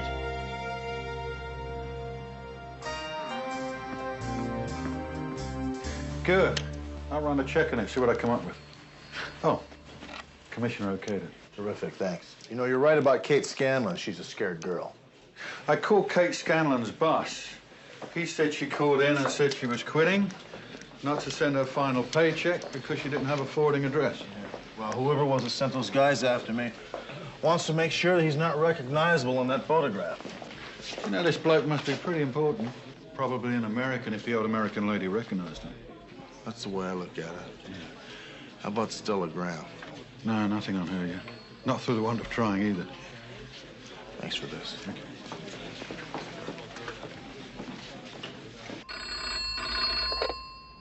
Hello. Hello, Rick. It's been a long, long time. Do you know who this is? Yeah, I know who this is. Can we get together? Where? The bedroom of Suite 1506 at the Hotel Royale. Hurry.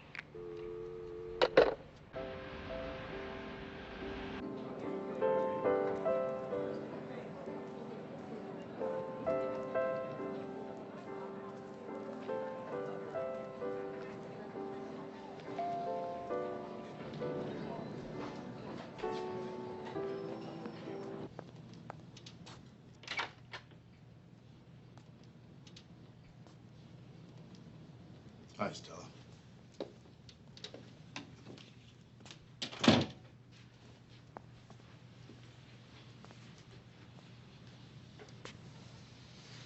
You look terrific.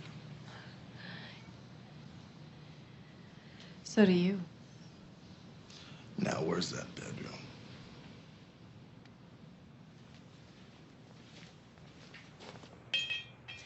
The police are showing a picture of me at the banks here in Sydney. The name they have is Stella Graham, and the picture's one you took of me at Mammoth Mountain. Why? What happened? Or did you just start missing me like I've been missing you? Stella, if you'd had the decency to send me a postcard and tell me why you disappeared 3 years ago, you could have saved the taxpayers of Los Angeles an awful lot of money. I couldn't. Why? If you want to know why I disappeared, as you put it, you're going to have to screw up a little interest in the international money market. Stella, what name are you using here in Australia? Lauder, Ann Lauder, L-A-U-T-E-R. Let's say a man wants to buy an electronics system from the United States. At the official exchange rate, the cost of the system is $1 million. He gets in touch with a specialist who knows how to bypass the official rate and get it for him at a savings of, say, $100,000. There are a lot of those specialists around, and I'm one of them. I was one in L.A. In fact, the job at the bank was just a helpful cover. Oh, don't get me wrong, I wasn't doing anything illegal, but the people that I was dealing with, it's usually illegal at their end. Stella, cut to the chase, please. It's a risky business, and I got burned. I was buying dollars with yen, and the transaction got delayed. The value of the dollar went up, and I didn't have the spread. How much money are we talking about? I had to come up with $1 million American dollars, and I didn't have it. It's a dangerous game, Rick, if you don't have a lot of capital, and I didn't. I got in way over my head, and I had to hide, which is why I couldn't send you that postcard. So is that what you are now here, as a specialist? Yeah. But I'm a lot more careful now. And it's all very legal.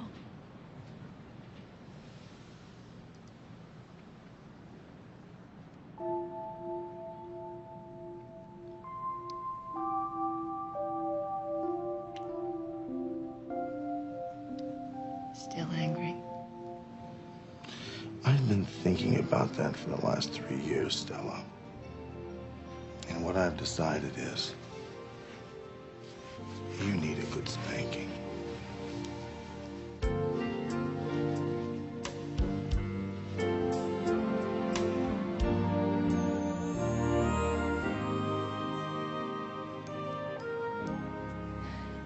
I hope you like your eggs scrambled. I like it anyway. Bring them over. Rick, how did you know I was in Australia? Hey, hand me my jacket there, honey. Sit down.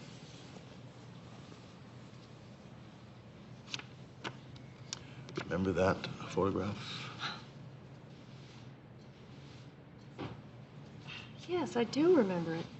It was only about 8 or 10 days ago. Someone took a picture of a man and he threw his arm up and scared me nearly half to death. And then I think he chased after whoever took the picture. You weren't with the fellow in this photograph? Certainly not. I was shopping alone. Who is he? In fact, where is he? Well, I cropped him out. The man in this photograph is after this picture. He wants to see if he's recognizable. Who is he, Jimmy Hoffa? You don't know? No. And you're not going to tell me either, are you? Okay. I'm going to go take a shower.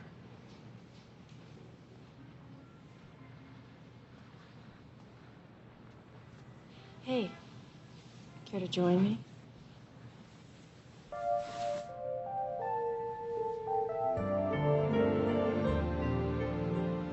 Yeah.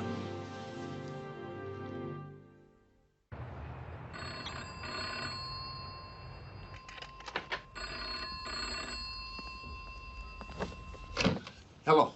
Hello, Hunter. Well, hello, Sergeant. I've got some real interesting news for you.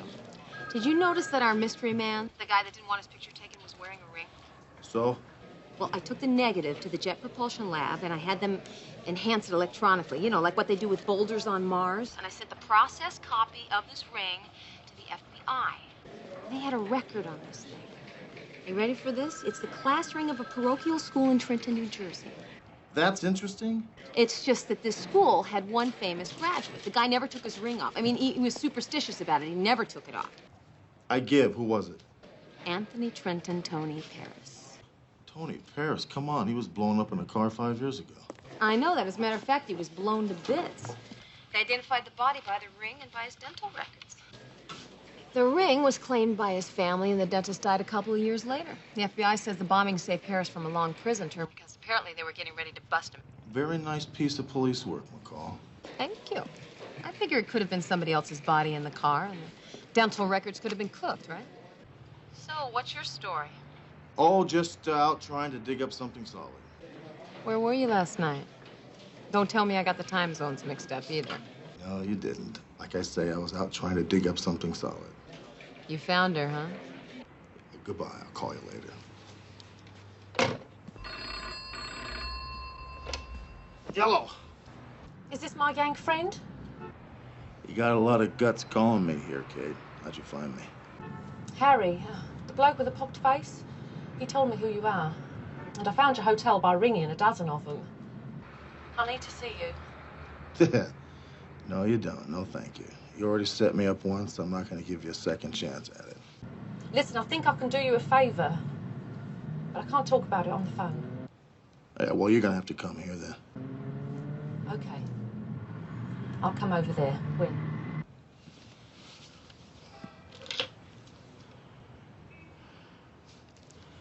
Meet me outside the elevator on the second floor at 3 o'clock. I'll be there.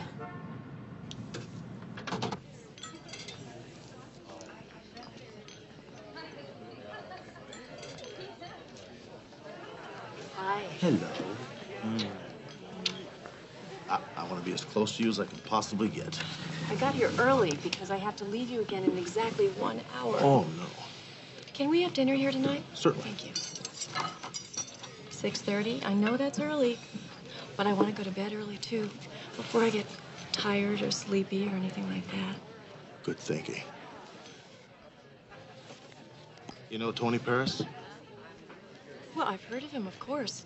The mobster, is that who you mean? That's who I mean. Why are you asking me this? You don't think he's the man in the picture, do you? He's dead. Well, his car was blown up with him in it about 5 years ago, supposedly. Rick, I don't deal with gangsters. The people I deal with aren't exactly members of elite clubs, but they don't go around blowing each other up. Do you still think I know who that man was? You're piecing this together very nicely. Well, I don't. And I never knew Tony Paris either. Let's see. I'm starving. You're very pretty today. Thanks.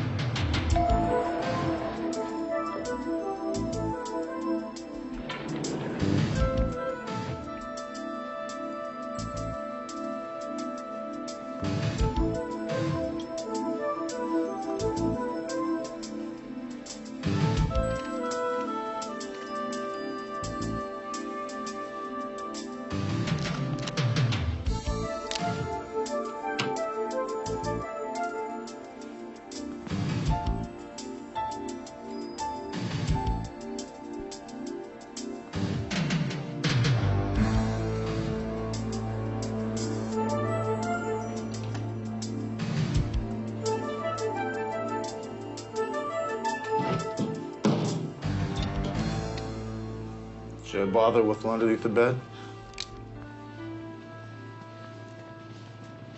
Okay, Kate. What can I do for you?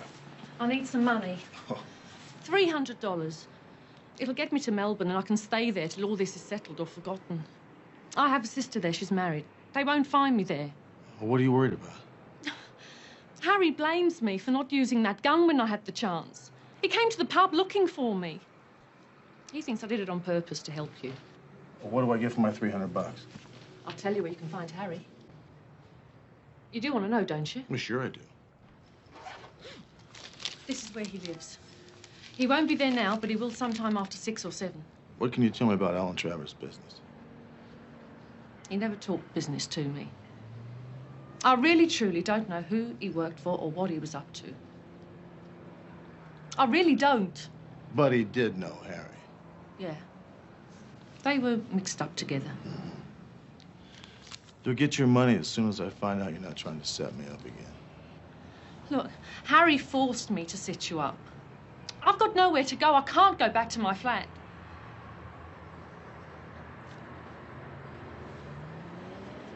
Okay, you can stay here. Use the phone, order room service. Oh, and, have you ever heard of a fellow by the name of Tony Paris? No. Who is he? If the phone rings, don't answer it.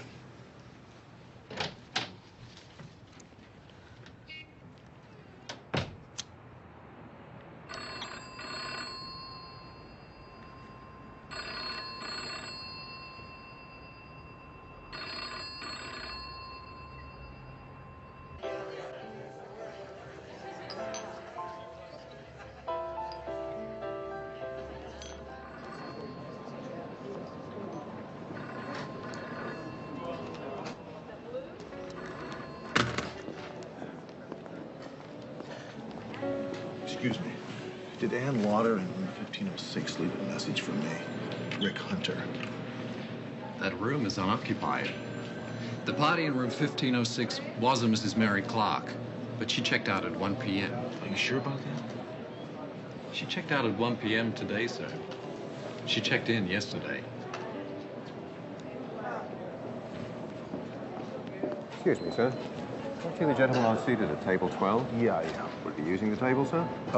Doesn't look like it. I'm very sorry. If you'd like to sit there and wait, you certainly may. Oh, well, the last time that happened, I was kept waiting for 3 years. Excuse me. I'm sorry.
you, Harry? Put your hands on the wall. Move it! Don't move, Harry.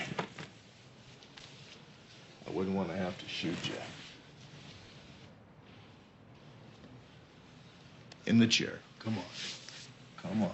Sit down. Now, Harry, I want you to listen to me very carefully.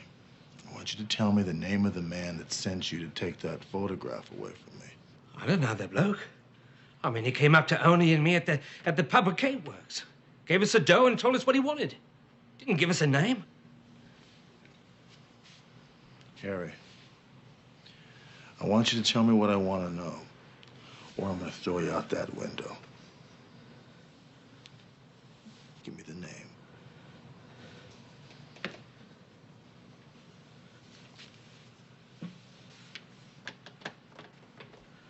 Let's go, Harry.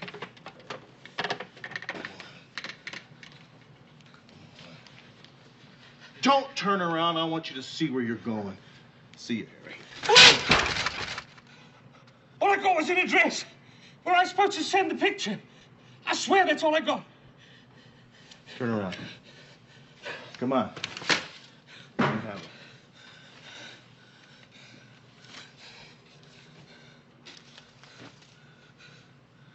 Baranga Station, New Devon, Northern Territory. Where the hell is this? New Devon is in the outback. I mean, you'll have to hire a four-wheeler to take you there. Or a plane if you're in such a bloody hurry. Sit down. Come on. All right, all right. Now, you gave me an address. Now I want a name. Or so help me, I'm gonna blow out your kidneys. I swear I don't know. Go ahead and shoot me. I don't know.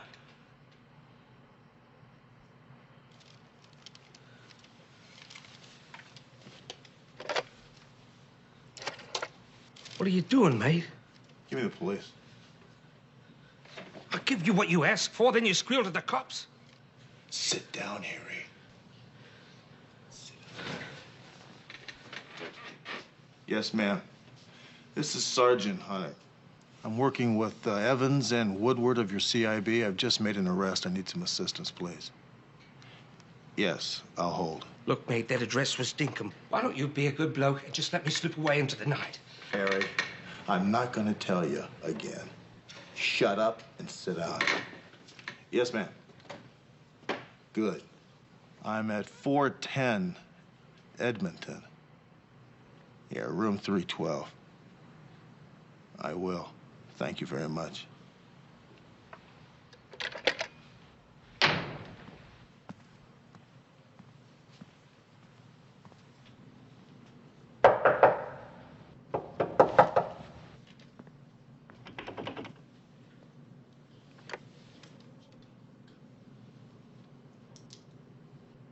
Come on in, Oni.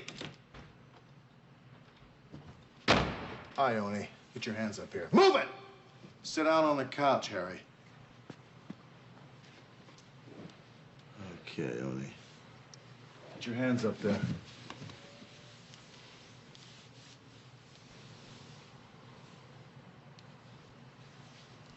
Sit on the couch, Oni.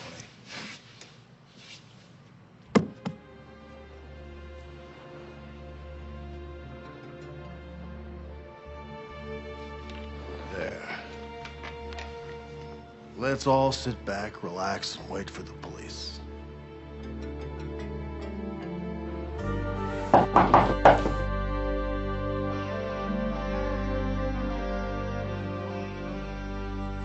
Who is it? It's me. Open up.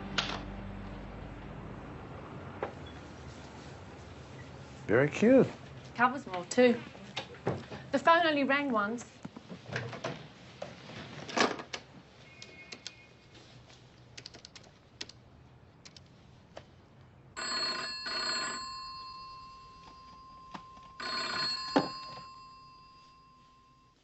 Yeah?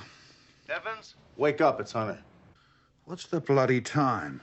2:30 a.m. This better be urgent. It is. I just had 2 suspects arrested. I don't want them talking to anybody for the next 24 hours. Second of all, and most importantly, I need to talk to you at your office right now. Okay, listen, give me an hour, and I'll see you there. I live on the South Bank. You got it. You leaving again? Yeah, in 45 minutes. 45 minutes? That's a long time.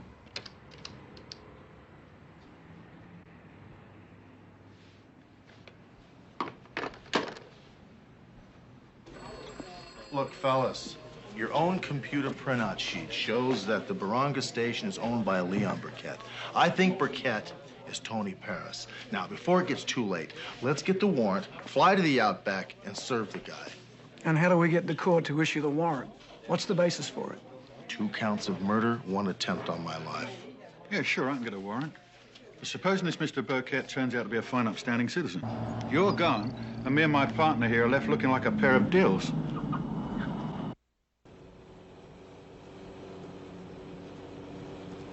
So when Burkett's on his station, his mates fly in. Like putting the cat amongst the pigeons.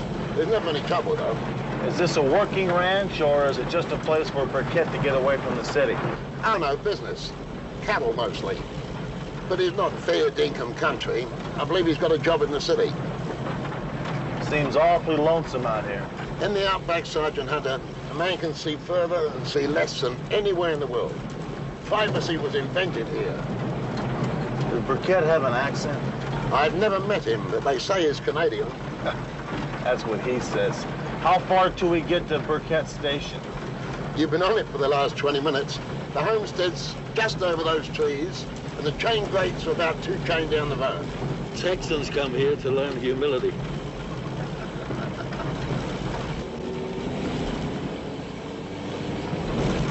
So what's the plan, boys? Well, it would help if one of us knew what he looked like. I know what he looks like. In that case, all we do, we drive in, grab him, and haul him off. Maybe our problem's about to be solved.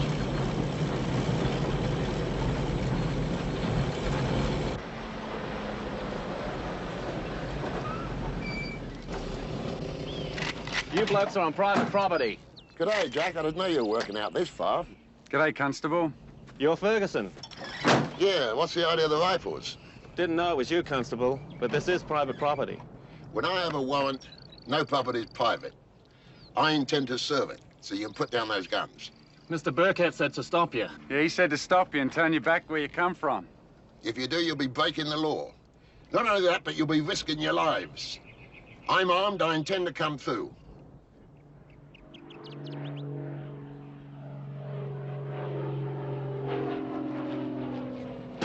Come on, they're stalling us, Ferguson. See that airplane? It's coming in here to pick up Burkett. We need those rifles. Hand out those rifles, come on.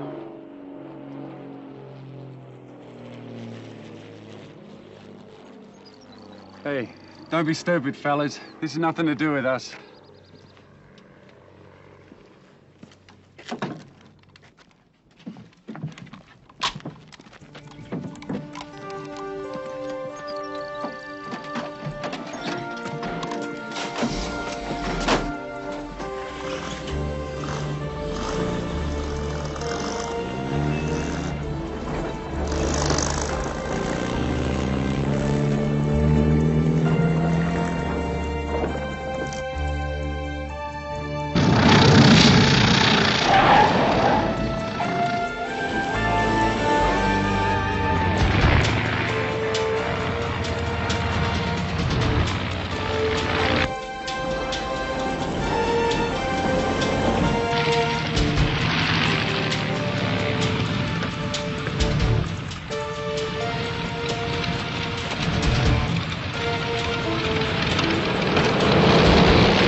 Tony Paris. That's him.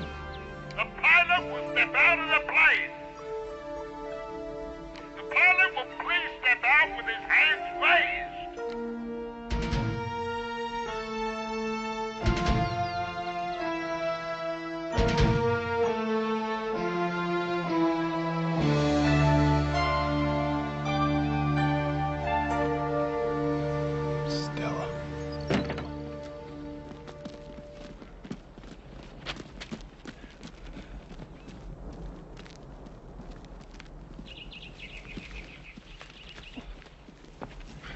I have here a warrant for the arrest of Tony Paris, also known as Leon Burkett.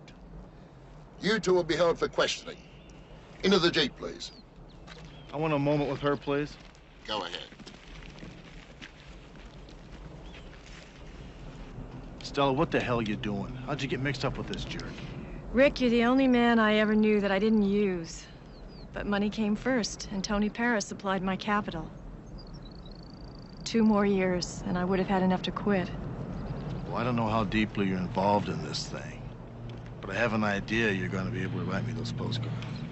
Not too many, I hope.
You have some comp time coming. Take it. Go. Go fishing. Go. I don't even know your name.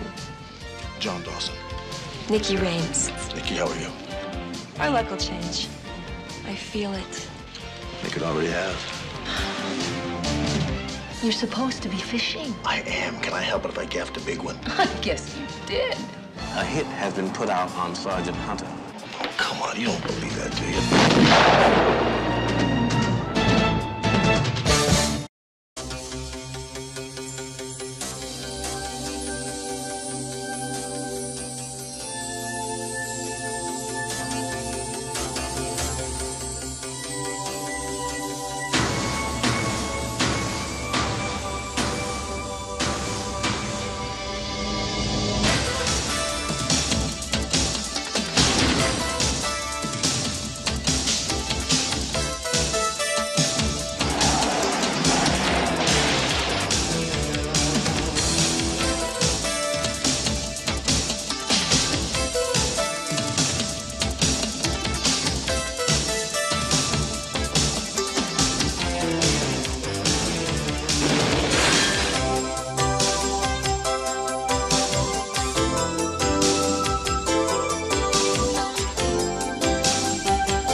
The body was identified as Alvin Decker, convicted arsonist wanted in connection with the fire that destroyed the Wilshire District Fashion Warehouse at To The Max Fashions. Max Crane, senior partner of To The Max, is currently under grand jury investigation. You promised me. What? You promised me last night when I left, you said to me, I'm gonna go home in 15 minutes, and that was 11 hours ago. This Max Crane thing is making you nuts. No, you see, I will be nuts if Crane is not indicted. Hunter, you have to get some rest. You're not gonna do the grand jury any good if you can't stand up on Monday. The only thing that has to stand up on Monday is my testimony. Look, this is your partner talking, big guy. You're always talking about how you want to go fishing. You have some comp time coming. Take it. Go. Go fishing. Go. I don't want to go fishing. Yes, you do. You're always telling me you do. I have this fishing story for you. I thought about this the other week. I was going to tell you. There are these two brothers, and they both go fishing together all the time, right? One of them, all he has to do is basically look at the water and the fish jump out. I mean, he catches a fish every time he throws a line in, right? And the other one never catches a fish, ever. I mean, for years, he throws a line in, never catches a fish. The guy is very frustrated, to say the least. So one morning, he gets up really early, right? And he gets all his brother's gear. He gets the box with all of the stuff in it, and he gets the line with the thing, and he gets the boots up to here. He gets all that stuff, and he tramps down to the water, puts it all on, stands there, casts the line, waiting. Nothing. I mean, we're talking nothing, right? For hours he's out there doing this. No fish. Guy gets really frustrated. He's very depressed. He says, forget it. He packs all his stuff in. He starts to walk back home, and all of a sudden he hears this, like, flopping sound over his shoulder, right? He turns around and looks in the water. There's this big, major fish sticking his head up out of the water, and the fish looks at him and goes, hey, man, where's your brother? You get it? Where's your brother? I like that show. Come on, let's go ask the captain for some downtime. Come on. You can go fishing. You'll catch a big one.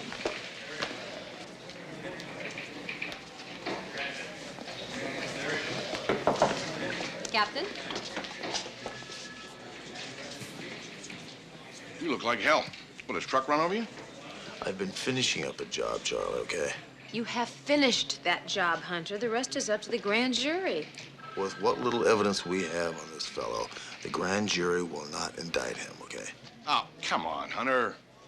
The man had $2 million of inventory delivered a week before his warehouse went up in flames. His partner was last seen alive on the night of the fire. You spot Crane talking to Alvin Decker, arsonist, who later turns up 3 feet under an oak tree. Now, with your testimony, there's enough evidence there to get an indictment against Mother Teresa. I want you awake on Monday, so go. Take a few days rest. He's actually ordering me to go fishing. Very unusual. It's not going to happen again. And do me a favor, stop in the print shop on your way out and get yourself some new ID. I don't want to get any ID. Humor me, Hunter, will you? I don't want you leaving a paper trail that says Sergeant Rick Hunter slept here. Go before he changes his mind. Go. Oh, yeah. Right between my shoulder blades. Get out of here. Straight to the heart, you hit the target when your loving eyes took aim. Right from the start, you lit the fire and I fell into the flame. There I was, looking for no one, an island in the stream. There you were, just like a vision sailing into my dreams. Straight to the heart, you hit the target when your loving eyes took aim. Right from the start, you lit the fire and I fell into the flame. Yesterday, we were two strangers a million miles apart. Now I'm lost, living without you. You're all I'm thinking of. They say that nothing lasts forever,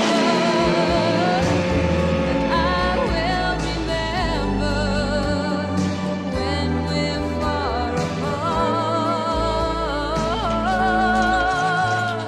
Straight to the heart.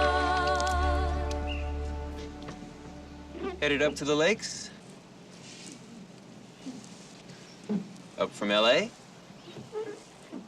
Needed some fresh air, huh? Yes, and some peace and quiet.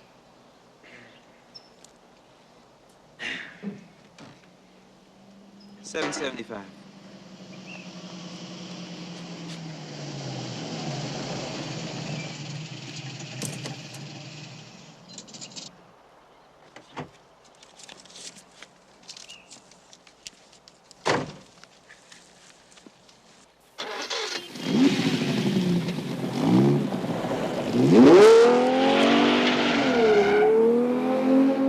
Wow.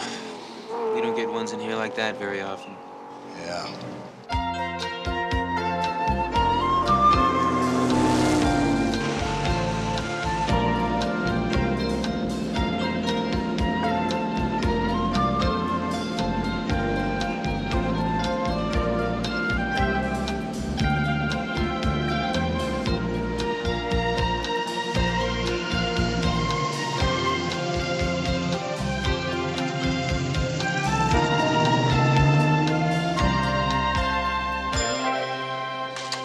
Please sign this here, sir. I'm terribly sorry, Mr. Dawson. We had a tour bus come in with 32 people on it. There were only supposed to be 22. Somebody punched the wrong number on the computer. But I had a reservation at this lodge. We made arrangements for you to stay at the Grand View Lodge. All the directions are right here. They promised to make accommodations for you. Just give them this. Grandview, huh? I'm sorry, Miss Raines. We've had a problem here today. Oh. We had a tour bus come in with 32 people on it. 22 were only supposed to be.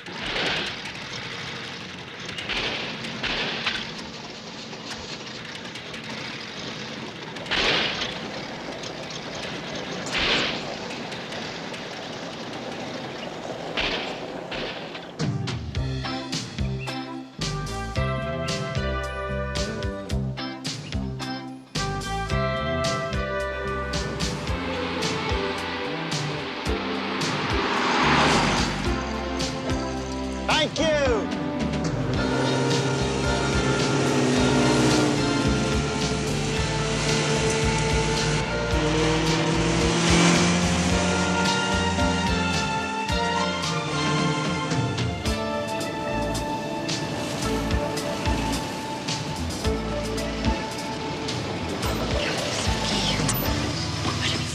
I don't know. Oh my God.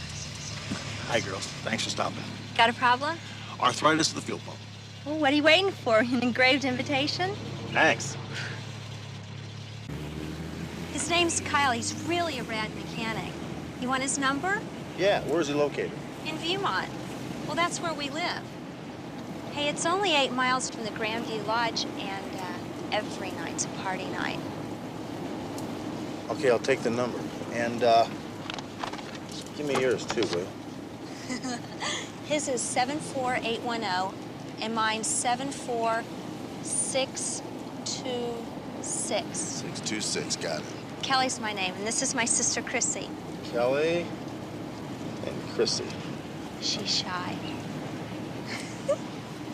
She thinks you're really cute. Really? How do you know that? I can read her mind. What's she thinking about right now? If I told you, she'd die.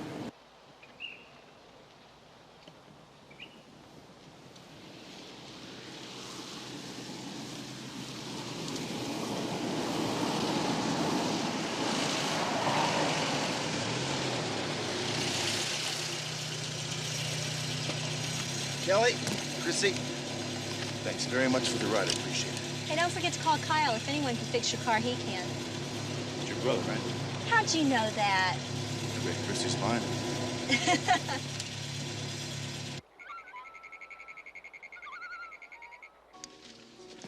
Just one for dinner? Yes, ma'am.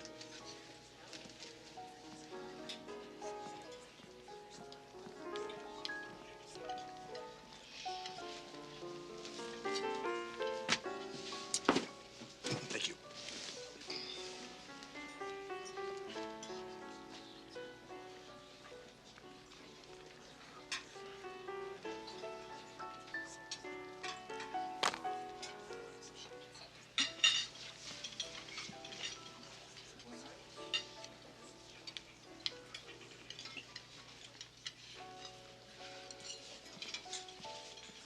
Excuse me. I owe you an apology. How's that? I saw you at the other lodge, and when I passed you, I knew you were trying to get here. You see, I've been going through a divorce, and all I wanted was some fresh air and some solitary confinement. You will accept my apology, won't you? Well, I'll excuse you if you excuse me for what I've been thinking about you, yes. Thank you. Good night.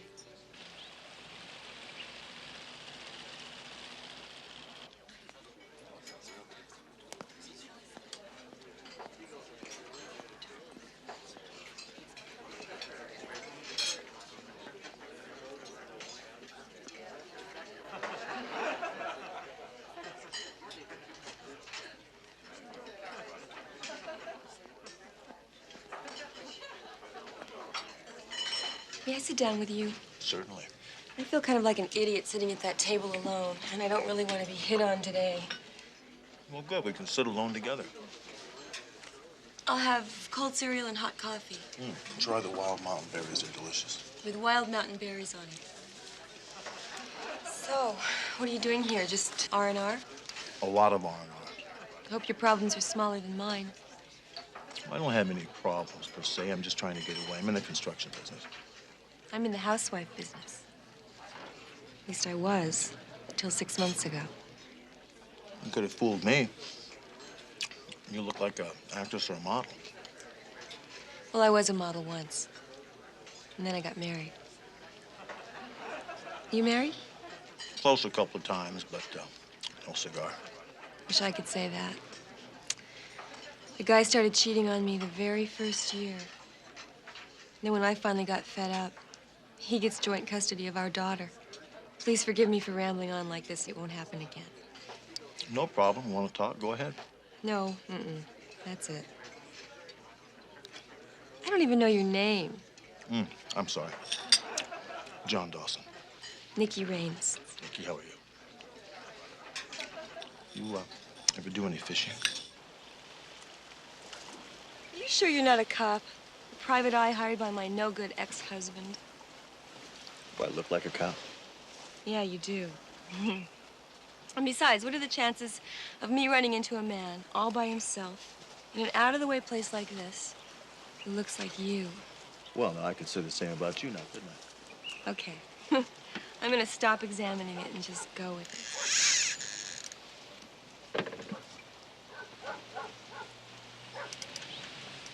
I lost him. Oh, our luck will change. I think it already has. So, are you a successful contractor or just an overworked one? I'm on the successful side. That's why you rented this weird little boat instead of one of those big flashy inboards? I'm a thrifty, successful contractor. Somehow you look much more interesting than that. I want to know why these fish are ignoring us. I'm going to go find out.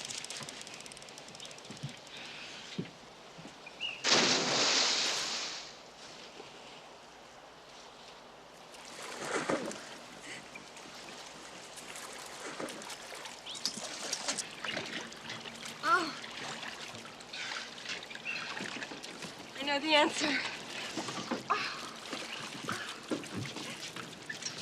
There aren't any fish down there. It's too cold. Well, we did the best we could at this spot. In the meantime, I'll do everything I can to warm you up.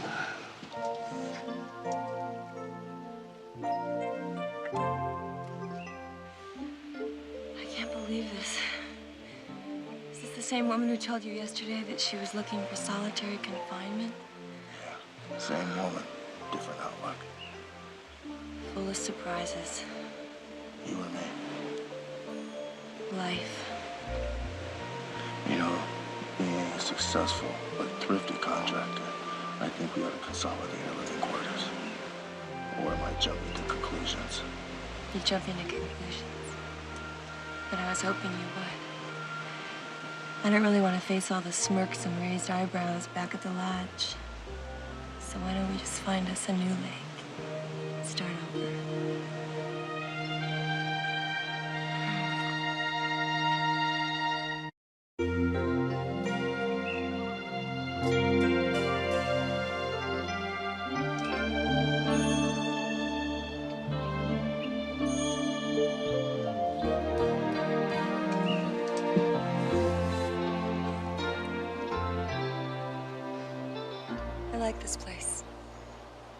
Makes me feel like Los Angeles is 5,000 miles away. Los Angeles? Where's that? It's in another world. It's getting late. For what? Dinner. Well, you want to have dinner? I don't feel like having dinner. I don't feel like having dinner either. Let's stay here. We'll have something here. Let's go inside and talk about it for a long time. That's a good idea. Straight to the heart, you hit the target when your love and eyes together. Right from the start, you lit the fire and I fell into the flame. There I was, looking for no one, an island in the stream. There you were, just like a vision sailing into my dreams. They say that nothing lasts forever, but I will remember when we're far apart.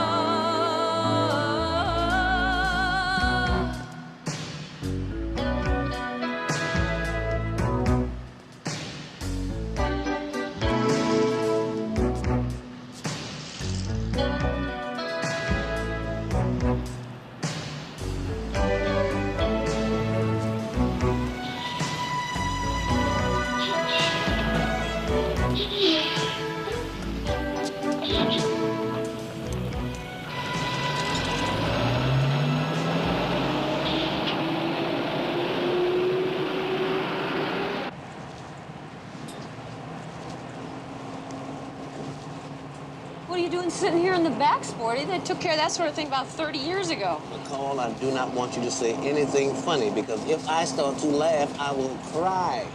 That bad, huh? It's worse than that, which is the reason for the low-rent manner of our meeting. Where is my dear friend Sergeant Hunter? Probably at home. Why do you ask? He is not at home. I've been trying to get him all day. Now, where is he? Why this sudden interest in where my partner is? McCall, I have some high-level quid pro quo information concerning our dear and mutual friend, assuming, of course, he is still alive and well. What are you talking about? Look, I'm going to give you, I say give you, some vital information. In return, you will take a certain low-life scumball off the street. His name is Marco Gazette, and he's giving street business a bad name. What's he doing? He's doing drugs. Now, I know that's not your domain or your responsibility, but you can get the job done. Because this guy's not only using juveniles, McCall, he is using little children. One's no more than 8 years old, selling his crack. I want him off the streets. He is cooking his rock at this address. You know, Sporty, I always knew there had to be some reason why I liked you. You like me because I'm my own man. I am an autonomous individual. I have soul. Well, I wouldn't go that far. But I would. So, what's this information I'm getting free of charge? I have been informed and have reason to believe that a hit has been put out on Sergeant Hunter. Wait a minute, I hear stuff like that all the time. Where'd you pick up this rumor? Hey, Sergeant, I do not. I repeat, I do not deal in rumor. But if I gave you my source, then the well would dry up forever. And I don't deal in fiction either. Look, all I want is the quid pro quo. Marco off the street. Not to mention the fact that I have become sort of fond of Sergeant Hunter, and I want him around for a little while longer. Well, can't you give me a little more background here? Can't you give me a little detail? McCall, would I risk my reputation on some will-o'-the-wisp rumor? Credibility is my basic asset. Not to mention the natural and enormous gifts with which I was born. But just as what you see is what you get, what you heard is all I got. Well, you know, Sporty, just between you and me, this could make some sense. Thanks. I'll see you.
Morning.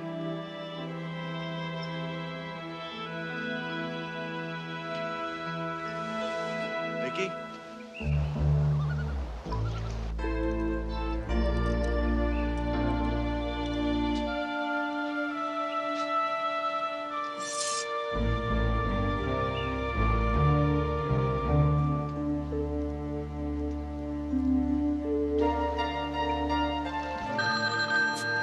Hello.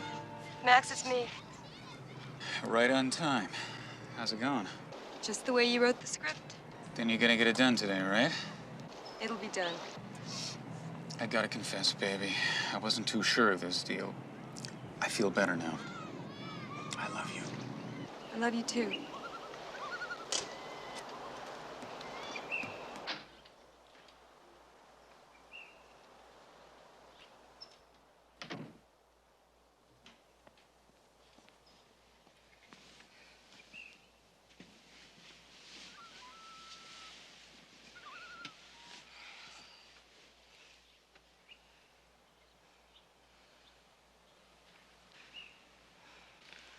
What time is it? Time for coffee and breakfast, among other things. You always get up at 7 o'clock? Oh, I had to call my daughter, Danielle. Danielle? My daughter. She leaves for school at 7:30. Oh, I didn't hear you. Well, I used the phone outside. I didn't want to wake you. Not while I wasn't in bed.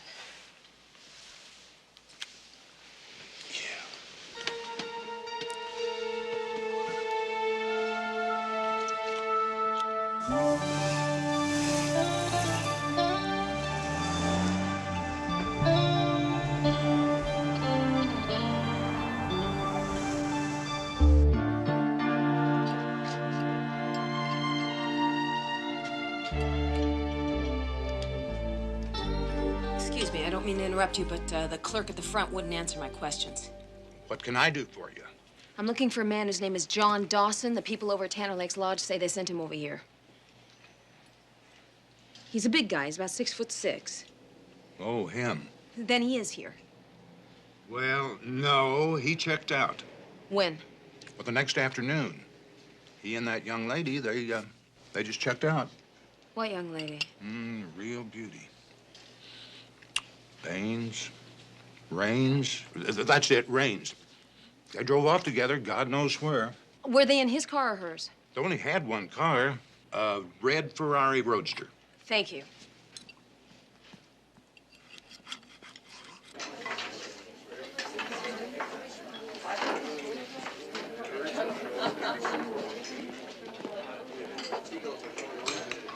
How do you do that? I mean, how do you eat so much and look so good? Exercise. Lots of exercise. Speaking of which, you should eat more. You need to keep up your strength.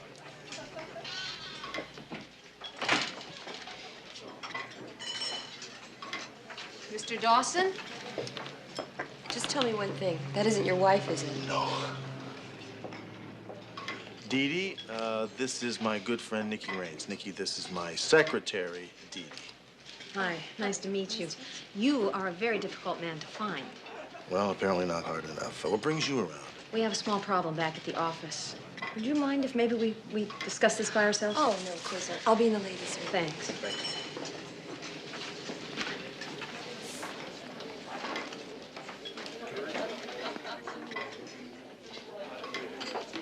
Now I know why you've been so hard to find. You told me to have a good time, and I am. What's the deal? You're supposed to be fishing. I am. Can I help it if I gaffed a big one? I guess you did. I got some real interesting news from Sporty James. Well, what, is he into politics now? He says that someone's got a contract out on you, and I believe him. Oh, come on, you don't believe that, do you? Besides, they're gonna have to fire me now, aren't they? Speaking of, who's your friend? Well, like I told you, her name is Nikki Raines. She's recently divorced. She has a daughter, Danielle, age 7. She also has excellent taste in men. Is that all you know about her? Come on, I mean, is that the face and the body of a professional hit person? Besides, I want you to check out the fingerprints on that compact for me. Now, there's the hunter I know and love. Suspicious, cynical, and paranoid. Also, this morning at 7 o'clock, she made a phone call across from our bungalow from that number. Run it for us. You suspect her. Why don't you lose her? Well, I don't suspect her yet. I mean, at least I don't want to. Think what I'd be missing. I'd rather not. We're gonna be eating at the Angler restaurant tonight at 6 o'clock. Hi. Well, I think that about covers it. See if you can get along without me for the next couple of days, if you will. I promise we'll try. It was nice to meet you. Oh, nice meeting you. Bye-bye. She seems very nice. Not really. But then again, she's quite efficient, as you can see. Oh, by the way, when I was in the ladies' room, I couldn't find my little gold compact. Did you happen to see it? No. I must have left it in the room. I thought for sure it was in my purse. What do you need makeup for?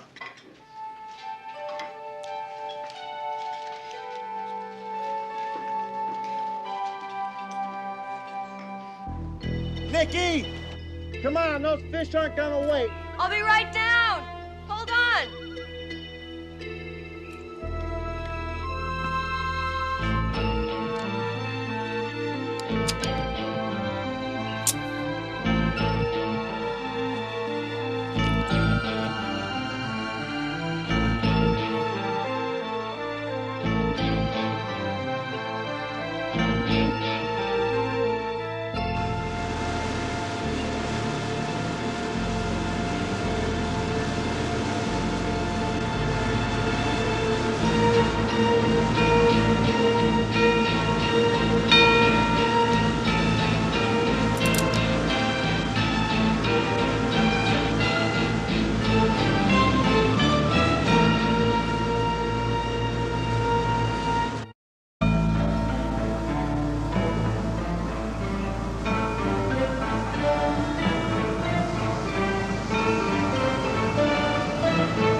On the phone.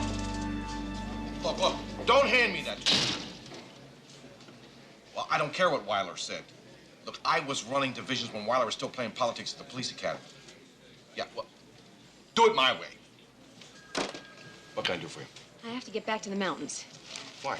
The woman that Hunter is with, I ran her print. She gave him a fake name. Her real name is Irina Farrell, and she works as a professional model.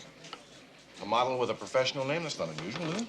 I know that, but she also lied to him about the fact that she said she had a child and an ex-husband. She doesn't have either one. She made a call at 7 o'clock exactly this morning. From that number was a phone booth. She called another phone booth in Wilshire Park. She said she was calling her daughter, the one that she doesn't have. I also got that out of her apartment. Her apartment?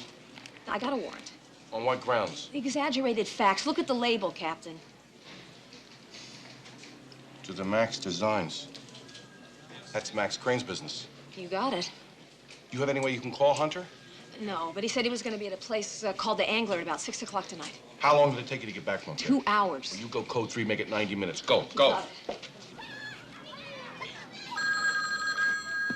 Hello. It's me. You're 17 minutes late. I did the best I could. I can't control every move he makes. Now listen, we've got problems. Hunter's partner showed up, and she can identify me. We'll take care of that later. How, Max? The way we're taking care of this? Chill out, Rena. We'll handle it. I mean, if we have to, we'll get you out of the country. I am not going to spend the rest of my life on some dirt farm in Mexico. You'd rather spend it in prison or the gas chamber? Do I have to remind you that they found Alvin Decker's body? Do I have to remind you who shot him? Oh, come on, Max. This is the cop we're talking about. It's the cop. It's the one guy in the whole world who can put us away for life. It's the one guy who can put us and Decker together. Without him, baby, their whole case falls apart. And you and I walk away with everything. No, there's got to be another way. Another way? Like what, for God's sake? I don't know, Max. Your neck is in the noose too, Rena. Now, are you going to do this thing or not? Don't worry, Max. I'll take care of it. I promise, I will. I'll handle it. Okay, that's better. I gotta go now. I'll talk to you later.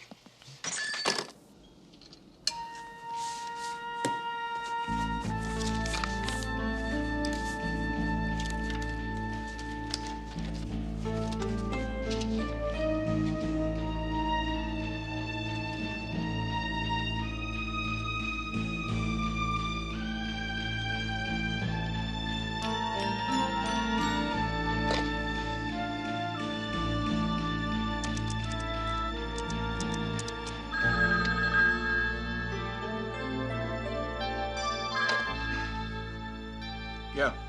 Carl? Who's calling? My name's Max Crane, a friend of Johnny Figueroa's. Got some business I want to throw your way.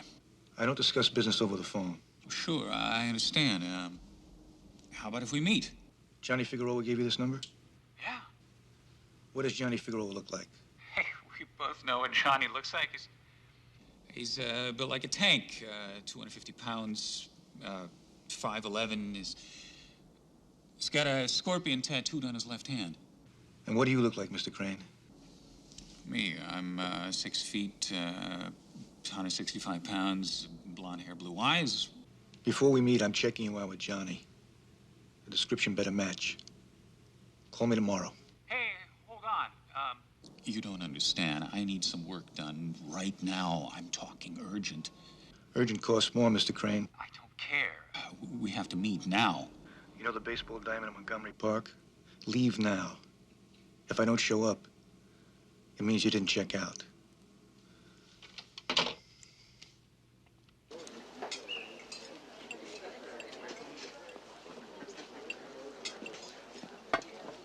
You're not eating. Oh, I think I just got a little bit too much sun today.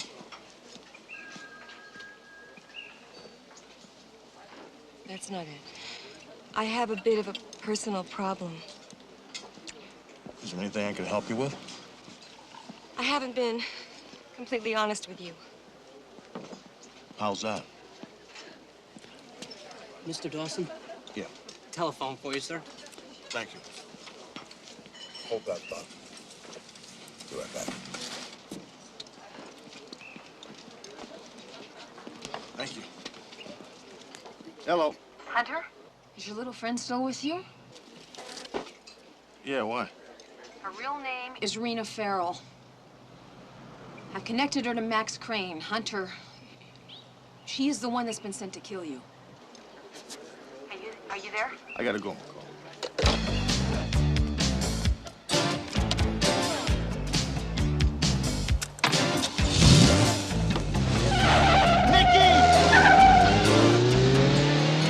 I need your keys, police. Hey, like hell! Hey, it's a new truck! I'll be careful.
Tell me why.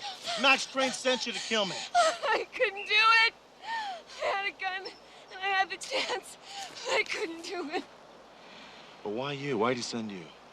I killed Alvin Decker. He killed Max's partner, and he was squeezing Max for money. And I came in and they were fighting, and I picked up Decker's gun, and I shot him. But you couldn't shoot me.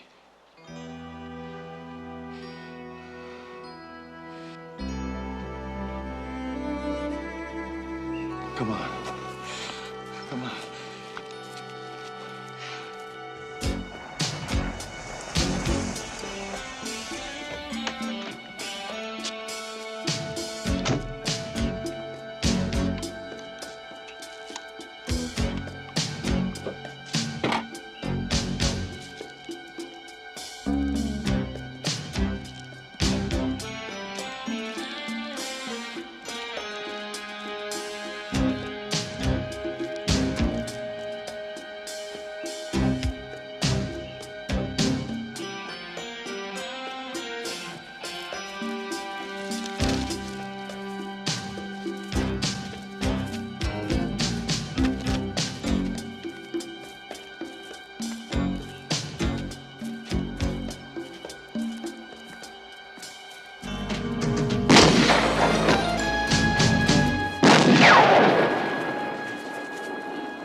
You know who that guy is up there?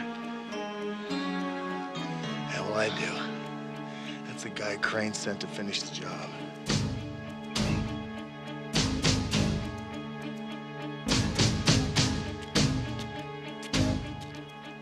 Now stay here. He probably thinks he got you. He's got a rifle, and all I got is this. You'll be all right? You'll be okay.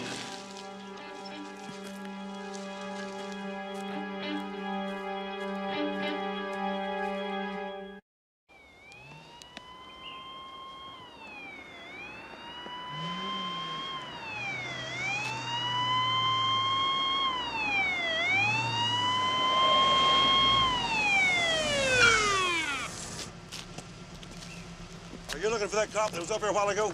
Yeah, I'm with him. Where'd he go? Hey, the stupid jerk stole my truck. I'm gonna take that thief to court. Where did he go? He left here west on 54 after some chick in a Ferrari. Thanks. You'll get your truck back. Hey, well, I better, or me and Ernest are gonna kick some butt.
Help!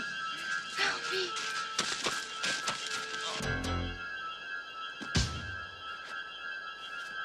There's a man up on the hill. He shot at us. Your friend went after him. You gonna be all right? If I leave you here, you gonna be okay? Here, look, don't move. Stay right here. We'll come back for you.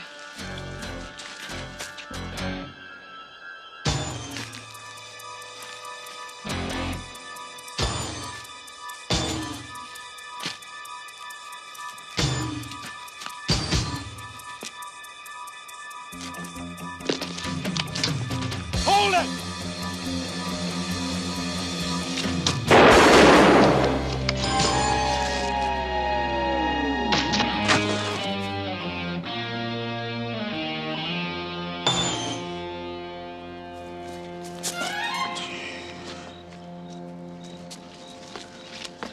I found Nikki. She's hurt pretty bad. This guy's dead.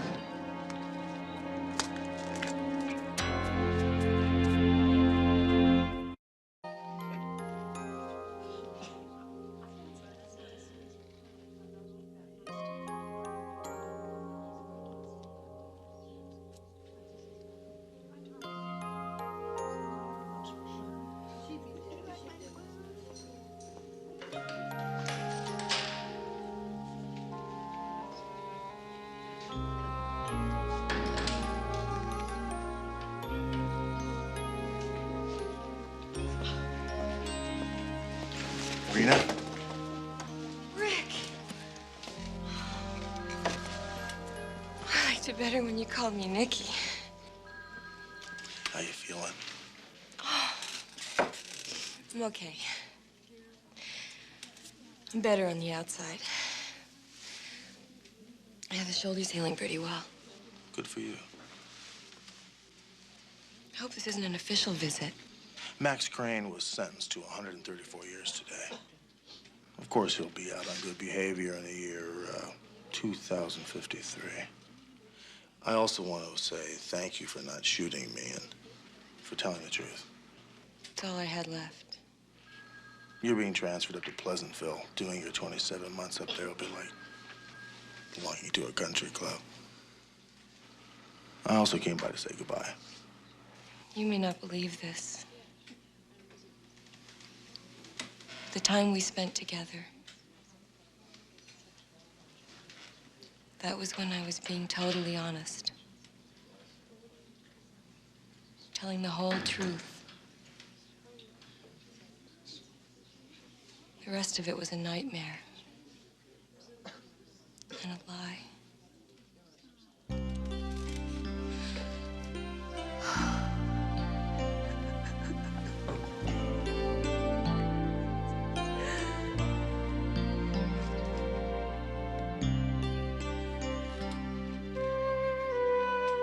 You'll be all right.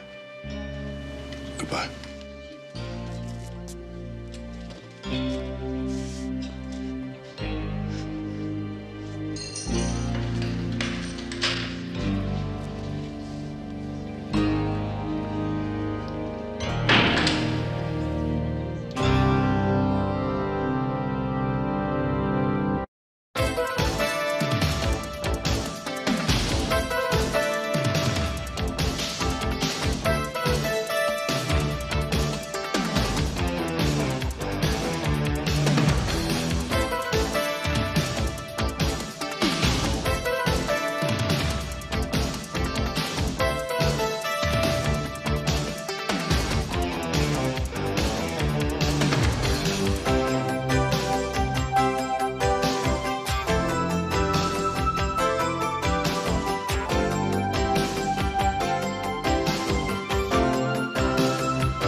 My husband was murdered by this man. I want $1 million for every year I spent inside. I shot your husband. You got that?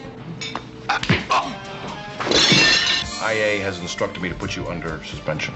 Moody's ruined your life once already. Don't let him do it again. Drop the gun, lady. I'm a cop. I said drop it. You're found on that roof with a gun in your hand. The DA thinks you're guilty as hell. I swear to God, I'll see you to the gas chamber. Oh, God! No!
My husband, Detective Sergeant Steve McCall, was murdered in cold blood by this man less than 5 years ago.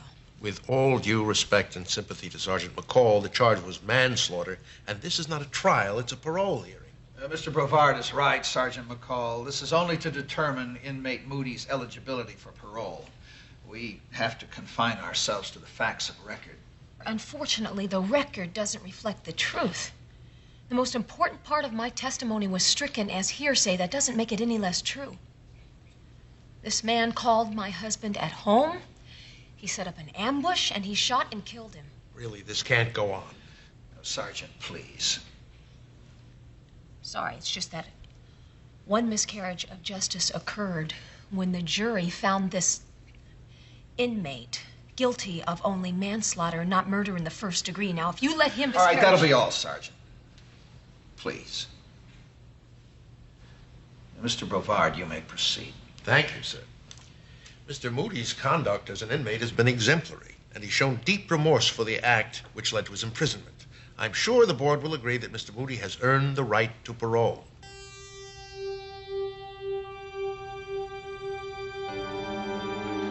This case has been closed for 5 years, McCall. I'm not asking you to reopen the case of my husband's death. I'm asking you to reopen the homicide case my husband was working on when he was killed. Homicide case? That's right. Diana Duquesne was murdered, and Steve was that close to proving it when he was killed. Correct me if I'm wrong. But didn't the coroner's jury decide that her death was accidental? Steve would have proven that it wasn't. Is all of this because his killer's coming up for parole? Captain, my husband's reputation in this department was destroyed as soon as that jury brought in a verdict of manslaughter. That meant that they believed Moody's claim that Steve was harassing him. I wrote a summary of the case after Moody's trial. Please read it. Hey, Harry. Your nose tell you it's dinner time, huh? Hey, get out of there! Get out of there! You know what that does to your liver?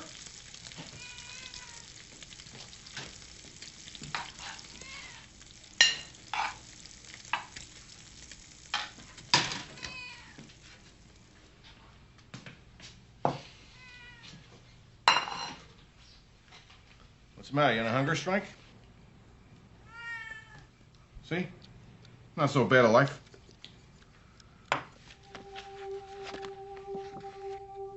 This case began when my husband, Detective Sergeant Steve McCall, was dispatched with his partner, Sergeant Sam Bullens, to investigate a possible homicide at the Bel Air home of Diana and Roger Duquesne. Diana Duquesne's body was found at 6:20 p.m., face down in her bath water by Mrs. Ann Ridley, who had taken care of Diana since she was a child. When was the last time you saw Mrs. Duquesne alive? No more than half an hour before I found her like that. All right, now the two of you were alone here. You didn't see anyone else? No. No one at all. What made you think she was murdered? They hated her. All of them. God forgive me for saying so. Oh, who hated her, Mrs. Ridley? The three of them. That actor that she married. And those two ungrateful children. On the contrary, Sergeant, I loved my wife very much. And so did David and Julie, your children. Now, Mrs. Ridley said there was... Mrs. Ridley hasn't liked anyone since Diana's first husband died. And you were on your boat till 6:30 this evening? Yes, with my business manager, 4 businessmen presenting an offer, and 3 or 4 assorted accountants. You mean you haven't arrested him yet? Please, David, not now. Not now? Then when, for God's sake? This is a very difficult time for the... Our mother is dead, and he killed her. We haven't established yet that your mother's death was anything but an accident. Someone hit her on the head and drowned her. Some accident. David, please don't yell. David and Julie Lawrence had been playing mixed doubles in a televised celebrity tennis tournament at the time of their mother's death. Their alibis were as airtight as Roger Duquesne's, but the coroner's findings made Steve doubt that her death was accidental. Okay, there was blood, her blood, on the faucet. But according to Barney, there wasn't a trace of skin or hair along with it. The blood could have been put there in Barney's opinion. Yeah, he also said that the coroner's jury would probably rule it as an accident. I don't see how they can. Oh, come on, Steve. All 3 of your suspects had ironclad alibis. Diana just had too much to drink, did a nosedive into her bubble bath. That's it. No, Sam, that is not it. She also left $270 million to 3 people who are always asking her for money. And according to Mrs. Ridley, Diana Duquesne has started saying no to all 3 of them, and they hated her for it. Yeah, Mrs. Ridley. Now, there is a reasonable suspect. At least she was there. Come on, Sam. She lost a cushy job. She got a nothing pension. Being there has nothing to do with it. Duquesne or one of the kids hired the job done. Okay. But as senior partner in this outfit, I'm calling it in as an accident. Now, you want to pursue another line of investigation? That's why they made you a detective, kid.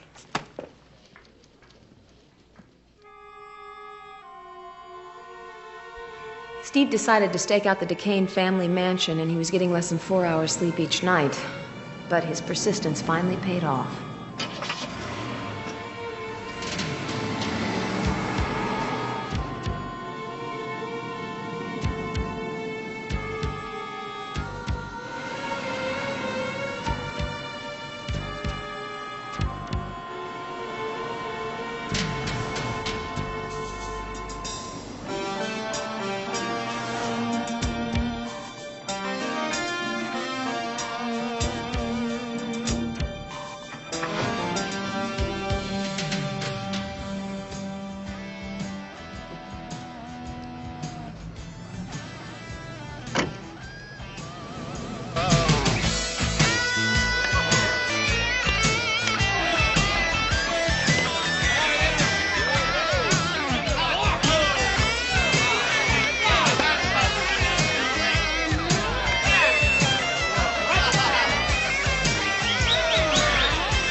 Excuse me.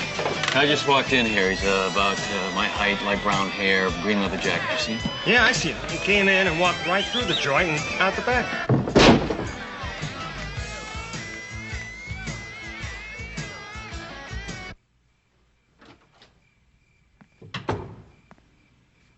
Hi.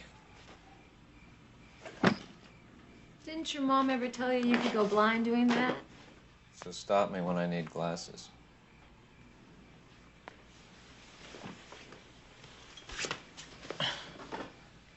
There's a very good test for this show. Oh, yeah? Mm-hmm. How many fingers am I holding up?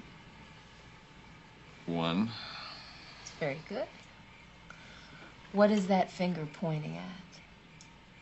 2 of the greatest lips in this room or any other.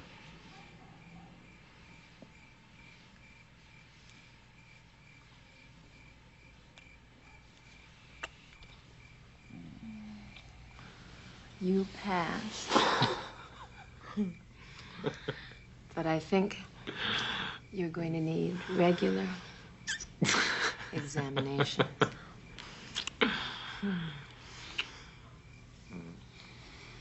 You also have to get some sleep. I'm too tired to sleep.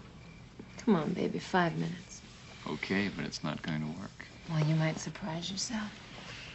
Come on, 5 minutes, baby. Not going to work. Come on. Something about you turns me on. You suppose it's the uniform? I hope not, because I'm taking it off. I can't lose either way. No, you can't.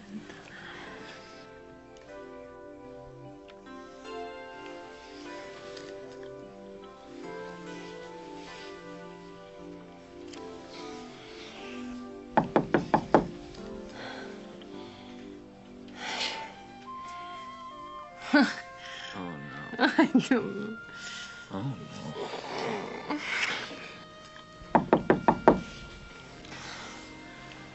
Oh. Oh, honey, you stay here. Reserve your strength. Who is it? Rick Hunter. I have some information for Sergeant McCall. Hi. Hi. Very sorry about the hour, but Steve wanted these as soon as they came in. Yeah, that's okay. Hey, Rick. What do you got? How you doing, Steven? The Moody file. Take a look at that. Rick, this is Dee Dee. Dee Dee, it's Rick. Hi. Hi. How are you? Oh, yeah, that's my man.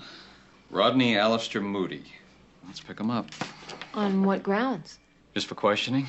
A station wagon registered to Diane Duquesne leaves that house at 1 in the morning, picks this guy up, drops him off a few blocks later.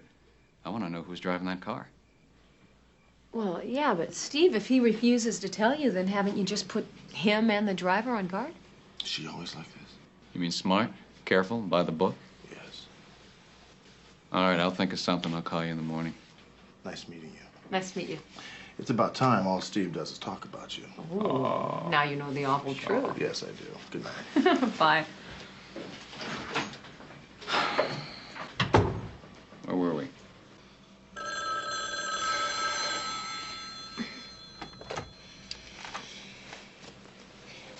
Hello? Let me speak to your husband. Who is this? It's a friend. It's very important. Hey. It's a man. Won't give his name. He wants to talk to you. Says it's important.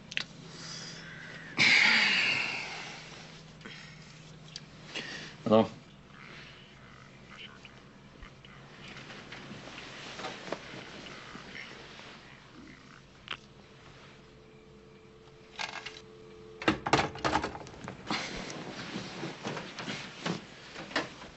Want to clue me in? Somebody wants to tell me who was in that station wagon with Moody. Who? I don't know. From the voice, I'd say male, Caucasian, probably a smoker. Where? It's at the Sideshow Club, place in North Hollywood. I love you, baby. I'll be back before the pillow gets cold. Promise?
Who is it? Rick Hunter, Dee Dee.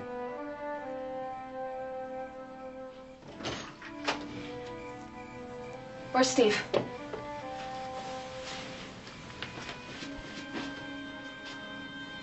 Steve's been shot. Where is he? What hospital did they take him to? He didn't make it. He died on the way. Oh, God. Oh, God, no. Oh, no. Oh, God. Oh, oh, God. Rodney Moody claimed that Steve had been harassing him, had followed him to the Sideshow Club, and attacked him. My testimony about what Moody said to Steve was rejected as hearsay, and his attorney convinced the jury I couldn't have recognized Moody's voice. He was found guilty of manslaughter. No connection was ever established between Moody and the death of Diana Duquesne. Her death was classified as an accident.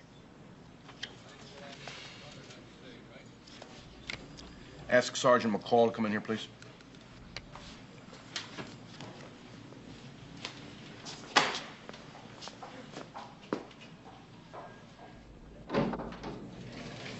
Sit down, McCall. I read your report. I must say that I sympathize with your position. Captain. Please, let me finish now. Your report is not objective. It's full of personal opinions and debatable conclusions. Now, let me finish. But I think I know you well enough to conclude that there is some truth in it. So I'm going to give you and Hunter some time to check it out. Great. Probably not much time. It depends on what you come up with. That's okay. This may be the oldest and the thinnest trail I ever put a cop on. So I may pull you off at any time. And if I do, I don't want to hear any arguments. Agreed. One more thing. Remember that Moody is a free man with full constitutional rights the minute he steps out of that state prison. Ron Moody just made parole. 2 hours ago, he boarded the plane for Los Angeles.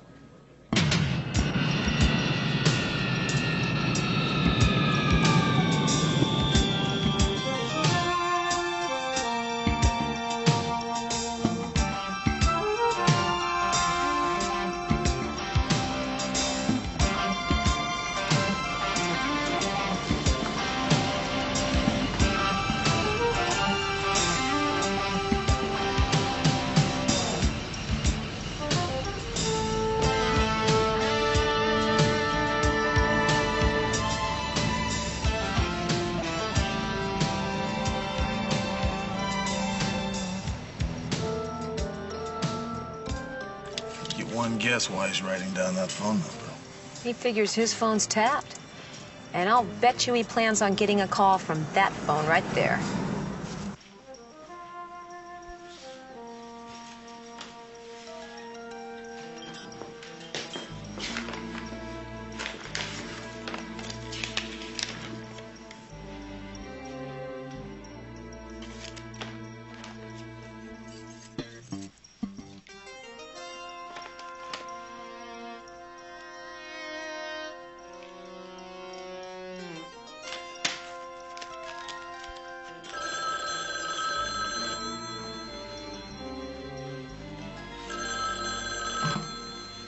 Hello.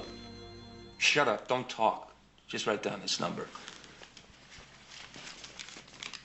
555-9195. Go to a payphone, call me at that number in exactly 30 minutes.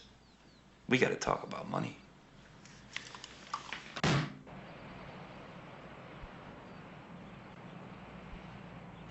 We're a pair of geniuses, right?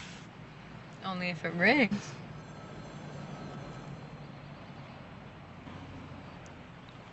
I win the washer dryer. Congratulations. First thing I need from you is a safe number I can call you at. No, first, you listen up. I did 5 years because you let a cop follow you to me. You know how I spend my time? Figuring how much it was gonna cost you when I got out. I know how much you got off that job I did for you. Our original deal doesn't even come close. We gotta talk a settlement. I'll tell you exactly. I want $1 million for every year I spent inside. $5 million. I want it in bearer bonds, and I want it in 48 hours. Or I sell the rights to the untold story. I'll be in touch. 1 PCE 697. This is L56. Request a DMV on California license plate 1 Peter Charlie Edwards 697.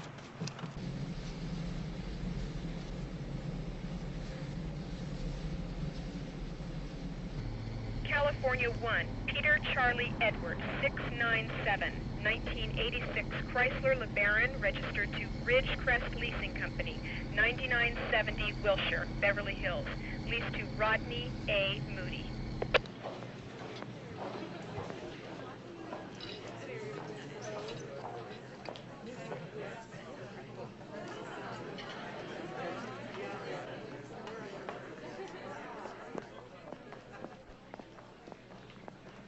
Yes, madam. The name, please. The name is Sergeant. I have one of your patrons under surveillance. I'd like that corner table next to the pillar, please. I'd like another drink. Babe, you can have as much as you want of whatever you want. So can you, if you'd stop looking at me like that. I'm sorry. It's just I've never seen anybody as beautiful as you. Well, not for a few years, anyhow. Waiter, let's have a couple more drinks over here.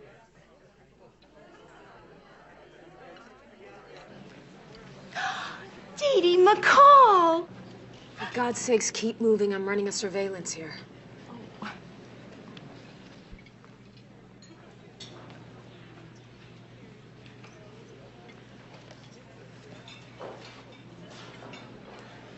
Sergeant Dee McCall, straight from the land of hearsay testimony, still out for blood. I've got good news for you, Sergeant. I'm a fully rehabilitated citizen.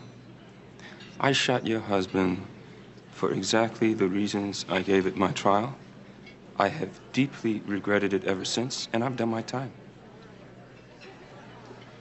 You killed Diana Duquesne, and you're gonna go to the gas chamber for it, buddy.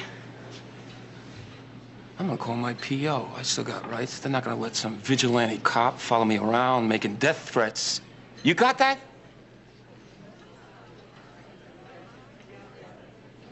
Okay, little lady. You called the game. You probably got a wire on you, so I'll do this in a way just the two of us will understand.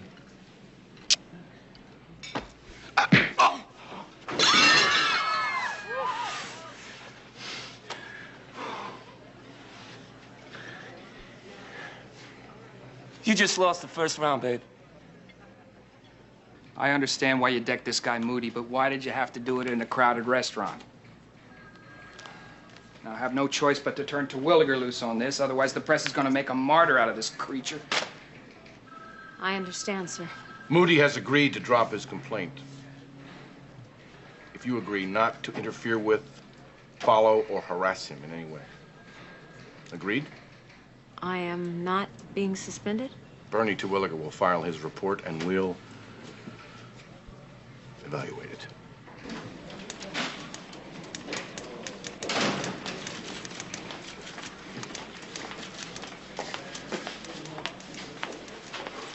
Moody's ruined your life once already. Don't let him do it again. Don't worry, I won't. What'd you get on the car leasing place?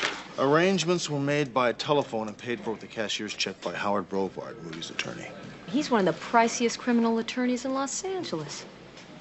Well, that makes you wonder, huh? Who's picking up that tab? You can guess how far I got with that. I know, client-attorney privilege. McCall. Don't worry. I'm not going near Moody. There are at least 3 cages I plan to rattle real hard. Sergeant Hunter? Yes. I'm Roger Duquesne. Mr. Duquesne, how are you? This is my friend and business advisor, Bert Sorensen. Sorensen? My wife's children, David and Julie Lawrence. Hi, how are you? I'd like to introduce my partner, Sergeant McCall. Widow of Detective Sergeant Steve McCall. Name ring a bell? What is this? Diana Duquesne's death has been reclassified as a possible homicide. Thereby, it's open again for investigation. So, you have the right to remain silent. If you give up that right, anything you... This is the best news I've heard in years. Are you finally going after this bloodsucker? David, please. Don't start. I don't want this dredged up all over again. Come on, sweetie, sit down. As we understand it, after your wife's death, you inherited half the estate and the other half went to her 2 children. Is that correct? Sergeant, I will answer any questions you put to me about my wife's death. But I'm afraid our financial affairs are very private. No, Roger, that aspect of your financial affairs is not private. It's a matter of public record. Mr. Duquesne and these 2 young people share in the income from the estate, which is quite substantial, but they were equally well off when Mrs. Duquesne was alive. Where's Miss Ridley? Why do you ask? I want to talk to her. Well, she worked for me after Mummy died, but then she kind of let go. She started drinking and she developed diabetes and she died a few months ago. All right, thank you. If any of you would like to speak with either myself or Sergeant Hunter, you're welcome to do that in private. Is that it? That's all? Unless you have something to add. No, I just assumed that when you asked for this meeting, you had something substantial to tell us. Well, I don't have to tell you that Rodney Moody has been released from prison. He's out on parole. You have my sympathy on that, Sergeant. Rodney Moody's attorney is a man by the name of Howard Brovard. You know him? No, we never met. We'll look him up, Roger. I have a feeling you're going to need him. David, please. If you don't stop, I'm going to leave. Again, thank you. You can reach us both at Metro Division Homicide.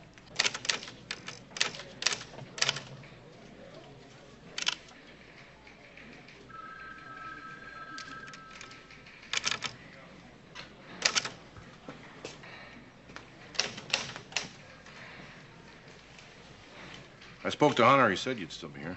Yeah, well, I'm almost finished. I'm on your side. You know that, don't you? Then why'd you tie my hands, Captain? You tied your own hands when you popped Moody in the chops.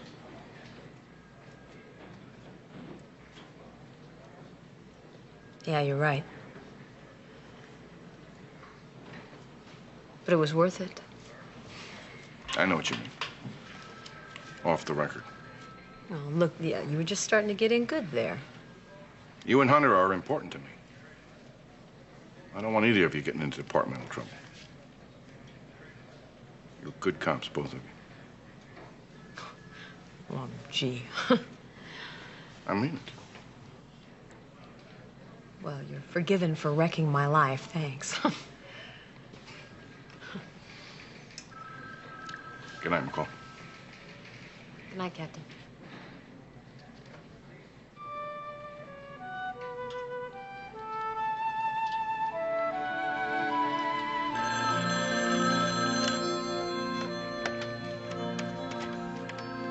Homicide, Sergeant McCall.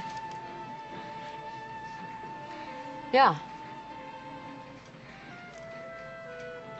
All right, in 20 minutes, I'll be there.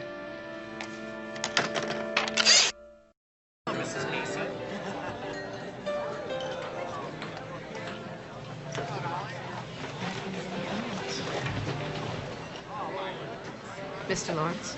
Thank you for coming. Soda with lime, please. And another one of these. You know, you're a very attractive woman. Somehow, I don't think that's what you called me here to tell me. I mean, you probably could have been anything. Why'd you want to be a cop? Are you doing an interview for the Peace Officers Gazette or what? Just trying to break the ice. Consider it broken. Let's get to why you called me. I called you here because... Thank you. Thank you. I called you because I wanted to have a drink with you. To our mutual interest in seeing Roger Duquesne on death row.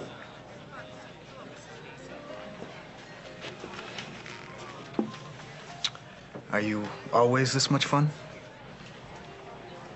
Mr. Lawrence, I am tired, and I have a lot of work to do, and at this moment, you are not making my life any easier. Well, that's what you think.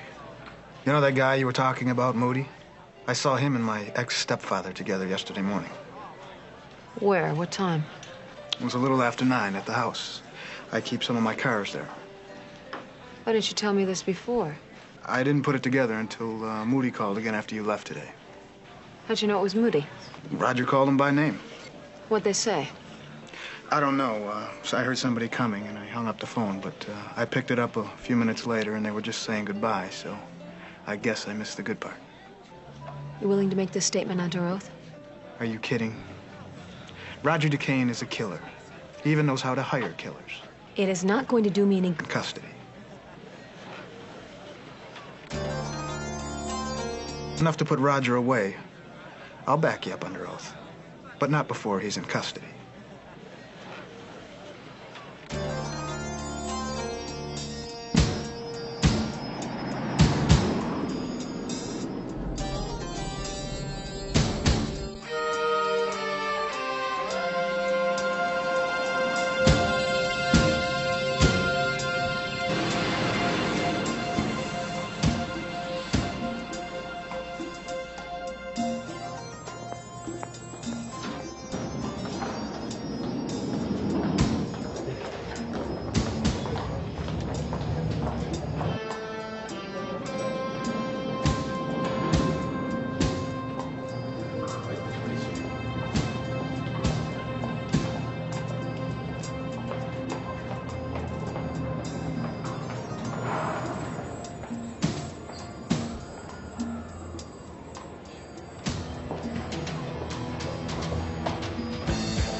Drop the gun, lady.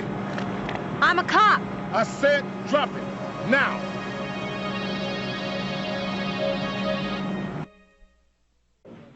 IA has instructed me to put you under suspension. I heard. You're in big trouble, McCall. But not because of IA. Even Bernie doesn't believe you had anything to do with Moody's death. The DA's looked at the facts. Moody shot your husband. You tried to stop Moody's parole. He gets out of the slammer, you punch him out. You're found on that roof with a gun in your hand, minutes, maybe seconds after Moody hit the pavement. But the DA thinks you're guilty as hell. And he's putting together a special investigative team to go to work on you. If I thought it would help, I'd say don't worry about it. So go on home. Stay there till you hear from me. Don't talk to the press. Don't talk to anybody.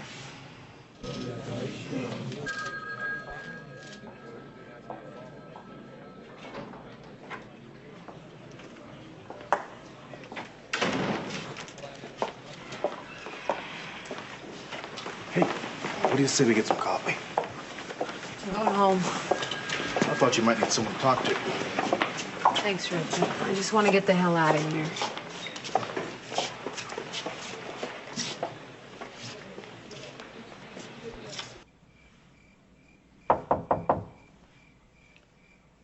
Who is it?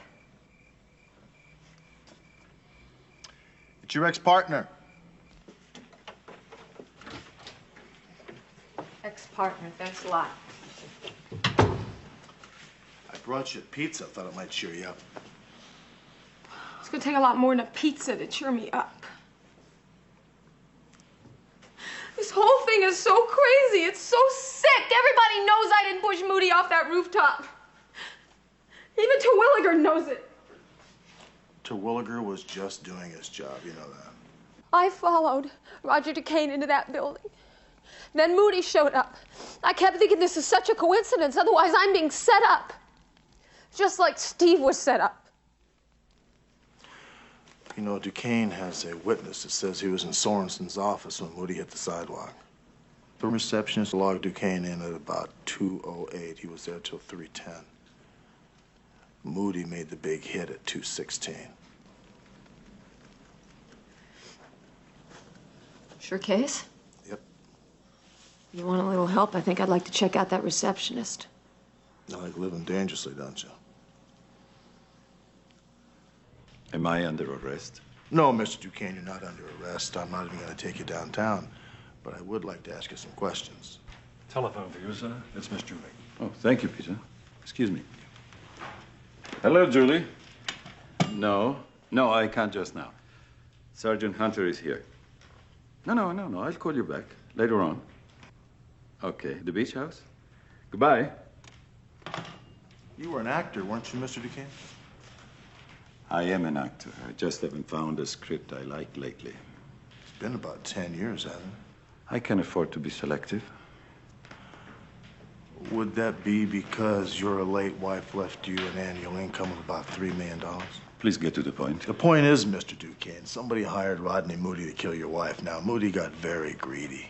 Then he followed you into that office building. Shortly after that, somebody pushed him off the roof of that building. I was also in an office of that building when Moody was pushed off of it by your partner, Sergeant McCall, I'm told. I suggest you take a very good look at the receptionist's logbook. I have. Isn't it the same receptionist who used to work for you before she went to work for your business manager? If you're claiming she made a false entry, I wish you luck trying to prove it. By the way, wasn't Sergeant McCall on the roof at the very moment Moody hit the pavement? I also have a witness that says they saw you with Moody 48 hours before Moody hit the pavement. Since no such meeting ever took place, I can tell you exactly who gave you that statement. David has accused me of killing his mother since the day she died. But I didn't kill her. That's all I had to say, Sergeant. If you need anything else from me, talk to my lawyer. I will. And I suggest you do the same. Thank you. Good day.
David!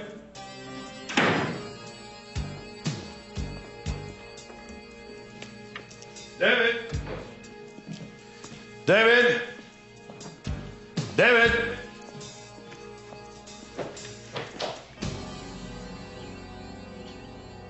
Put that down.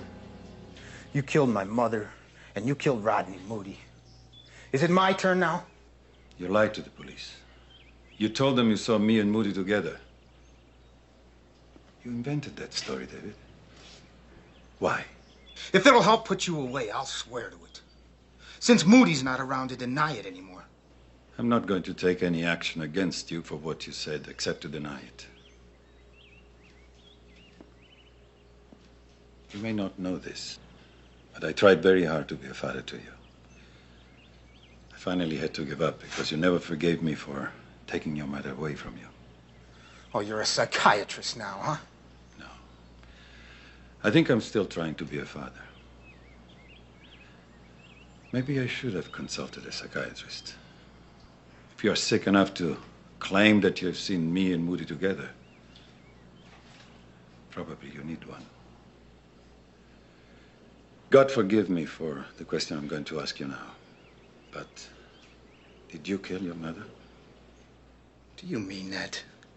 You could even think I may have killed my mother? Until this man Moody was killed, I always thought Diana's death was an accident. Well, it sure as hell wasn't an accident. And that cop, Steve McCall, knew it. Someone killed her. If it wasn't you, who was it? It doesn't matter. It's history. It could still be an accident. If it wasn't you. Don't say that, David. We had to put all this behind us. You think it was Julie, don't you? I want this to stop right here. I've got to see her. You can't do this. What if she is innocent? That's what I've got to find out. No, I'll talk to Julie. Even if she's guilty, we're not going to do anything about it, except to get some private professional help for her. We can all go through this if we pull together as a family. No, that's a laugh. We were never a family when Mother was alive. Always squabbling over my father's money. Shut up! You just stay right here.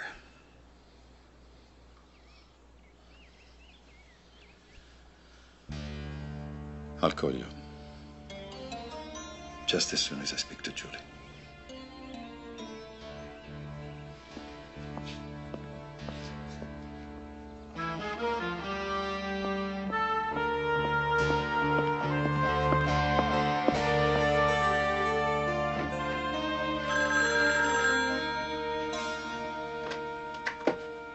Hello? McCall, Hunter. Did you ever find out the address to Julie's beach house? Where are you? I'm in Holmby Hills. How about the address? Give me 5 seconds and fill me in. What's going on? Duquesne just left David Lawrence's house. I think he's on his way to Julie's beach house to kill her. All right, you know the market on Sunset and PCH? Meet me there. I'll be waiting for you, all right? Got it.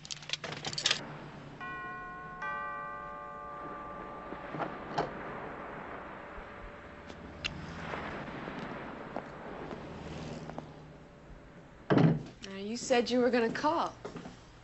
So, what's up? It's about David. I think he's determined to keep us on the front pages of all the scandal sheets. Well, I'll talk to him. I can handle David. Not anymore, Julie. Why not?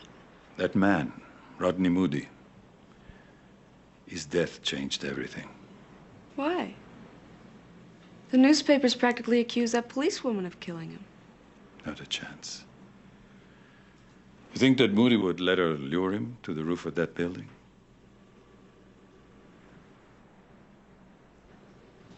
Oh. You're saying you think that policeman was right? That someone hired Moody to kill Mommy? Yes. Someone who could lure Moody to the building where we keep our accounts, safety deposit boxes, our business office. Have you told David about this? No. Why not? David couldn't kill anyone if his life depended on it.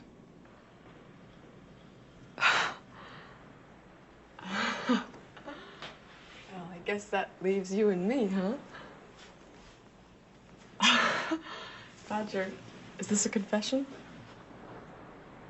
David thinks you did it.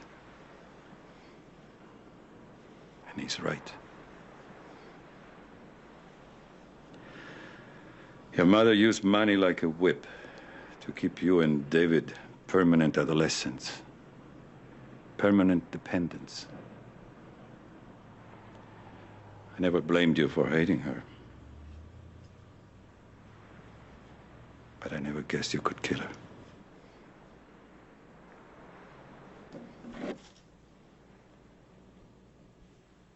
Drop the gun, Julie. Don't tempt me. Drop it. You heard her.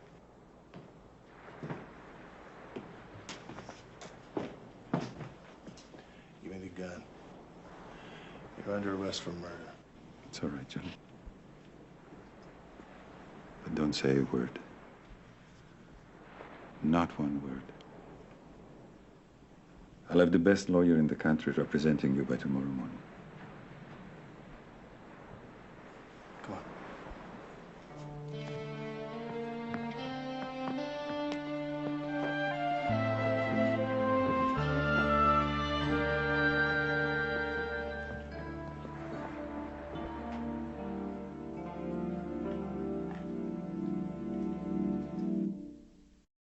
It is therefore my solemn and belated honor to award the Medal of Valor to Detective Sergeant Stephen J. McCall. Signed, Donald J. Barker, Chief.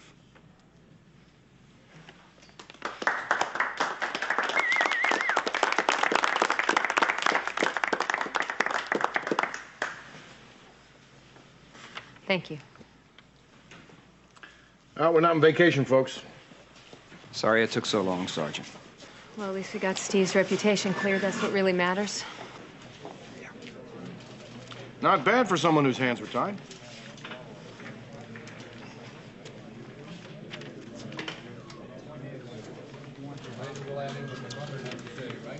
You know what?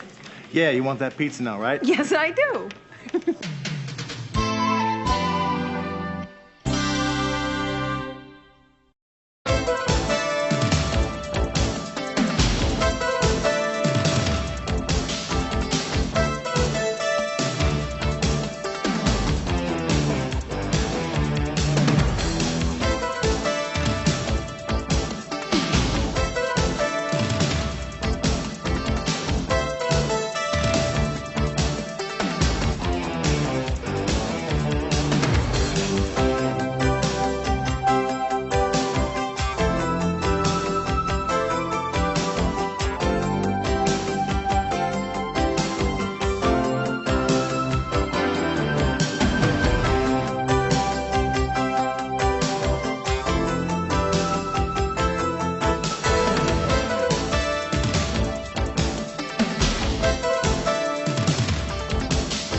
Maybe we could go to your room to have another drink.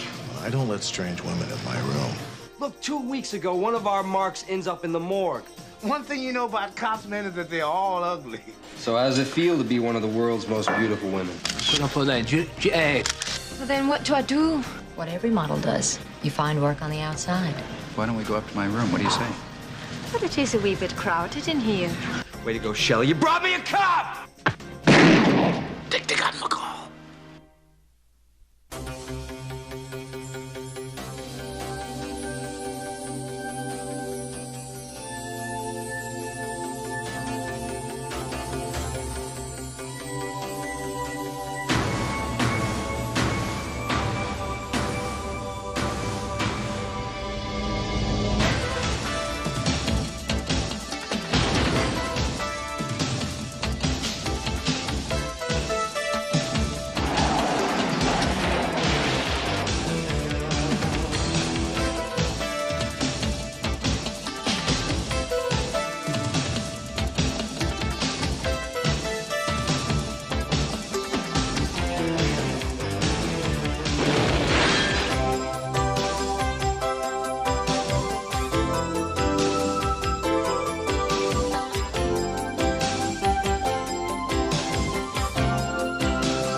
Are you saving this seat for someone? No. Would you mind very much if I sit here? No, not at all. Thank you. Mm-hmm.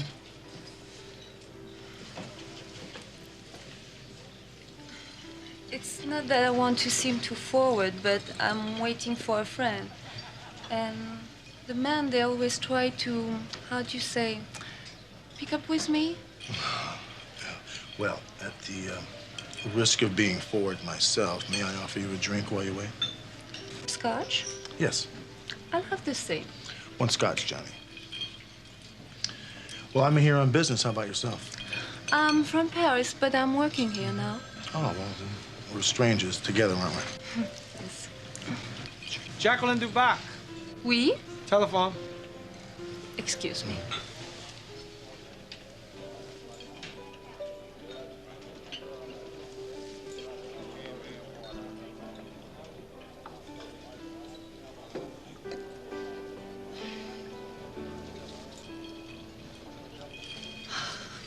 I can't believe it. My rendezvous for this evening has been cancelled. Oh, how disappointing for you. Would you care to join me? With pleasure.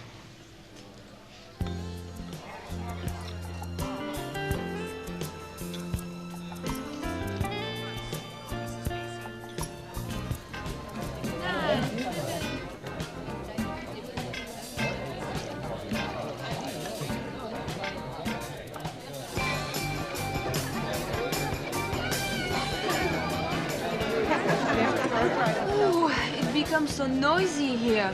Would it look too forward of me to ask you if you could leave from here? Maybe we could go to your room to have another drink. Jacqueline, I don't let strange women in my room. Oh, I'm not so strange, really. Just in need of a little consolation. Well, the last one to the elevator's a dirty deck. Oh, it's so beautiful here. Well, I hadn't noticed. Well, can I make you that drink now? No, please let me do it. Certainly. Ever since I was a little girl, I always do this for my father and for his friends. It makes me feel so much at home. We should stay with Scotch, no? Yes, scotch will be fine. Never makes never worry. What a beautiful expression. You Americans are so practical and poetic.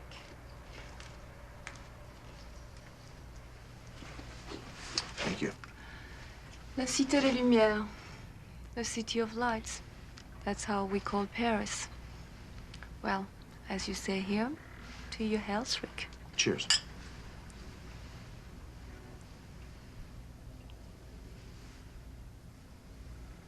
You know, in France, it's bad luck not to drink after a toast. Oh, but if I drank this, I'd have worse luck. It's quite odorless, isn't it? I understand it's tasteless also. But I'll have to trust the lab boys on that one. I don't understand. Oh, I think you do, honey. Wait right there. I want you to meet somebody. Jacqueline Dubac. Meet Sergeant McCall. Please put the drink down and turn around. You have the right to remain silent. Hunter, if you give up the right to remain silent, anything you say can and will be used against you in a court of law. You have the right to have an attorney present now and during questioning.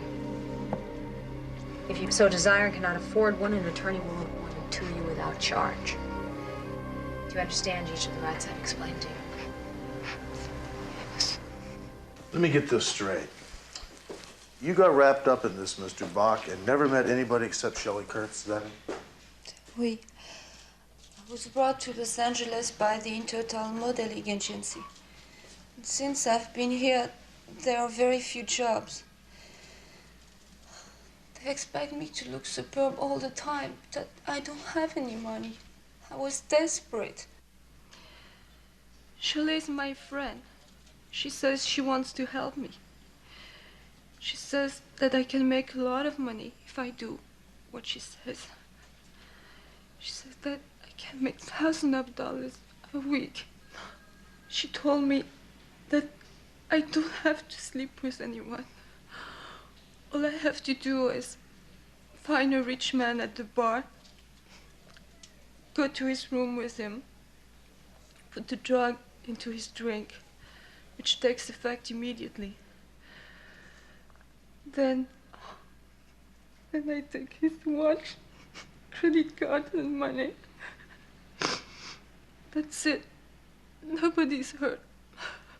They told me it's completely harmless. Where does Shelley get the drug?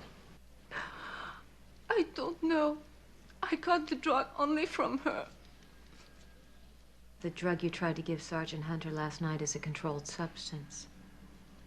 You could go to jail for possession and conspiracy to use it in a theft. I told you, that was only the second time I do this. Last week at the same hotel, the same drug was given to a man. That drug doesn't mix with certain medications, and that man was on one of them. The man died, Jackie.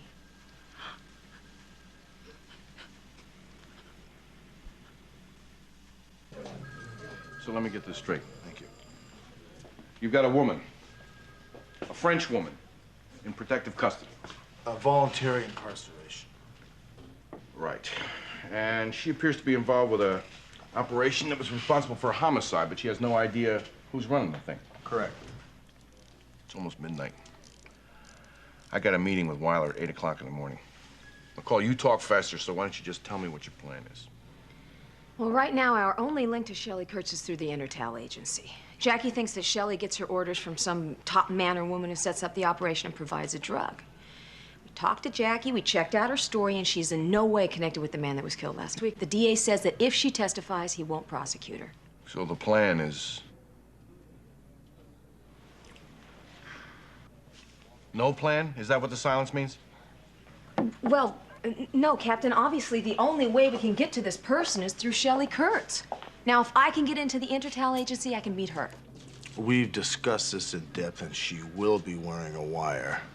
And I'll be backing her up all the way.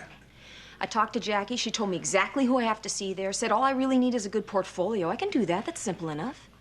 Don't you think they might be wondering what happened to their French connection? We took care of that. We had Jackie call Shelley and tell her that when it came down to giving another guy the drug, she just couldn't do it. I was with Jackie when she made the call to Shelley Kurtz. She told her she was getting on a plane tonight and going back to Paris. She sounded real upset. I'm sure that Shelley bought it. All right, arrange for the airlines to show that she took a plane from LAX to Paris tonight. Done. And you, be careful.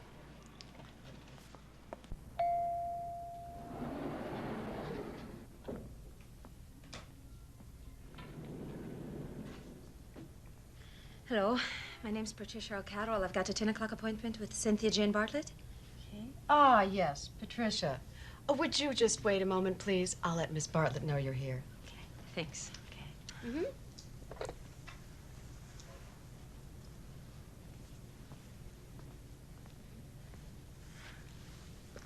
Yes, Patricia O'Carroll's here to see you. Hello?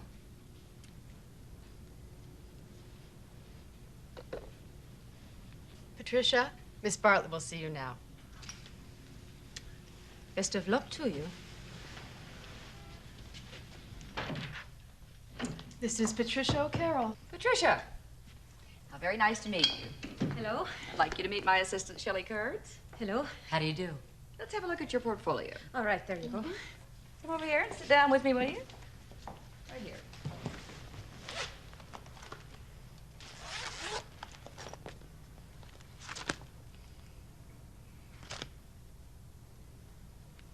I got the feeling sitting out in the lobby that there's a different style here in America than there is back home in Ireland. No need to apologize, dear. I think you have our look. Brava! Beautiful. It's nice, nice. Ok. Sono un po' dai, giù. Ecco. Benissimo. Ancora un po'. Ecco, ecco, ecco. Beautiful.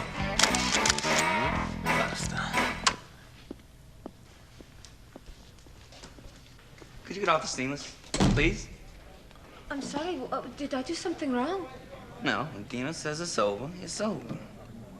Could you do me a favor? Next time when you're working on the paper, you think maybe you could be a little more careful? Because you see, I'm gonna have to throw this whole roll out now. Sure, I'm sorry. Right. Isn't Dino marvelous? Of course, he's impossible, but what an eye.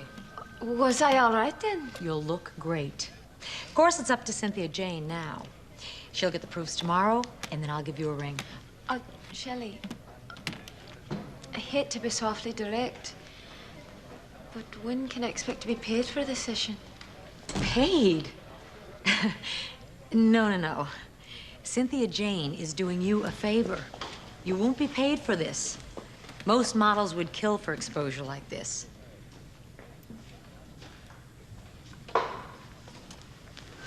Patricia, is something wrong?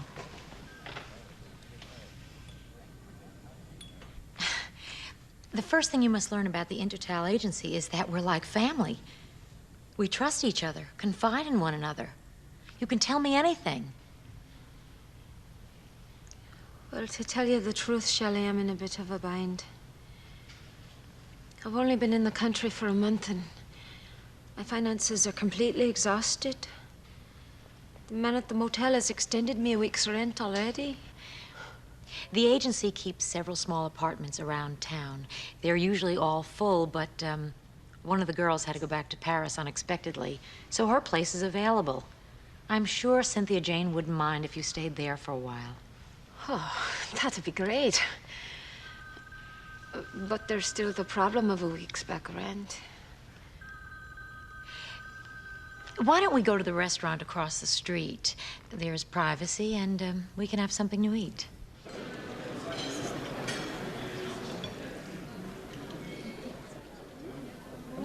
Even if Cynthia Jane loves the work that you did today, it's going to be a long time before you start making any money. Those are the facts. I've been there. I know. If you're looking for money from Cynthia Jane to pay that motel bill, it's just not going to happen. Well, then what do I do? What every model does. You find work on the outside. You're really in trouble, aren't you? How do you feel about doing something that isn't exactly, legal? Oh, no. No, Shelley. I know other models have done that sort of thing, but... No, Patricia. I would never suggest that you go to bed with someone for money. This is much more agreeable and much more profitable. You don't have to sleep with men. All you have to do is know how to talk to them. Talk to them? Well, if it's talking you want, you've come to the right girl. You know, it's very rare. We Irish find ourselves at a loss for words. Wonderful.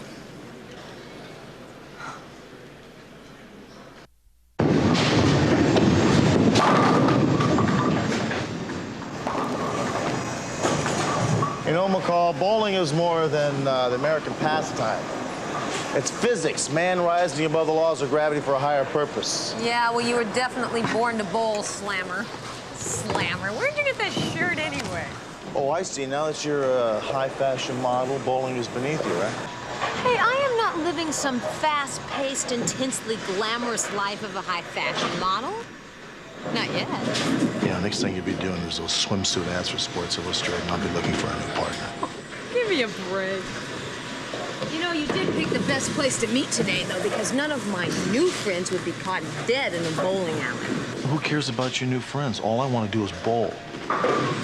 Figures.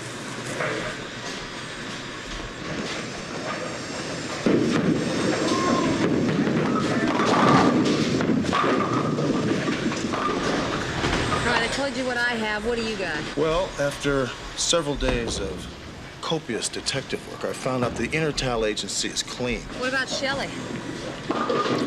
Well, she's been a model for 10 years, divorced, no kids, and she works because she has to. You know, Jackie might be right. Shelley may not be at the top, but she has to be pretty close if she's the one doing the recruiting. Well, for answers to these questions and more, leave it up to me. I have a plan. In the meantime, keep your Irish eyes a-smiling, honey, and stay away from bowling alleys. You just wait a minute. You are about to witness a spare.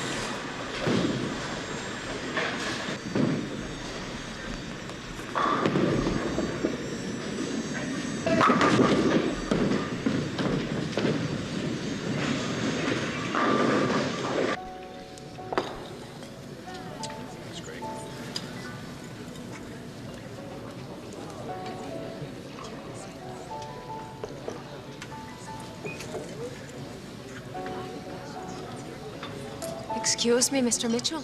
No, I'm afraid not. Oh, sorry to disturb you. Please, don't be sorry. You're no disruption at all. It's just that I'm supposed to be meeting a man here. I've never met him before, and he's over an hour late. Well, why don't you sit down and wait? I'll buy you a drink. No, I No, couldn't. come on. I Craig? couldn't impose. What do you have? Well, maybe a white wine then. All right. You know, I hope you don't mind me saying this, but you have a beautiful accent. You English? Good Lord, no, I'm Irish. Oh, no, I had no idea.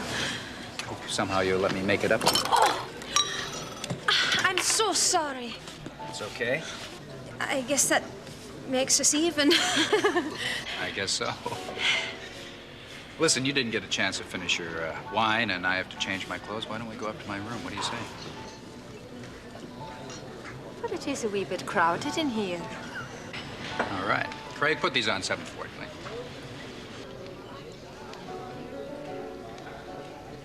Actually, I found the modeling scene here a lot slower than I thought it was going to be. Well, I guess with any job, you gotta take the slow times and make them fast.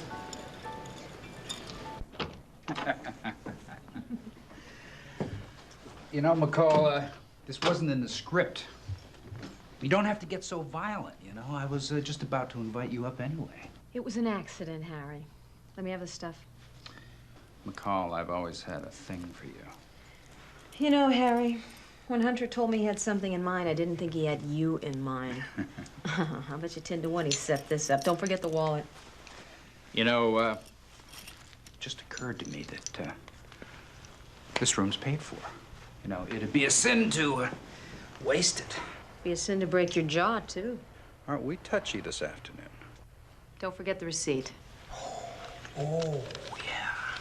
The receipt. You sure you don't want to put that accent back on and have a wee drink? Harry, don't forget. You have to stay in this room for 8 hours and don't make a sound. Don't turn on the TV, the radio, don't answer the phone, don't use the phone. Just sit here. McCall, this is the first time I've had a legitimate excuse to be away from my wife in years. You want me to sit here in this beautiful room, alone? You gotta be kidding. No, Harold, I'm not kidding. That's exactly what I want you to do. We are not dealing with small-time operators here. They probably have me under surveillance right now. Have a good time. Don't do anything I wouldn't do.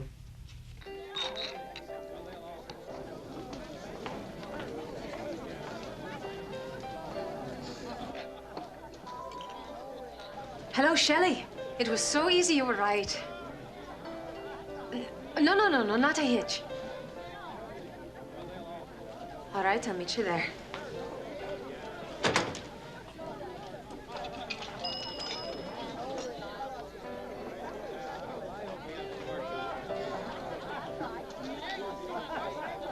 This is Sergeant McCall. Patch me through to L56, will you? Hunter. McCall, how'd it go? It went great. I'm going to meet her on Hayworth in the 1800 block in 20 minutes. Got it. Listen, call me when you find out where she gets rid of the stuff, okay? I'll be at the apartment. Now listen, do me a favor. As soon as you get back to your car, put that wire on you and don't take it off. You understand me? Hunter, look, I don't think I really need to do that. It might tip him off, you know? Besides, it's not that kind of... Just do it. You understand? You can be so demanding.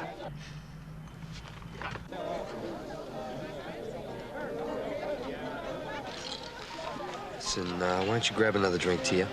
I'll be right back.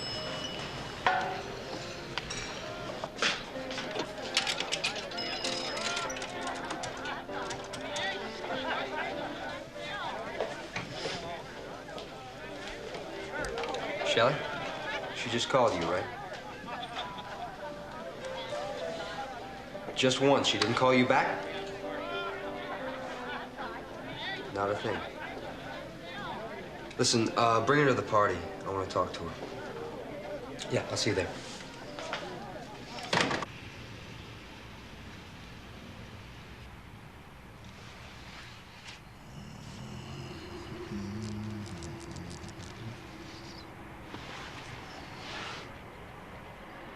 Hope you can hear me, Hunter. Here goes.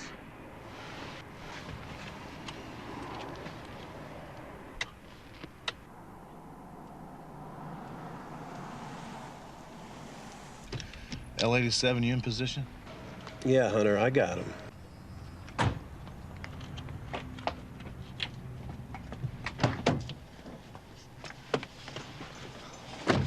Shelley, you were right. It was so easy. Now, you're sure the poor fellow's going to be waking up in a few hours? And he'll never know what hit him. He won't even have a headache. That is until he goes back to Kansas or wherever and tries to explain to his wife how he lost his wedding ring. And since they don't want their wives to know what happened, they almost never report it to the police. Pretty good, huh? $800 in cash, $2,000 in traveler's checks. Pretty good for your first time out. Here's $400 for you. That ought to put a dent in your motel bill. And that's just the beginning. With the credit cards, ring, watch, and everything else, you'll get another $3,000 for a half hour's work. You do this 3 or 4 times for us, and you could clear 15 grand. Good Lord, whoever's behind this must be making thousands. Don't think too much about the people behind it. Well, Shelley, it was so simple. Do you really think we need to be working with somebody else? Let me have the vial. All right. Here you go. This is why it's not so easy. Without the scopolamine, it doesn't work at all. You can't just walk into a pharmacy and buy it, even with a prescription. You've got to have a source. And the person that gets it for us has a source. Besides, you're not the only girl working for us. It's got to be organized, controlled. You got it? I understand. I just want you to know that I'm available. Sure. By the way, after you called me, did you call someone else? Yes, I did. How in the world did you know that? This is big business, honey, and risky. The person at the top doesn't take any chances. What are you telling me, that there was somebody watching me? Just answer the question. Who did you call? Well, look, Shelley, I haven't gone and joined a nunnery now, have I? I met a guy. He said he wanted to take me out to get a drink, and I told him I didn't know what time I'd be getting off work, and I'd call him when I was free. He's kind of cute. Was I wrong to be calling him from the phone while I was there? No, it wasn't. But I'm sorry you did. I was going to invite you to a party at Malibu. In Malibu? Will there be other models there? Models? The place will be full of VIPs, producers, actors, con men, you name it. Well, that sounds like a lot more fun. I'll tell you what, I'll cancel out on my date. Are you sure? Mm-hmm. All right. Let me give you the address. I'd have you follow me, but I have to drop off the stuff first. Now listen, you'll have no problem with this. It's right off the Coast Highway. All right, I'll go home and change my clothes, and I'll cancel my engagement. I'll see you there.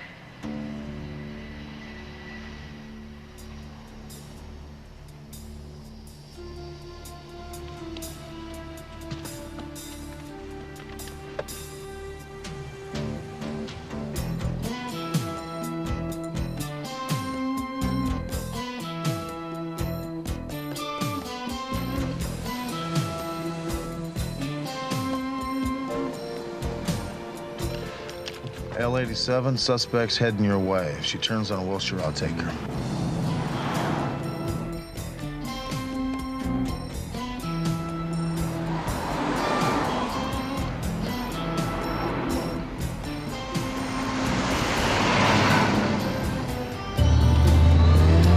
I got her. Pick her up on Santa Monica Boulevard. Will do.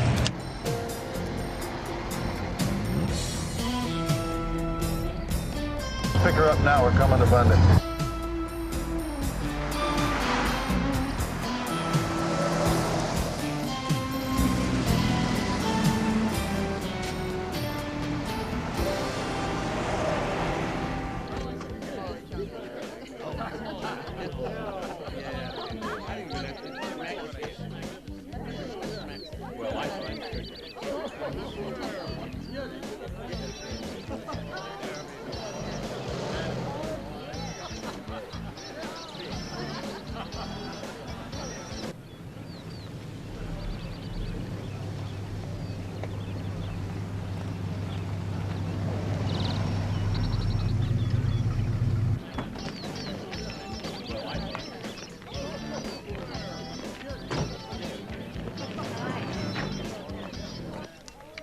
She stopped at 13578 PCH.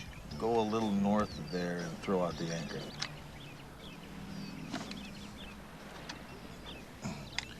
This is L56. Operator, come in. Go ahead, L56. Patch me through to 555-6861, please.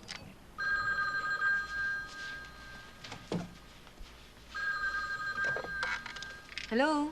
How you doing? Hunter. Where are you? Did she drop off the stuff? No, but I've got it narrowed down to about 200 or 300 people out on Pacific Coast Highway. Yeah. And I'm on the little guest list for that clam bake. Yeah, I know that. You need a date? Yeah, you got somebody in mind who doesn't look like a cop? Wait a minute now. You look more like a cop than I do. Hunter, if you looked any more like a cop, they'd give you a TV series where you got to play one.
Missed the point entirely. This is not a painting about Vietnam.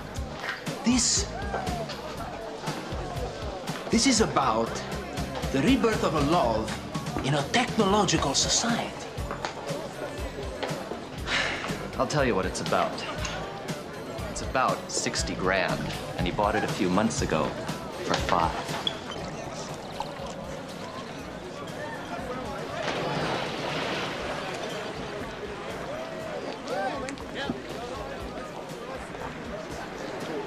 Patricia, how wonderful. You made it.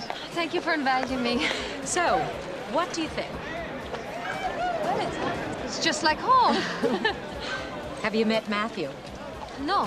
This is his house. His mother is filthy rich, and his father owns a movie studio. Some people have all the luck. Come on, let me introduce you. You know, I come here all the time, but I haven't seen half of these people before.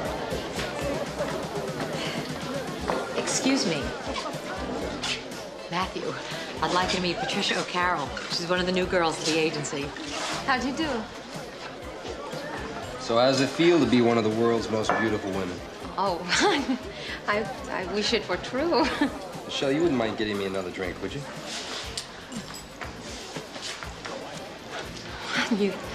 You surely throw a fine party. Actually, I had nothing to do with this. Oh, I'm sorry. I misunderstood. I thought it was your home. Things aren't always what they appear, Patricia. For instance, this isn't my home. This is my mother. She lets me use it, sometimes for 1 month, sometimes for 6, depending on how she feels. Or how long it takes the police to arrive. You know what I mean? Oh, hey, man, watch your back. Oh, Matthew, I said it's sure good to be back. Back, Sporty. I didn't know you left. Sporty? You two know each other? No, we haven't had the mutual pleasure. But whenever I encounter a rapturous beauty of this magnitude, getting to know her is the first thing on my agenda. Patricia O'Carroll, this is Sporty James. He's in the information business. Pleasure meeting you, Miss O'Carroll. Matthew, I gotta hand it to you. You are maintaining your usual high level of good taste in women. Ciao now. Interesting character. Can't argue with that.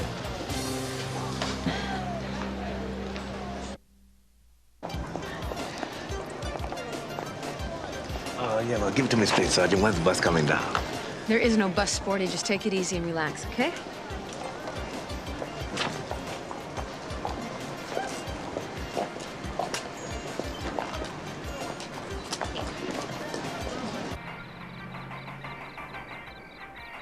Something's wrong. There's something about this girl that doesn't ring true. Like what? Everything went smooth as silk. Oh, yeah, well, what about the second phone call she made from the hotel room? I hit her with that. She gave me a straight answer. She was calling her boyfriend. Yeah, well, you may think that's a straight answer, but I don't like it. And now she and Sporty James, they look at each other and they freeze. They know each other and they tried to cover it up. You know what I think? I think you've been doing so much coke, you're a little paranoid. You're damn right, I'm paranoid. Look, 2 weeks ago, one of our marks ends up in the morgue.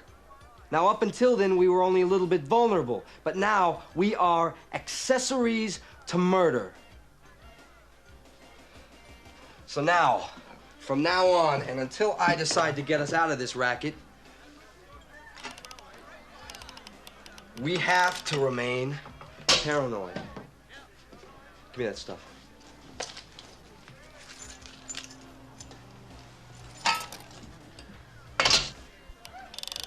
All right, take this. What's this for? Just stay here. I'll be right back. So look, forget about this party, huh? I mean, my party is gonna be the baddest party you ever seen. This party here, it ain't nothing. This party's like Sunday school, okay? Not now, man.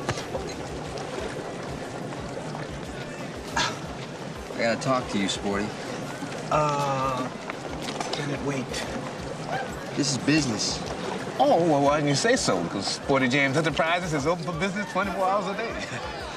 I was hoping you'd say that.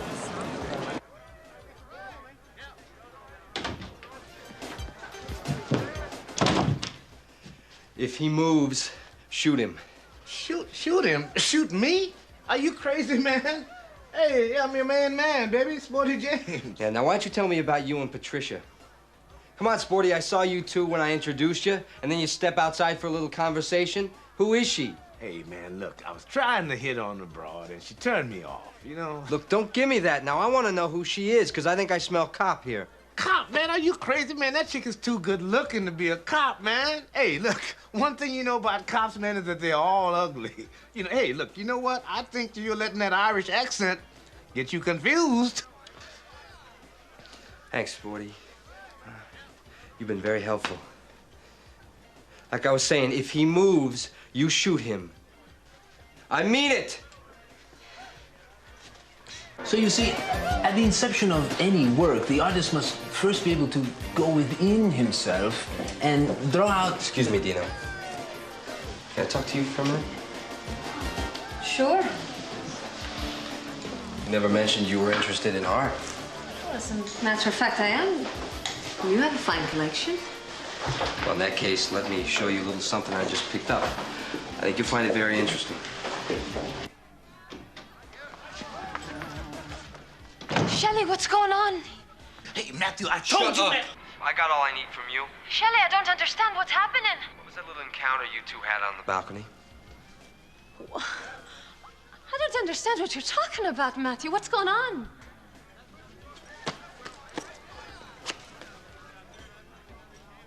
But what do you know?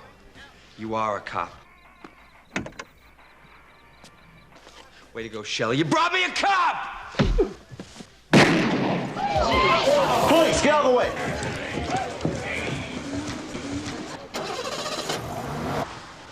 Sporty? McCall, man. They got McCall.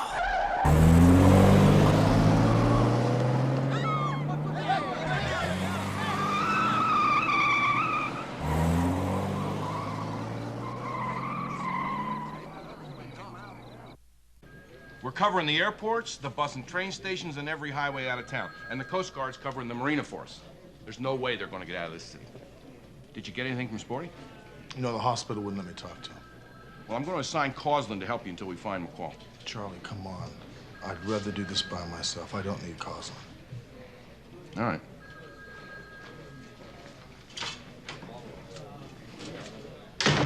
Yes, I'll wait.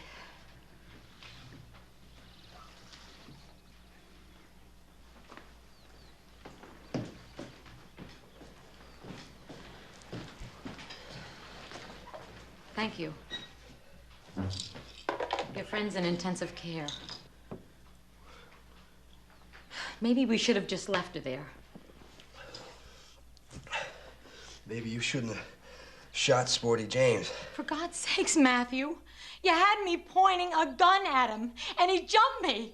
What the hell was I supposed to do? So you shot him in the chest? If he dies, you're going down for that one, not me. I can't believe you. I've done everything that you've asked since the day we started this. I've always loved you, Matthew. I've done anything for you. Anything. Yeah, you certainly took good care of me there, Shell. One of our marks drops dead in the hotel room and you call me paranoid. And then you go out and you recruit a cop. A damn cop! And then you lose it and you probably not only kill Sporty James, but you shoot me while you're at it. Matthew, please stop it! This isn't what we planned. We've got to give up. Maybe if we go to the police right now. What? Are you crazy? Matthew, she's right. Oh, is that a fact? Why don't you tell me about that? If you give up now, you will only be looking at 4 to 8 years in involuntary manslaughter for the guy in the hotel. You will be out in 3. Yeah. And what about Sporty? Now, you correct me if I'm wrong there, Sarge, but if we turn ourselves in and Sporty dies, we're looking at the gas chamber. He's in intensive care. They didn't say he was going to die. Look, I can't take that chance. Well, what are we supposed to do? Sit around here and just wait for the police to come knocking at the door? Shut up! Shut up, both of you! I can't take this. I gotta think.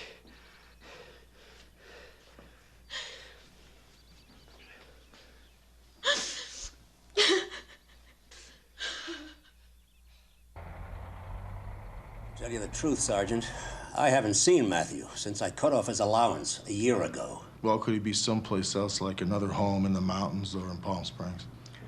No. And his mother cut him off 6 months ago when she remarried. But she spoiled him rotten up until then. If you want information about my son, maybe you should talk to her. Where can I find her? They have a place in Holmby Hills. My secretary will give you the address. Okay, thank you very much.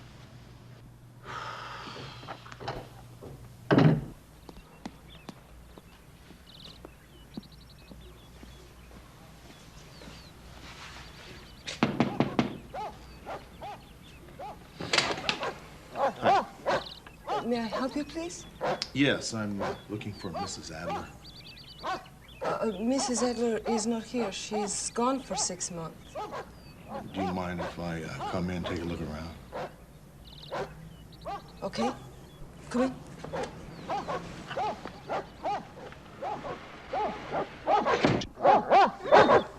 ¡Cállate! ¡No me das la lata! Okay, I hope that satisfies you. Yes, it does, Lupe. Thanks very much. Is Matthew here? Matthew? You know Matthew, Miss Adler's son. Oh, no, he doesn't live here. Well, does he come by here? Has he shown up here before? No, he doesn't come around here. Okay, well, look. Take my card and give me a call if, in fact, you see him. Okay, but I tell you, he doesn't come around here at all. I haven't seen him since she's been gone. Excuse me, please. Chula, Woodruff, cállate, no me das la lata. Chula, Woodruff, cállate. But he calls sometimes. Okay. If he calls, should I tell him you're looking for him? No, just make sure you give me a call at this phone number right here, Lupe, okay? Thank you. I'll let myself out.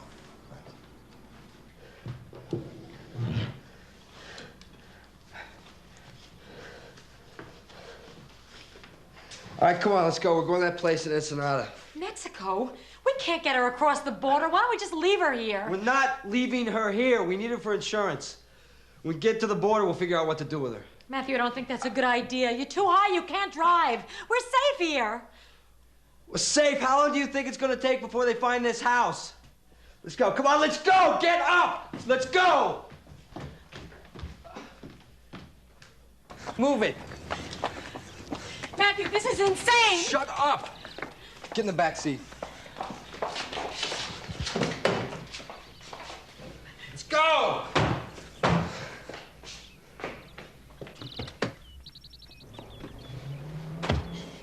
please. We can't do this. Shut up!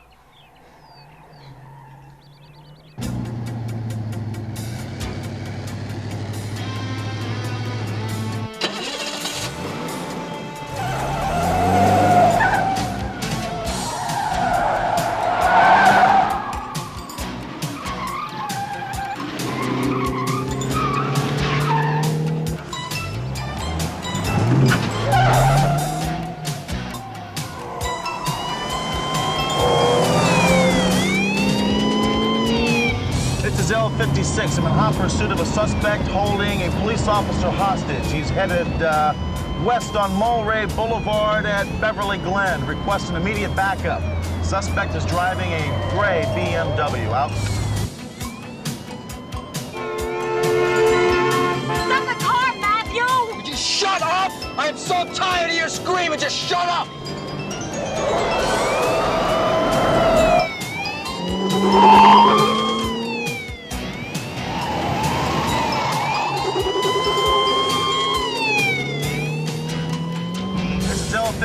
All available units respond immediately to Mulray and Hillgard. Suspect approaching at high speed in gray BMW. Out. You're gonna get us all killed, Matthew! Stop the car!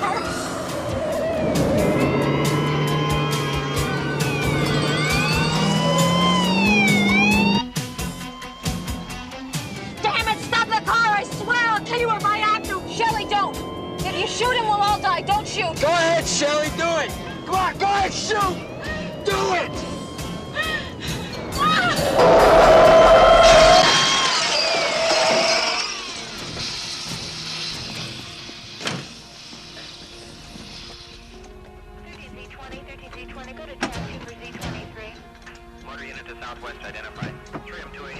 Where are you taking him? County General, Sergeant.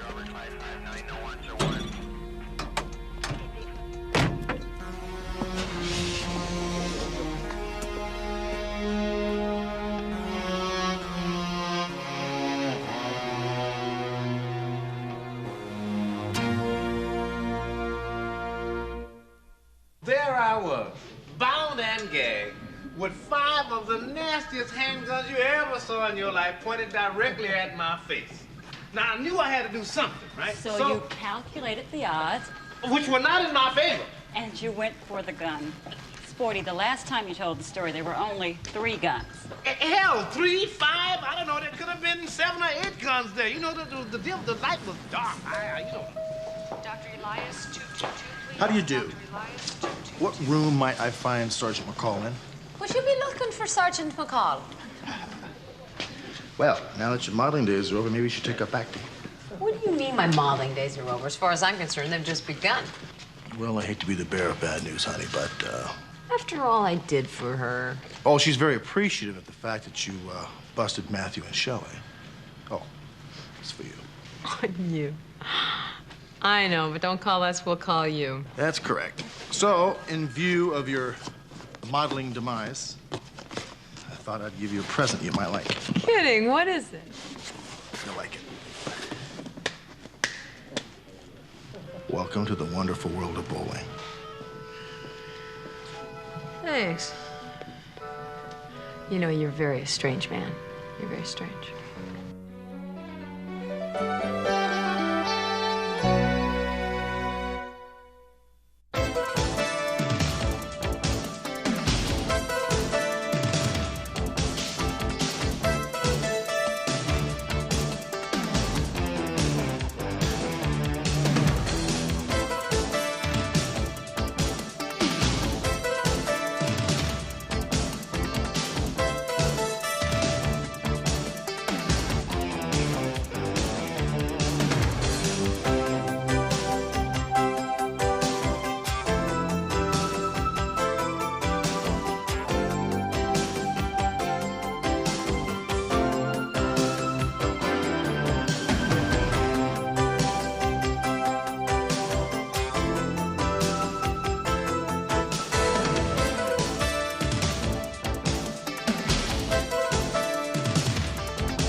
Good afternoon, Sergeant. Just a little misunderstanding between me and LA's finest. I'll have it cleared up in a second. Died sometime last night.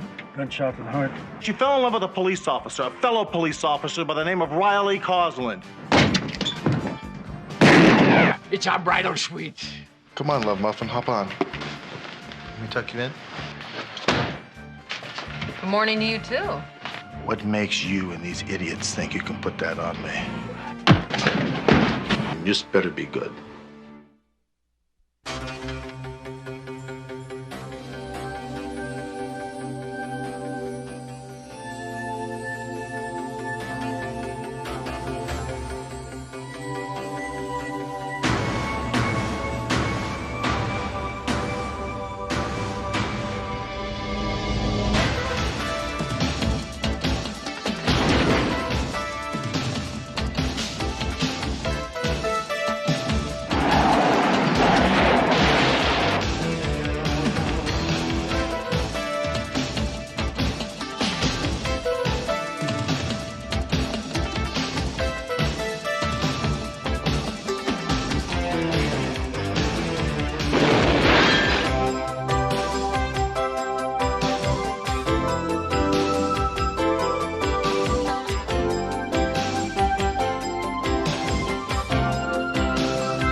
Cosland. Hunter, I'm in trouble. Yeah, you sure are. It's 2 o'clock in the morning. What are you doing?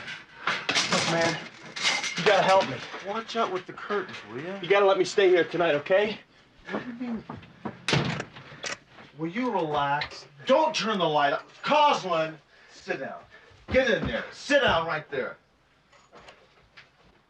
It's too early to be crazy like this, Cosland. Now look, it's 2 o'clock in the morning. What's the problem? I can't tell you yet. Oh, come on. Don't tell me that. Look, I'll tell you first thing tomorrow. I promise. Okay.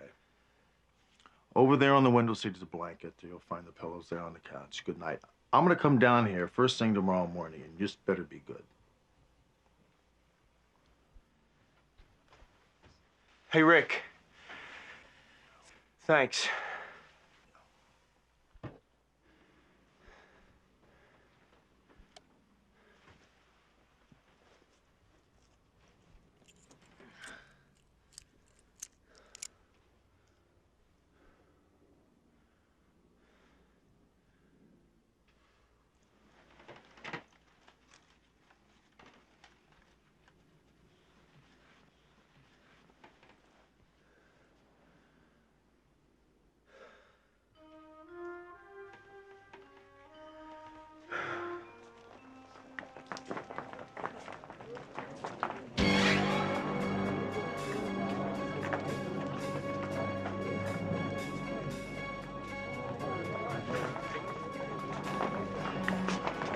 What? I don't have time to explain. Just type it.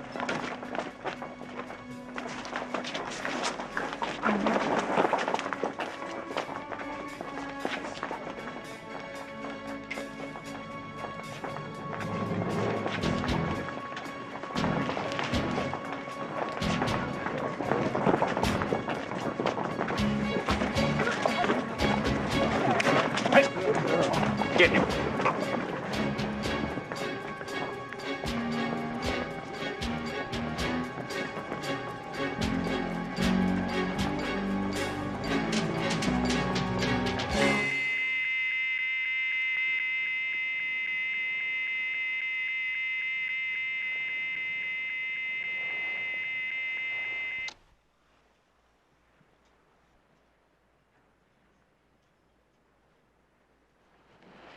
Okay, Coslin, rise and shine.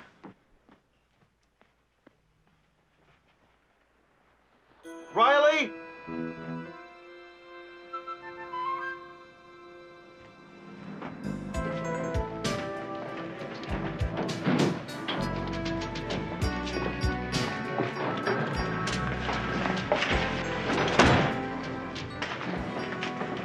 Good morning to you, too.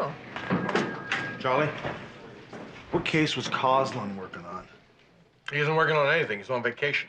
Due back today. Before he was on vacation, what case was he working on? Nothing very important. That's why he took the time off. Why the sudden interest in Coslin? That's okay, Charlie.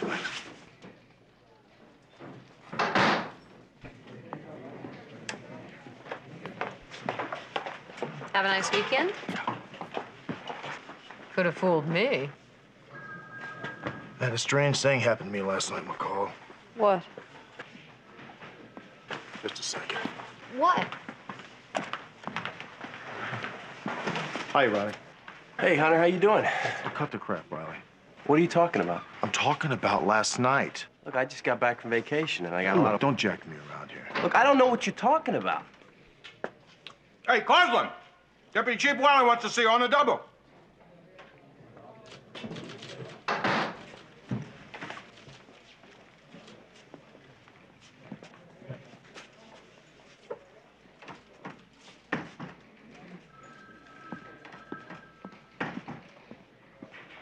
What's that all about? Are you all right? Fine. Don't we have some unfinished business on the DeFatta case? Yeah. We have to do the final paperwork, get it from the ME, and a deposition on DeFatta's brother. Good. You took the ME, I'll take his brother. You sure you're okay?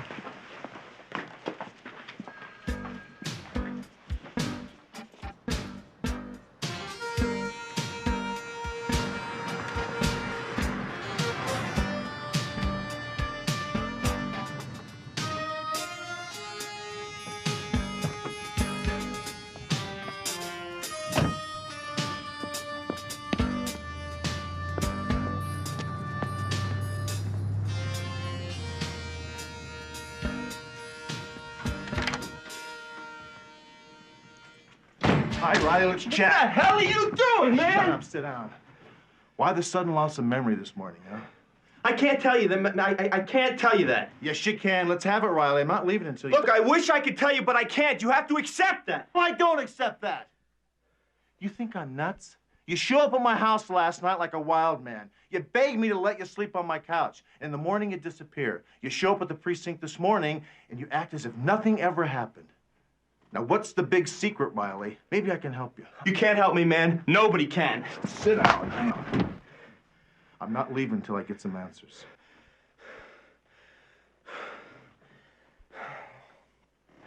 Look, I gotta do this on my own. You gotta give me some time. I'll tell you the whole story in a couple of days. All right?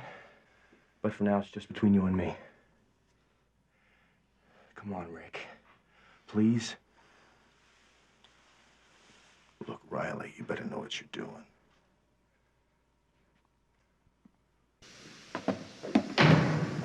Glad you could make it. Oh, I'm sorry. I had to take care of some personal business. Barney, what do we got?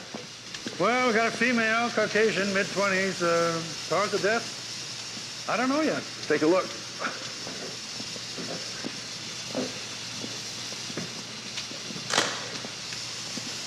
Excuse me. I'll need copies of these prints as soon as you can get them to me. Any ID? Nothing. You don't know what killed her, Barney? Not a clue. Autopsy will tell us, I hope. Any indication of drugs? We didn't find anything. Why don't you guys come by first thing in the morning? Yeah. Thanks, Mark.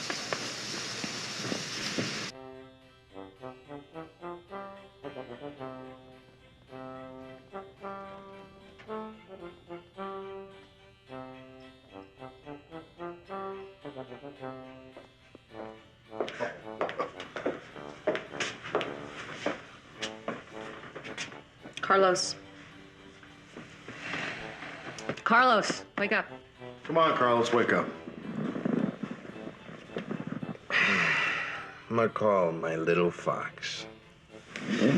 I was just having the most wonderful dream about you. Listen to this. I was dead, lying on this gurney. You guys were standing over me, talking about me. Hunter, you said the nicest things. You wanted to make sure they buried me with my tuba. No, not with it in it. I should have known it was beyond him. Where's Barney? He went home to get some sleep. He was here half the night. Listen, we're looking for a DB that was brought in here late last night. Blonde. Name's Levon Schofield. You got a name on her? Yeah, we ran her prints last night. Now, where's your report? It's right here, little fox. It'll be transcribed as soon as Mabel gets in. You should have it by 10 a.m. But I gotta tell you something. I was looking over Barney's shoulder all night long. Come on, you're gonna love this. Yeah. So what's so interesting here, Carlos? Well, at first glance, she's your average all-American girl. Well-nourished, good teeth. So Barney takes a little blood sample. And guess what he found? Root beer. 5-ethyl, 5,1-methyl-butyl, 2-thiol, 10-barbiturate. Carlos, what is that? Sodium pentothal. And not just traces, mega doses, like over 100 cc's. We're talking more than enough to make her tongue a little loose. Yeah, but I don't think she did much talking. Let me show you this. Barney noticed these two bands of slightly discolored skin across her index and middle fingers, which in and of itself did not seem significant until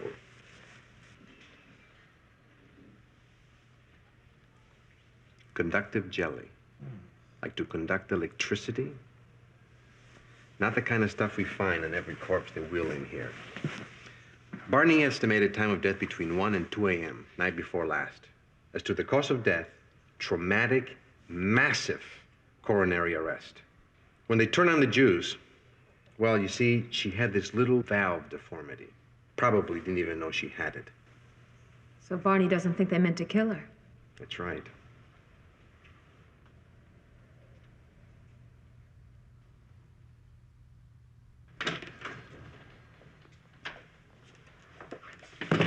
Okay. I'll check out her apartment. You go back to the precinct. No. I'm not going to go back to the station and do paperwork all morning. No We'll way. flip for it. I don't want to flip for Why it. not? Because I always lose. Oh, but so what? It's good for you to lose sometimes. Every Besides, time? I feel as though your luck could change. Come on. I'm going to choose. I can live Wait, with let that. me see. We'll call it. Heads.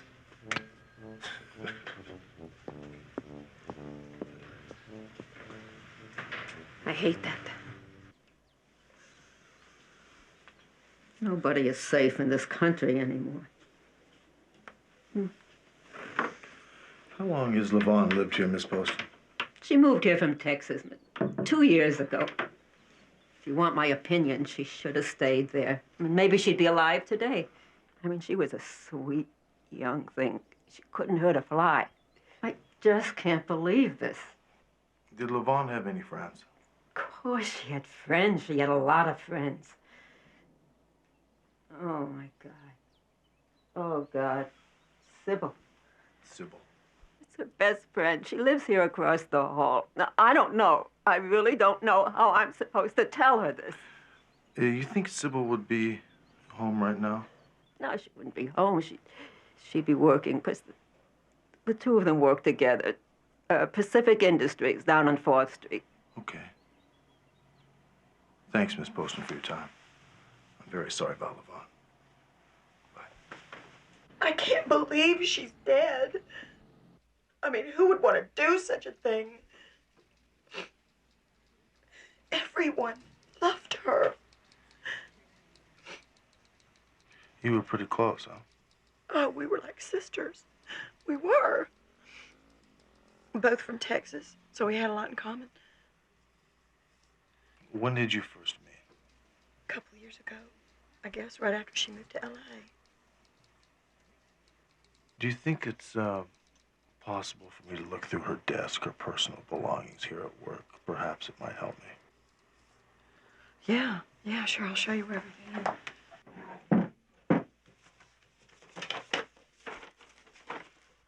So is there anything else, anything unusual? Oh, gosh.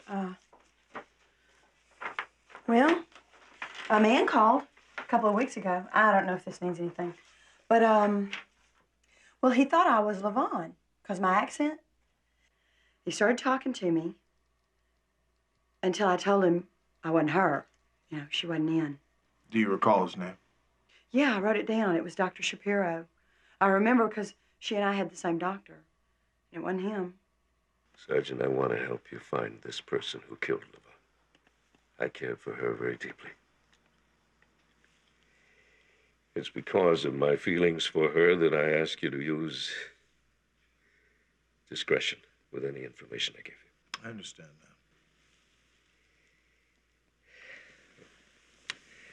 that. Levon was a very sweet, innocent girl. Unfortunately, these endearing qualities of hers caused her a certain amount of pain.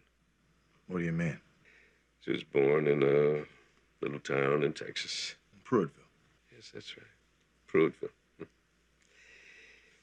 parents died when she was very young, and so she was raised by her grandparents, whom she loved very much, but those advanced years stunted the development of certain social skills usually acquired during puberty. The point is, Sergeant Hunter, she had difficulty relating to men, which is why she came to me. Levon, at the age of 26, was still a virgin.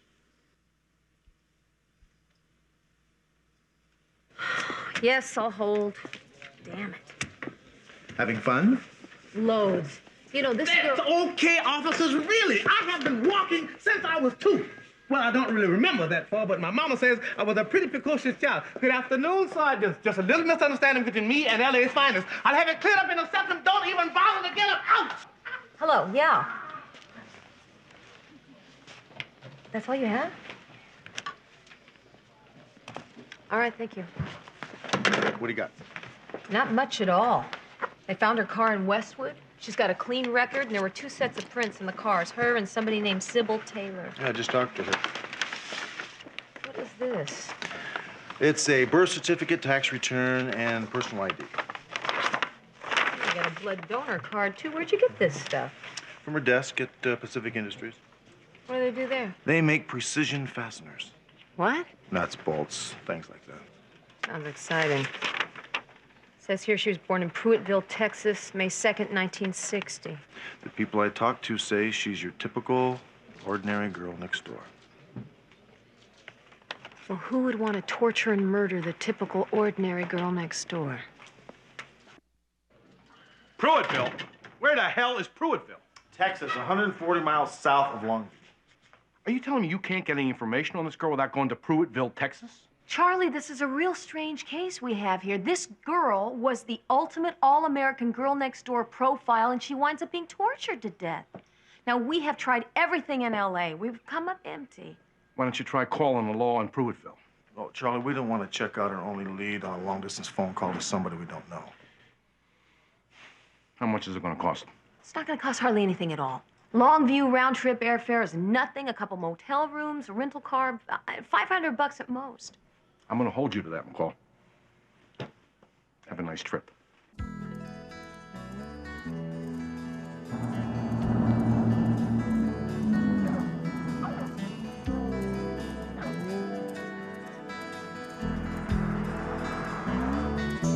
You know, I think that guy at the rental car agency is right. I mean, he grew up 30 miles out of Pruittville. If we go in there and start flashing our badges, we're not going to get any information from those guys.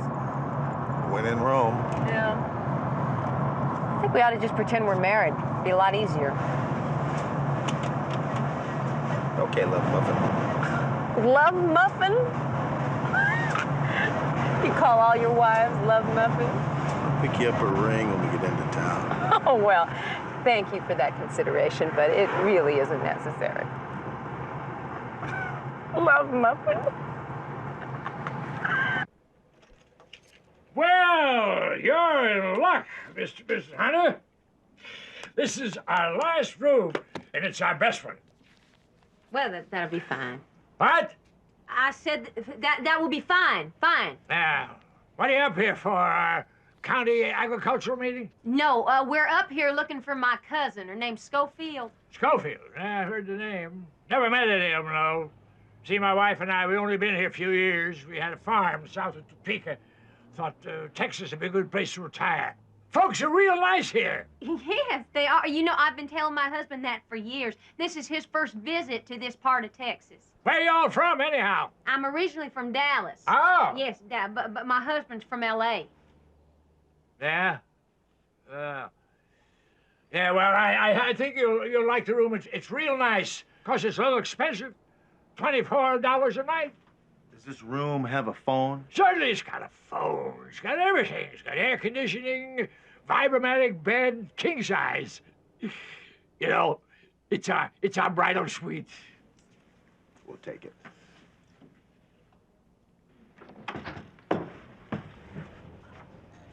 Oh, yeah. Well, now. Terrible. Look at this decor. I know where I'm gonna be. Right now. Oh. Don't get too comfortable. We do have work to do, you know. Vibrating bed. I can't sleep on a bed if it vibrates. Sure you can. Look, it's great. Come on. Side of the bed you sleep on, anyway. Right here in the middle, honey. No. You do have to move to one side or the other. I do have to have my own space, you know. Fits you in the open areas here. Come on. Oh, give it a rest. Oh. Guess what? There are no Schofields listed in the phone book, and this one's current. That's because these types of rooms made the Schofields leave the city. Come on, Love Muffin, hop on. Let's go talk to the sheriff. Come on. You think the sheriff will have some quarters? Come on.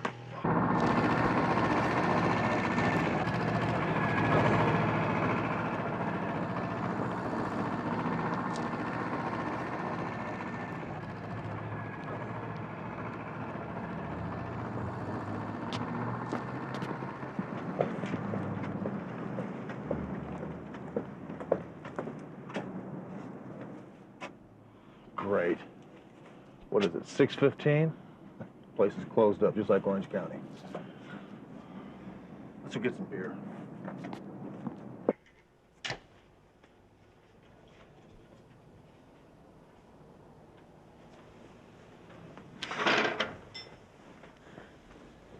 me tuck you in. I'm fine. Just do me a favor. Don't snore. What makes you think I snore? Who told you I snored? Why do you think I snore? Well, remember that blonde you dated last year with the... Yeah? Yeah, well, I talked to her a little bit, you know. Really? She said you snore like a freight train. What else did she say about me? Good night.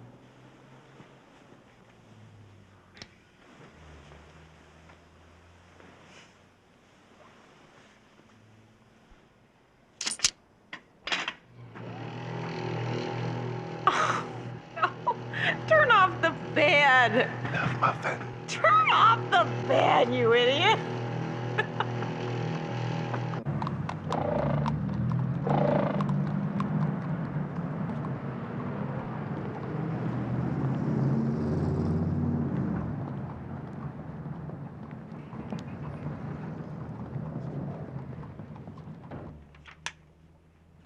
Why ain't you laughing?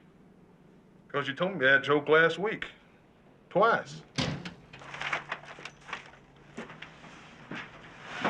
Excuse me, we're looking for the sheriff. You found him, ma'am. What can I do for you? My husband and I are trying to find my cousin, Levon Schofield.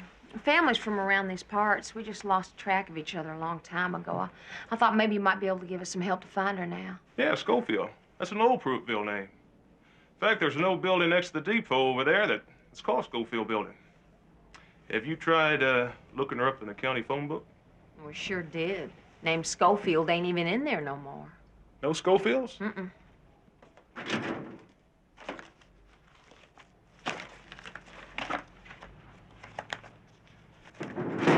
don't have anything on Schofield at all. I guess they either all died or moved. Bud, you know anything about them Schofields? They always kept a big old place out there on Route 28. As far as I know, it's still the family. Yeah, that old broken down house out there near Mansfield Road. Well, how do we get to Mansfield Road? Yeah, you take this main road, take it on out of town, you can't miss it. Thanks, appreciate it. Hey, if you find any of them Schofields in that old house, I'd sure like to know what they have to say, since ain't nobody seen them for 20 years. We'll let you know, thanks.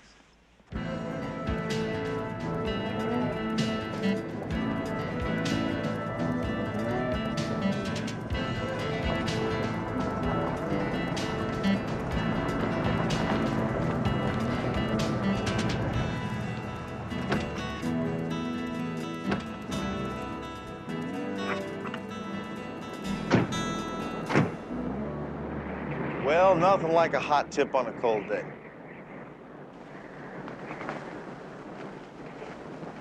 They think we should knock? Avon calling.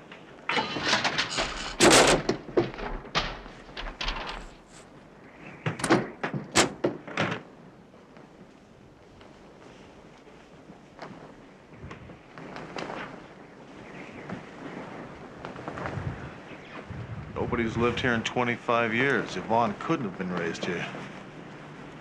Maybe this isn't the Schofield house. Let's get out of here. This place gives me the creeps. Hold on a second.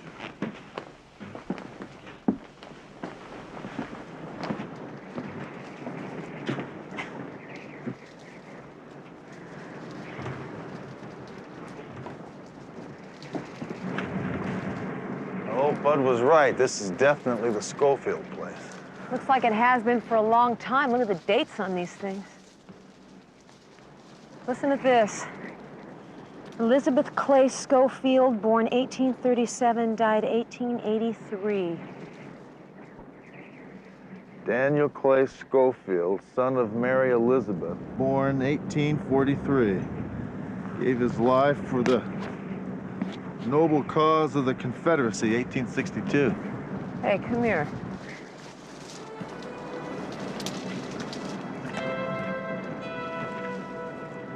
Our beloved baby, Levon Schofield, born May 2nd, 1960, died July 18th, 1960. Isn't that the date that was on her birth certificate? Yeah, that's her.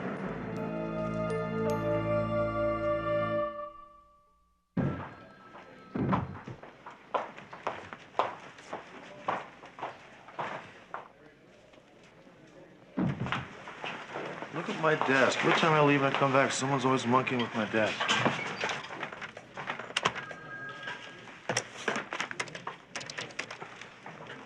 Look at this. Doris, Hunter, is Causland back at his desk yet? Okay. Do me a favor and tell him as soon as he gets in that I'm waiting to talk to him. Okay? Well, you might say I have some things to talk to him about. Yeah. Thank you, hon. Bye. So Levon Schofield turns out to be a fraud, huh? Quite professional at that, Charlie. Levon Schofield died when she was 2 months old. Her mother died in childbirth, and the baby went to live with the grandparents. After the baby's death, the grandparents lived a short time more, and then after that, that ended the family line. So a couple of years ago, somebody gets a copy of Levon's birth certificate from the Pruitt County seat. Bingo, Levon Schofield lives again. Very neat. Hey, Hunter. Sybil Taylor returned your call. Says she wants you to call her at her office or go see her. That's where she is. Thanks, Budge. Listen, I think you're onto something big. Have you checked with the FBI? Yeah, we gave them the information. They're going to get back to us as soon as they find anything. I don't know what this is, but it's definitely weird. Keep me posted, huh? Got it. What do you mean she wasn't who she said she was? The birth certificate I found in that desk the other day belonged to a Levon Schofield of Pruittville, Texas. Now, she was born May 2nd, 1960. She also died 2 months after that birthday. The girl who occupied that desk, we don't know who she is or where she came from. I find this very hard to believe. What we're trying to tell you is that that girl is a fraud. Now, is there anything at all that you can tell us that would help us to determine who she really was? Well, there is one thing I didn't tell y'all about, but she made me promise never to tell anybody. She had this boyfriend. I saw them together once, and when I mentioned it to her later, she told me to forget I ever saw him. When was this? A month ago. Did she tell you his name? No. She didn't want to talk about it. I figured he was married or something. Well, what did he look like? He was good looking. He was tall, dark hair. Listen, would you do us a favor and come down to the station right now? Okay, now how about this? Yeah, that looks just like him. Just like him.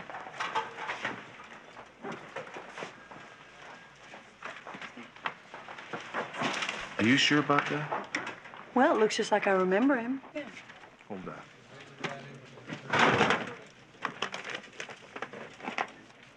Hold it. Bear with me here.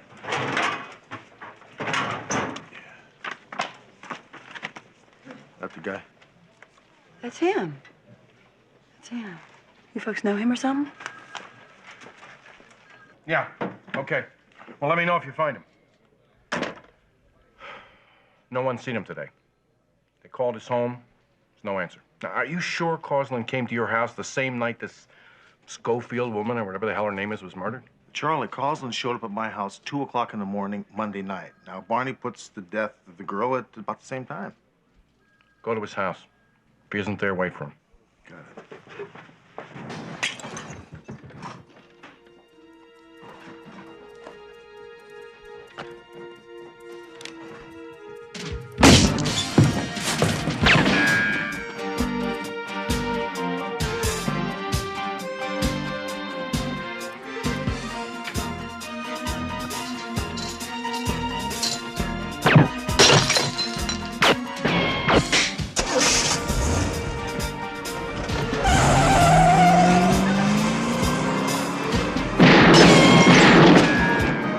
Holding the plate.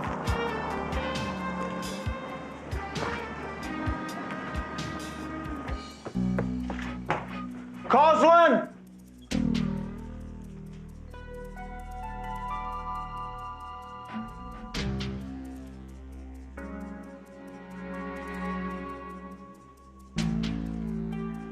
Riley!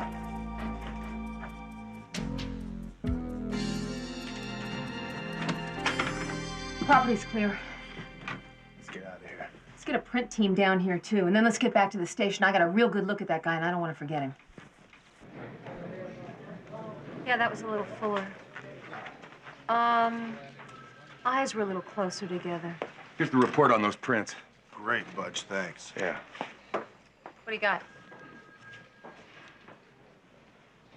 Absolutely nothing. What are you talking about? 4 guys without gloves ripped that place apart, and they don't have a record on the prints? That's crazy. Hunter? McCall?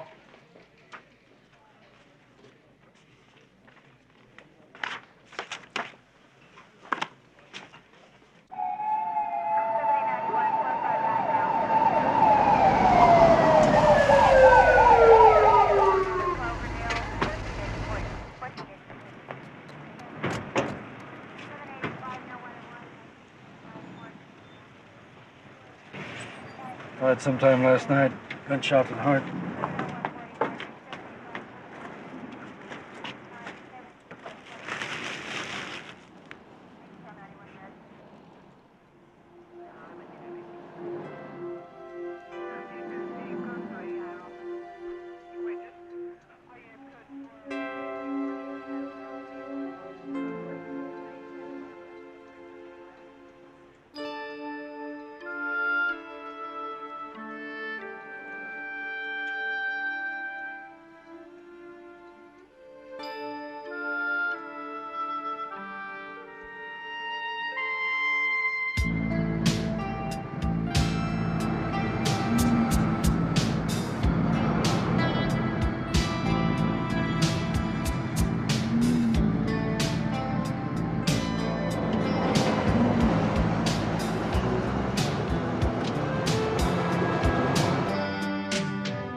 5 seconds to tell me what you're telling me. I'm not at liberty to discuss this matter with you.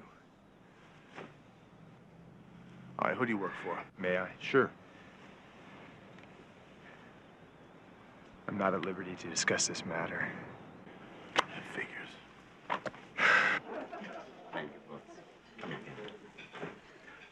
Pardon me, senor. Do you have a reservation? No, I don't. I'll only be a moment.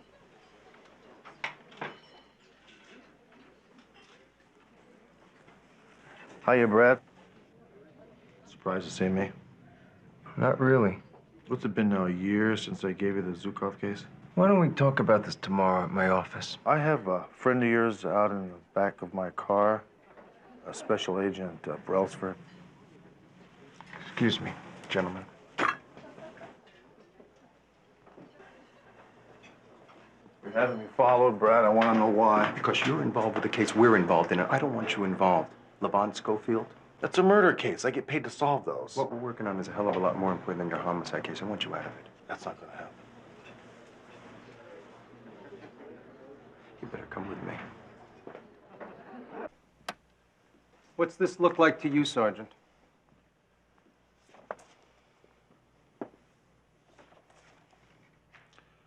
Oh, I don't know. Greenwich, Connecticut, Amherst, Massachusetts. You tell me. Nevsgrad, Ukraine, Soviet Union. What the hell are you talking about here? There's a hot dog stand with a chivy out in front. Those pictures were taken in 1968 by one of our Russian operatives. They're the first and last pictures to ever come out of the Soviet Union of a Potemkin village. A what? Potemkin village. Carefully selected Russian youths are sent in their teens to villages that look just like small-town America. They stay there. They learn to speak English with the right accent. They watch American TV. They read American newspapers. They are committed, indoctrinated Communist Party cadres who end up looking like the quintessential red-blooded American. Some of these villages look like New England. Some of them look like Montana. Some of them look like Pruittville, Texas. LeBone called us last week. She wanted to defect. She fell in love with an American, but she was afraid because her family, her two brothers, they were still in the Soviet Union. She asked us if we would set up a meeting for her in a safe place. We arranged it. She never showed. You want to know why she didn't show up? Why? Because she fell in love with a police officer, a fellow police officer by the name of Riley Cosland. Now he's dead. Now, come on, what the hell is going on over at Pacific Industries that I don't know anything about? What are the Russians doing over there? I'm sorry. I cannot risk having you involved with this operation. But I am involved in this. Don't you understand that? Come on, I am involved. I've got a photograph, a sketch of a man, one of the men that ransacked Riley Cosland's house. Now, you want to see that? Sure. Let's go see your sketch. You know him? Yeah, I know him. He's Igor Welishevsky. He was Levon's immediate superior. We don't want him. You might be able to pin Levon's murder here on him as well as Costland's, but he's not the man we want. We want his boss. He's middle level. We're never going to get his boss if you don't listen to me. I want your men off this case. Look, I know how you feel about Cosland, but he's got a point.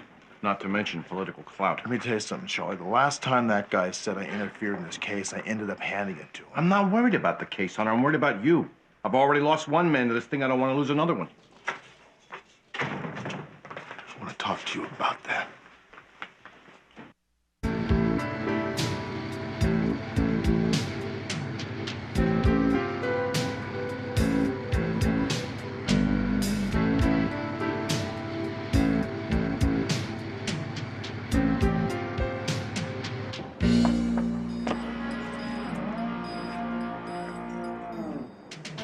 Don't move, Sergeant Hunter. Now turn around slowly. Your hands at your side. You're coming with us. Terrific.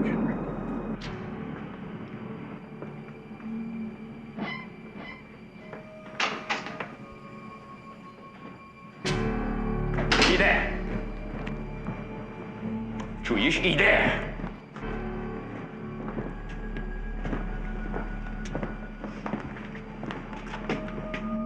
Наш товарищ. Хорошо. I have only one question to ask you, Sergeant. Where's the key? Dr. Shapiro, it's really good to see you. Where is the key? What key? I hope you're not going to try to be heroic like your friend Detective Carsland. But then love makes fools of us all, doesn't it, Sergeant? Carlson was no fool, Dr. Shapiro. Otherwise, you wouldn't be here. I'm here because he led my associates on a goose chase and paid with his life. Now you have the information I need, and I will get it from you. Now tell me where the key is. What are you talking about?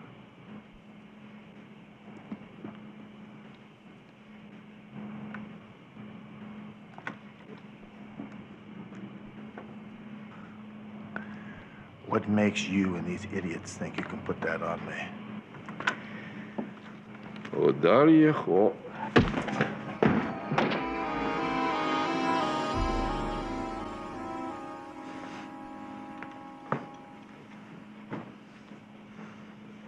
You needn't struggle, Sergeant. It'll do you no good.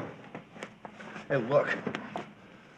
I don't know anything about your key, okay? You could save yourself a great deal of pain, Sergeant. Carsland never said anything about a key. Look, this thing didn't work on Levon. What makes you think it's gonna work on me? Levon was very well trained. Trained to withstand pentothal and a great deal of pain. Tremaille. Police, freeze!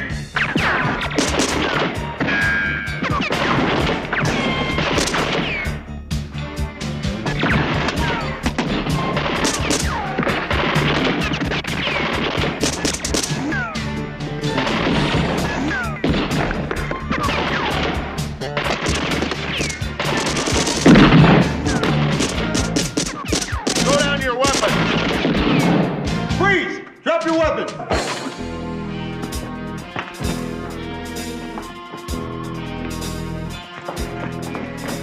Come out with your hands above your head!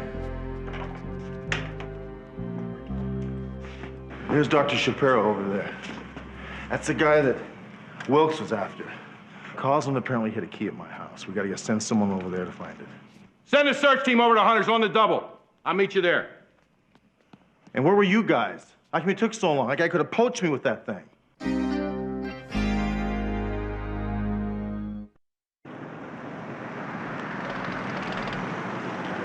You know, I've been giving this an awful lot of thought, Sergeant.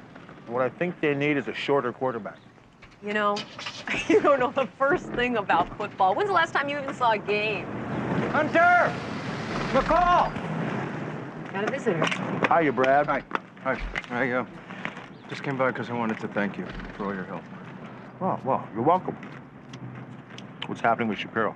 Well, he's the man, all right. He's not talking, but he's the man. That key that we found at your house is to a safety deposit box. It had all this information about the Potemkin Village operation, as well as Shapiro's involvement in it. Well, I just know the next time I won't sell you guys so short. Well, we appreciate that, don't we? Thanks, Brad. Yeah. I learned something else, too. What's that? Well, it's just that both of us, our side and theirs, we put billions of dollars and thousands of lifetimes into these carefully planned operations, and we just see them crashing down because we forget there are human beings involved. Yeah. You think maybe we could invite Brad to lunch?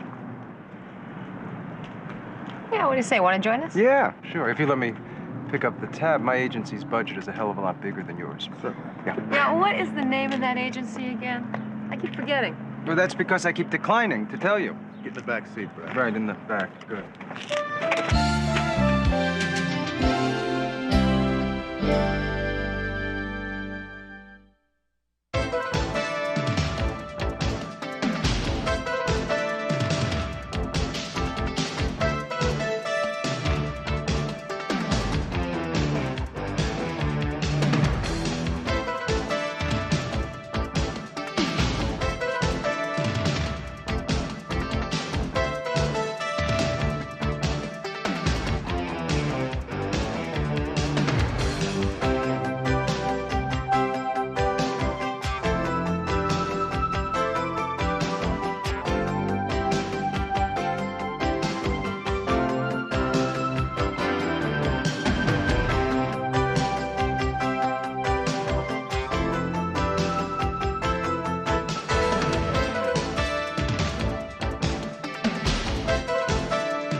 There's really nothing we can do about it until he kills me.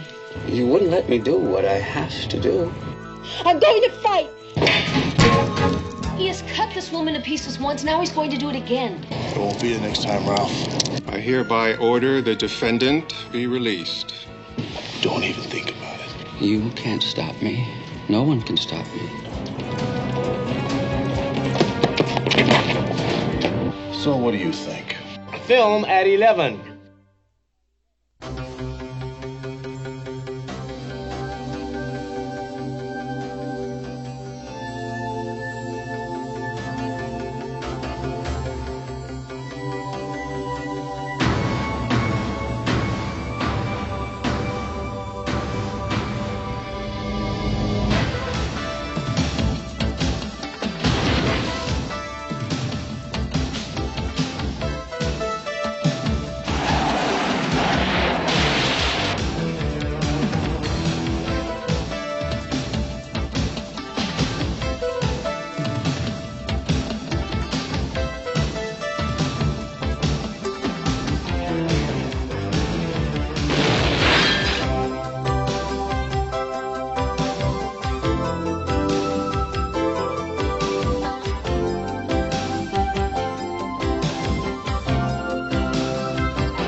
Good night. I'll see you tomorrow. I'll see you tomorrow.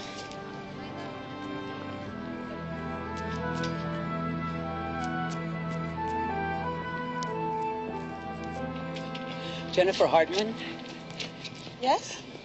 I saw your concert tonight. Oh, did you like it? And I saw you in Washington and in Denver. You must like the music. You are so beautiful. Thank you.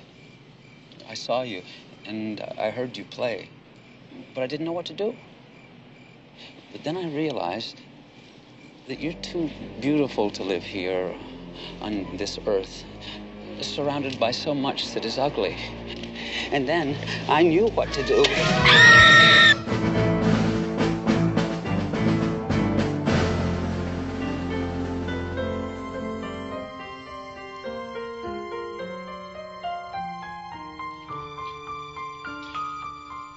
All right, hold it. One more time, folks. Let's try it again. Violins, you were late. I want you to come in on beat 3 of measure 9. You came in on beat 4. Should we take it again, please? Okay, let's go for a take. Here we go. M24, take 3. 2, 3, 4.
How was that? Good for me. Great. Thank you, everybody. That's a wrap. Miss Hartman, I have a phone call for you. He's been holding quite a while. Must be Robert Redford. It's getting to be such a pain. Hello? Jennifer? I've come back. Oh, my God. You wouldn't let me do what I have to do, Jennifer. I'm going to fight this time. Do you hear me? I'm going to fight!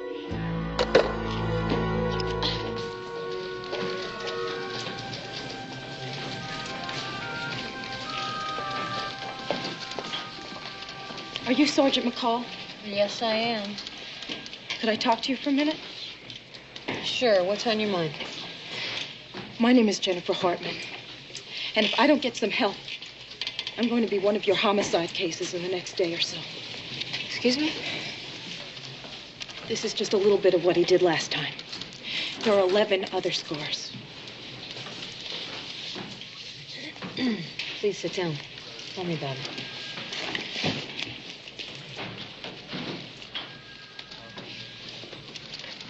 Seven years ago, a man named Ralph Flager told me I was too beautiful to live.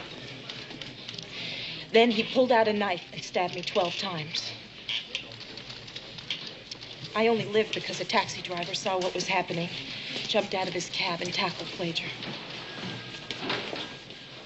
Flager was just released from prison. He called me today to tell me he's here, and he's going to kill me. Are you sure he really means to do it? Yes. He was up for parole twice. Both times he was refused parole because he said he still intended to kill me. I'm afraid if he served his time, there's really nothing we can do about it. Until he kills me. My lawyer told me that one. You can't arrest a person for making threats. Not even if he's been violent in the past. Not even if he might be insane. I'm sure he also told you that the law is interpreted to cover the rights of everyone. Even people like this Flager. Yes, he told me. But I just can't seem to get that through my head. Where are my rights when somebody like Flager comes along? Someone who has already tried to murder me. And no one can do anything to keep him from doing it again. I know. Unfortunately, that's how it is. He can say whatever he wants, and the police can't do anything about it. Have you talked to your attorney, see if you could get a restraining order? He said it's useless in cases like this.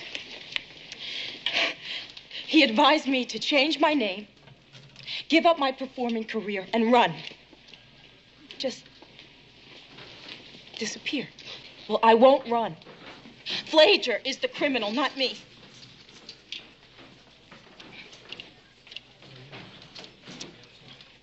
I have known for years that this day would come. And now that it's here, I've made a decision. He is not taking any more of my life. He can't have me, or my friends, or my work. That's why I came to you. I read about you in the newspapers last year. And you were raped. I see. And you know. Yes, I do.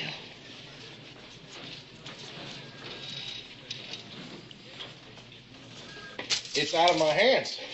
He has cut this woman to pieces once. Now he's going to do it again. McCall, I don't have to tell you. Departmental Regulation 348 specifically forbids the allocation of police personnel to protect private citizens who feel threatened, even when they have a good reason. Captain, once, let's break a rule and save a life here. Flager's not going to wait. He's going to do something, and if we're there, we've got him. The answer is no. I don't like it, but that's the way it is. Well, Directive 348 can't tell me what to do when I'm off duty. McCall. Don't go off alone on some personal crusade, huh? Don't worry, Captain. I won't be alone on this one.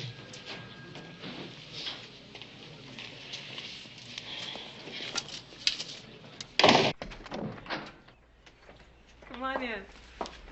Oh, this is beautiful. I just don't know how to say thank you. You don't have to thank me. I invited you, remember? Just make yourself at home. When you go to the refrigerator, use your 45. Yeah, don't touch your breaded veal cutlet. It is very old. I really don't care what we have to eat. The important thing is I feel safe here. Good. Come on, let's check out the kitchen. Sure. Okay. Let's see, I got lasagna, I got turkey tetrazzini, beef stroganoff. Oh, anything's fine. Don't you have any fresh vegetables? I look like I live on a farm. These are good. These are Brussels sprouts. You'll enjoy them. I'll make a salad. Ah, good idea. Good luck. Yeah, maybe I'd better go shopping tomorrow. No, tomorrow, actually, as soon as you get done working, you should come back here. I'm going to be driving your car from now on. I'm also going to need to have a key to your apartment. I can't let you do that. It's too dangerous. The man is crazy. We've notified the security people at the studio. They'll be on the lookout for Flager. Don't worry about her. She'll be all right. Fine. You're going to be working at the movie studio tomorrow? Try and pick up a wig that matches your hair for the good sergeant here. By the time you leave the studio tomorrow, Flager will have already left. He'll be following me because I'll be in your car. Can't believe you do that. You don't even know me. Yes, I do.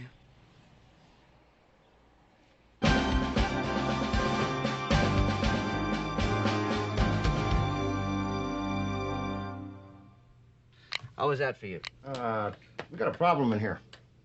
Okay, I'm gonna come inside. Take 10, everybody.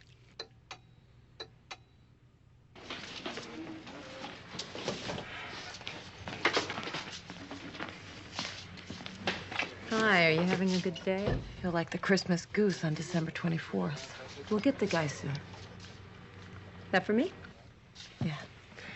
I think it's a good match. Please, be careful. Don't worry, I will. Look, when you leave here today, there'll be a guy in a tan Dodge following you till you get to my house. He wants to make sure you get inside safely. His name's Bernie Terwilliger. Guess I better go. See you later. Bye.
You followed me.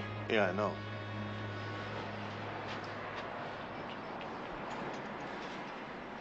I'm gonna go take this off. I think you should. Your real hair's dying underneath that.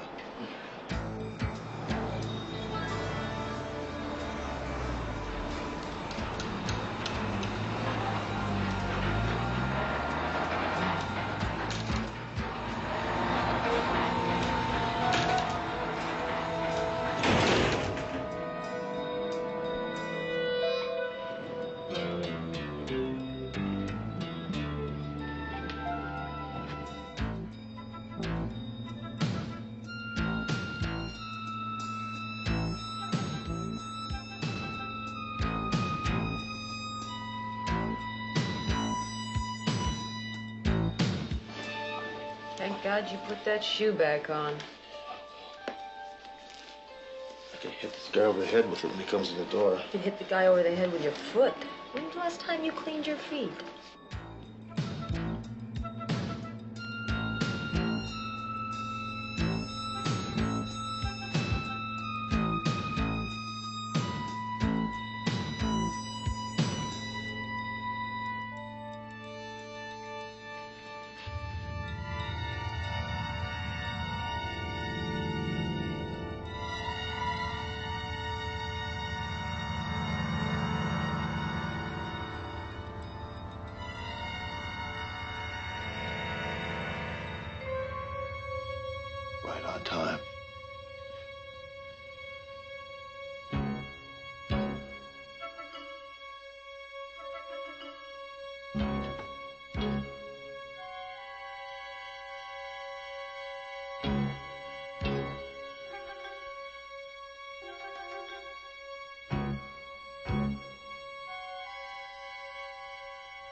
believe you're dead.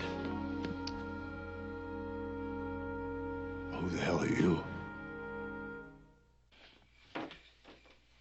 There ain't supposed to be anybody in here. Who told you that? Look, this is entrapment. I know the law now. I have been had here. I've been set up. Who sent you here? Huh? Who sent you here? Guy about my size, sandy hair, glasses, crazy looking. What's his name? We talking deal? We could be talking deal here. What's his name? He said it was Henshaw. What's your name? Oh, I'm Kenny Dunstan. You heard of me, right? What did Henshaw hire you to do? Oh, to grab some picture off a bedside table. Look, breaking and entering is my specialty. You understand? I'm Kenny Dunstan. You must have heard of me. I'm a legend. And I have been set up, and I would like to get my hands on this guy. Well, maybe we can help you do that, Kenny. You see, your only chance of getting any type of deal with us at all is to do exactly what we tell you to do. You understand? Oh, sure.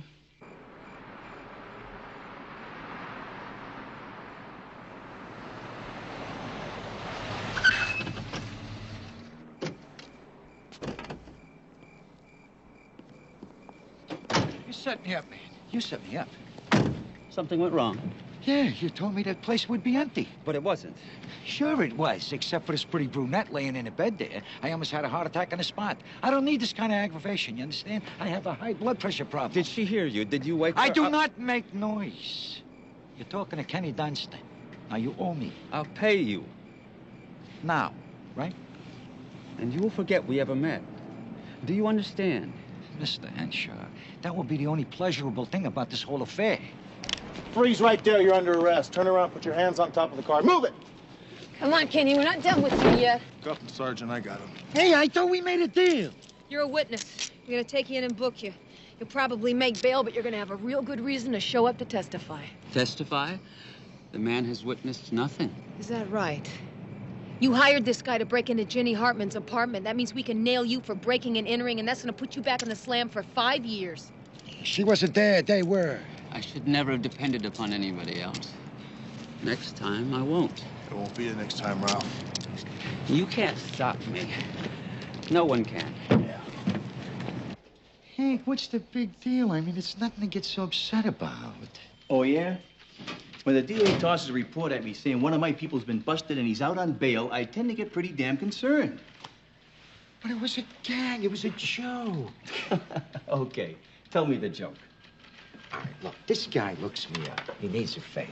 He wants me to go to this ex-girlfriend's apartment, get him a picture. For whatever reasons, I don't know, sentimental, whatever. And you believe him? Well, sure. The guy says grab the picture and run. What's not to believe? It says here his name is Ralph Flager, a convicted felon. Didn't you read the conditions of your parole? Item 7, you will not consort with ex-convicts. Hey, if I knew this guy was who's in here, I would have run from him like the plague. Oh, sure you would have. Now, what happened next? Well, I go to this apartment. Instead of the picture, I find 2 cops there. They're waiting for me. This guy, Flager, evidently set me up and to take the fall for him, I guess. I don't know. And he did a hell of a job, too, because I got to pull your parole. You're going back to the slam. Oh, give me a break, will you? He paid you to do this little B&E job, didn't he? Yeah. But you guys never learn, do you? Hey, look, I've been trying to do my parole time straight. Now, you know that, Hank. This is love here. The guy just wanted a picture of his girlfriend, that's all. And you go right ahead and break into the girl's apartment? Maybe you're a little stupid, Kenny, but you're going back to the slam. Are you serious? Yeah, I'm serious. Hey, this is Margolis. Send him off.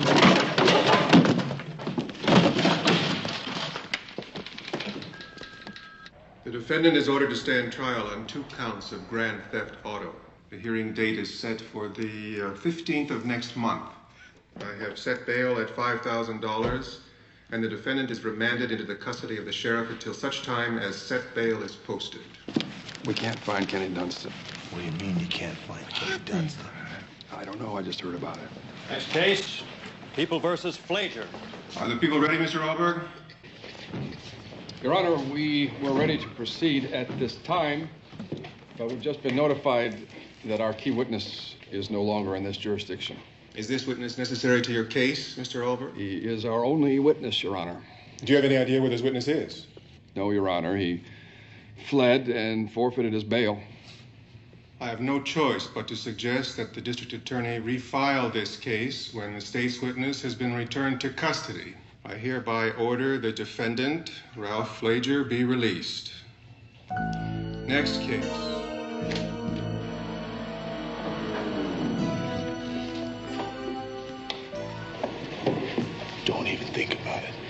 You can't stop me. No one can stop me. What will be, will be. You heard him. He's totally insane. All I can do is sit and wait until he finds me again. Don't worry about that, Jenny. We'll take care of him. Look, it'll take a while before they can release him. They have to process a lot of paperwork. So why don't you just go on back to my house and wait, all right? I can't stay with you forever. Don't worry about it. I'll be back for dinner. We'll have Chinese, okay? Thanks. See you later, Jenny. Don't worry. See you later. We gotta get that guy, Hunter. The worst thing was I didn't have anyone to talk to after Flager tried to kill me. My parents were determined not to discuss it at all. In fact, they talked about cheerful things until I thought I'd scream. Yeah, just try to forget about it and get on with your life. Did you ever get that one? About 1,000 times. You know, Hunter's my best friend. And that guy was really here for me. I mean, he slept on my couch every night. He just let me talk. He just let me be depressed. He let me get through what I had to do for me. Do you have rituals? I mean, do you do things now that you didn't do before? I do. I just never told anybody before. Whenever I have to go down a long, dark hall, I always wait for somebody else to walk with me. I just pretend as though I'm looking for something in my purse so that people don't think I'm weird. After I was raped, for 2 months, I took a bath 3 times a day. I mean, we're talking my water bill was... Well, one time, when I was on a concert tour, I punched out a guy on the street. A man came up behind me and tapped me on the shoulder. Wham!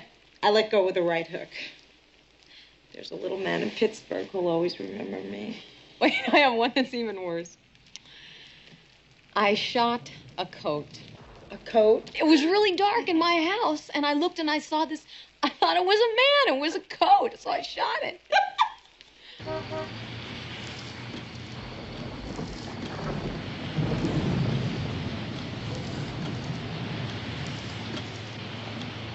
You want any more food?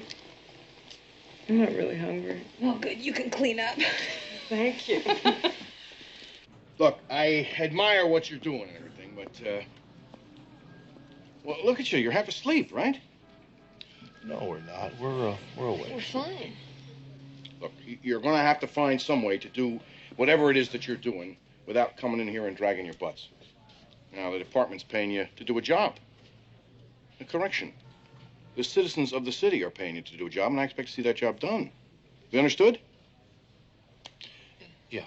Understood. Absolutely.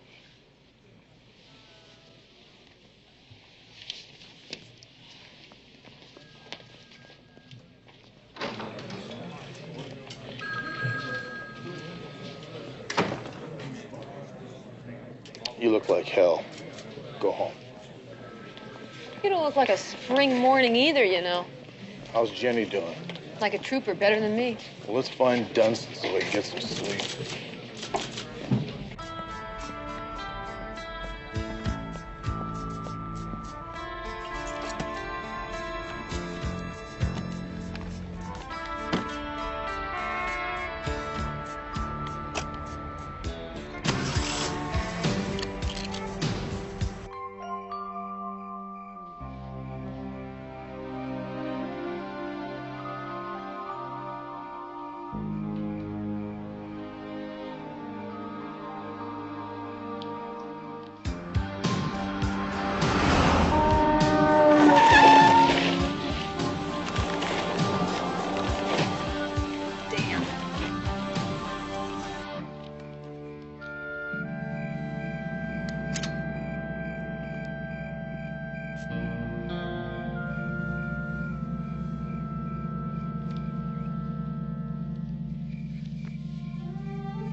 Dee Dee?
This is a police emergency. Send an ambulance right away to 18534 Mesden Drive. She's had a severe cranial fracture. If she regains consciousness at all, it won't be for at least 48 to 72 hours. But if there's any change, I'll notify you immediately. Thank you.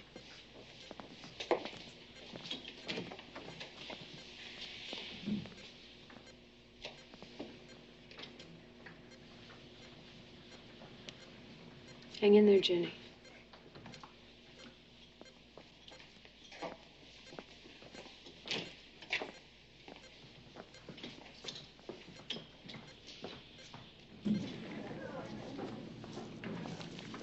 Get some coffee? Hey, come on. This wasn't your fault, you know. I know. Are you sure of that? Yeah, I still feel guilty. Yeah, I know. Look, I can understand how you feel, but unless you can positively ID Fletcher or get us some prints... There are no prints, Charlie. Captain, it's the same MO. It's the same kind of weapon. It's the same victim. McCall, you can buy this kind of knife in any sporting goods store. Now, did you see his face or didn't you? No, I didn't.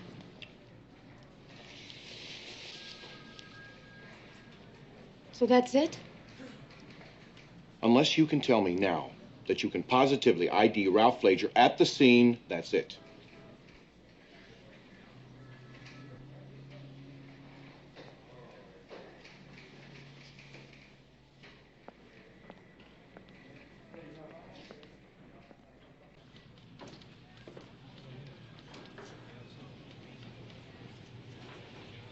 I can't do that.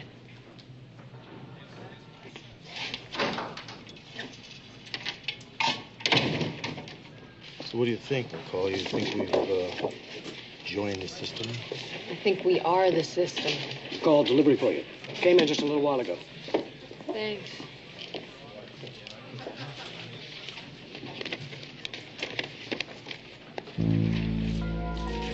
Hunter, come here. Take a look at this. What do you got?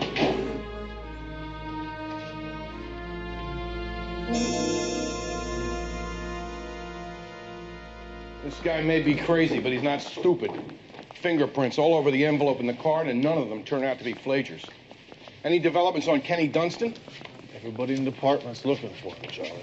Have you checked with your friend, Sporty James? Am I hearing this? He wants us to check with Sporty? The guy's after you now, McCall. I'm willing to try anything. If we collar Dunstan, wait a minute. If we collar Dunstan, we can put Flager away 3 to 5 on the breaking and entering conspiracy. That's better than nothing, isn't it? I'll call Sporty. Meanwhile, I don't want you to let McCall out of your sight. I'm going to stay at her house until this whole thing blows over. Oh, yeah? Yeah. McCall, didn't anyone ever tell you not to look a gift horse in the mouth?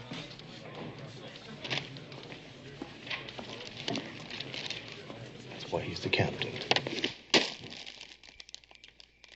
Sure you have everything you need?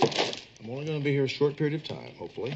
I do have food here, you know. What you have here is not food.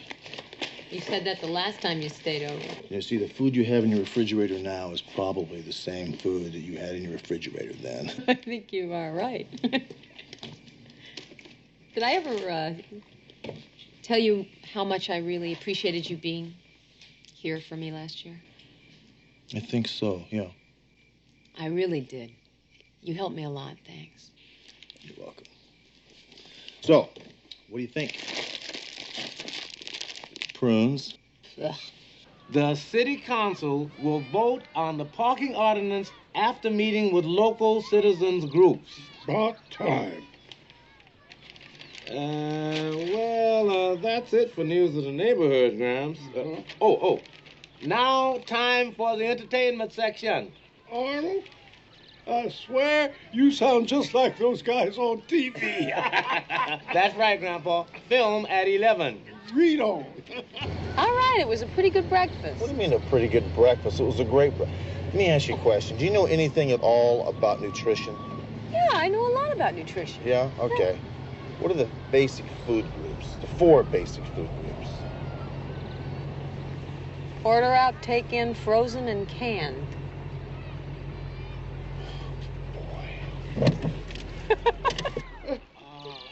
Excuse me a minute, Grams. I think I see a couple of friends of mine. Just a little business, you know.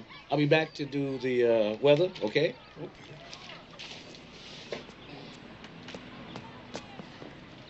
Hi, Sporty. What's happening? Too much. Oh. Who's your friend? He's no friend. That gentleman just happens to be my grandfather. Your grandfather, huh? That's right. The proud patriarch of an upwardly mobile, achievement-oriented family. He raised me. Now, what can I do for you two fine people? I mean, this is my family hour. Yeah, Kenny Dunstan. You know him? We're looking for him. Sure I do. He's a legend. Yeah, he mentioned that to us. This is important to us, Sporty. We're coming up empty. You mean Dunstan pulled something that I don't know about? Well, he's conspired to break and enter with a fellow by the name of Ralph Flager. Now, Dunstan here is going to help us get Flager. He's a murderer. McCall's mixed on his list, and we can't get him for a homicide because we don't have any witnesses. Ah, that's important. Okay. I'll see what I can do about Dunstan in return for a little favor. Really? Yes. Well, what's her name and what you get arrested for doing? I'm talking about a family matter of some concern. You see that liquor store down on the corner? Yes. Now, what we have here is a neighborhood nuisance. See, the new owners took it over and have changed it into a commodity exchange. The commodity being $10 baggies of rock. Now, the folks in the neighborhood are getting jumpy. My grandfather doesn't feel safe sitting on the porch anymore. Okay, Sporty, here's what I'm going to do. I'm going to have a squad car sit on that corner until they get the picture of it. Sergeant Hunter, may I commend you on your sense of civic responsibility and on your attention to duty. And I will put my friends to work instantly on Mr. Dunstan. Thank you so much, Sporty. Carry on, and I beg to remain. I want pictures of Flager circulated to every motel, every hotel, every flop house in the area. That guy is not leaving this town. Hunter. Hunter, homicide. Hey, you did a nice job, Hunter. My granddaddy thanks you, the neighborhood thanks you, and I thank you. Sporty, how you doing? You got Dunstan for me? I'm waiting for something, and it's due here any second. But I've got something on that other dude. You got something on Flager for me? Yeah, man, I ran into some information about him. Now, will that help? That is not Ralph Flager. No, I told the man. His name is Richard Farnan. Did he have any visitors here at the house or associated in any way with any of the tenants? Oh, no. No, not Mr. Farnan. He kept very much to himself. He wasn't here very long. Did he leave a forwarding address? Oh, no. No, I didn't even see him when he moved out. He left me a lovely note and a bouquet of flowers. He was a nice, quiet, polite man. Miss Karnofsky, did you notice anything strange or peculiar about this fellow? You might say he wasn't very warm or spontaneous. I'm sorry I can't be of more help. No, Mrs. Karnofsky, you've helped a lot. Thank you. And if you think of anything at all, give us a call, all right? Thank you. Thank you.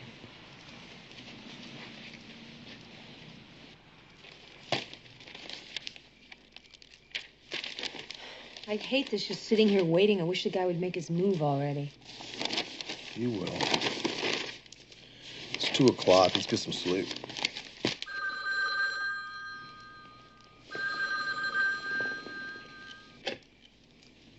Hello.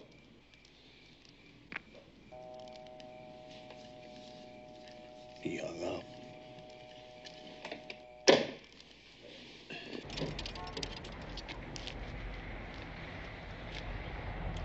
Sergeant Hunter, homicide, please. Yeah, Hunter, I got a news flash for you, hot off the sidewalk. Now, you know the guy you've been looking for, Kenny Dunstan? I got a line on the cat. Now, certain informed sources of mine tell me that the cat is hiding out at the Adams Hotel. That's 3896 Cantwell Street. The desk man, he owes me a favor, and he will give you the room number. And Hunter, treat Mr. Dunstan with respect, okay? He's a legend, which you may be someday, but you ain't now, so treat him with respect. Bye.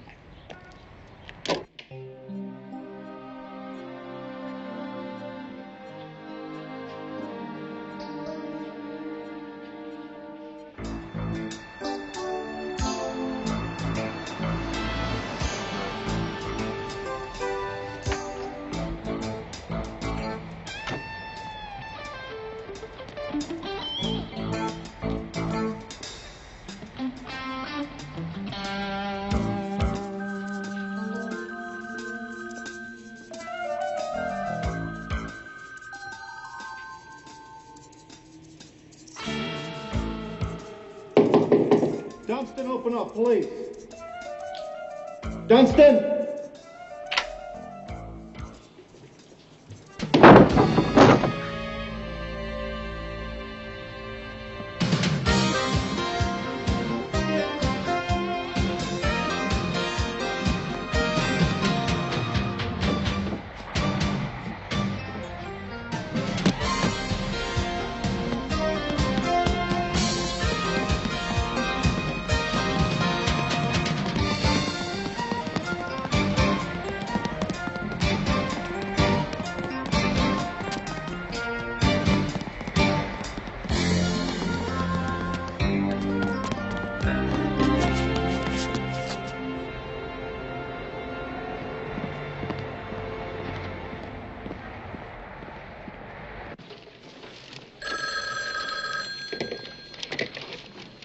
Homicide, McCall. This is Mrs. Karnofsky.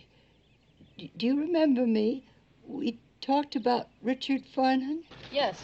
I just found a bag. He left when he moved out.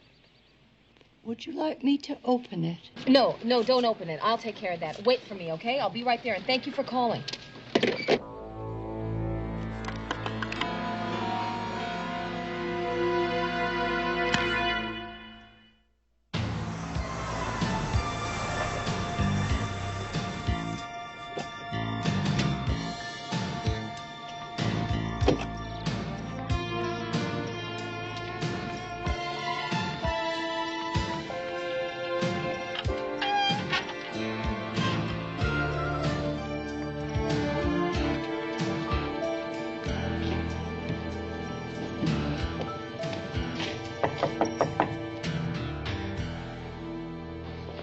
Here we go. Watch your way. Take a left. Make a right and sit down right here. Thank you. Hunter, we're trying to get you. McCall wants you to meet her at Mrs. Karnofsky's. Oh, thanks, Johnny. How long ago did she leave? About 10 minutes ago. Hey! Watch this guy for me. He's a legend. Mrs. Karnofsky?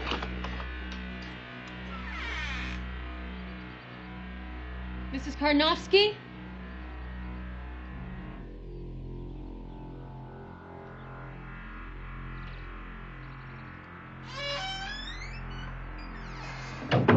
Mrs. Karnofsky?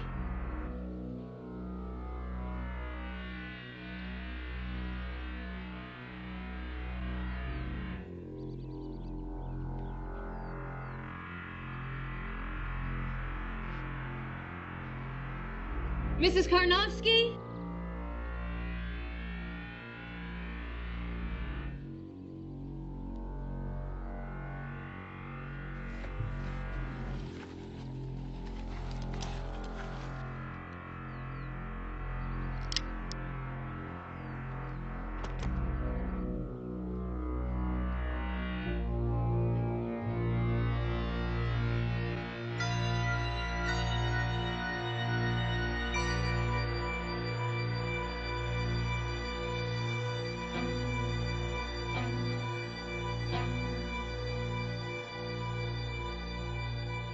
Sergeant McCall, I'm in here.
Works for me.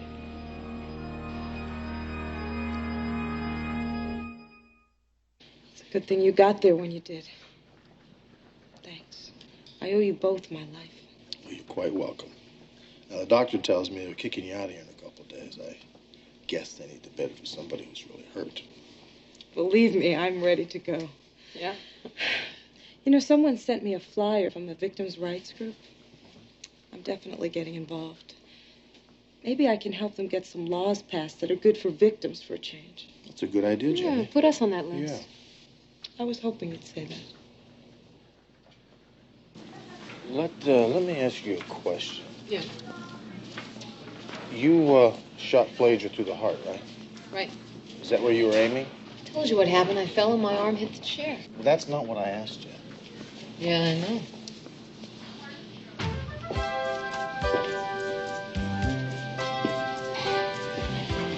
So what do you think? Did you blink the guy or was it an accident?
Talk or do I trash this thing? The DA wants one of you to testify in the Giuliano case. Who's going to be? McCall. You know, you'd make a pretty good cop. But you'd make a lousy showgirl. Help! He's trying to kill me. Now, Rick, you know I want kids. Sergeant McCall, you may be the first mother standing by at the delivery of her own baby. Look at that. Is she beautiful?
Nice day.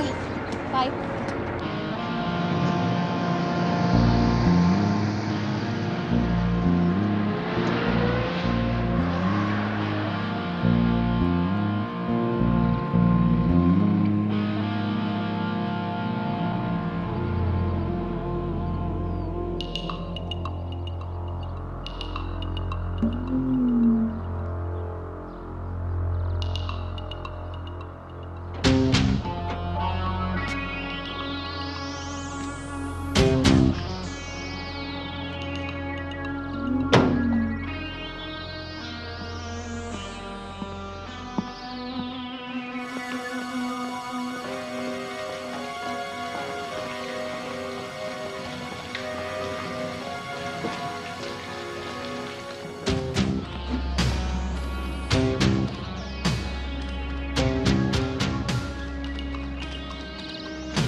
Yeah. Edna Wadley? Yeah, what do you want? I have a package for you. Well, I'm just getting into the tub. I can't now. Just leave it there. Outside the door? No, inside the courtyard. I'll buzz you in.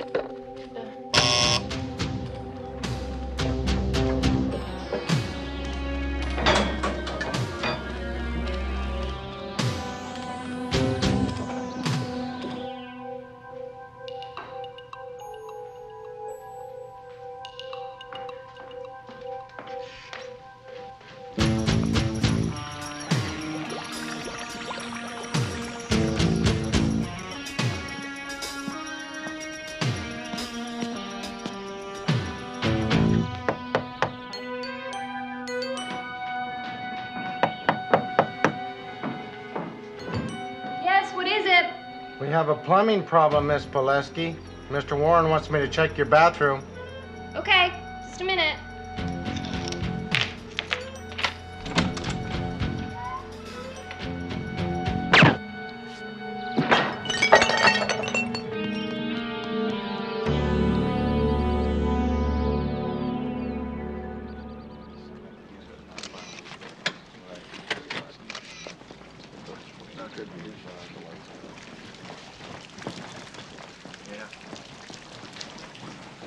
Billy, what do you got? The victim was shot in the head at close range with a small caliber handgun, probably a .22. She's alive, but barely. And she looks to me to be 6 or 7 months pregnant. Oh, my God. What do we got in the way of evidence here? Well, according to this New York State driver's license, she's Irene Pilevsky, 21, from Buffalo. Any evidence of robbery? Doesn't look like it. They didn't even bother to come in. Just shot her right there in the doorway. How long ago do you think that was? Neighbor Edna Watley found her. She put in a call to us at about 4:27. Edna, what's going on? What happened, Edna? Ma'am. It'll be all right. Thanks. Come on back here.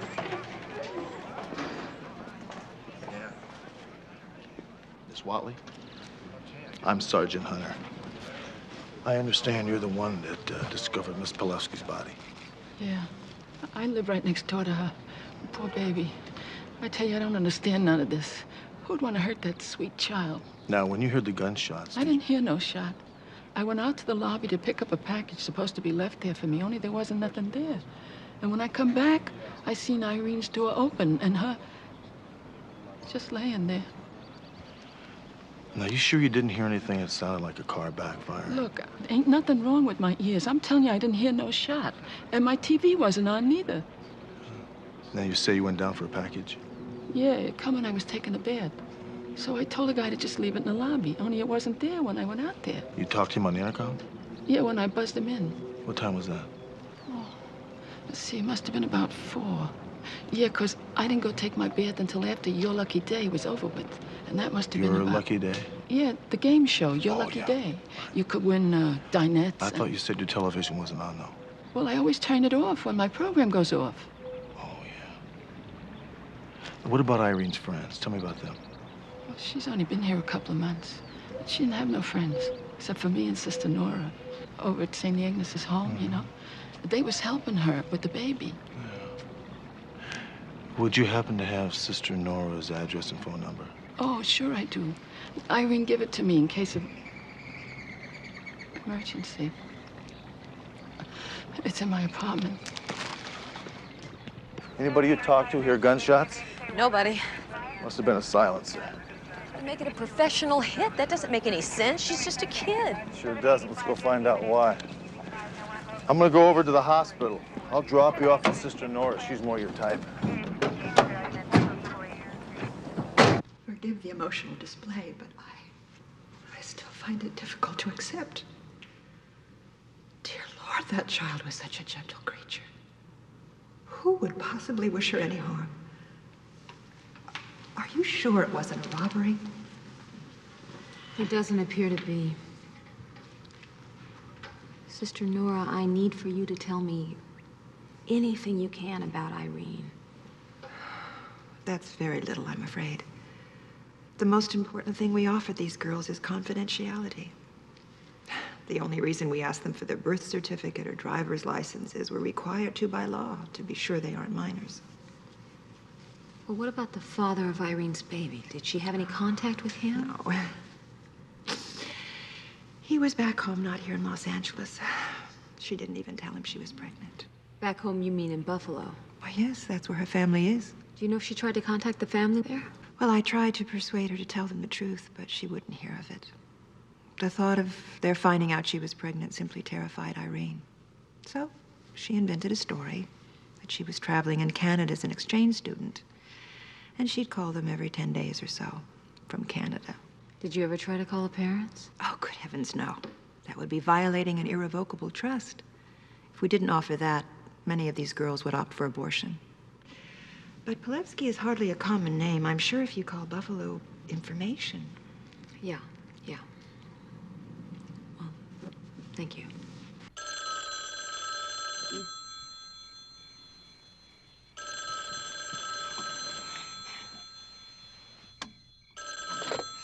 Hello? Is this Mrs. Pilevsky? Yes? Yes, who's this? My name is Dee Dee McCall. I'm with the Metro Police in Los Angeles. Mrs. Pilevsky, do you have a daughter named Irene? Yes? The bullet entered the frontal lobe, causing massive brain damage before lodging there. I don't understand. Is Irene gonna be all right? Mrs. Pilevsky, the reason I asked to see you before you saw your daughter is that when she arrived at the hospital, she was brain dead. Her condition is irreversible. I'm sorry. There was nothing we could do. I want to see my daughter.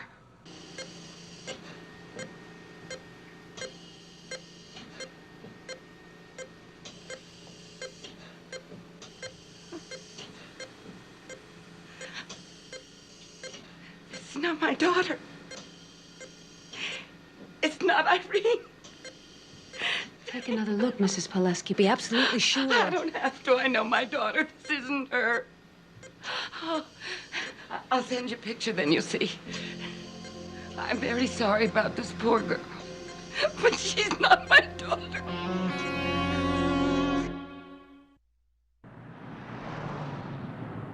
Irene left home after her father died 3 years ago. She said she was going to get money and send some to me, but I didn't hear anything. No letters, she didn't call. She was always going to do something big. Nothing ever worked out for her. When was the last time you saw Miss Pileski? 6 months ago. I came home and there's Irene on the stoop waiting for me. How long did she stay? 2 months. She was very distant. I couldn't get her to talk to me. And then one day I came home and she cut off all her hair. I mean, all of it to here. She'd always been so proud of her hair. Well, I was very upset about that. Next morning, she was gone. She leave a number or an address where you could reach her? Nothing. Ready, Sergeant. Miss Pileski, this is Officer Garrett. He's going to take you to the airport. We're very sorry to have to put you through all this. Oh, it's okay. Believe me, it's okay.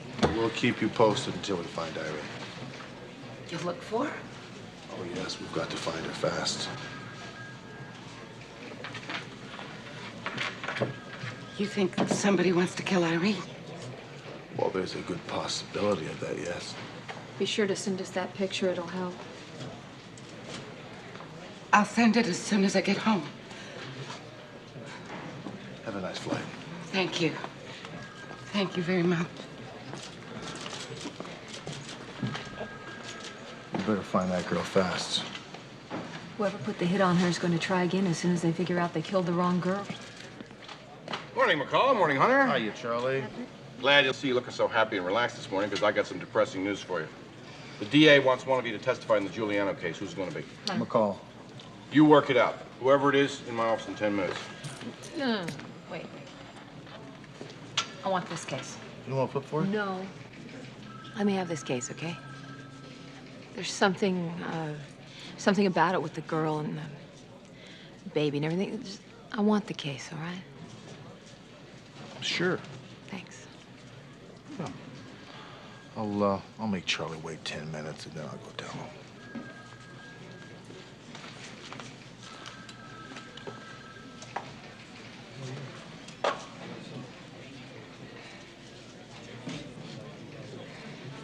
This one's in ICU with a bullet in her brain. Pregnant. Jane Doe. She was hiding from her parents using this one's ID, one Irene Pileski. And this picture's about 3 years old. Her hair's cut a lot shorter now. We think she might have been the target for the bullet that Jane Doe took. Might have been? You mean you're just guessing? Well, it's one of the things I do best, Mike. By the way, we drew a blank on Jane Doe's fingerprints. She didn't have a car, so she probably never had any taken. You love to complicate my life, don't you? Complicated what? I got you the dental history on Jane Doe. Look at that. There's 3 fillings, 1 impacted wisdom tooth, and I have for you here everything that we have on Irene Pileski. It's not great, but it's not bad on the Jane Doe, I mean. And if somebody's filed a missing persons report on her, well, I can probably get you something from the computer in a couple of hours. Well, I don't think you're going to find anything in the computer. Now what? The girl told her family she was traveling with a group of students in Canada, so they don't think of her as missing. So there's no report. You got any conception what it's going to be like to try to find this girl's family? I mean, just using this stuff? Look at this girl's face. I wouldn't recognize her if she was my daughter. And for her dental x-rays, they're not going to mean nothing till somebody starts looking for her. Well, concentrate on Irene. Maybe she knows who this Jane Doe is. Put her picture in the paper. Maybe a little local news coverage is all we need. Yeah, you know that's all you ever give me? Is a bunch of mights and maybes? Well, that's why we come to you, Mike. Because you're the expert on mights and maybes. Really? Yeah. Okay. Do me a favor, cut out this coffee. It's making you nervous. Yeah, too much caffeine. What do you put in here, anyway? Sergeant, I appreciate your concern, but the hospital ethics committee met this morning. Now, if someone doesn't come forward soon to claim responsibility, administration will have to ask the court to appoint a guardian. It will be up to the guardian to decide if and when life support will be discontinued. What are you saying? Are you saying that some stranger is going to be able to decide the fate of the baby that's inside that girl? The hospital can't assume responsibility indefinitely. If you can't find out who your Jane Doe is, we'll probably be instructed to turn off life support. Meantime, we're doing ultrasound tests and we're monitoring the heartbeat just in case. What about amniocentesis? The results of that test won't be in for 10 days. Preliminary findings show the lungs aren't developed and there's a hole in the heart. Are you saying the baby can't make it? No. It's not uncommon for a 27-week fetus to have a hole in its heart. Under normal circumstances, it would usually close just before or after birth. But normal circumstances don't prevail in this case. So what you're telling me is, if somebody doesn't come forward to claim responsibility here, some court-appointed guardian is going to be able to pull the plug? All right, easy, Sergeant. Take it easy. Just how long we can keep Jane Doe's body functioning is an unknown, and it doesn't look very promising. How long is it going to take for the court to appoint this guardian? Sometime tomorrow. Day after at the latest. Thank you. You're welcome. Sooner or later, her parents will realize she's missing and they'll call the police, but that might take days, even weeks. I understand the hospital's point of view. You know, it costs a mint of money to keep someone on life support, not to mention delivering a baby that might have its own medical problems. Dee Dee, the hospital is not a charitable institution, nor is it an adoption agency. We're talking about a child here. I think I knew that. Now, relax, take it easy. I happen to agree with you. I happen to believe that your Jane Doe's parents probably will show up soon. So, I'm granting you your 72-hour injunction. Ooh. Thank you. Which means, by the way, the county is footing the bill for the 3 days. So please, don't let me down. I won't.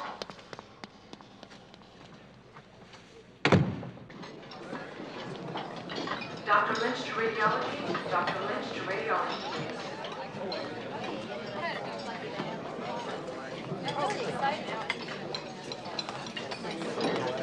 Dr. Parker, 3 North. Dr. Parker, 3 North, please.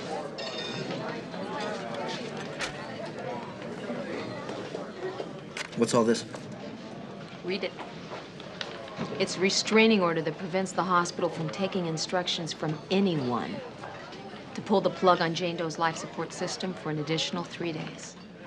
Volunteer to 6 West. Good for you, Sergeant. Sit down. Have a steak. Surprisingly enough, they're very good here. That's not the reaction you expected, huh? Did you think I was drooling to pull the plug on Jane Doe and her baby? Well, no, I just thought you weren't very concerned. Do police officers indulge their emotions on their cases?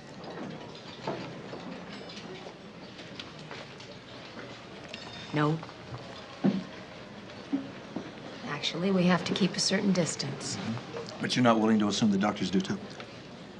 Nurse administrator to pediatrics, please. You know, Sergeant, everything I've done since I was 18 years old, I've done because I wanted to save lives. Preserve them with dignity and comfort. All my instincts make me want to deliver that child and hand her over to someone who will love her and take care of her. Respiratory therapist to CCU. Boy, I feel pretty stupid. Good. I want you to. You want some coffee? Yeah. Thank you.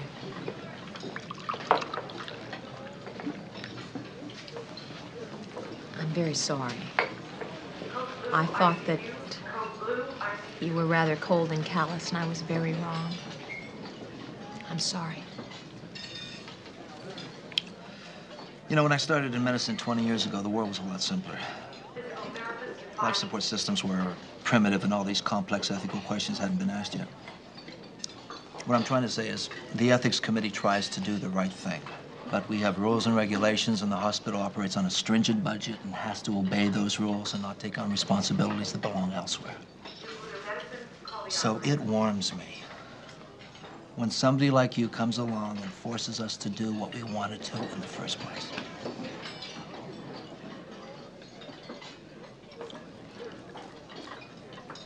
Oh, by the way, any progress finding Jane Doe's parents? We don't have too much to go on. But we're doing everything we can.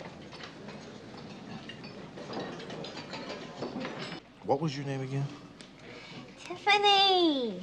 Oh, yeah, right. Now, what about your boyfriend now?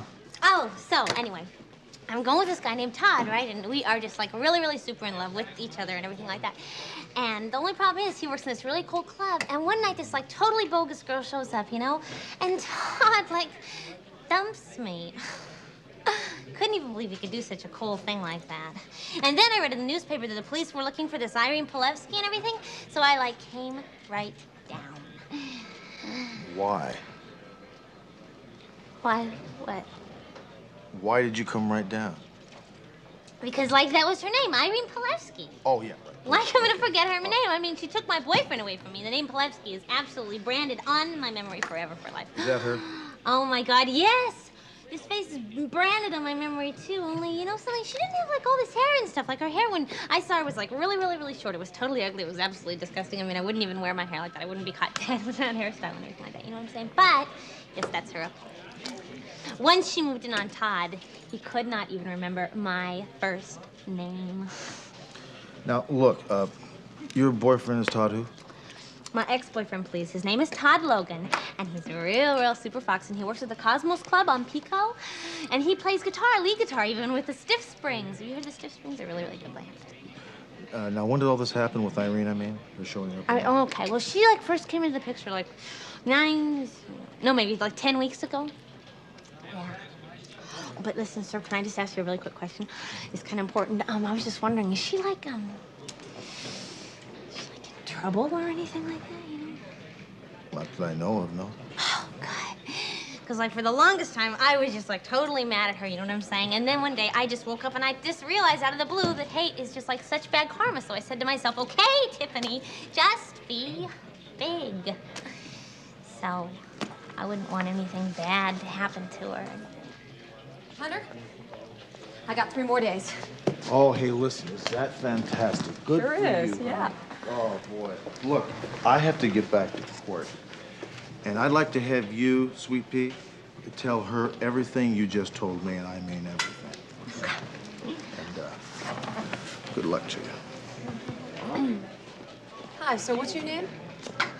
Well, my name is Tiffany, but like I was telling this tall man that's leaving right now, my ex-boyfriend, who's a real total babe, his name is Todd Logan and everything, and he's like working at the Cosmos Club on Pico Boulevard, and if there was a rock magazine for GQ guys, he would be in it, I swear to God.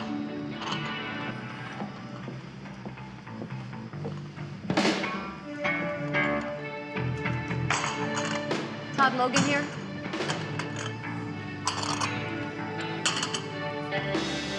Over there.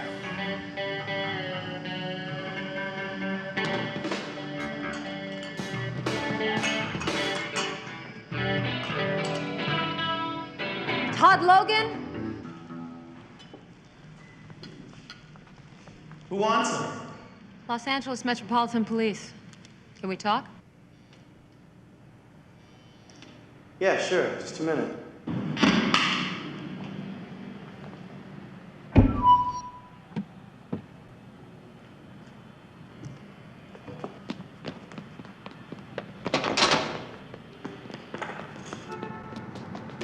Hey, I've got your guitar!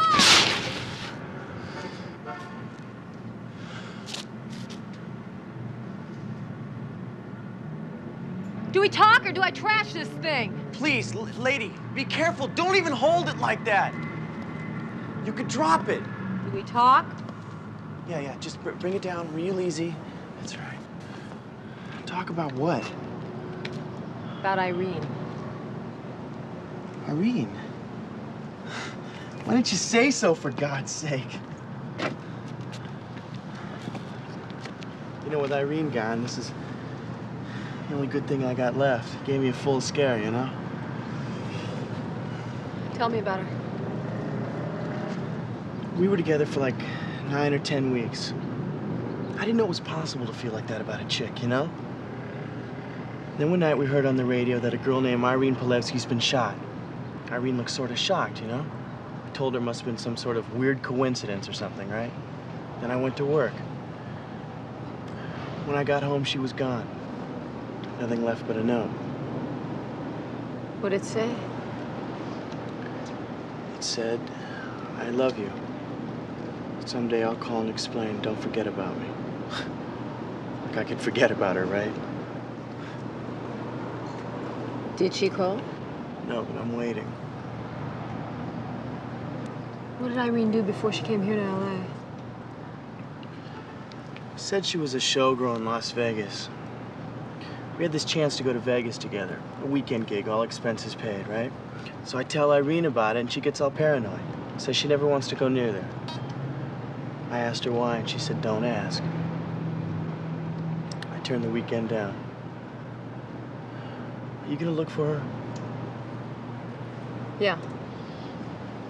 When you find Irene, you tell her I didn't forget about her.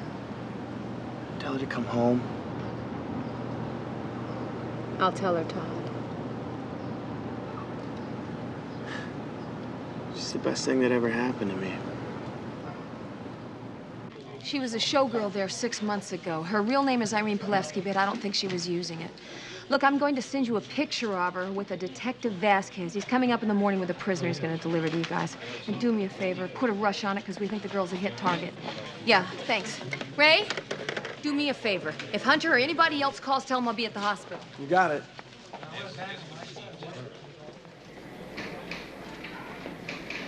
Hunter, this message just came in from McCall from Las Vegas PD.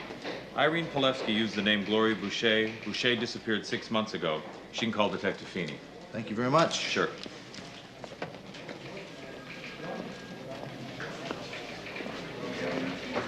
Hi, can I help you? Are you Sergeant McCall? No, I'm Sergeant Hunter. Sergeant McCall is my partner. Stacy Collins. Stacy, how are you? I drove all night from Vegas after the last show. The police called me and said that Sergeant McCall had made an inquiry about Gloria Boucher. Yeah. If this is her, she's better known here as Irene Polevsky. That's her. But in Vegas, she's just Gloria Boucher. She was my roommate and closest friend for over 2 years. About 6 months ago, she disappeared. No note, no call. It was kind of like losing a sister. I've been scared to death. If you know what's going on with her, could you tell me? Can I buy you a cup of coffee? Sure. If I get some breakfast to go along with it. I know just the chef. Come on.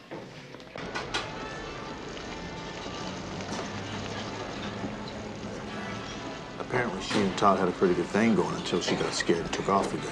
Thank you. Did you talk to this Todd Logan? I didn't personally know. My partner, Sergeant McCall, did, though. That's how I found out she'd been in Las Vegas. And that's all this Todd Logan could tell you? Well, he might know more, but that's all we got for now. Where can I find him? Why? Well, because people tell cops only what cops ask. People tell showgirls everything. You know, you'd make a pretty good cop. But you'd make a lousy showgirl.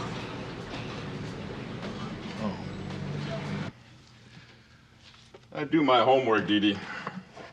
Now, that 3-day extension I granted you cost the county $13,750. And you're no closer to finding your Jane Doe than you were then. But we are. Every day that those parents don't hear from that girl, that's another day closer they come to reporting her missing. Now, every police department here and in Canada has a physical description of her and a copy of her dental x-rays.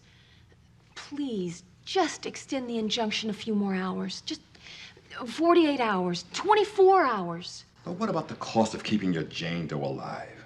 Be practical a moment, please. Practical? We're talking about a child. What if the child is born with serious defects? People looking for babies, they want to know what they're getting. Listen to me. I happen to think that child's going to be very healthy when it's born. With a hole in its heart. I've done my homework, too. 1 out of every 10 unborns has this problem at 6 months. The hole usually seals up shortly before or right after birth. That may be true, Dee Dee. But The hospital won't assume responsibility, nor will anyone else.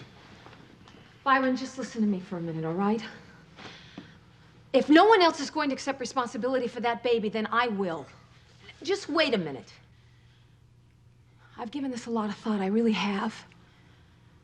Now I think that baby's going to be normal, and I'm willing to take responsibility. Will you help me? I'm going to protect you from yourself. I'm going to grant you one more 24-hour extension. Use the time to think it over. After that, if you still want to do it, I'll get the ball rolling to appoint you her guardian.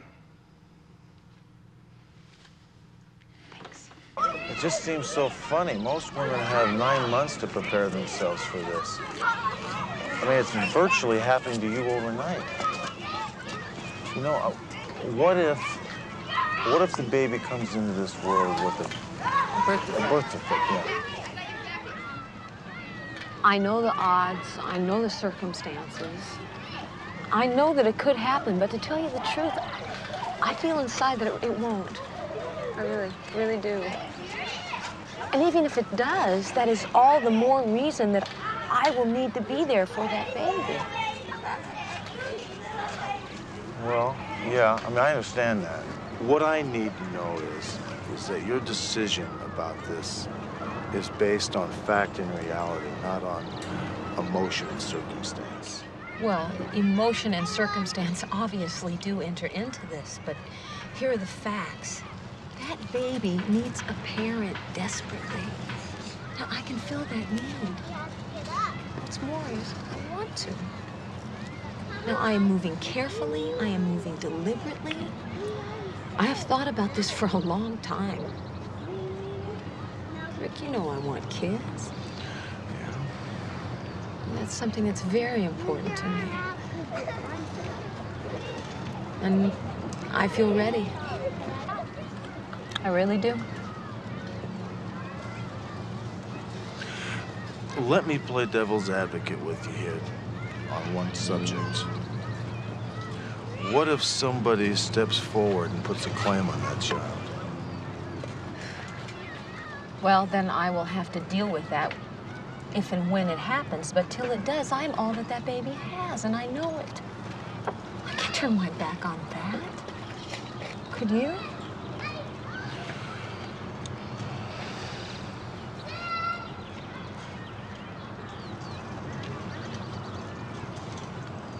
You're pretty clear about all this, aren't you?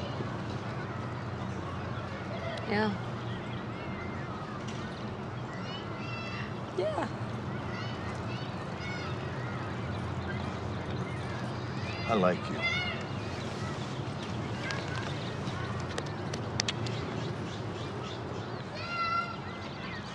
L56, come in, please.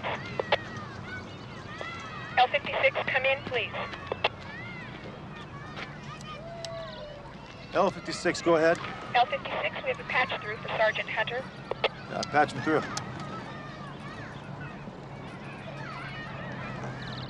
Hunter, this is Stacy Collins. Stacy, what's happening? Real quick question. Are you having me tailed? No, why? Well, somebody in a beige sedan's following me. Where are you right now? I'm at my hotel, Wilshire and Oakhurst. What kind of car are you driving? Well, I've got a blue Mustang convertible. Okay, here's what I want you to do. In 10 minutes, leave your place and drive north on Riverside Drive. As you come to Los Feliz, cross Los Feliz and go into Griffith Park. I'll pick you up there. And once you're inside the park, make a series of right and left-hand turns. And we'll be able to find out who's following you. You got that? You got it. 10 minutes. Who's that? Stacy Collins, somebody's following.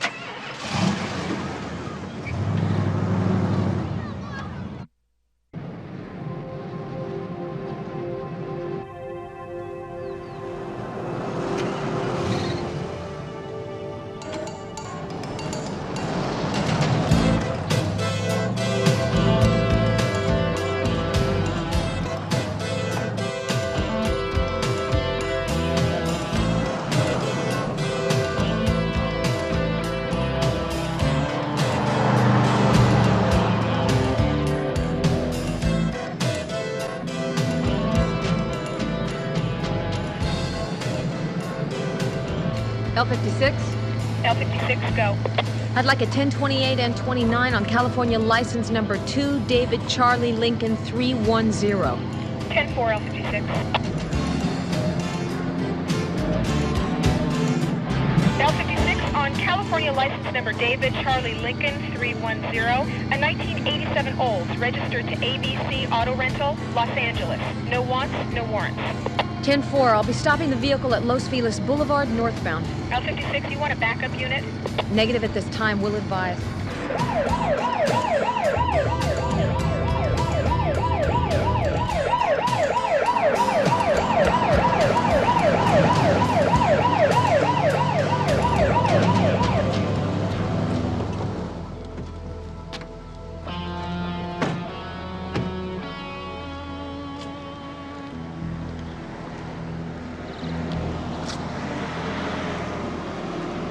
Metropolitan Police.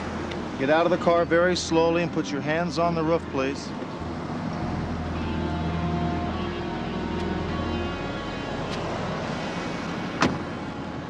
Hey, I'm a cop, for God's sakes. Las Vegas PD.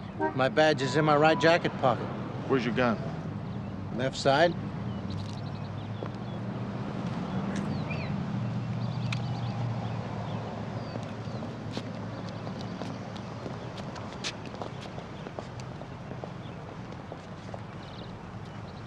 Okay, Sergeant Ronco. What are you doing following this lady? I'm on a case. Miss Collins is involved. What case is that? The Strober murder in Las Vegas. Her roommate, Gloria Boucher, was an eyewitness.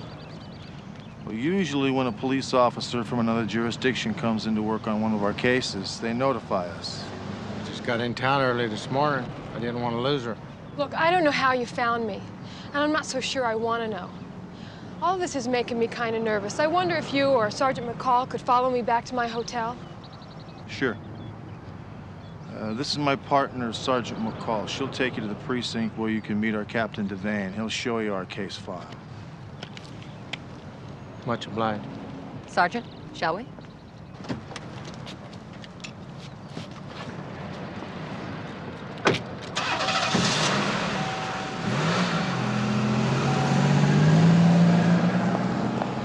Hey, there's something fishy about this guy.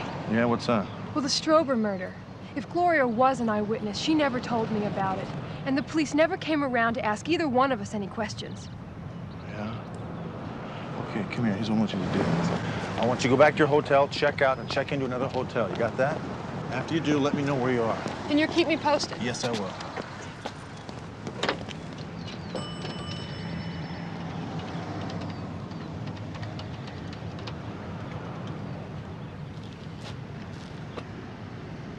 Yeah, Las Vegas, please. The number of the Las Vegas Police Department?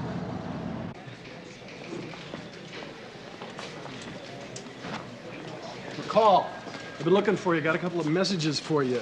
Dr. Schneider called. Your Jane Doe has toxemia. They're gonna have to take the baby by C-section as soon as they've got an available OR. And a call from Todd Logan, said he heard from Irene. She's gonna be staying at a friend's house in Malibu Canyon. He left an address. Here it is, and that's a 6. Ray, I love you. Do me a favor, will you? This is Detective Sergeant Nick Ronco with Vegas PD. He needs to talk to Captain Devane and probably get a look at this file. Show him around, will you? You got it. I'm not going far. I'll be back before closing time. Sure, thanks. It looks like the captain's in with someone right now. I'll just check with the secretary and let him know we got to see him. Okay.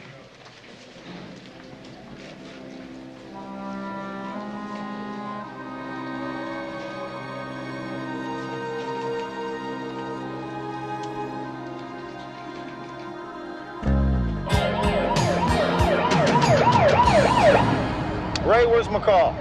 Hunter, she left here like a shot just a few minutes ago. She went to the hospital, I think. You know, she wanted me to introduce the captain to this Vegas cop, but the guy's not where I left him. Now listen to me very carefully. That guy is not a cop. You got that, Ray? He is not a cop. Now think hard. Where did he go? She left a file on her desk. It's gone. There was a message in it that I took for her from a Todd Logan. Something about Irene at a house in Malibu Canyon. I remember the address. It was 316 Terracotta Way. Okay, great. Now listen very carefully. Have McCall Page at the hospital, the OB ward. Tell McCall that I talked to Vegas police. They told me that Ronco has not been a police officer for over 6 months. You got that? Also, give her the information you just gave me and tell her I'm on my way to that location, code 3. Got it? Got it. You mean in the operating room? Sergeant McCall, you may be the first mother standing by at the delivery of her own baby. Sergeant McCall, you have an urgent call from your headquarters. All right, we start the procedure at 6 p.m. Sharp. I'll be there. Thank you. Yeah, this is McCall.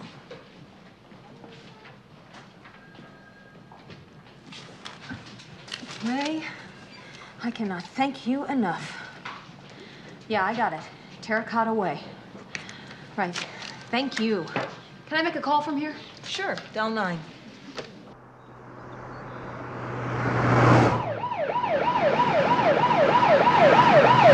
Todd, listen to me. Call Irene, tell her to get out of that house right now. You stay where you are. We'll call you.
Hi.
Irene!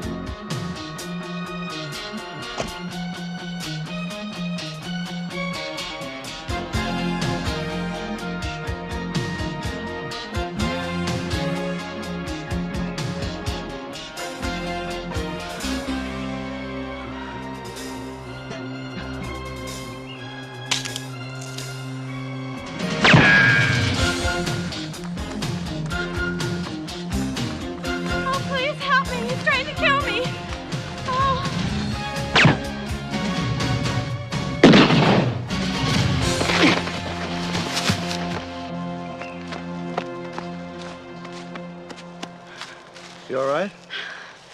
I'm fine. Thanks. Hunter? You okay? Yeah, we're fine. This is Irene. This is Dee Dee. Hi. Hi. Look, I want to get back to the hospital. They're taking the baby. I want to be there. Get going. I'll see you there. You know this guy? The guy's name's Nick Ronco. Yeah, I saw him kill a man named Strober. Let's call your mother.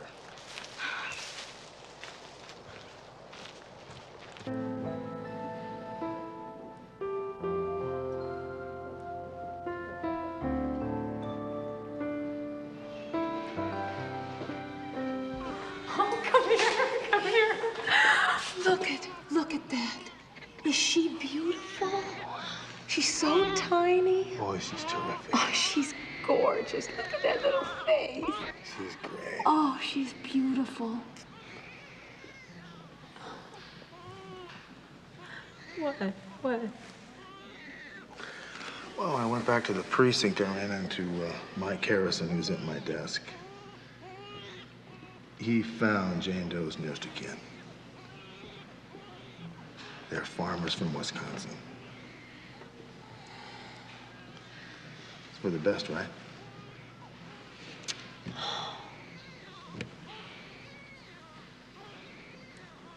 Yeah, I guess, yeah.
You mess with me and I'll blow you away. You got that?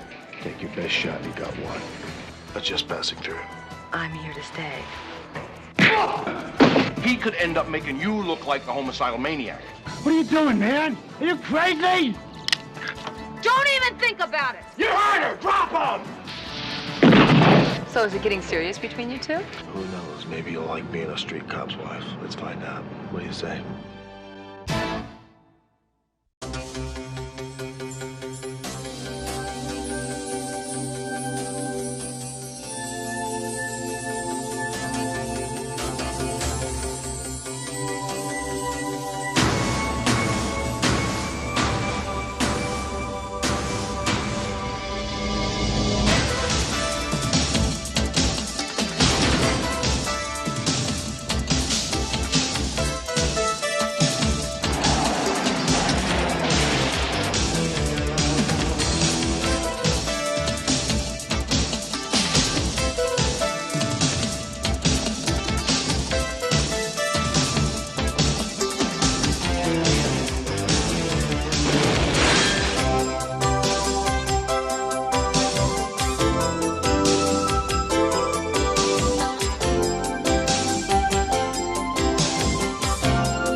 Okay, so come on, take this test. Your personal love potential. Come on.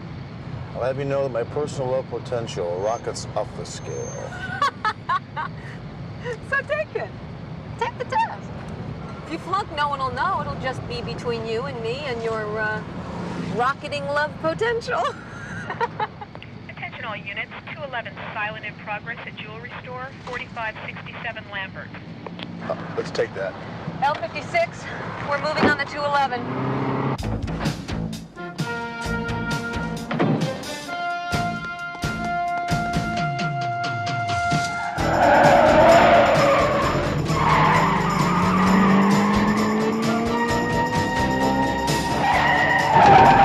At the store.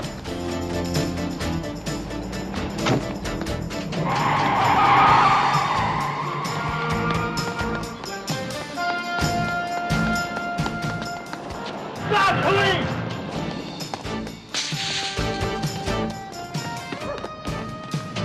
Freeze, police!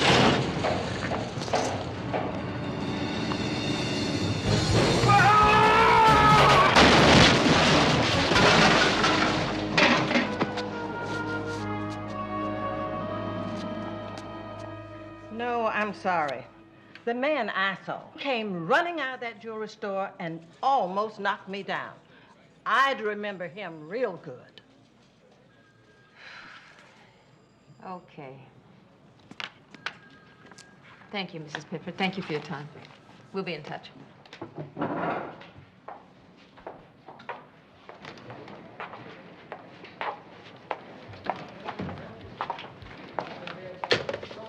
Old man was bludgeoned half to death, and the lab can't find one speck of blood on Grimes' clothes.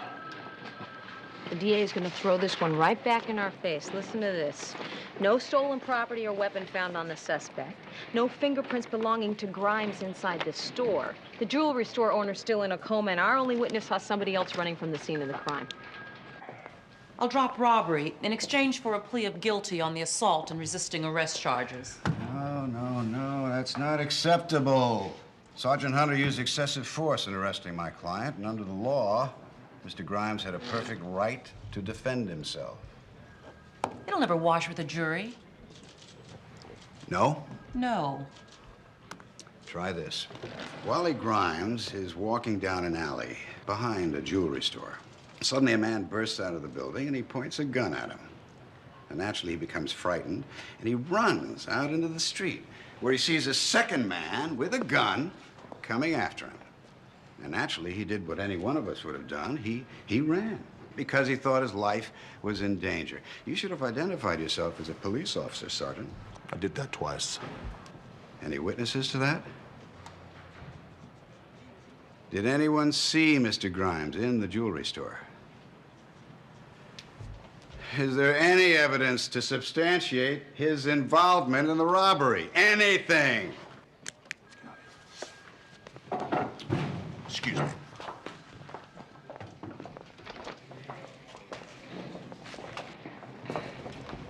There is no way we can prosecute Grimes and get a guilty verdict.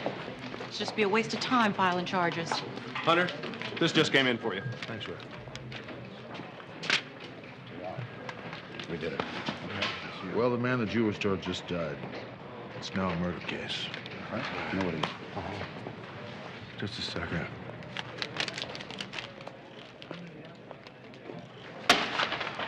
Hey, you. You screwed up real good, didn't you, cop? And you freaked out, man, and I don't have to take this crap. I'll have you up on harassment charges. I'm not gonna harass you. I'm just gonna put you away. You mess with me, and I'll blow you away. You got that? Take your best shot. You got one. One is all I'm gonna need. Take a hike.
Hi, Rick. I hope you're alone. Terry Barnes, how did you get in here? With my key. How else? Kept it safe for all these years. Glad to see me? Not glad, huh? What happened, Terry? The station manager fired the news director, and the new boss fired me. Well, when did all this occur, Terry? About 3 weeks ago. Took me that long to realize that I should come home. Don't look so worried. Can always get my old job back at Channel 8. And I don't have any silly assumptions about us. Coming here straight from the airport was just an impulse. Oh, well. Okay. Let's get something to eat.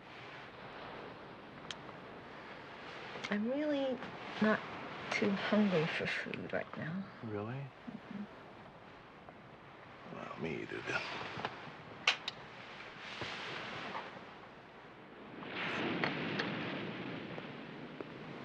They got you guys punching a time clock now?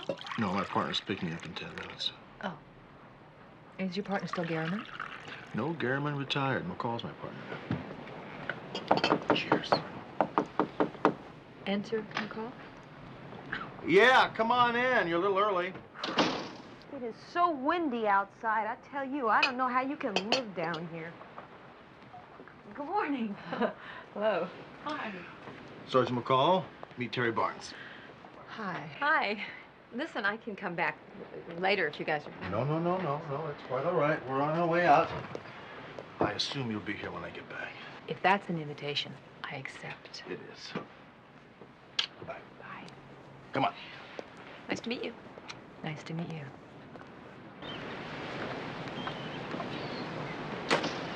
Pretty face. Nice bod. Nice combination, huh? Yeah, I think so. What'd you do, promise her a ride with the siren on? She's an old friend for the last 4 years, McCall. Oh, I see. That's why you gave her the shirt off your back. What a guy. Yes, I am.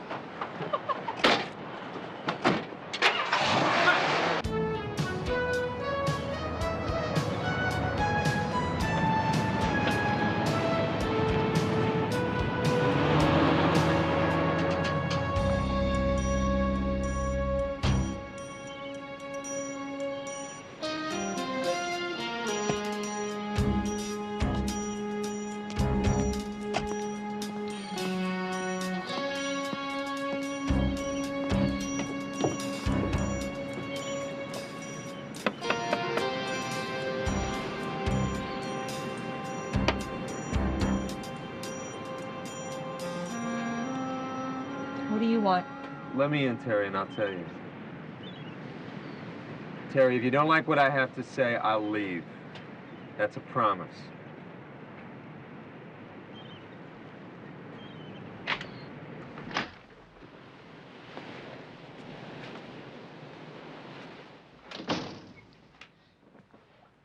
How'd you find me? The chubby guy sat next to you on the airplane, he works for my company. In security, no less. God. Why did you run? What happened? I lost my job, so I came home. Don't hand me that. You were in my apartment night before last. I heard the door close when you left. So did Baruso. He wants to know how much you heard. And he wants to know why you left town so suddenly. So do I. Oh, it's hard to believe, isn't it? What?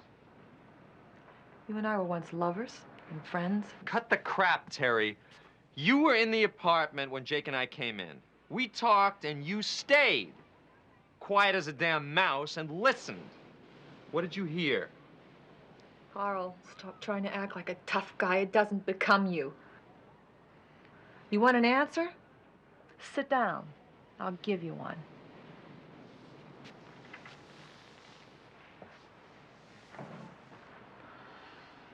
Yes, I was there. I was in the bathroom, repairing my makeup. And the two of you walked in. I didn't want him to know I was there. So I waited. And listened. Long enough to realize that you're involved with that creep. I couldn't believe it. Someone like you. Right school, right money, old money. Jake Baruso is a powerful man, a rich and a cultured man, and I like him. Culture. The kind you buy at auctions. He's a killer. A dealer. Coke, probably. Where's he from? Colombia? He's an American citizen. And the old money was getting a little short. I needed some of his new money. Did you hear him mention Coke? Carl, relax, huh? If you're doing business with Baruso, no one could prove it by me. And if you think I know something which you'd rather I didn't, which I don't, I wouldn't tell anybody.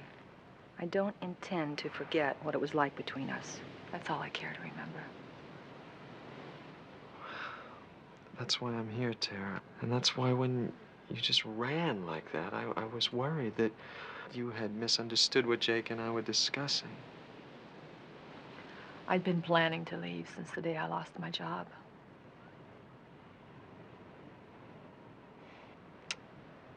Let's just say a sweet goodbye and remember each other as friends.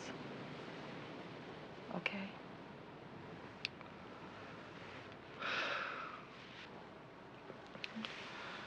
You slept with him last night, didn't you? Okay, I'll see you.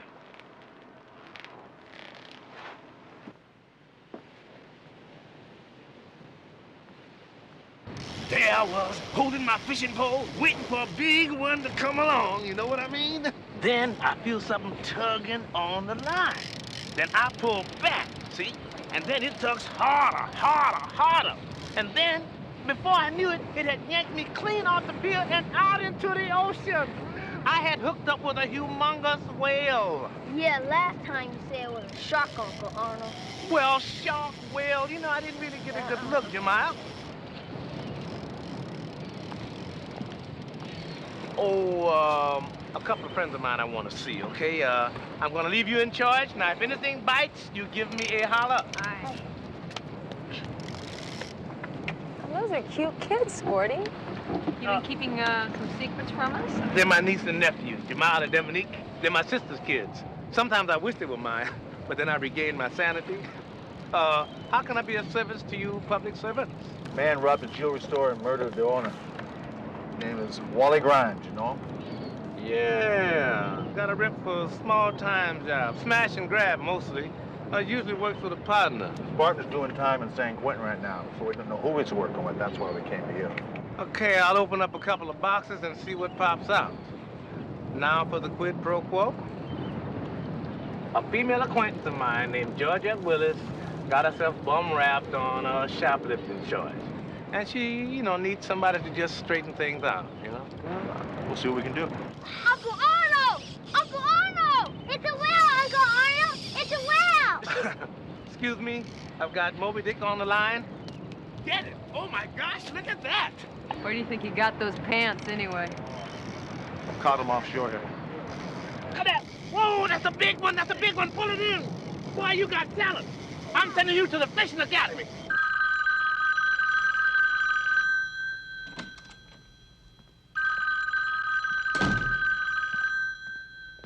Yeah. Carl. Jake? Yeah, I'm leaving the airport now. We gotta meet. You're in L.A.? Our butts are on the line, pal. You bet I'm in L.A. What did the girl say? It's okay, Jake. Everything's cool. Oh, yeah? You tell me direct. You meet me at the warehouse now. Sure, but... Ah.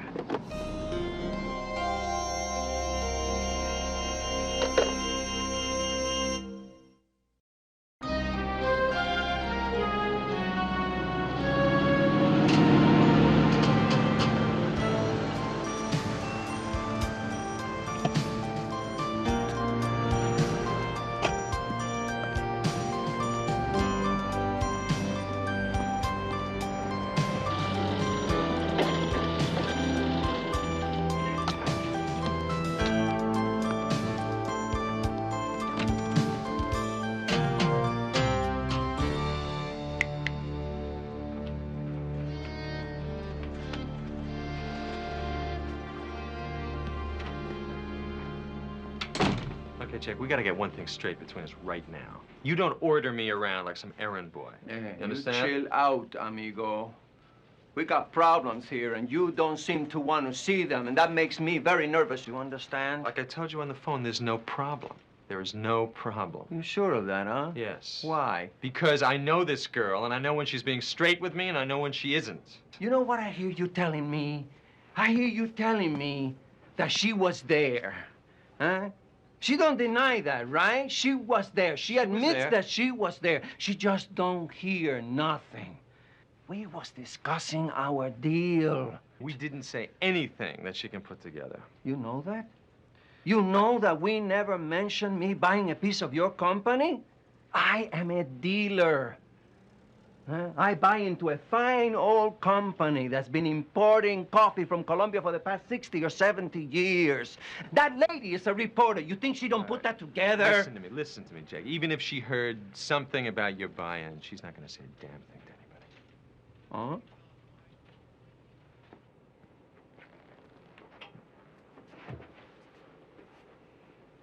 She tell you that? Yes, she did. What? What? You see, that tells me two things. She did hear too much, but she probably don't tell nobody yet, which means that we have plenty of time to think, to figure what we can do. Jake, we don't have to do anything. It's okay. Maybe you're right, Carl. You are right. Oh, let's go have some dinner and, hey, discuss the coffee importing business, huh?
You ain't gonna hold me for 5 seconds. You've been following me with no probable cause. That's police harassment!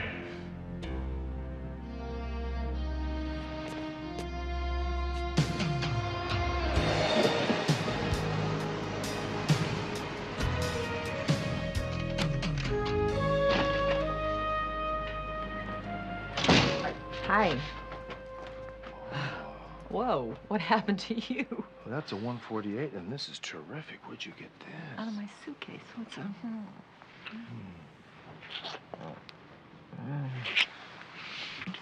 I hope you haven't had dinner yet. Well, yeah, we're gonna go out, right? No, I have something else planned for us. You do? Follow me. We are not eating out tonight. Salad's all ready, waiting for the dressing. Huh? And I made hollandaise to pour over these asparagus, which take 4 or 5 minutes to steam. Water's waiting and ready. And ta-da! 2 healthy salmon steaks. Boy. Take 5 minutes to broil on each side. And rice pilaf for you. So we don't have to go out of the house for dinner.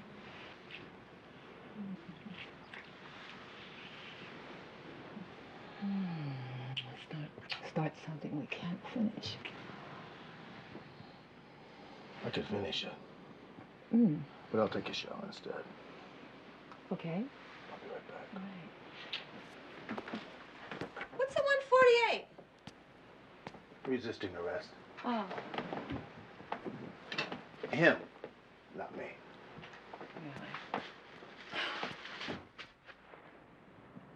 You know, when you showed up at my bed last night, it really surprised me. It really threw me off. Really? I didn't really expect to see you again. Why?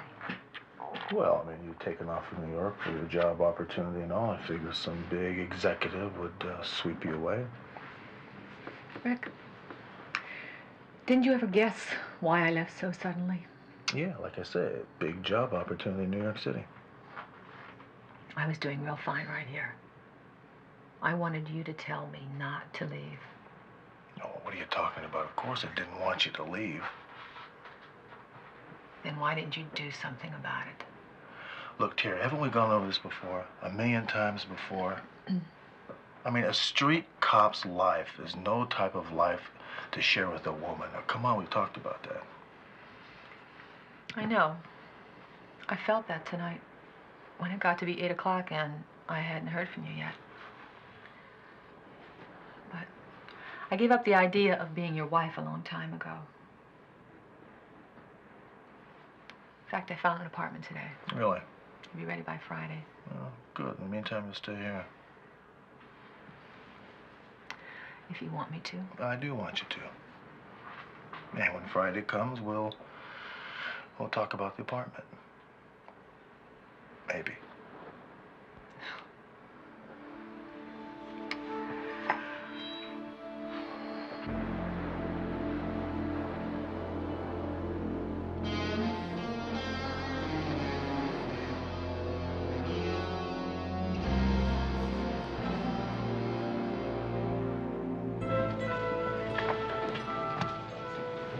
Don't tell me.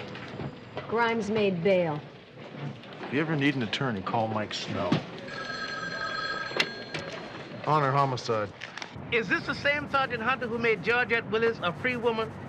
My sincere and eternal thanks to you and Sergeant McCall. And now I have got something for you. Shoot, Sporty. I got a line on Grimes' partner, a kid by the name of Conrad Bleeker. Yeah? Conrad Bleeker. Nicknamed Connie. Yeah, this is McCall, homicide. Give me a line on a Conrad Bleeker, nicknamed Connie. About 20 years of age, no current address. He's approximately 20 years old, no current address. I hear that Grimes and Bleeker hang out at a place called El Zarape. That means the shawl, over in Venice, right? Now, that's all she wrote. Okay, Sporty. Thank you. Yeah, good, on the double. Thanks. Hunter, Captain wants to see you in his office. Wish me luck. What the hell is this? Mike Snow has filed a complaint against you and us, claiming that you violated Wally Grimes' civil rights. Now, what the hell happened? I was tailing him. Get to the part where the problem started. I'm following Grimes in downtown Los Angeles. He goes into a flea bag hotel. I follow him into the hotel. The guy jumps me. Now, cuffing him did require some force, but not excessive force. Why the hell would he jump you? That makes no sense. And you know, Mike Snow is going to make use of that fact. Yeah, I know that. But you see, Grimes is crazy. His behavior is very bizarre, Charlie. What am I going to do? Hunter, please, watch this guy, huh? He could end up making you look like a homicidal maniac. Now, that's a very good point. I'm going to remember that. Thank you.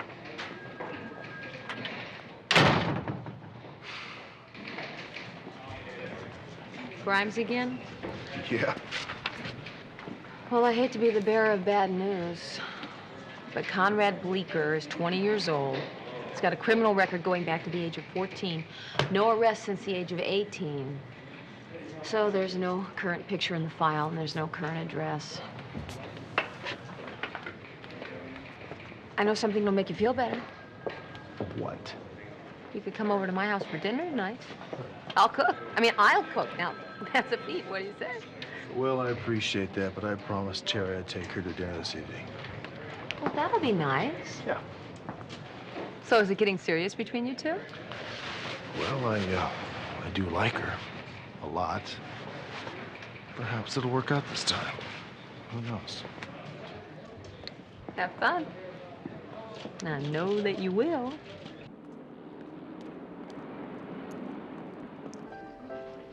By the way, what are you doing tomorrow morning around 8:30? What do you got in mind? I'd like you to look at my new apartment. No. No. Because I'm gonna talk you out of that apartment. I want you to stay right where you are. Who knows? Maybe you'll like being a street cop's wife. Let's find out. What do you say? Rick, I'm worried about one thing. What? Well, I just came back and moved in on you, and you didn't have a chance to say anything. Terry Barnes, if I didn't like what you did, I'd have said so. You know me better than that. Come on. Why don't we do this? Why don't I take the apartment for a month or two? And if everything is still good, then we'll try it together.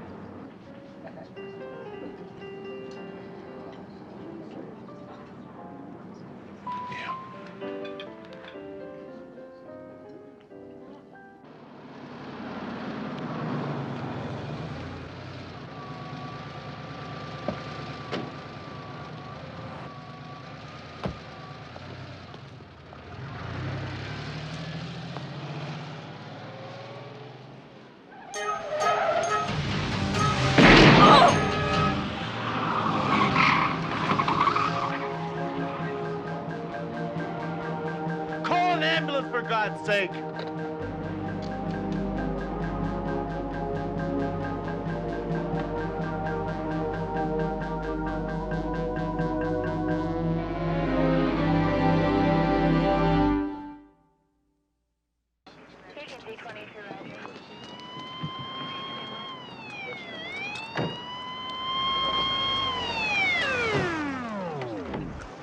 McCall. Where's Hunter? He blew out of here a couple of minutes ago, like a bat out of a belfry. Dispatch said that the victim's name was Terry Barnes, and that she was dead. Is that true? Yeah, she must have been someone pretty special, judging from the way Hunter took it. She was. What happened? A car drove by, guy took a shot, and it hit her. Nobody around here saw the shooter's face, but Hunter took off out of here saying he knew who it was. Hunter was the target? Well, they were standing arm in arm. The bullet missed him by this far. Odd thing, though, she was hit right in the heart. Are you saying that there was only one shot fired? Yeah. Well, that doesn't make any sense. If they were trying to get Hunter, they would have taken another shot, right? McCall, there was only one guy. He was driving fast. He took his best shot and he missed. Come on, I want to check something out. Check what out? I'll explain in the car.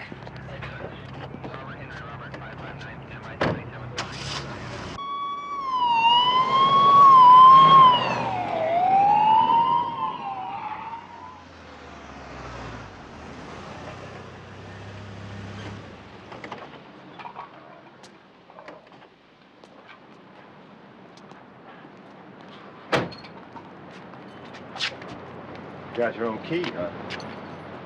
We're partners. We watch out for each other. You know that. Yeah.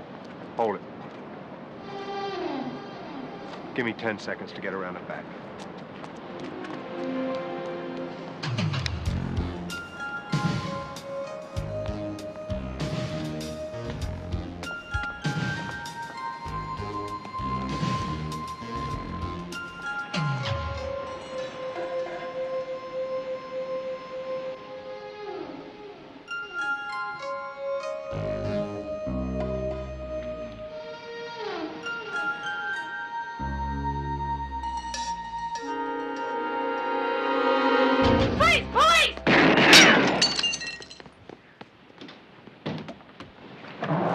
Please hold it! Freeze! You heard her! Drop 'em! Hands behind your backs!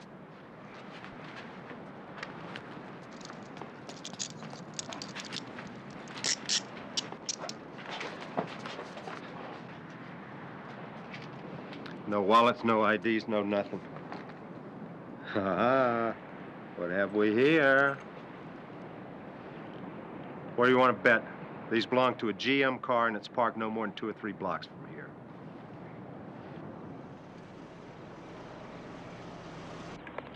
This is L57. What's the status on that APB on Hunter? Nothing yet, L57. He is not responding. Well, keep it up, will you? If he does respond, tell him to get in touch. L57 out. Hey, here's one.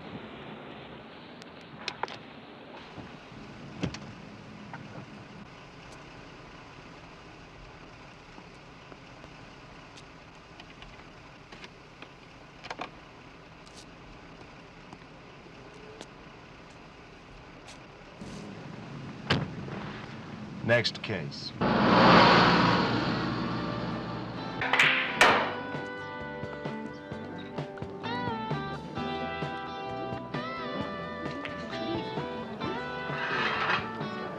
Conrad Bleecker here, friend of Wally Grimes. Who wants to know? Where can I find him? I don't know. Check his address in St. Louis. Want to talk out in the alley? Beat it!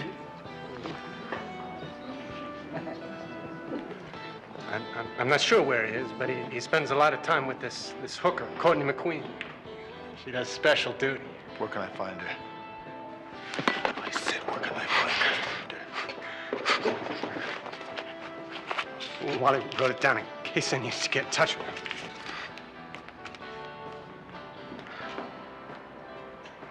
Stand up. Man, stand up! I gave you everything you wanted. The man in the jewelry store? He died, Connie. You're wanted for murder. Got some bad stuff. I don't know if that ain't jewelry store. And you won't mind standing in front of the lineup, will you? Hey, come on. Look, come on, take it easy. Hey, come on, man, cut it out. You got no right to do this to me. I gotta go right to a lawyer, man.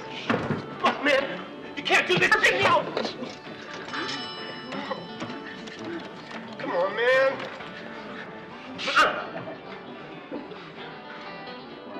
Don, it's Hunter. Wake up. Listen, I just arrested a murder one suspect. I want you to do me a favor. I want you to come down to where I am right now, pick him up, and take him down to the station for me. You got that? I'll tell you where I am, but you got to do me a favor. You can't tell anybody else where I am.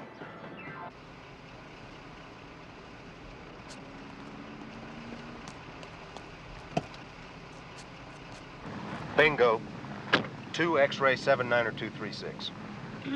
This is L57 requesting DMV check on 2 X-ray 79236.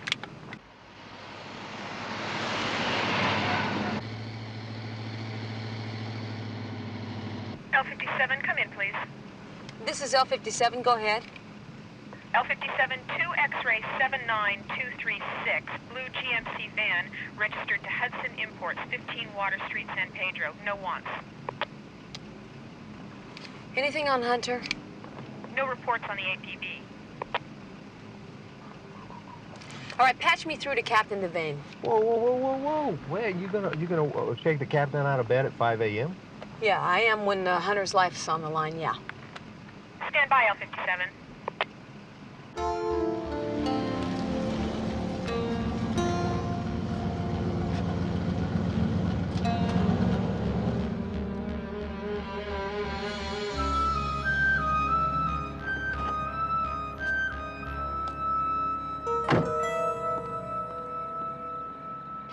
Captain, this is McCall. Look, I'm sorry to wake you up. No, you didn't.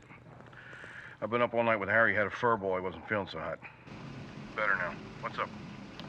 Look, I have something real important here, and it's concerning Hunter. I've got to talk to you in person, okay? I'll meet you at Division, half an hour. Great, thanks. Who the hell is Harry?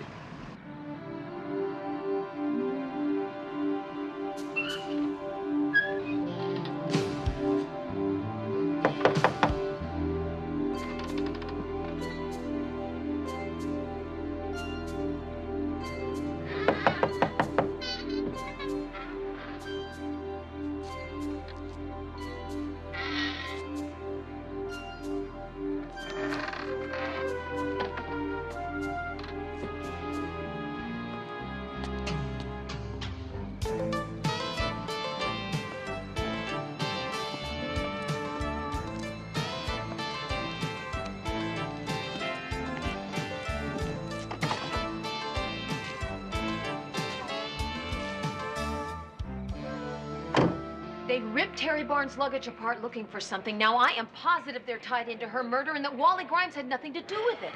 Now, Captain, we have to let Hunter know. McCall, come on now. You know him as well as I do. Hunter's not the type to blow somebody away, not even Wally Grimes. In any other given situation, I would agree with you 100%, but Hunter wanted to marry this girl. Now, if he thinks that Grimes pulled the trigger tonight... We've got an APB out. We're calling him on every dispatch channel. Now, what the hell else can we do? Well, what about taking every available Metro cop and putting them on the street to look for him? That serious? Captain, I don't want to take the chance we're wrong here. Okay.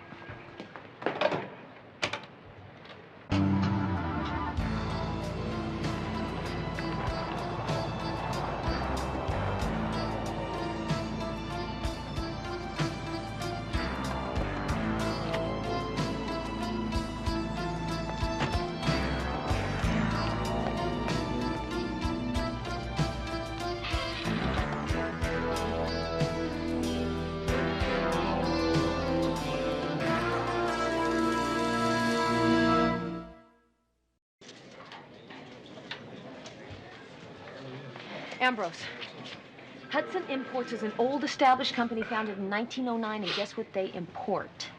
I don't know what. Coffee. From Colombia. They own Remix Colombian Choice. Ooh. Colombian. Oh, let's go. Wally, you gotta call Mike Snow for me. I don't know how to get a hold of him. I got busted. Okay, Connie, just keep your mouth shut. I'll call him right now. This guy named Hunter arrested me. I told him about Courtney. He's probably at her place now waiting for you. Thanks, Connie. You done the right thing. Don't tell him squat down here. I'll call Snow. You got nothing to sweat.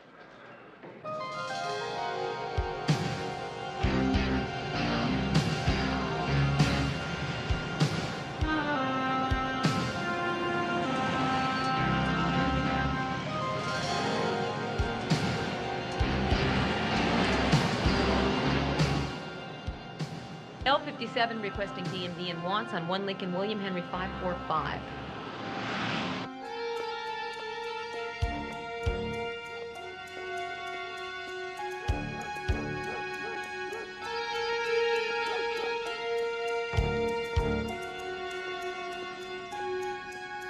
L57, here's the information you requested. 1 Lincoln William Henry 545, Mercedes 420, registered to Luxury Rentals on Wilshire. Vehicle is rented to Jake Baruzzo. No wants. Is any word on Hunter? Nothing yet.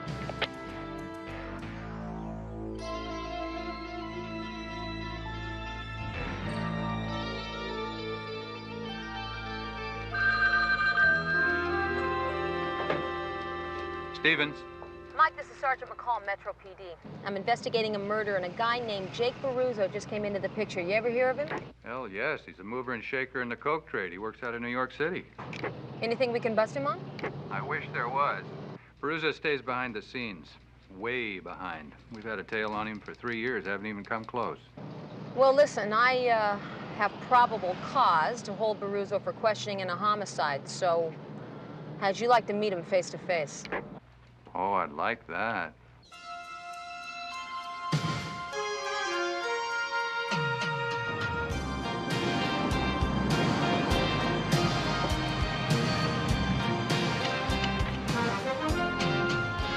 L57, this is D84, over.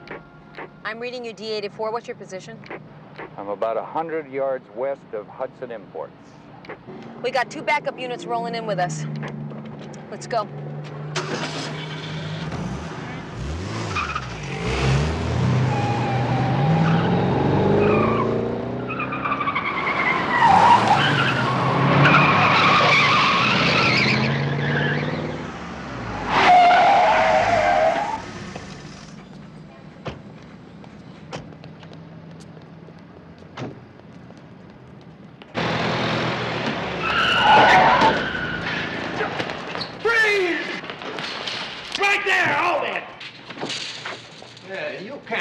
You can't come busting in here. We're LA Metro Police investigating the murder of Terry Barnes.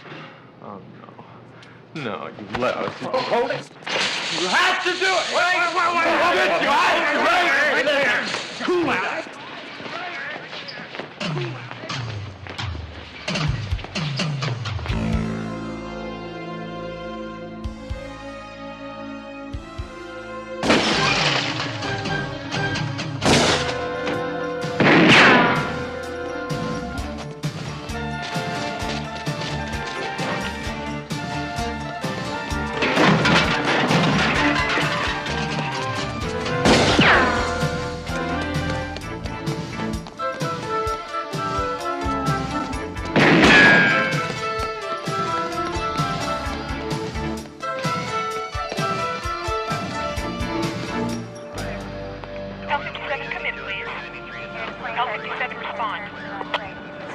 27, go ahead. Sergeant McCall, we have a report of gunfire at 9852 Webster. Patrol units on the scene. They found Hunter's car, empty. I'll be right there. Hey, McCall. McCall. What the hell are you doing?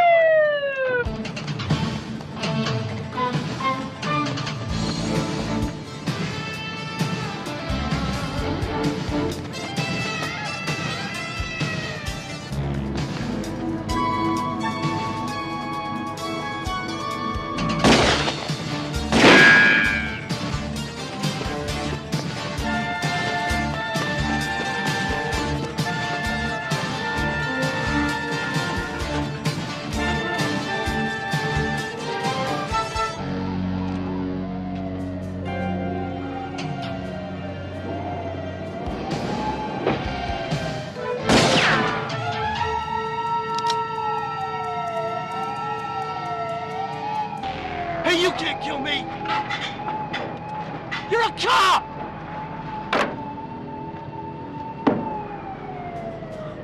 Your best shot wasn't good enough, was it, loser? Was it? What are you doing, man? The gun's empty! You know that! No. No! No! Please? Please? Please? Turn around.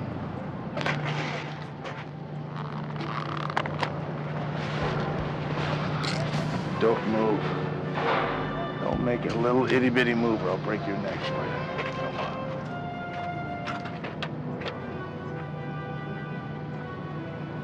I owe you an apology. For what? I'll tell you when we're alone. Move it.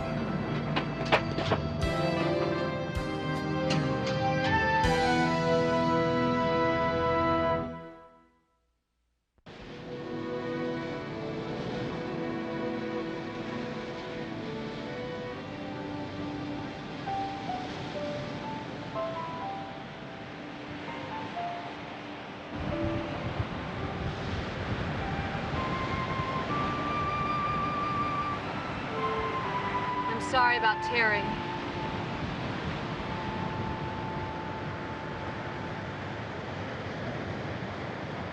I really miss her.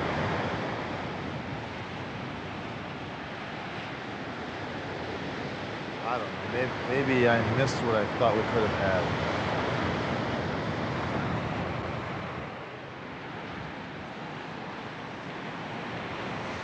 I talked to the captain. Remick plea bargained and gave us Peruzzo. So both cases are closed and the DA has them. No, you said something to me about owing me an apology.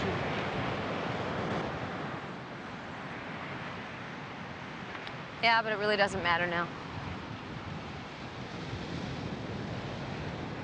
Yeah, I think I know what you meant. You were almost right.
ground going about 90 miles an hour. Yeah, but she was dead before that. Shot in the head. That one. Shut the whole thing down.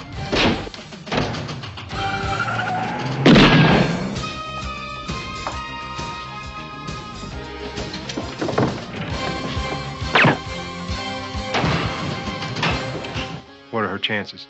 She's into the ground, Sporty. She's dead.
Are you happy?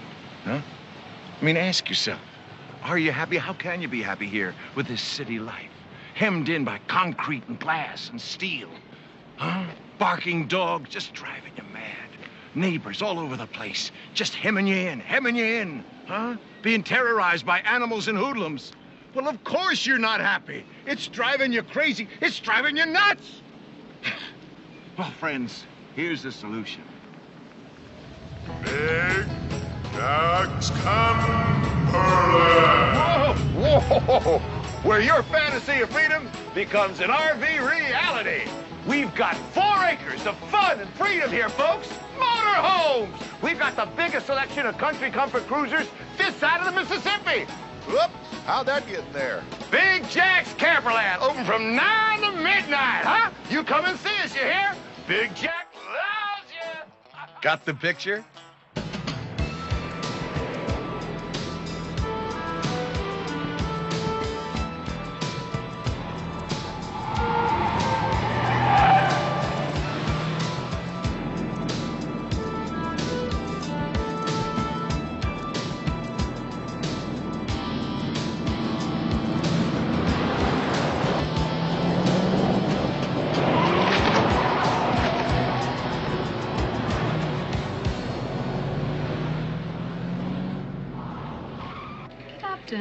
The way I see it, this DB is not our responsibility. Route 9's the dividing line between Palmdale and L.A. She does have a point there, Charlie. It all depends on what side of the road that body's laying on.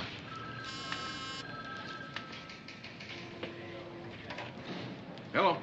Why today of all days? Don't take it so personally now. Just relax. Hello, Ernie. How are things doing in Palmdale? Yeah, so, I hear we've got a DB up on Route 9, and there's some question as to whose side of the road she's on. Ah, okay. Ernie, a pleasure, as usual. Yeah, so long. Well, McCall, unless you want to drag that body to the other side of the road, she's all yours. Grace. What's the matter with her? Well, today's her birthday, Charlie. You screwed it up.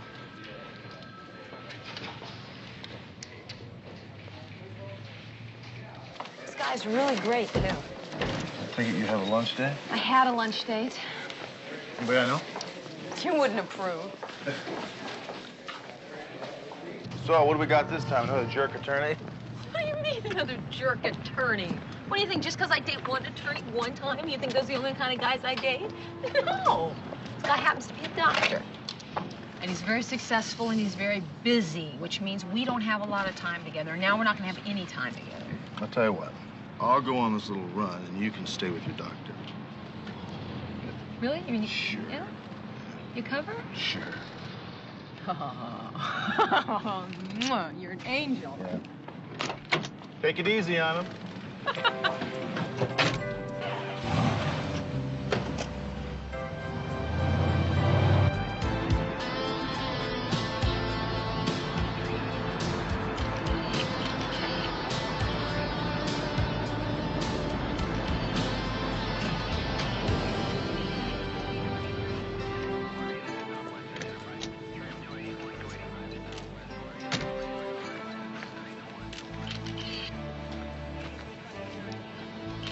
How you doing, Barney? Hi, Hunter. What's your name? There's no ID on her, but they're running her prints. Judging from the marks on the ground, looks like she rolled about 60 feet. Looks like she hit the ground going about 90 miles an hour. Yeah, but she was dead before that. Shot in the head. Her name was Anita Fargo, alias Maria Fuego. First arrested May of 1985 on prostitution. She was 19 years of age. Then, 6 months later, Fargo was picked up again as Darlene Darling. God, about the names on these girls. You know, I think I like this blonde look better. Mm-hmm. Then again, as Betty Blade. Betty Blade? What a name. Was this the last we got on her? That's it. She was picked up with two other girls, Susan Dumont, alias Susie Q, and Mary Lakowski, alias Vicky Lake. Well, they were picked up near MacArthur Park. Tell you what, I'll go down there and talk to some of the working girls. I'm gonna go with you and hold them while you interrogate. What, are you lonely? No, you can stay here and talk to Sporty. Sporty, that's a good idea. Drive carefully. Kirby, how you doing? Hi, Sergeant. Sporty, hi. Good afternoon, Sergeant. How you doing? I'm not interrupting a big, important business meeting, am I? No interruption. I'm just boning up on a new tax law. Oh, trying to figure out how you can lay off some of Bogota's million? Me? Bogota's million? Are you crazy, Sergeant? I told you I don't have it, but I wish I did, because it would be worth every cent just to get you to drop the subject. Consider it dropped. I need some info. Anita Fargo. She's a hooker. You don't sing. Yeah, I've seen her around, but not lately. What's she into? She's into the ground, Sporty. She's dead. You see, I'm looking for a couple of her co-workers, Susie Q and a Vicky Lake. Yeah, well, you know how these girls are, Sergeant. They come and they go. Every time you drag them into the station, they got a new name. But I will see what I can do. Sporty James Enterprises. Appreciate it, Sporty. Just doing my duty as a law-abiding citizen. This for the sergeant. Thanks, Kirby. Hi. Where are you? I'm at a phone booth. I found Susie. Well, that's very fast work, McCall. Where'd you find her? I don't really have time to go into it, but get a load of this. She and Anita Fargo were working for a guy who runs RVs from here to San Francisco, servicing truckers and traveling salesmen. Gotta be kidding. That's just the beginning, too. Listen, she wants to talk, but she's real scared. Why don't you meet me at my house of safe at 7 o'clock tonight, okay? Yeah, see you there. Ta-ta. Ta-ta.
Yeah, officer down. Send an ambulance code 3 to 8534 Mesden Drive.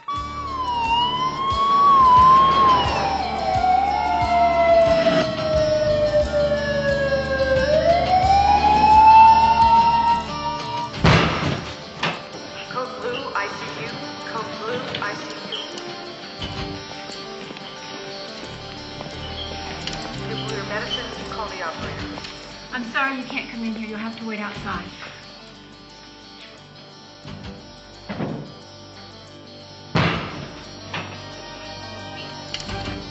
Excuse me, please, out of the way.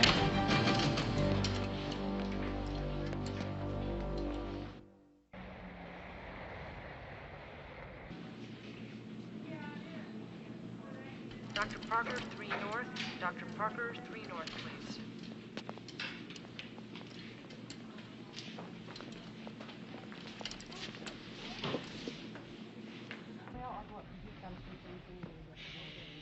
Physical therapist to 5 East, please. Any news? They just rolled Susan Dumont out. She's dead. Sergeant Hunter? Yes. I'm Dr. Lee. Dr. Lee. Sergeant McCall's in the intensive care unit. Her condition is critical. What are her chances? She's a bullet lodged between her 3rd and 4th vertebrae. She's experiencing what we call spinal shock. She's paralyzed from the neck down. This might be temporary, caused by the swelling of the spinal cord, or the bullet might have caused permanent damage. Well, can't you operate? We won't know until the swelling goes down. That could take maybe a week. Doctor, is there any chance at all we can talk to her tonight? We'd like to know if she got a good look at whoever it was that shot her. She's not in any condition to answer that question right now. I'll let you know when you can talk to her. Well, she could still be in some danger. I'd like to post a man outside of her door if I could. I'll speak with hospital administration immediately. Thank you. You need any help on this? No, I'm fine, Charlie. Thanks. Well, if you need anything, let me know. Appreciate that.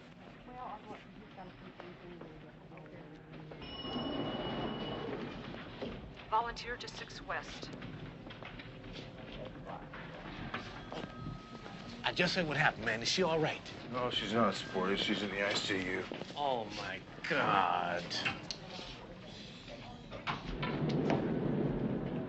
Nurse administrator to pediatrics, please. About a year ago, some guy comes into town and starts checking out some of the choicest girls, right?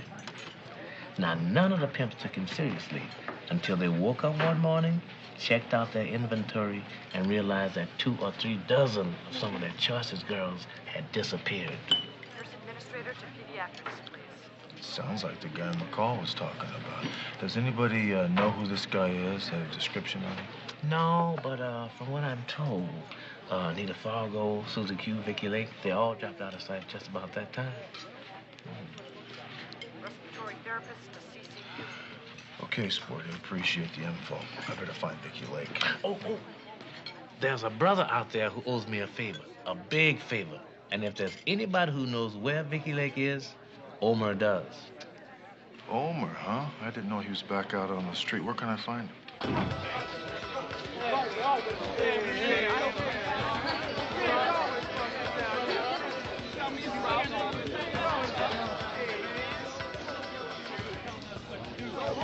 Omer, how you doing? Really? You're not still mad at me, right? What are you looking for me for, Hunter? Well, actually, I'm looking for somebody you might know. And just who might that be? Vicky Lake. And you expect for me to help you find her? Someone's killed 2 of her friends, Omer. She may be next. And you're not looking to bust her? Just want to help her? Yep. Tell me why I should believe you. People after Vicky, they shot my partner, Dee Dee McCall. She's in the hospital, paralyzed from the neck down. Think he's telling the truth? Okay, Hunter. There's a massage parlor over on Fremont and Hill. You can't miss her. She's a dirty blonde, real skinny, but she's got a hell of a profile. Thanks, Omer. I owe you one.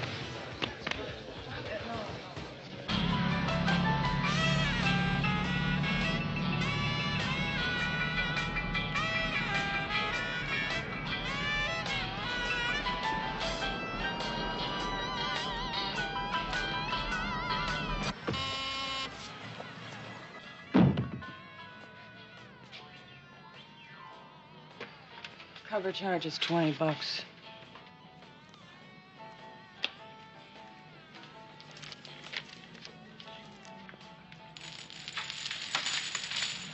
Right this way.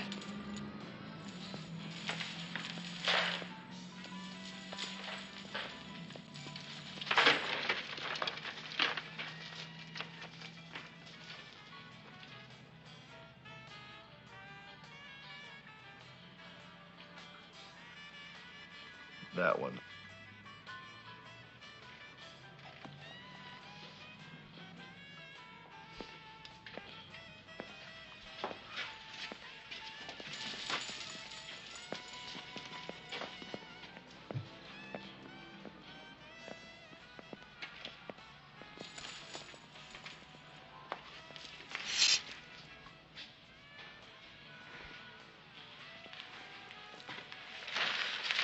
Okay, that's a minimum $10 tip. What are you gonna do, bust me? Vicky, I understand you know a man who runs girls up and down the highway in motorhomes, is that right? Look, come on, Vicky. I don't know if you know this or not, but your girlfriends, Anita Fargo and Susie Q, well, they're dead. You could be next. Now, come on, talk to me.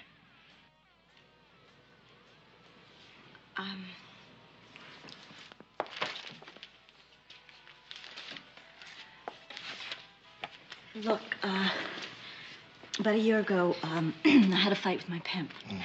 And that's when I heard about this guy with the motorhomes. So I checked him out. He told me to meet him in Pershing Square. But he didn't come. He sent a woman named Flo. She was a working girl, maybe 40, with a lot of miles on her.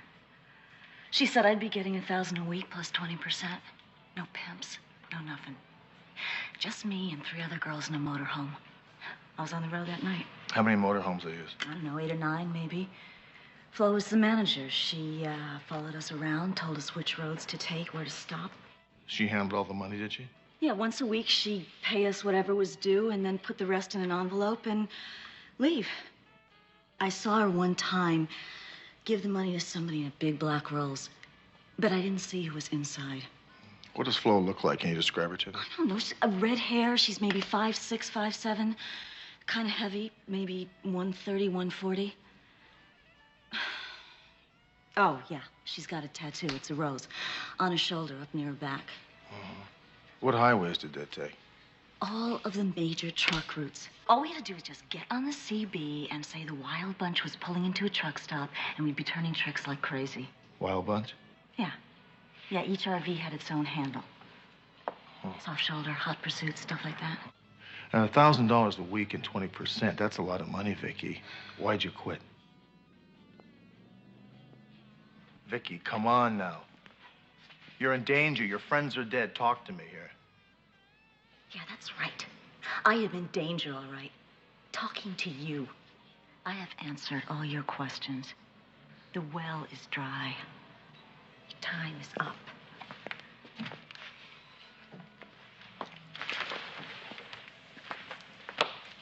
Name's Sergeant Rick Hunter, Metropolitan Homicide. You know how to get a hold of me? You know how it works. Thanks.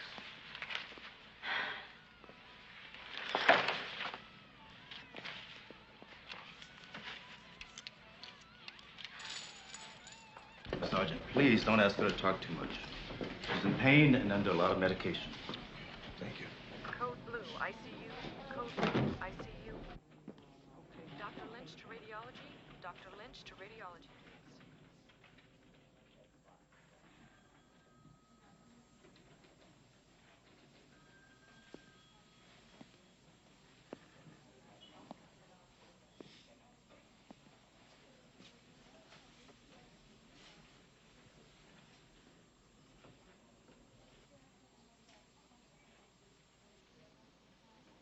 How you doing?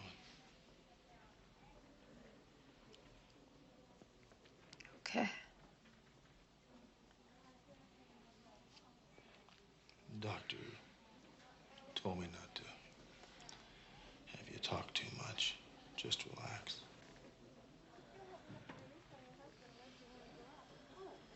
Found Vicky Lake. Susie, okay? No, she didn't make it. Do you see the guy that did this? Oh. I didn't see much. Respiratory therapist to CCU. Respiratory therapist to CCU. You're gonna be okay.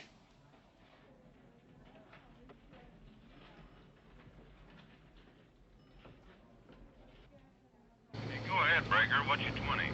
10-4. What's on your mind, driver? I need a 20 on the nearest public scale. I gotta make sure this thing's legal before I leave the county. Breaker 19. Wow, man, you got your ears on? This is Bigfoot northbound on 5. I just passed a gypsy flying under I-46 underpass. This is Wild Man.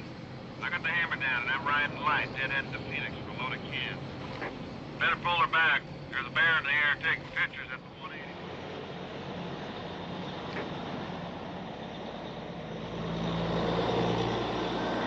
Breaker 19, Breaker 19. Anybody out there? I got 300 miles to go and I need somebody to keep me awake. If you're really hard up, there's an old geezer on 16 who's been singing up a storm for an hour and a half. I'm not that hard up. Guess I'll pull over and hit the box for a couple. KNX 60 off.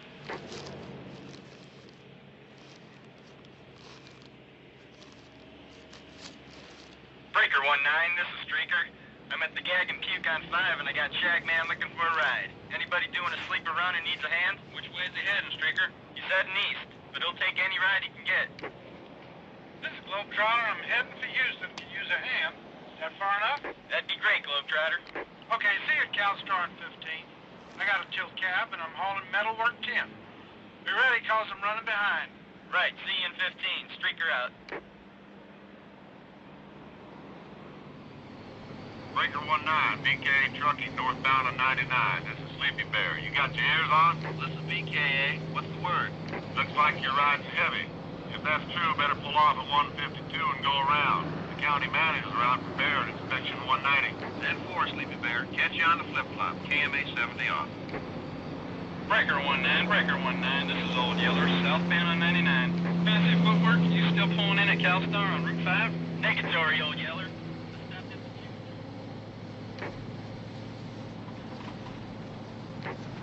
Breaker 19, Breaker 19. Hello, all you lonely truckers out there. This is the Wild Bunch calling to let you know we're on the highway to happiness. Well, I'll be. I was just thinking to myself, I could use some pillow talk to get me through this long night. Why don't you shut up, Breaker, and let the woman talk? Now, boys, no fighting. There's enough for everyone. We're headed for Joe's CalStar, southbound just past the 78 exchange. We got a couple of experienced mechanics down here just waiting to service your big rig. We're in a country comfort cruiser, beige with a brown stripe. See ya.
Look, I'm very sorry. In backing up here, I misjudged the distance.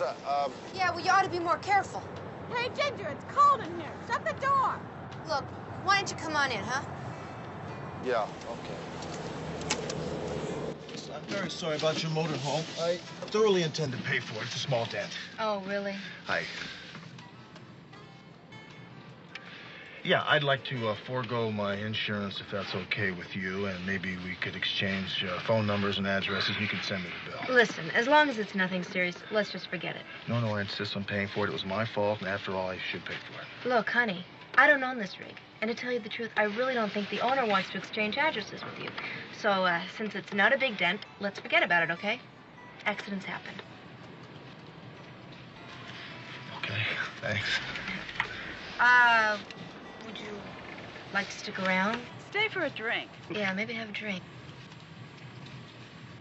Well, maybe under normal circumstances I'd do that, but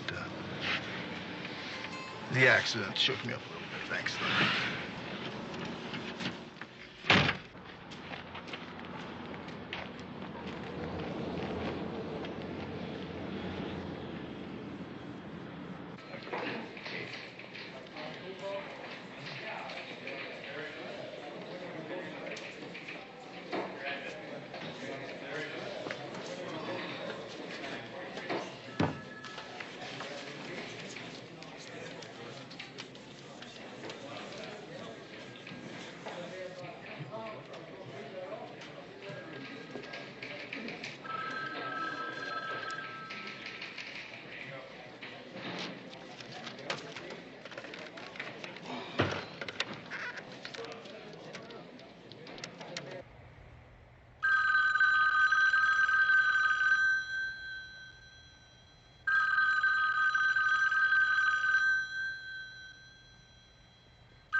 Wayne, good morning, Tunner.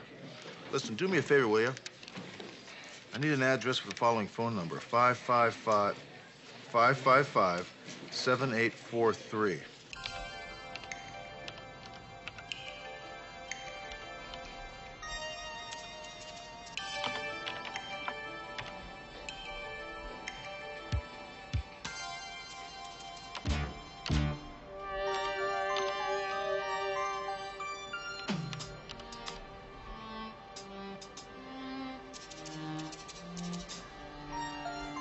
Sergeant Hunter, I got the information on that RV you asked about. Great. Yeah, it's registered to Bay Industries, Post Office Box 6629, Hollywood. Post office box? Jimmy, I need an address. Post office box won't do. Oh, I'll get right on it.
Hi, it's Nicholson. Yeah, Nick, it's Hunter. I'm looking for a prostitute. Last time she was arrested was June of '86. Name is Florence Keene, K-E-A-N. And she is connected with the people that shot McCall. I'll get back to you as soon as I got something. Great, appreciate it. I'm in the computer room now, so buzz me straight through. Right straight through.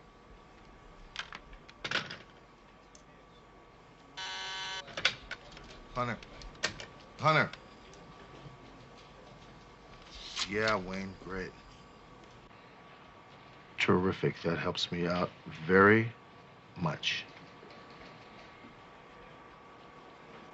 Thanks.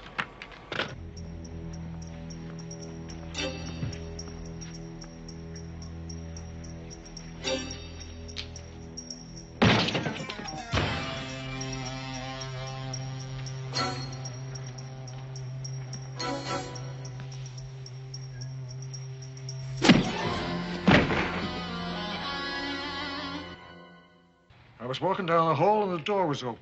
What about Saw the it, two Rick? bodies there, and that's when I called you guys. Yeah, well, you better go to the hospital and have that x-rayed. Yeah, I'll get right on it. You listen to what the man says, you take it easy. The DB's name is Mary Lakowski. Whoever shot her was standing behind that door when she came in, shot her in the back. Ambrose, Mary Lakowski is the real name of a hooker by the name of Vicky Lake. That is not Vicky Lake. See ya. Hey, I already told you she hasn't been here since the last time you came in. Hey, what do you think you're doing? Hey, you just can't come barging in a place like this. Get out. Jerk. Look, I'll do my best, Sergeant, but I got a feeling that Vicky is long gone. Now look here, Sporty. Vicky knows an awful lot. That's why they're after her. Do me a favor, will you? Stay with me on this? You know I will. Thanks.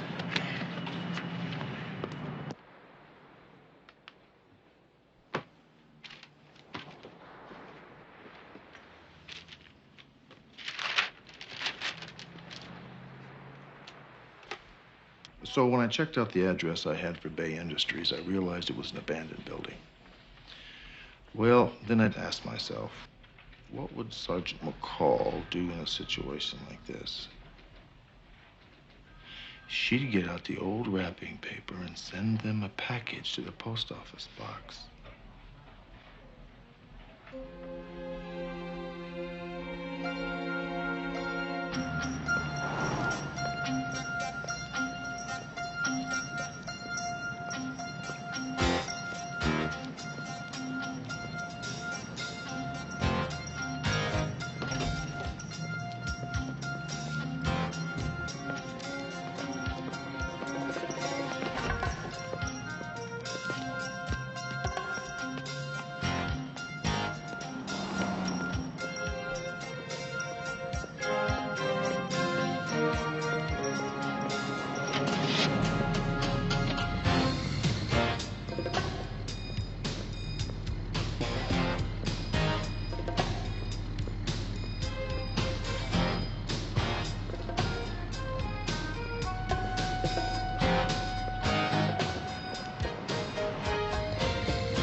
Hi.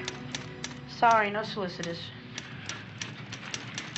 Look, Phil, I don't care what you're selling. I don't want any.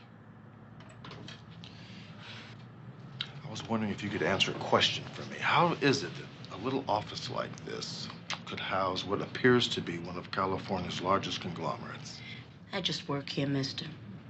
Can I talk to your boss? You got a warrant? Because if you don't, I don't have to talk to you. Freewheeling wholesale.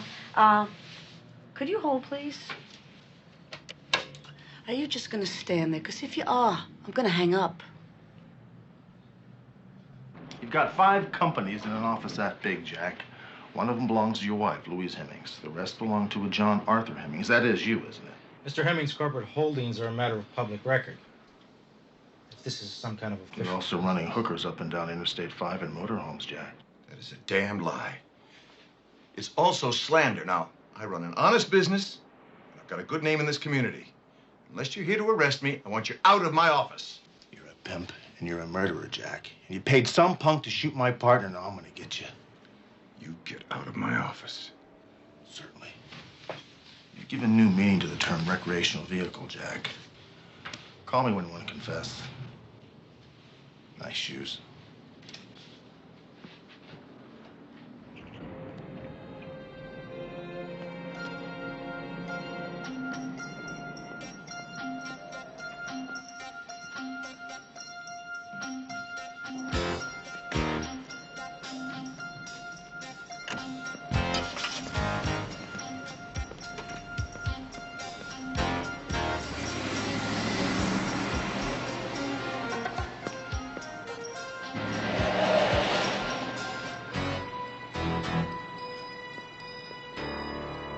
heard me.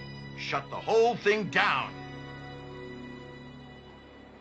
Florence. Florence, listen! You work for me. Now you get rid of the girls and get the RVs back in here. What the hell about Anita Fargo and Susie Q? Do whatever you want. Just get rid of those stinking hookers and make sure you and the vehicles are back here tonight. You got friends at City Hall. Will you use them and get the cop off my back?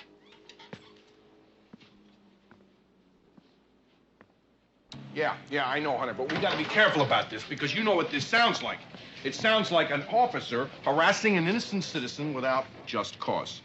Well, look, I'm just trying to get the guy to make a mistake, Charlie. You know that, come on. Yeah. Meanwhile, Big Jack's got one of the commissioners dumping on us.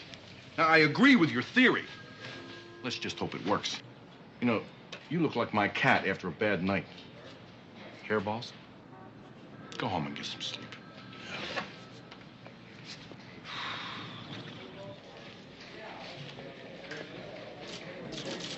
Sergeant Hunter, I'm Laura Decker. I saw you today at Big Jack's. Yeah.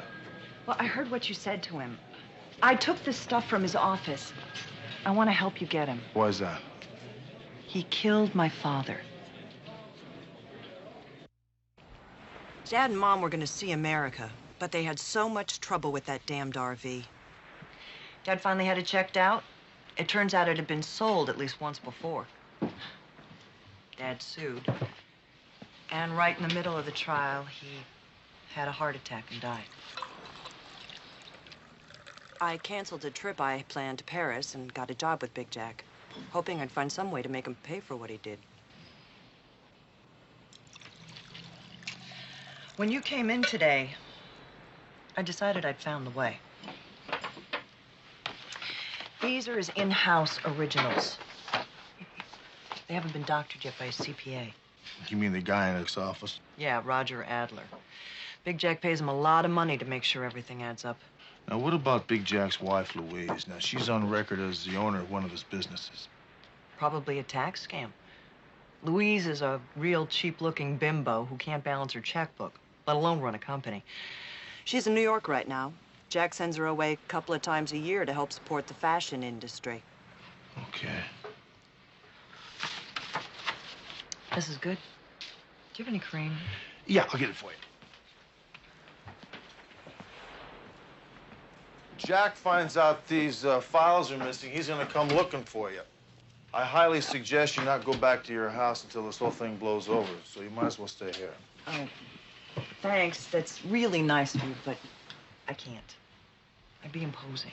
You don't have much choice, honey. You're in danger. Excuse me. Hello. Great. I'll pick you up at the precinct in about 20 minutes. I'm gonna go out for about an hour, hour and a half. If anybody phones, don't answer it. If anybody knocks on the door, call the police. Well, nobody knows I'm here. That's fine. Just do as I say. I'll be right back.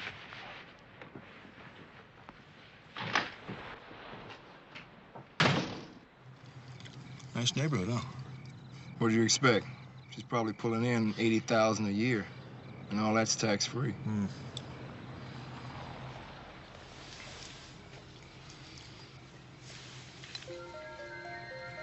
Yeah, that's Flo.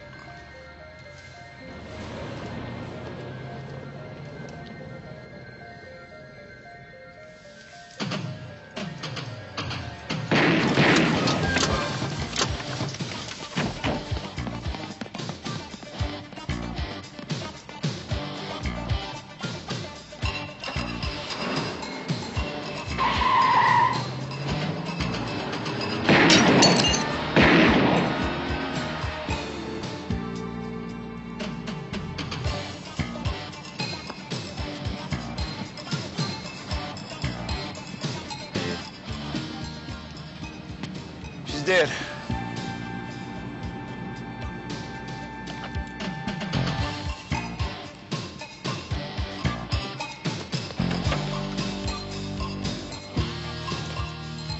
This is L56. I've got a 187 victim. Suspect last seen driving a late model sedan with the left rear taillight out. Last seen headed east on Green Craig Avenue near Cantor.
Do you know it's 5 a.m.?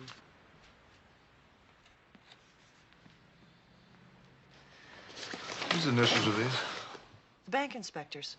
See, dealers buy their inventories with borrowed money. Then when they sell a car, or an RV in this case, they repay the bank.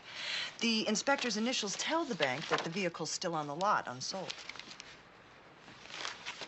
All these loan agreements show that the RVs were sold before, weeks before, these pages were initialed. We got him. He's operating out of trust. What do you mean? He's selling RVs, and he's not giving the bank their money. It probably amounts to millions of the bank's dollars.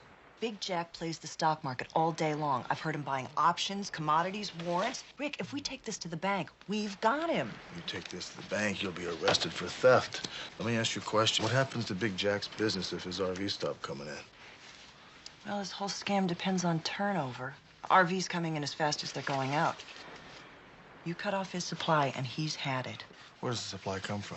They're all from Country Comfort down in San Diego. They've got a big plant right near the border in El Mirage. Okay. I'm going to the hospital, and then I'm going to El Mirage for some sleep.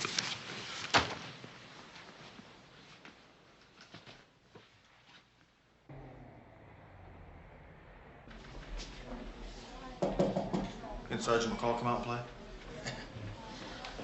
Hi. How you doing? Okay. You know, you may not see me tomorrow. I gotta go down to San Diego. Why San Diego? Well, I'll talk to you about that when I get back from San Diego. How's it going? I can't feel anything yet, you know. Well, the doctor said it'd take about a week for all the swelling to clear up. Then what? Dr. Parker, 3 North. Dr. Parker, 3 North, please. You're gonna be all right.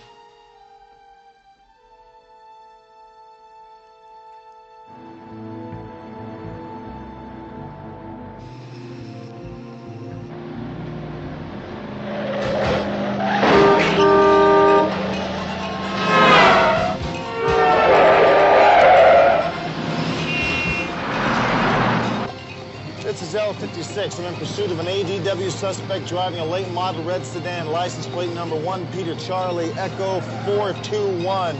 I need immediate backup at Mason Drive and Spring Street. L56 out.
Now, Hunter, I told you this would not be easy. Believe me, I did not shoot your partner.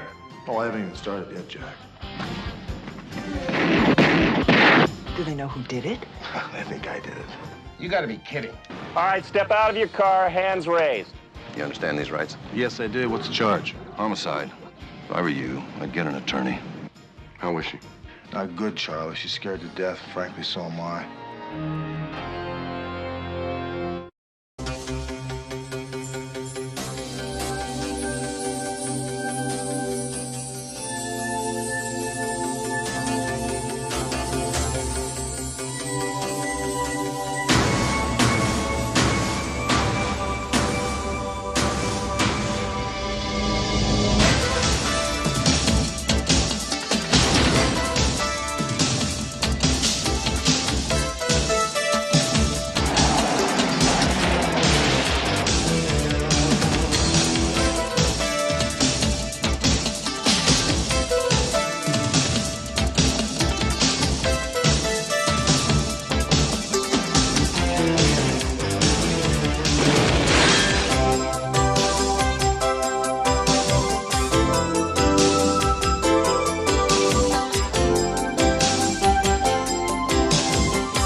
And now, scenes from part 1 of Hot Pursuit.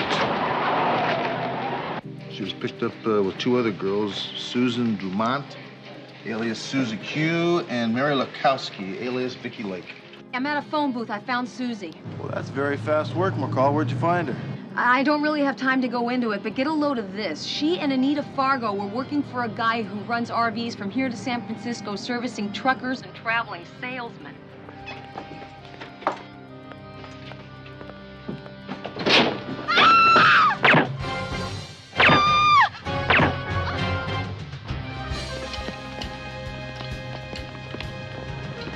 They shot my partner, Dee Dee McCall. She's in the hospital, paralyzed from the neck down.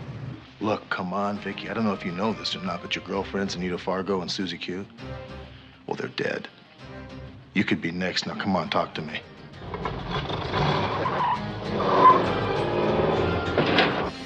I'm very sorry about your motorhome. I thoroughly intend to pay for it. It's a small debt. Oh, really? Hi. Look, honey, I don't own this rig. So, since it's not a big dent, let's forget about it, okay? Accidents happen. I'm Laura Decker. I saw you today at Big Jack's. So? Well, I heard what you said to him. I took this stuff from his office. I want to help you get him. These are his in-house originals. They haven't been doctored yet by his CPA. You mean the guy in Jack's office with bad shoes? Yeah, Roger Adler. Unless you're here to arrest me, I want you out of my office. You're a pimp, and you're a murderer, Jack. You paid some punk to shoot my partner. Now I'm gonna get you. What about Big Jack's wife, Louise? Now, she's on record as the owner of one of his businesses. Probably a tax scam. Louise is a real cheap-looking bimbo who can't balance her checkbook. You cut off his supply, and he's had it. Where does the supply come from? You know, he may not see me tomorrow. I gotta go down to San Diego. Why San Diego? Well, I'll talk to you about that when I get back. How's it going? I can't feel anything yet, you know. Well, the doctor said it'd take about a week for all the swelling to clear up. Then what?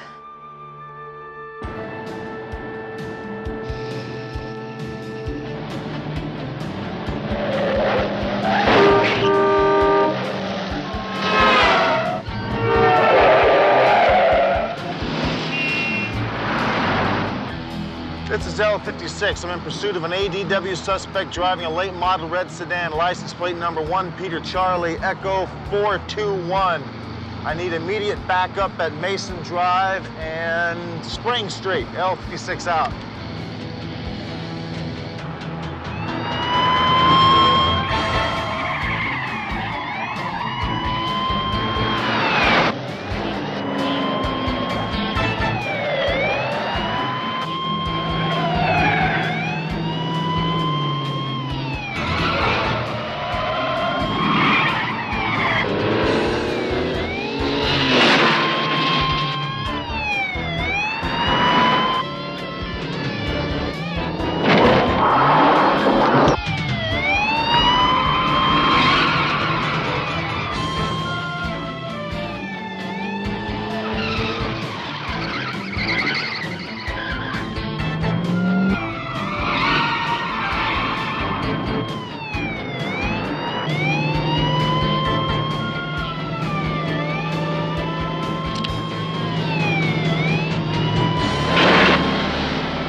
I got it, thank you. Take care of yourself. Yeah. Hi, Charlie. So, what's the damage? Totaled. I'm talking about you. I know what happened to the car. Oh, just a little bruised ribs is all. What's happening? No concussion? No, doctor checked my head and found nothing. So you're still planning to drive to San Diego? Yeah, well, unless something else shows up here. Well, we got a report on Adler, that CPA. Yeah? He was accused of embezzlement a couple of years ago. The company dropped the charges, but they fired him. That's when he went to work for Big Jack. Jack's kind of guy, huh? And that red sedan that blindsided you? Yeah. Stolen. And no ID report on the driver either. Great. Well, what's the good news? The good news, I told Joe to give you a brand new car. You are going to be so pleased with this, Hunter. I can't wait to show it to you. Look, ain't she a beauty, huh? Take a look at that. Yeah, she's turbocharged, 350 horsepower, huh? She can go from 0 to 60 in 6.4 seconds. Yeah, go ahead. Get the top end. Come on. Come on. 845 miles an hour. You son of a gun. I'm going to tell you, though, it's going to seem like that, and that's with the air conditioning on. What color would you say this is, Joe? Call it morning mint. Uh-huh. What color is that one over there? It's green, like your old car. Is there anything wrong with that car over there? The engine's gone. Why? I want you to take this motor here out of the morning mint and put it in that car over there. And when you do, I want you to give me a call at the hospital. That's where I'll be. Okay. Thanks, Joe.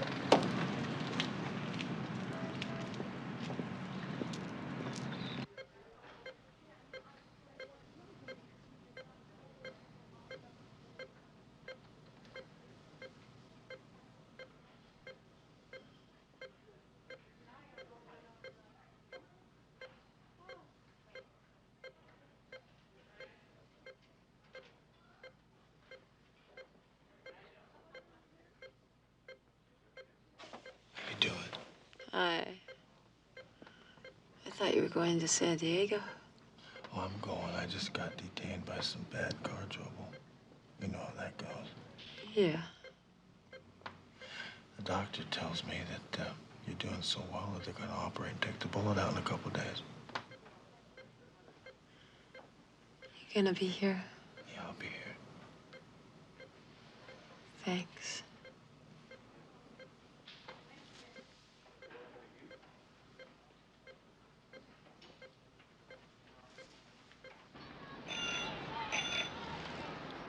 Okay, I guess I got everything here. Now remember. If the phone rings, don't answer it. Got it. Oh, and good luck down there. Just remember, Kirkland and Jack are like this. Like that. Got it.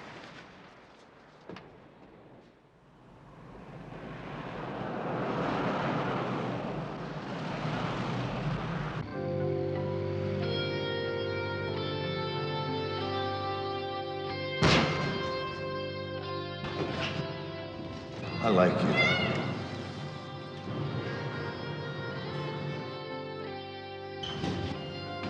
Just do me a favor. Don't snore.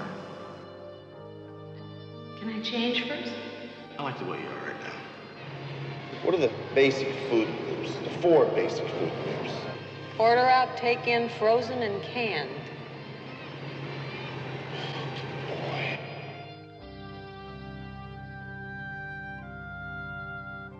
Gee, what is your problem anyway? What, do you think she's in there faking it with him? Give me my coat back. I was only Give me the coat back. I was only kidding. You know what? Yeah, you want that pizza now, right? Yes, I do.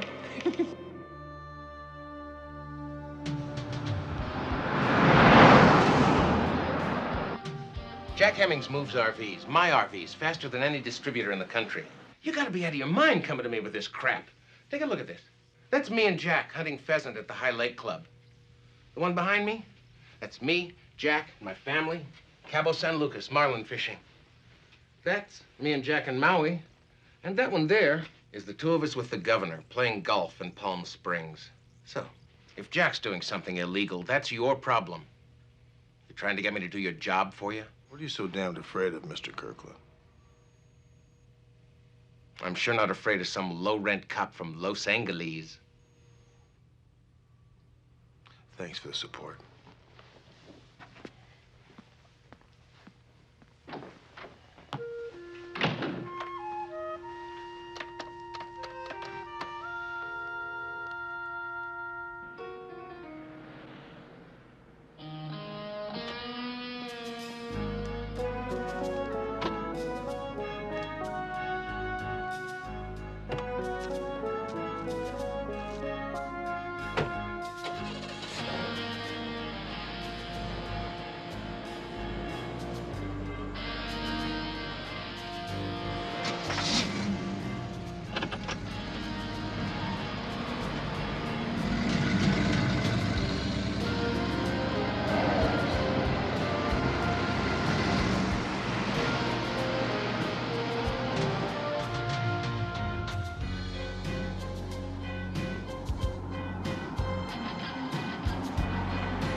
Yellow?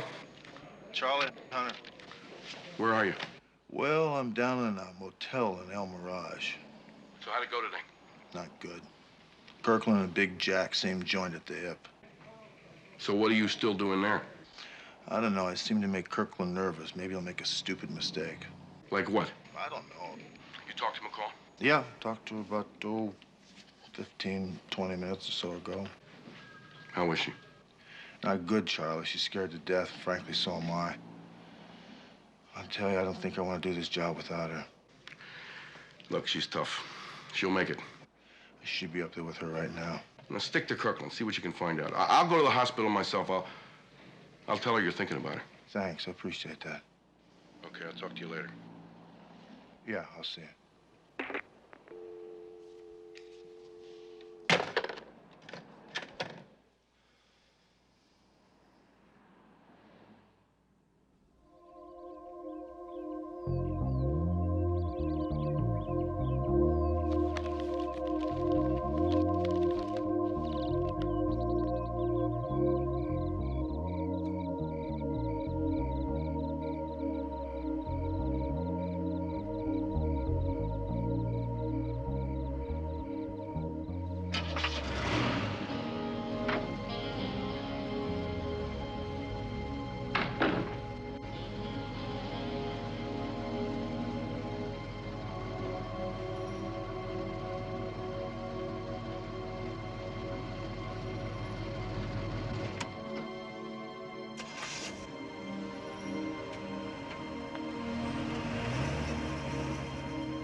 Mira, mister, a house is a house. Pues we don't know what goes inside every house in the city. I understand that. Could I please speak with your superior? Okay, go Jack. Sí, capitán, tengo un gringo aquí que dice que es una casa misteriosa. Pues sí, capitán. Está bien. Follow me. Muy bueno. Muchas gracias and total bien. Captain, how are you? Hello, Sergeant. I understand you have a problem. Tell me, how can I help you? Yeah, the house at 516 Paloma. I need to know what goes on there. Please, come sit down. Thank you.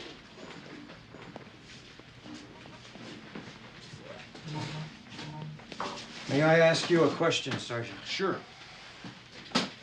Why do you want to know this, and what do you intend to do with this information that I may or may not give you?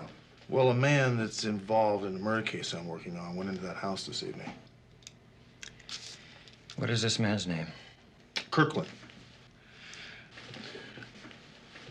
I sat out in front of the house for about a half hour, watched 3 men go in. A little bit later, a couple men came out. One of the men that went in looked to be about 15 years of age. It would appear that you can draw your own conclusions, no? Well, I'm sure I can, but conclusions aren't going to help me, Captain. I need some facts. And if I can't help you? Look, Captain, what you do here in your city is your business. It's none of mine. My only concern is Kirkland. Okay, Sergeant. I'll answer your question. We've had that house under surveillance for many weeks, and we're planning to shut it down soon, because it is not only a house of prostitution, it is a house of homosexual prostitution.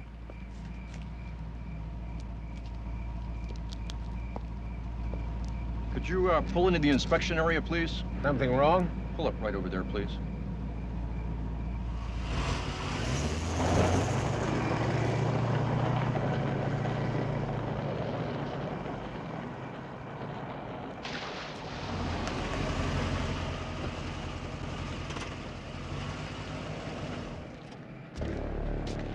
Your personal preference is none of my business, Mr. Kirkland. However, Captain Perez did tell me what goes on at 516 Paloma. John Hemming shot one of the closest friends I have in the entire world. And you're gonna help me nail him. Aren't you?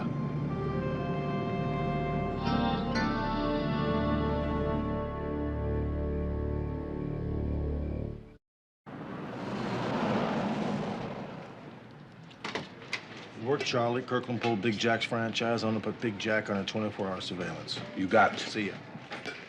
Hunter, I got a couple of messages for you. Hold on, Ambrose. Wayne, Hunter, do me a favor. Find out if Louise Hemmings is back from New York City or not. Now, don't let on I'm looking for her. Okay? I'll be at my desk. Hey, one of these messages is from a John Hemmings. He says it's urgent. It's about the case you're working on. He wants you to see him at his house right away. Thank you. Yeah, wait. I got another one from Sporty James. He's waiting for you at this phone booth. Oh, yes. Great. You gotta talk to him? Excuse me, don't you have your own phone? I like this phone, Ambrose. Hello. Sporty, Hunter, what do you got on Vicky Lake? Now, Hunter, I told you this would not be easy. Vicky Lake left town. She went to Phoenix. Sporty, this girl is the key to this entire case. We'll find her. Don't worry about a thing. Good, call me. As soon as you get something, you make sure you call me. You got it? Okay. Nice phone. Yeah, you owe me 4 bits.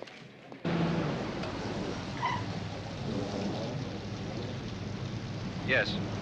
Yeah, Sergeant Hunter to see Big Jack Hemmings.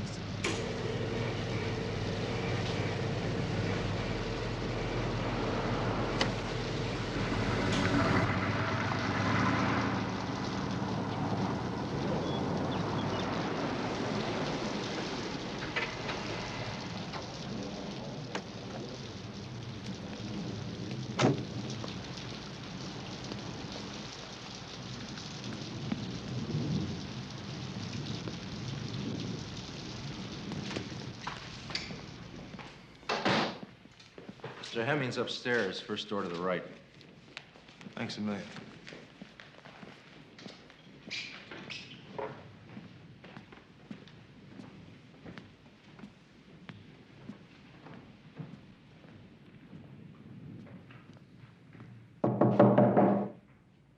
Men,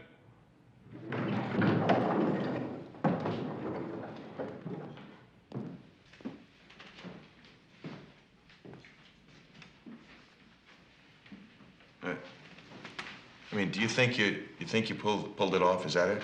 Oh, I haven't even started yet, Jack. Now, let me tell you something. I just think you've been wasting a lot of time. I mean, you're the same place you were when you came into my office, and that's nowhere. I mean, yeah, I lose. You ruin my business. You lose, too. All the time you wasted. Big deal. That's it? You brought me down here to tell me that? No, I brought you down here to tell you the truth. Listen to me. I did not shoot your partner. I never shot anybody. The girls in the RVs, okay, I did that. I admit to that. But I never shot anybody. Ever. Now, whoever shot your partner is still out there someplace. I don't know where the hell the person is. I didn't do it. You could have told me this over the phone, Jack. You're wasting my time. You wouldn't have believed me on the phone. I brought you down here so you could look in my face and see that I'm telling you the straight truth. I mean, you ruined my business. Believe me, I did not shoot your partner. Period. Well, if you didn't, then who did? Oh, for God's sake, don't you think I'd tell you if I knew? Yeah, maybe. Okay, Jack. Okay.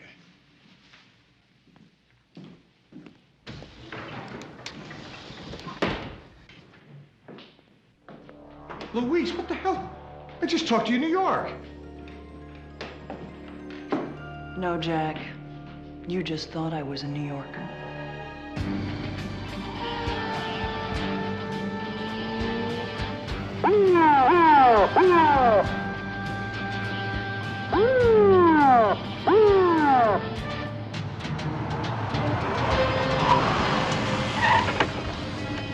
All right, step out of your car, hands raised. Now turn around and put your hands on top of the car. I'm with Metro PD. Yeah, we know you're an LA cop. This is Beverly Hills. You know the drill. Hands at your back.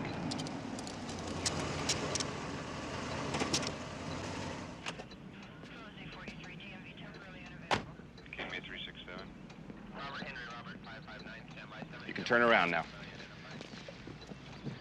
Lieutenant Sam Richfield, Beverly Hills Homicide. You have the right to remain silent. If you give up that right, anything you say may be used against you in a court of law. You have the right to have an attorney present. If you cannot afford one, one will be appointed to you. You understand these rights? Yes, I do. What's the charge? Homicide. Homicide? Who's been killed? John Arthur Hemmings. You want me to call Ed Miller? He's their deputy chief? Just a second. Why don't you take him shopping on Rodeo Drive?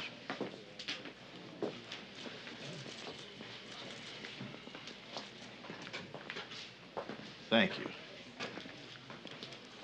Boy, this Lieutenant Richfield here is absolutely positive I killed Hemmings. I can't believe it. Anyway, call Mike Snow for me. Mike Snow? Are you crazy? Just do it, Charlie. He's perfect for this situation. Yeah, I guess you're right. And he'll laugh when you call, but call him. After I call Ed Miller, he'll make sure that you're treated like a fellow officer. Appreciate it, Charlie. I'll be here.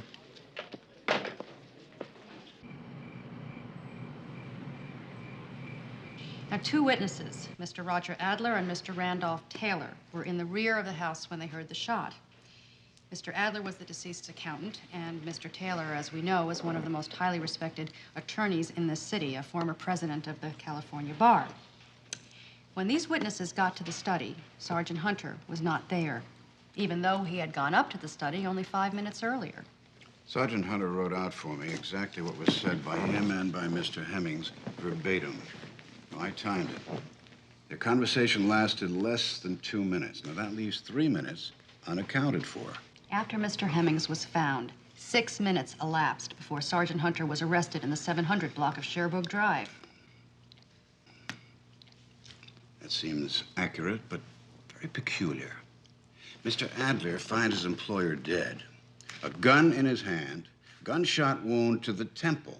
Yet instantly calls the police and asks them to arrest Sergeant Hunter for murder. Never even questions suicide. Hadn't Hemmings just been informed he faced bankruptcy and possible charges of bank fraud? A paraffin test was conducted on Mr. Hemmings' right hand. It was negative, indicating that he was not holding the gun when it was fired. Matter of And fact, the powder burns also indicate that that gun was over 2 feet from the victim's head when it was fired. This was not a suicide, Mr. Snow. This was a murder. I ordered paraffin tests to Sergeant Hunter's right hand. In fact, both of his hands. Oh, I see Lieutenant Richfield didn't tell you. Well, I'm sorry about that. As with Mr. Hemmings, the tests were negative, so that to quote you, Ms. Wyman, he was not holding the gun when it was fired. There's a bathroom in the foyer of the Hemmings house. Hunter could have, and I'm damn sure he did, wash his hands before leaving. Are you out of your mind? You mean to tell me you actually think I went downstairs and washed my hands before I left? You're an experienced detective. You know about powder stains on your hand and what to do about it. Thank you, Lieutenant. I was about to make that point. Sergeant Hunter is indeed an experienced, knowledgeable detective who knows about such things. And if he wanted to fake a suicide, he'd have put the barrel of the gun against the victim's head. Am I going too fast for you? I think that Mr. Hemmings jerked away from the killer just as the gun was fired. Now, even a smart detective couldn't do anything to fix that after the fact. Ms. Wyman, are you going to file a charge against my client? We certainly are. Sergeant Hunter once angrily accused Mr. Hemmings of shooting his partner. He then threatened to nail him. That gives us motive and premeditation. In other words, murder one. Well, unless you'd like to offer us a lesser plea. I assume that's why you asked for this meeting. No, Ms. Wyman. I just wanted to know if you had anything we should be concerned about. You don't. Now, here's some advice. I wouldn't ask the district attorney to let you file even a misdemeanor charge against my client because your promising career as a deputy DA would come to a thudding halt. And now, since it's almost 4 in the morning, I'm leaving. I'll be with my client. Please don't take too long coming to a decision. Hunter's still in custody. See, he doesn't leave the building. We can't file a charge. You'll have to go back to the drawing board. The man is guilty. What are you afraid of? Your job? The answer is yes, Lieutenant. I am. Go back to work. We can always arrest him again.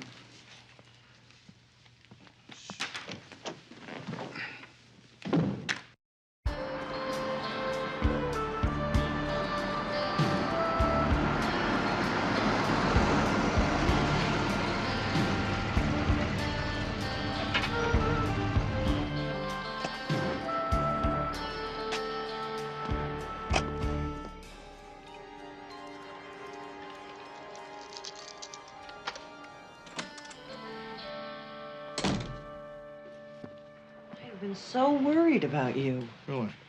Well, it has been an interesting day for everybody concerned, Laura. Big Jack is dead. What? Yeah. What happened? Well, it was made to look like a suicide, but it wasn't. It was murder. Do they know who did it? I think I did it. Yeah. Anyway, McCall gets operated on in about an hour. I'm gonna go make some coffee. The DA doesn't think they have a case yet, but that doesn't mean they won't arrest me tomorrow. Well, what has this Lieutenant Richfield got against you? Oh, I guess he hates LA cops.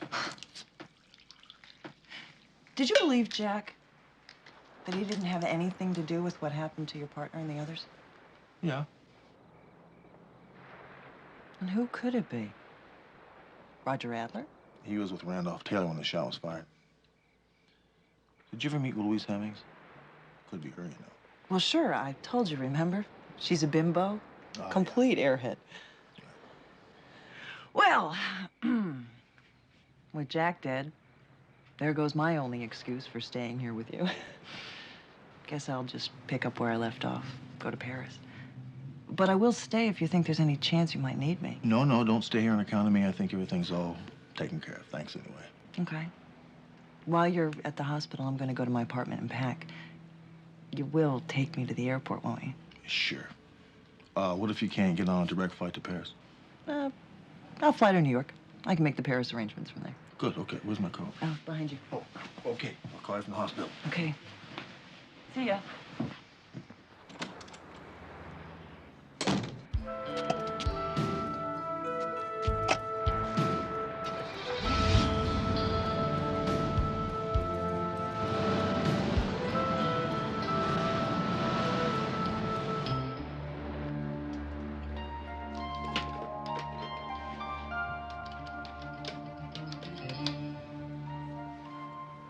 Don't say a word. Go to the apartment. I will meet you in 2 hours.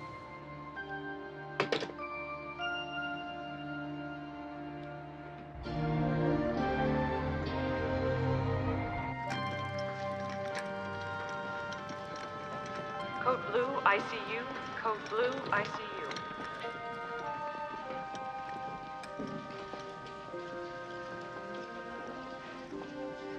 Dr. Parker, 3 North. Dr. Parker, 3 North, please. This is as far as you go, Sergeant. I'll be waiting right out here when you get through. Thanks, big guy.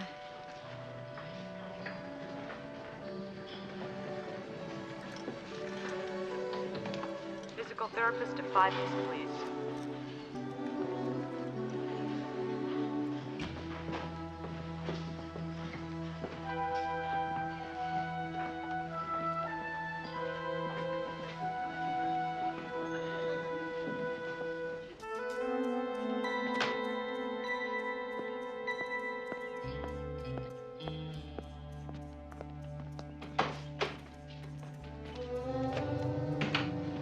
Maybe I missed you. Oh, Roger. I'm scared. They didn't buy the suicide thing. Something about the powder burns proving that the gun wasn't close enough to Jack's head. And I've got nothing to worry about. Nobody saw you come in. Nobody saw you leave. Well, you're kidding yourself if you think Hunter's gonna lay down for this. He's a cop. And what about Vicky? Has Louis found her yet? Tracked her to Phoenix. Missed her by a couple of hours. He says she's back in L.A. You'll find her. Oh, he better. And this time he better do it right. Don't worry. Why don't you go to New York now? I'll stay here till everything's safe. I'll meet you in a couple of days. Give me 3 days. Okay? Okay.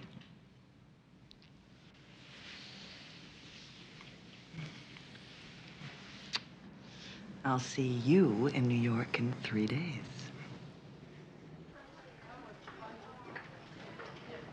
Volunteer to 6 West.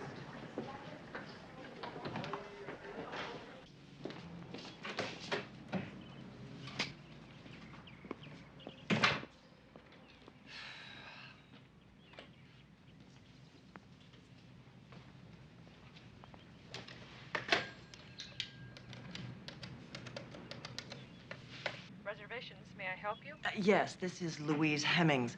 I'd like to confirm my reservation for Zurich, Switzerland on flight 480 from New York tomorrow morning.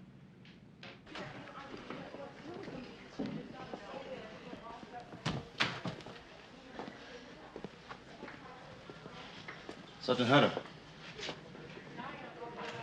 Yes. She did fine, and she'll recover fully. Thank God. It'll take some time, but she'll be good as new. Thank you very much. Can I see her? No, she'll be in recovery an hour or so, then she'll sleep for the rest of the day. Beautiful. Tomorrow'll be fine. Anytime tomorrow in the morning? Oh, sure. Great. I'll be there. Okay. Thanks very much. Appreciate it.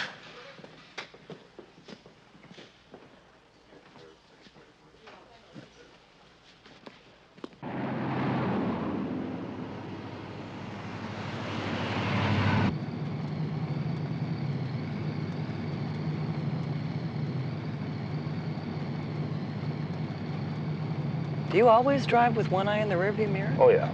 Especially when we're being followed. What do you think they could be? Oh, a couple of Richfield's boys making sure I don't leave the country.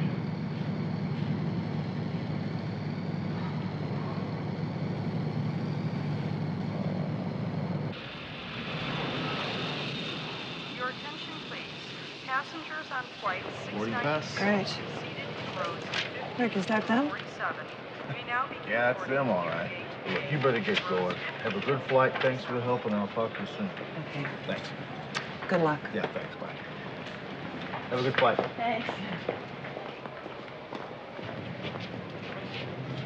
Arriving passenger Sean Lynch, please go to the white courtesy phone, please. You know, perhaps we should work together on this case. Yeah, sure. We can start right now. You can make a full confession as to why you killed John Arthur Hemmings. On second thought, I've already got a partner, excuse me. Doesn't this guy ever say anything?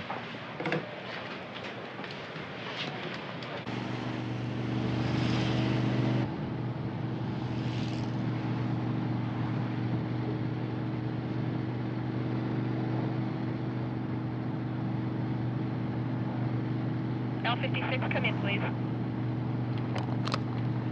This is L56, go ahead. Mr. James Arnold, or maybe it was Arnold James, called and said it was urgent to get you this message. What's the message? He wanted you to know he finally found Vicky Lake. She's staying with her grandmother. The address is 753 Hobart Street. 753 Hobart. Got it. Thank you. L56 out.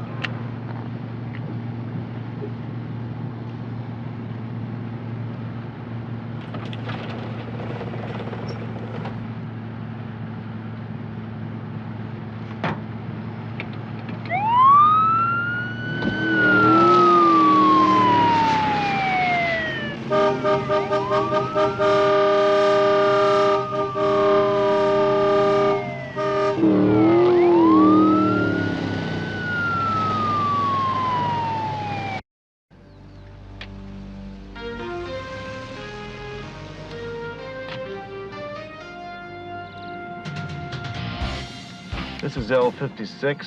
I'm requesting an immediate backup at 753 Hobart Street. L56 out.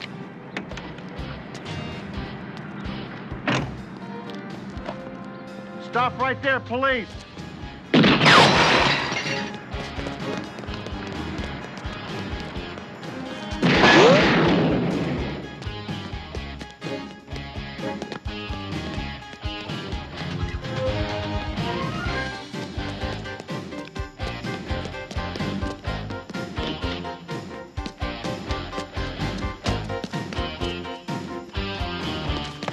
Freeze, police!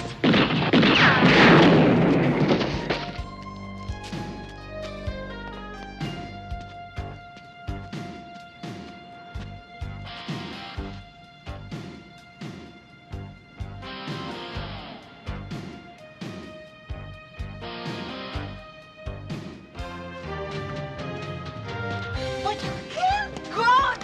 Stop!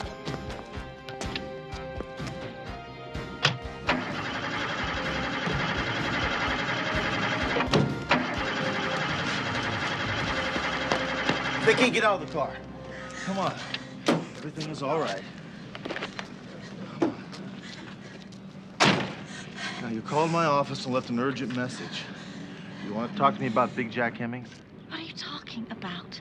I don't know anything about him. I called you about Anita Fargo. She was killed because she was trying to, blackmail those people that are running the RV operation. Yeah, and who are they? I don't know. Anita had a big mouth, but she was a real hustler. She told me that she followed Flo one day to that big black car that I was telling you about. Yeah. And she said that the car drove to this huge white mansion in Beverly Hills.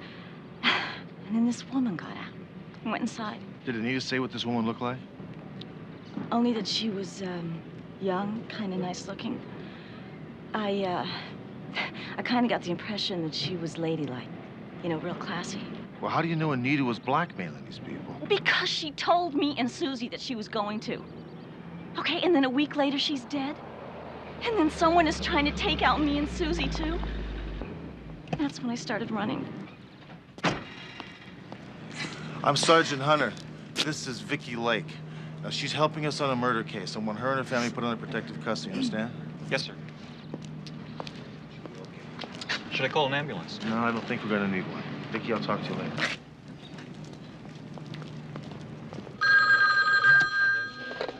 Lieutenant Richfield, homicide. Hunter, I'm gonna be on the next trans-global flight to New York City. I just thought you'd like to know that.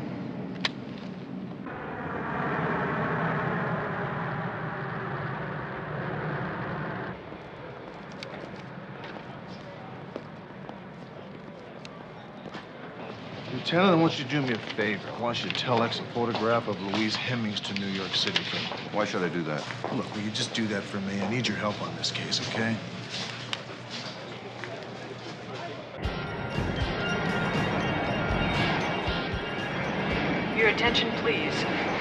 Flight 380, nonstop Imperial service from Los Angeles, is now arriving at Kennedy International, East Concourse, Gate 64.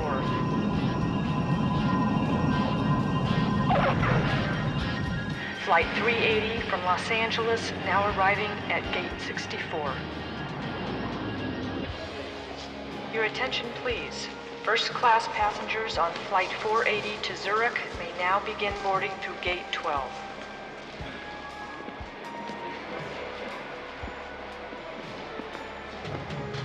This is Louise Hemmings. Hi, Louise. You remember Lieutenant Richfield, don't you? You're under arrest for the murder of your husband, John Arthur Hemmings.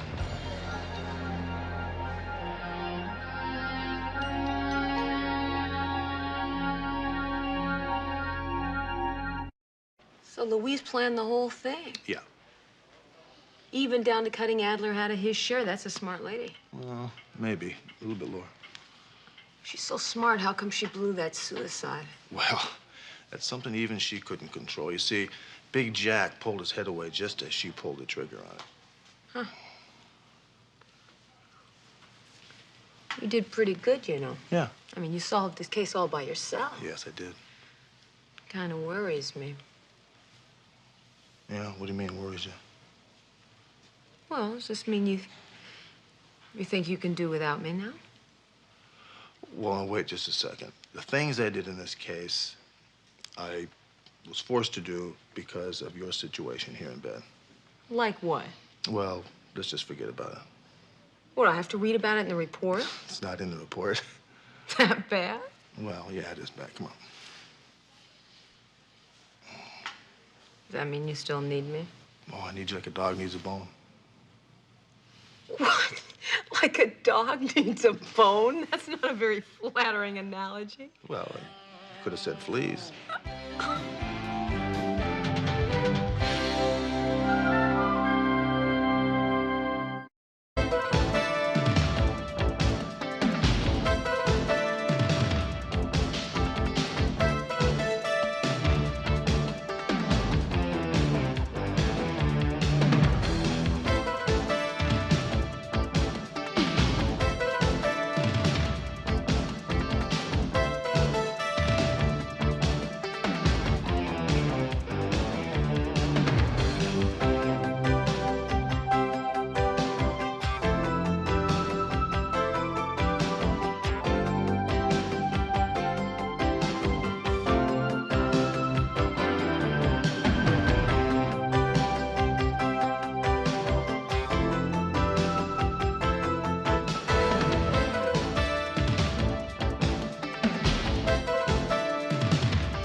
You better pray to God nothing happened to Hunter, because if it has, I'm gonna be on your back 24 hours a day. Well, I don't want you flying solo, so I'm going to assign you a new partner. Kitty and Dee Dee, we sound like a tap dance act. We're gonna work just great together. Want to bet? Do you always come on like the last reel in a John Wayne movie? Hold it! Are you nuts? Gonna kill a cop? Yeah. Until official notification of death, Hunter is my partner.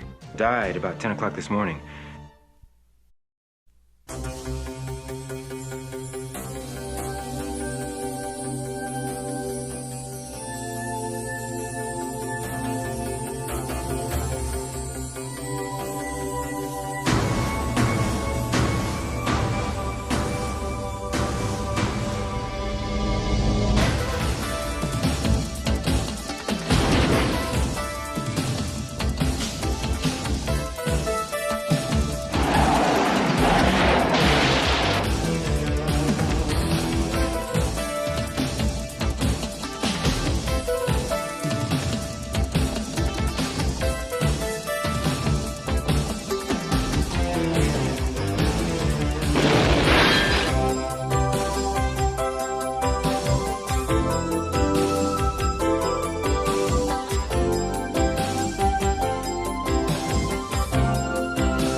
Vickers gonna have your eyes. Shine the light over there. He took a bad hit. I saw him go in. Hey, Ray! Over here!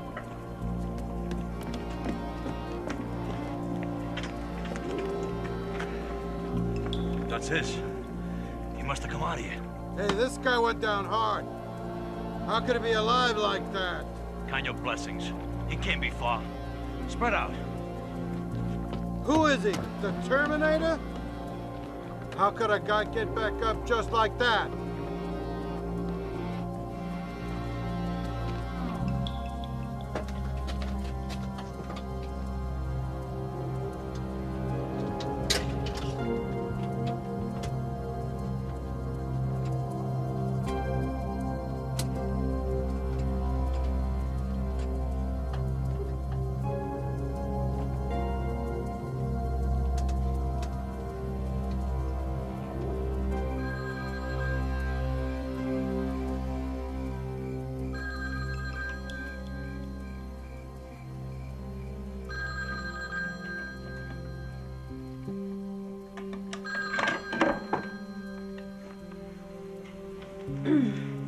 Hello. Hunter. Oh, it's practically dawn. What are you doing? I thought you decided to stay over up there. Wait a minute. Where are you? What? Wait. What'd you say? All right, stay right there, okay? I'm gonna be right there. Hunter?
Hey, look at this.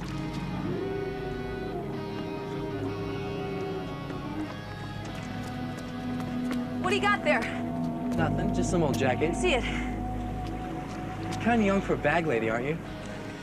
I'm a cop. Let me see it. I'm sorry. I didn't. It was just floating here.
Get your hands up. Come on, move.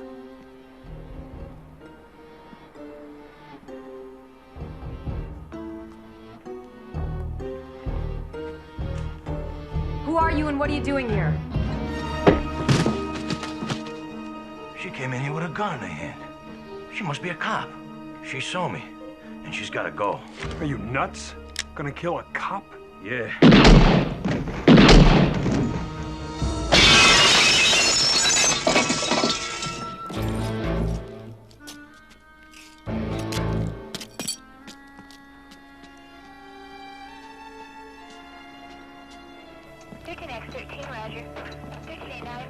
Thank you. There's a lot of damage in there. I don't know what happened. I'm surprised I didn't wake up dead. So we got one dead body and then one guy bleeding on the street somewhere. What about Hunter? I put out an APB on his car, but nobody in the department knows where he's been or what he's been up to. Yesterday he went up to the federal penitentiary in Folsom. What was he doing up there? Did it have anything to do with this? No, I don't think so. Just went to go visit some friend of his dad. Said been in there since Hunter was 15. They used to play ball together or something. I don't know. What do you think they were looking for here? Whatever it is, Captain, it can't be too big. The lining in Hunter's jacket was ripped to shreds. Maybe it's just a coincidence. Maybe these two guys busted in because they noticed his car was missing all night. I don't think so. These were the guys that got him. They used his keys to get into the house. That means they had plenty of time to talk to him before they came over here. If he wasn't carrying what they were looking for... Captain, he's alive. I know he's alive. Otherwise, I would have found him floating in his jacket. Why the hell didn't you call in? Now, what kind of procedure is that? Not calling for backup when you have an officer in distress? I didn't know what kind of trouble he was in. We hung up. It was quick. I don't know. You sure you don't want to go to the hospital? No, I'm gonna be all right. I want to keep looking for him. I know you do. That's why I didn't say go home and get some rest. Give me a break. I'm trying to be a nice guy here.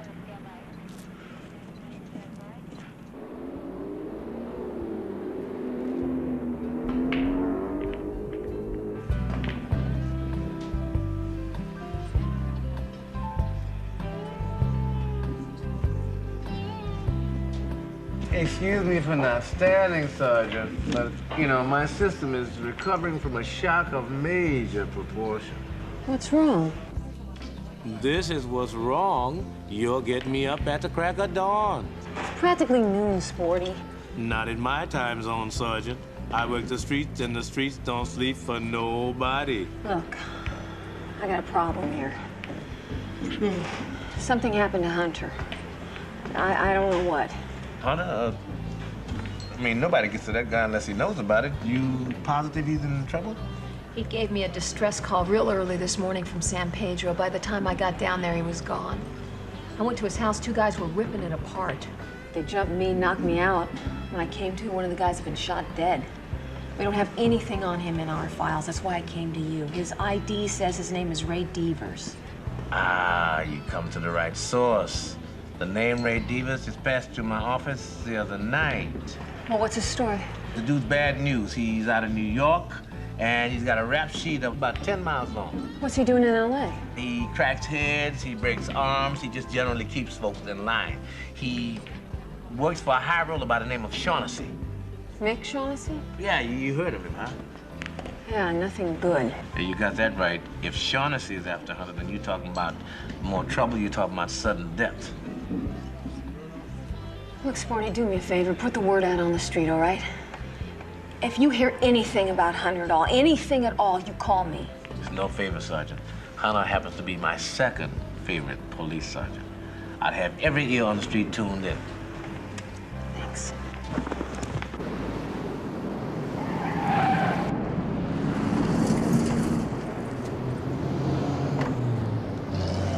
Hey, Jilly, where's Mick?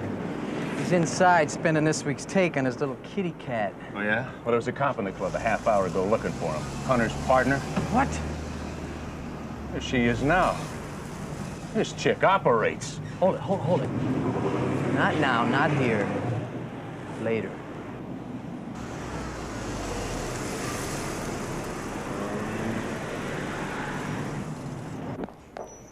Ah, beautiful. I love it. Give her that one. This is a gorgeous, gorgeous dress. It really looks wonderful on you, but so does the green. Oh, I don't know, Mick. I can't decide. What decide? Take them both. Give them both to her. What about the purple? Take them all. Don't argue with him, sweetie. I think you ought to pass on the purple. It'll clash with your eyes. But who'll be looking there, right? Lady, what's your problem? I want to know where my partner, Rick Hunter, is. He's been missing since last night, and I think you had something to do with that. Lady, are you crazy? What are you coming here bothering me like this for? Ray Devers turned up dead at Hunter's house this morning. I believe Ray worked for you. Please, can we take this into my office? Matter of fact, can I see a badge or some kind of ID, please? Mick, why is she doing this? Don't worry about it, honey, okay? I'll take care of everything. You just put all this stuff on my charge, you grab a cab, and I'll call you later.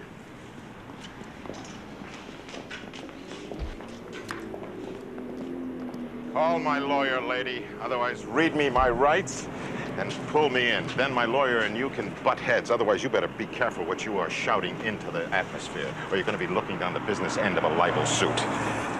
Oh, check all my businesses. I never had any Ray Devers on any payroll. I'm gonna find out what you had your men searching for.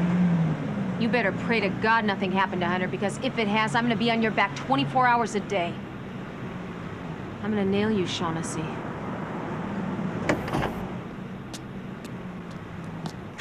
Hey, I'm sorry, Meg. I tried to warn you, but she beat me. Oh, she knows that we're looking for something. As long as she doesn't know what it is, who cares? Oh, thanks for the good thought. Go find out what she knows. Go get Sid and find out right now. Come on, move it. You got it.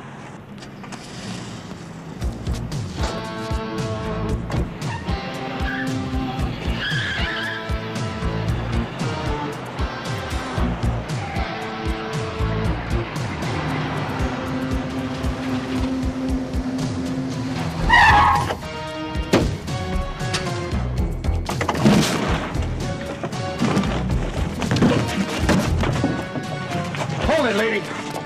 Drop the gun, Al. Kitty! I said drop it. Drop yours, lady.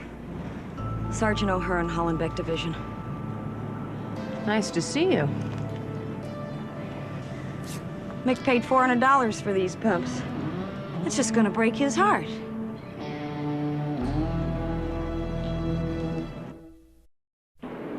Those men who tried to jump me work for Shaughnessy, and so did the man they found dead at Hunter's house. Well, I agree.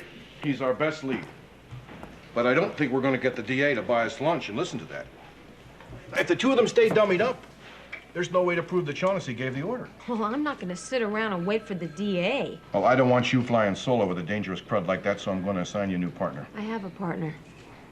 Until official notification of death, Hunter is my partner. It's temporary. I don't want you falling too far across the rule book because of your personal involvement. Now, this Sergeant O'Hearn from Hollenbeck Division has been working on Shaughnessy for a while now. No way. Look, I spoke to her captain this morning. He tells me Kitty is a fine cop. She has been undercover for a couple of years now. Kitty? Kitty and Dee Dee? We sound like a tap dance act. Captain, give me a break, huh? I've seen her. I'm going to be busy looking for Hunter. She's going to be busy doing her nails. What is it with you? She got you out of a jam this morning, not to mention blowing her cover doing it. Now, she must have worked quite a while to get that close to Shaughnessy. She knows him inside and out. There's a news bulletin. I'm going to keep those two goons you busted this morning going through the revolving doors as long as possible. If we can keep them away from Shaughnessy, it'll keep the heat off O'Hearn. Now, you're not having a problem working with a woman, are you? Captain, come on. Well, she's not going to be doing her nails. Want to bet?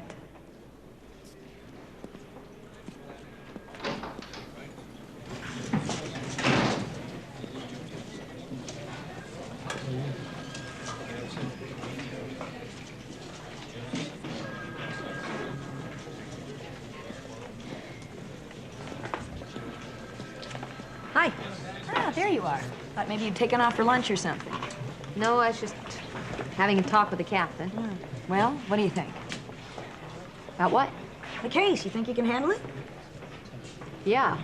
I made a copy of everything we have on Shaughnessy. You should read it when you get a chance. What is it? His life history? Just the illegal part. About a year ago, my captain put together a task force on organized crime. Every rock we turned over had one of Shaughnessy's men hiding under it. Well, if Shaughnessy's so dirty, why haven't you been able to bust him? Because we can't tie him to anything directly. His flunkies do all the hands-on stuff and keep him insulated. With a rap file this thick, there has to be an opening somewhere. We almost had one. The main man in Shaughnessy's organization. He was ready to testify against him in exchange for a reduced charge on an extortion rap. And? Guy skipped bail. We didn't know where he was for a week. Found him floating face down in the harbor. Since then, not a peep out of anybody working for Shaughnessy. Well, listen. I don't care how much muscle Shaughnessy has. If he has Hunter, we'll get him. You know something? We're gonna work just great together. What makes you say that? Our colors. It's a good contrast. You're winter, I'm spring.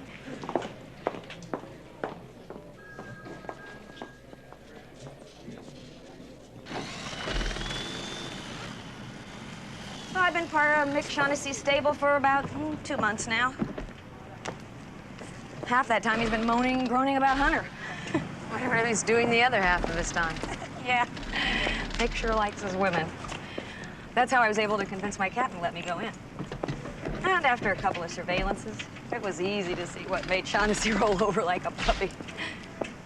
So, I got the department to pop for this $800 dress. Norma Kamali. Yeah, cut really tight right in here. Hey, you know what? You would look great in her stuff. You should really try. Oh, what was that you were saying about Shaughnessy? Oh, right. So, went down to his club, chased away the right amount of guys, let Mick see how much of me was leg. He honed in. This led to that led to this. Tough job, but somebody has to do it, right? Something like that. Look, Dee, I don't know you, but I've heard about you. Your rep with the department is damn good. And I know you're pretty bummed out about what may have happened to your partner, so you call it. I just want to help. Look, I'm sorry if I've been a little on edge lately. It's just this whole thing has been, well, you know. I understand how difficult it is to work yourself into somebody's confidence, and I do appreciate the fact that you put yourself on the line for me this morning. Thank you. We're gonna find out what happened to Rick. Would you mind driving? No, why? Because I want to fix these nails.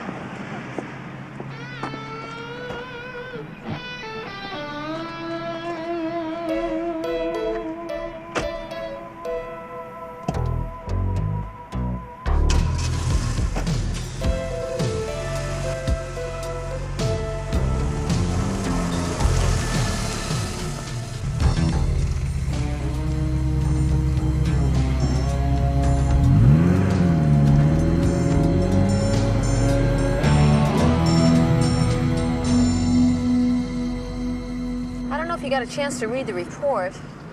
I think one of the guys who was searching Hunter's house took a bad hit. There haven't been any reports from any local hospitals or doctors as of yet, but if that guy was hurt bad enough to need help, he might want to try and find a doctor who would forget he pulled a bullet out of someone, you know what I mean? You think we still haven't found what they were after? Well, that place was pretty messed up when I got there, and they hadn't left, so I definitely interrupted their search. I don't know how you can tell. Rick isn't exactly Mr. Immaculate. You know Hunter? Huh?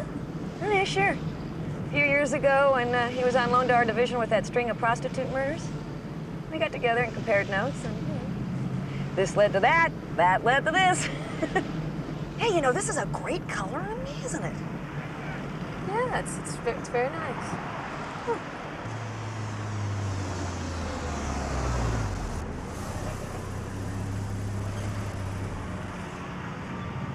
Something wrong? Yeah. I got the feeling we were being followed. A black Ferrari. Yeah. I thought so too, but he pulled off about 3 blocks back.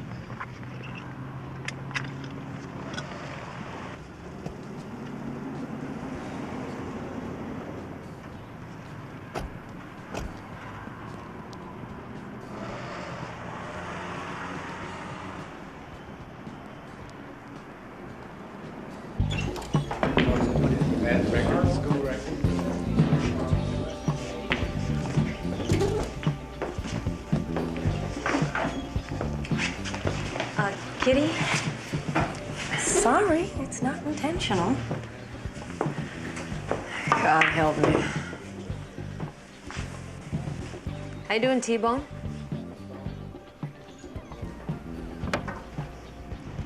T-Bone. Give it a rest. Will you listen up? I'm talking to you and just looking over there. I need the name of a doctor. Look in the phone book under MD. I'm talking about a doctor who doesn't remember when he patches up a knife wound, stitches up a bullet hole, you know what I mean? Not me. I'm an upright, law-abiding citizen who's a member of the Plumbers Union Local 767. The union handles all my medical. The only union you belong to is this group of idiots that help you push dope over on 10th Street. Now, you listen to me for a minute. Things are going to start to get a lot worse for you before they get better. Now, I want names, and I want them now, so start talking.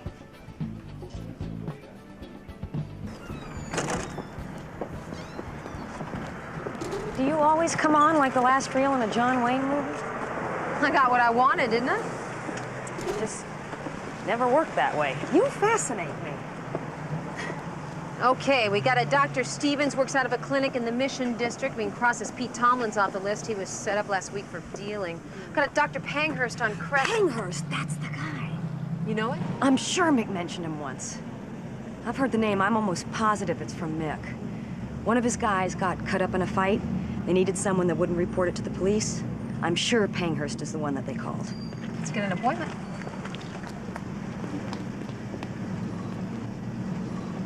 No black Ferraris.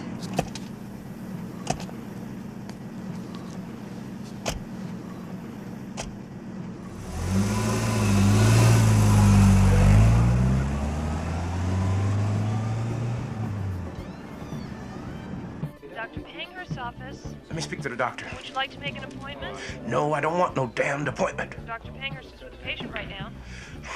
Tell him Cyrus Williams is on the phone. Could you spell the first name for me, sir? Say T-Bone. Very well, Mr. Tyrone. T-Bone. Dr. Panghurst is very busy with a patient. Just get him! Now. Please hold. What's your problem?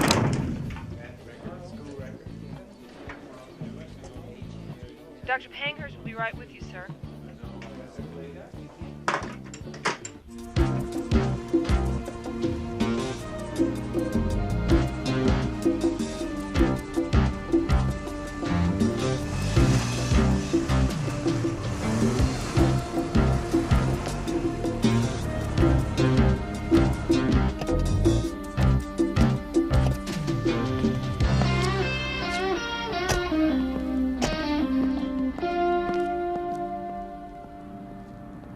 No, really, I'd rather wait for Dr. Panghurst. Well, he's running a little behind. I'd be willing to take you right now, however.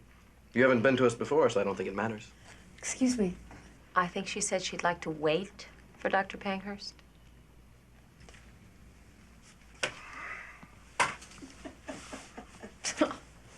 You think he's hard up or what? Just a little friendly sparring.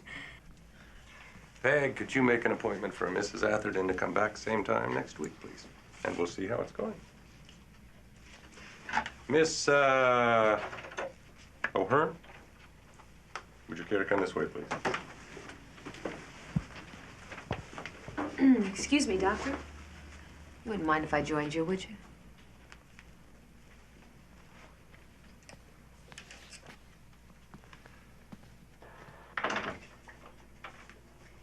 In case you'd like to know who recommended you, Doctor, it was T-Bone Williams.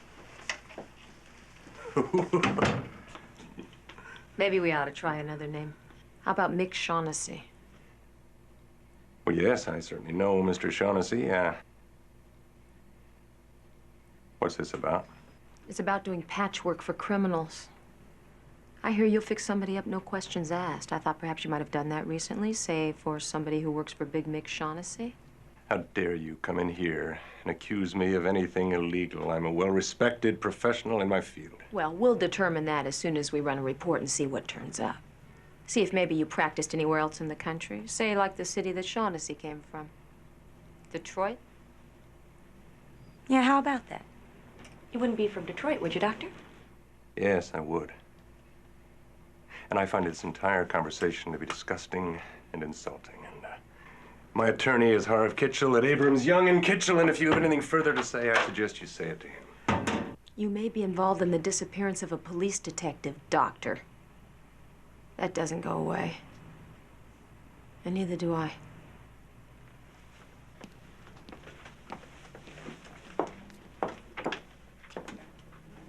Thanks for seeing us, Doctor. We'll call ahead next time.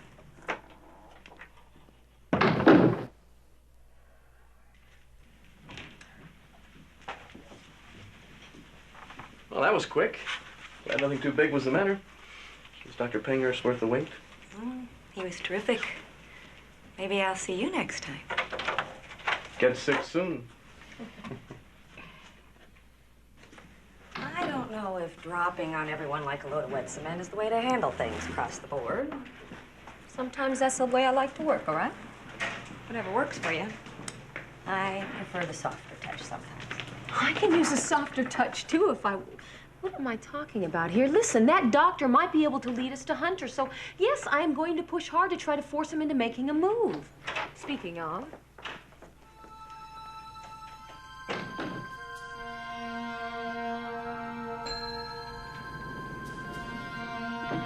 He's running to somebody.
Give me a break. How was I supposed to catch a Porsche?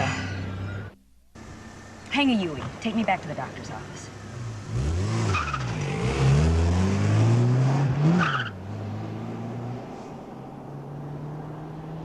Sorry, Kitty. Your sunglasses aren't in the examination room either.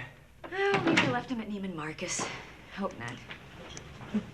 Next time I should buy 2 pair. One to wear and one just to lose, the way I keep misplacing them. Well, Dr. Pankhurst isn't here. Maybe he found them and put them someplace. Maybe he's going to bring him with him tonight. Well, thanks again. You've been too kind. Wait a minute. You're seeing Dave tonight? We're having dinner. Well, lucky Dave. Aren't you sweet? Dave's a good guy. You seem like a good guy, too. Well, you'd know more about that if you had dinner with me tonight. What would I tell Dave? You'll think of something. Should always get a second opinion in matters like this. Well, it's tempting, but he's going to be gone all day. I have no way to cancel. He's supposed to pick me up at 8. Well, you could leave a note. I couldn't do that. That would be rude. I tell you what, I could beep him, then he'll call in. Maybe this is just getting too complicated. No, really. We beep him all the time. He'll call right in. Look, I have to take care of a patient right now, so when he calls in, I'll have Peg put the call in here. Then you and I will talk about tonight. Sounds good. L57, we have a patch through from Officer O'Hearn. This is L57. Go ahead. Dee Dee, they're going to beep him. He should be calling in the next 10, 15 minutes. Great. That'll give me time to put a trace on the phone. So? How is he? He's not going to die, is he? I mean, he can't die yet. I'm surprised he's doing as well as he is. The man should be in a hospital. Oh, yeah? Maybe I'll make a donation and open a wing at Cedars. That way I can keep everybody there that I'm trying to get information out of. You say you got to keep the man alive. Let me give you a medical opinion. You keep him here in this place, I'm not so sure he's going to make it. Well, how about giving him another shot of that, what is it, sodium pentothal stuff? Any more of that stuff, you're going to turn him into a zombie. He gave you what you wanted to know. He told you he mailed himself a package, registered mail. What else do you need? I need the package, stupid. That's what I need, and I need him to get it for me.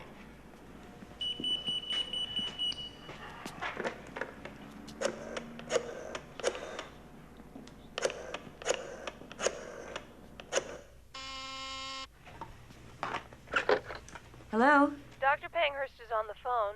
Just pick up line 3. Hello, Dr. Pankhurst? Yes.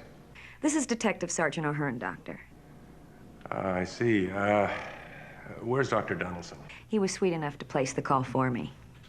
I really think you and I should meet and have a talk, Doctor. Yes, I do too. Do everything you can for Evelyn, and I'll be there as soon as possible. By the way, I think you should know Shaughnessy is throwing you to the wolves. Maybe he needs a scapegoat? Someone he can sacrifice? Maybe he wants us on your trail instead of his, wasting time investigating the wrong guy. All right, I'll be at the hospital right away.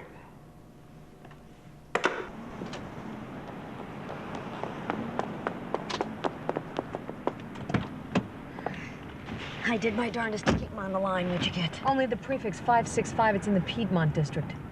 Shaughnessy owns a warehouse in Piedmont. Let's go. Okay, got you. Backup is on the way. I'm coming down myself. I want black and whites rolling to a warehouse at 724 Edmonton. It's backup for L57. I want them there before I leave the building. Special Agent Ringerman? Yes. I'm sorry. I know you're here to see me, but something has just come up. Has to do with the possible homicide of a police officer. I understand. Perhaps I could speak with somebody else. I'll have them send you up to see Deputy Chief Weiler. I'm sure he can help you with whatever you need. Thanks a lot.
He was here.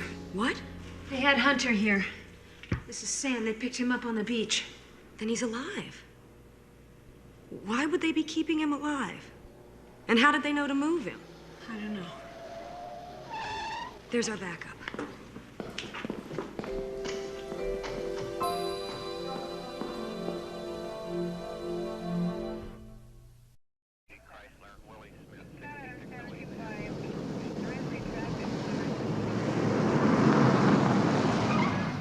Okay, Barney, thanks. Do me a favor, will you call the captain and give him the news? Thank you. That was the ME. They ran a test. They say it was definitely Hunter's blood type on the sheets. Yeah, but why? Why would Mick Shaughnessy need to keep Hunter alive so badly? I don't know. But I tell you what, I'm gonna take a trip on up to Folsom. I thought he went up there to visit an old friend of his father's. I was with Hunter Friday night until he went up to that prison, so maybe whatever happened to him started up there. I don't know, but it's worth a shot. You want to go for a trip? No, I think I can do better if I give big old Mick a call. What are you talking about? Folsom's just a shot in the dark. Shaughnessy isn't. We know he's in this up to his teeth. Kitty, you don't even know if you have a cover anymore. As long as Sid and Al haven't been released, I'm cool. Mick knows me as Ditzy Kitty O'Hearn. Believe me, I know how to work this guy. I don't think it's the way to go. Dee Dee, I appreciate the concern. I think this is our best shot. All right, be careful.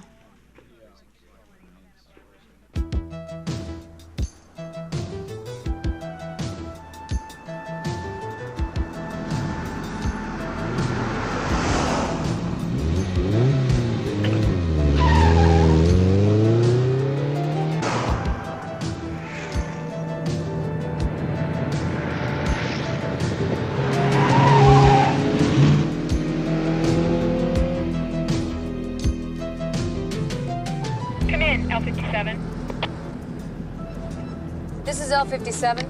You have a call from a Mr. Arnold James. Says it's urgent. Patch him through.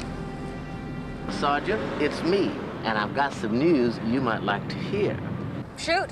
Our friend Mick Shaughnessy, he's got some heavy-duty action going down at a warehouse he has in the Piedmont area. Sporty, you're a prince, but we already checked that out. We busted the warehouse, no Hunter. Look, I'm driving up to Folsom to check out a lead. Sergeant Kitty O'Hearn's gonna handle things down here for me. Kitty O'Hearn, number 3 on my all-time list of favorite police sergeants. I'll check with her if I hear something, but I've got a lot of friends at Folsom. Give them my best. Is one of them named Murray DeLeo? I never met the guy, but I tell you one thing, if Murray DeLeo ever decides to talk, the Mafia in the US of A will shut down completely. Sporty, you have just been promoted to king. You just gave me the key I've been looking for. Thank you so much. Well, I always knew I was a king, but I'm glad you found it out, too.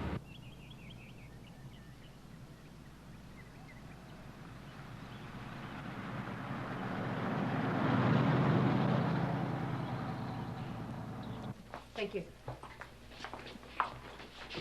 Sergeant T.D. McCall, Los Angeles Metropolitan Police. I'm here to see Maury DeLeo. DeLeo, number 877797B. Sign here. Put your badge and ID number.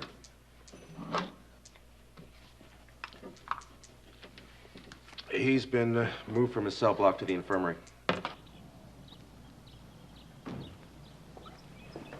Baby! Nick, honey! I was just coming to see you. We called the club and left a message I know, for I you. just checked and I found out. You know, I've been worried sick about you. I've been looking all over the place for you. Well, it's just been so insane. I mean, first that thing at the underground, and then I got home and found out my mom was sick. Gee, I hope nothing's serious. Get in, honey. Hello, kitty. Isn't this nice, huh? Sid and Al are back. And guess what they told me? I'll take care of that. Oh, wow. Now I gotta hurt you.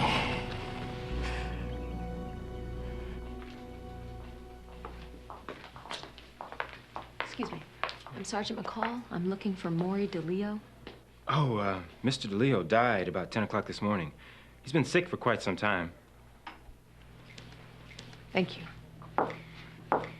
Sergeant McCall. Yes? I'm Federal Agent Ringerman. I believe you might be able to help me. Murray DeLeo was one of the major players all through the early 60s. He knew more about what went on then, even what's going on now, than half the people still at large. It's been a special project of mine, trying to get him to talk before he died. And I think he did talk.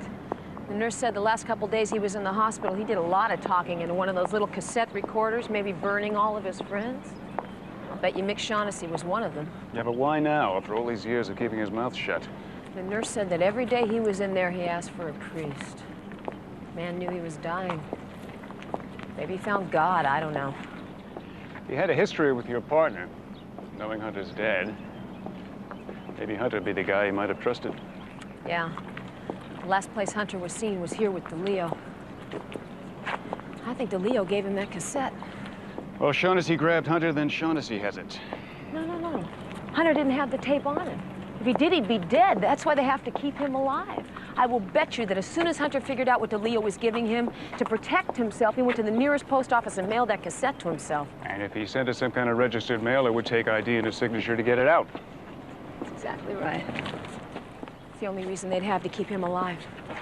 Yeah, that sounds like the missing piece. So Hunter could definitely be alive. DeLeo's testimony could cripple half the West Coast syndicate. I figured it had to be something big. The feds have popped up on this one. Yeah, I know. I can't figure out what the game is, though. This Special Agent Ringerman somehow persuaded Weiler to spring those two jokers you and Kitty busted.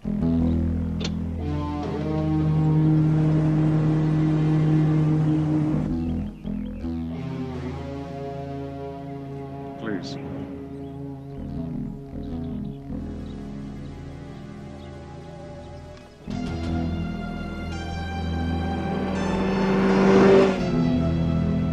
This entire time you've been playing both ends against the middle. You killed Shaughnessy's man at Hunter's. You owe me. He was gonna blow you away. You knew we were gonna rouse Shaughnessy's warehouse. You tipped him off. Well, I never knew who was going to get DeLeo's deathbed statement first. Shaughnessy had Hunter, so I kept an eye on you, just in case Hunter mailed it to you first. Yes, you could destroy it because you're on that tape, aren't you, Ringerman? In an hour, we'll have that tape. You won't have to worry about a thing.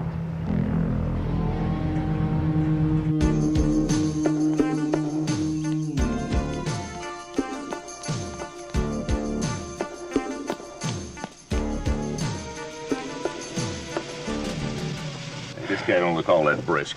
It ain't gonna work. You gotta send me in there. I'll sign his name and pick it up. Damn it, Al. We've gone all over this. If they know what Hunter looks like, you're dead, and I come up empty. Nick, Hunter walks in there. No way are they gonna give him that package. I don't think he could even sign his name. They ain't gonna give him nothing. So you either take a chance with me or you kiss off the whole deal. Okay. We'll give it a shot, but I'm coming in with you. Tucci, like they say in the movies, keep the engine running. Bring baby cakes up here with Tucci. Come on, let's go.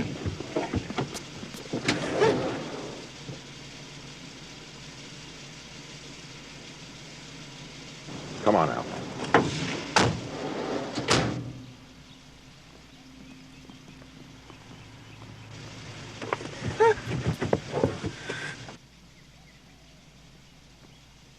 I always wanted to make it with a cop. Don't flinch.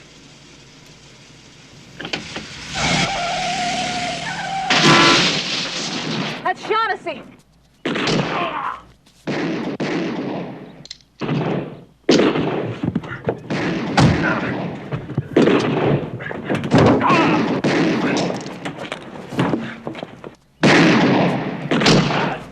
Hold it!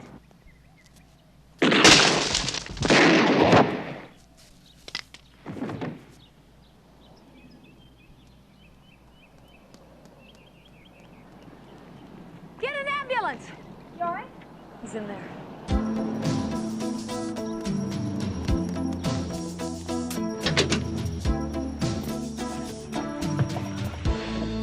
Rick? Rick, you're gonna be all right, okay? You're gonna be all right.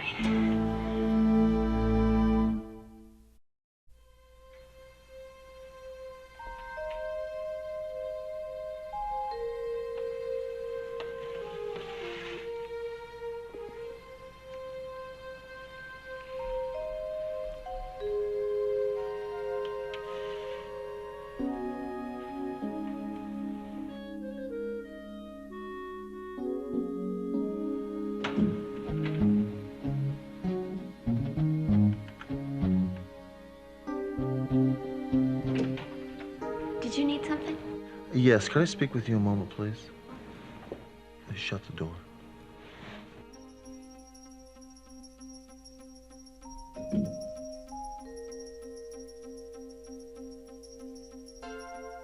I'm having trouble sleeping. And I was reading this excellent novel here, and I was just wondering if you might be able to help me turn the pages.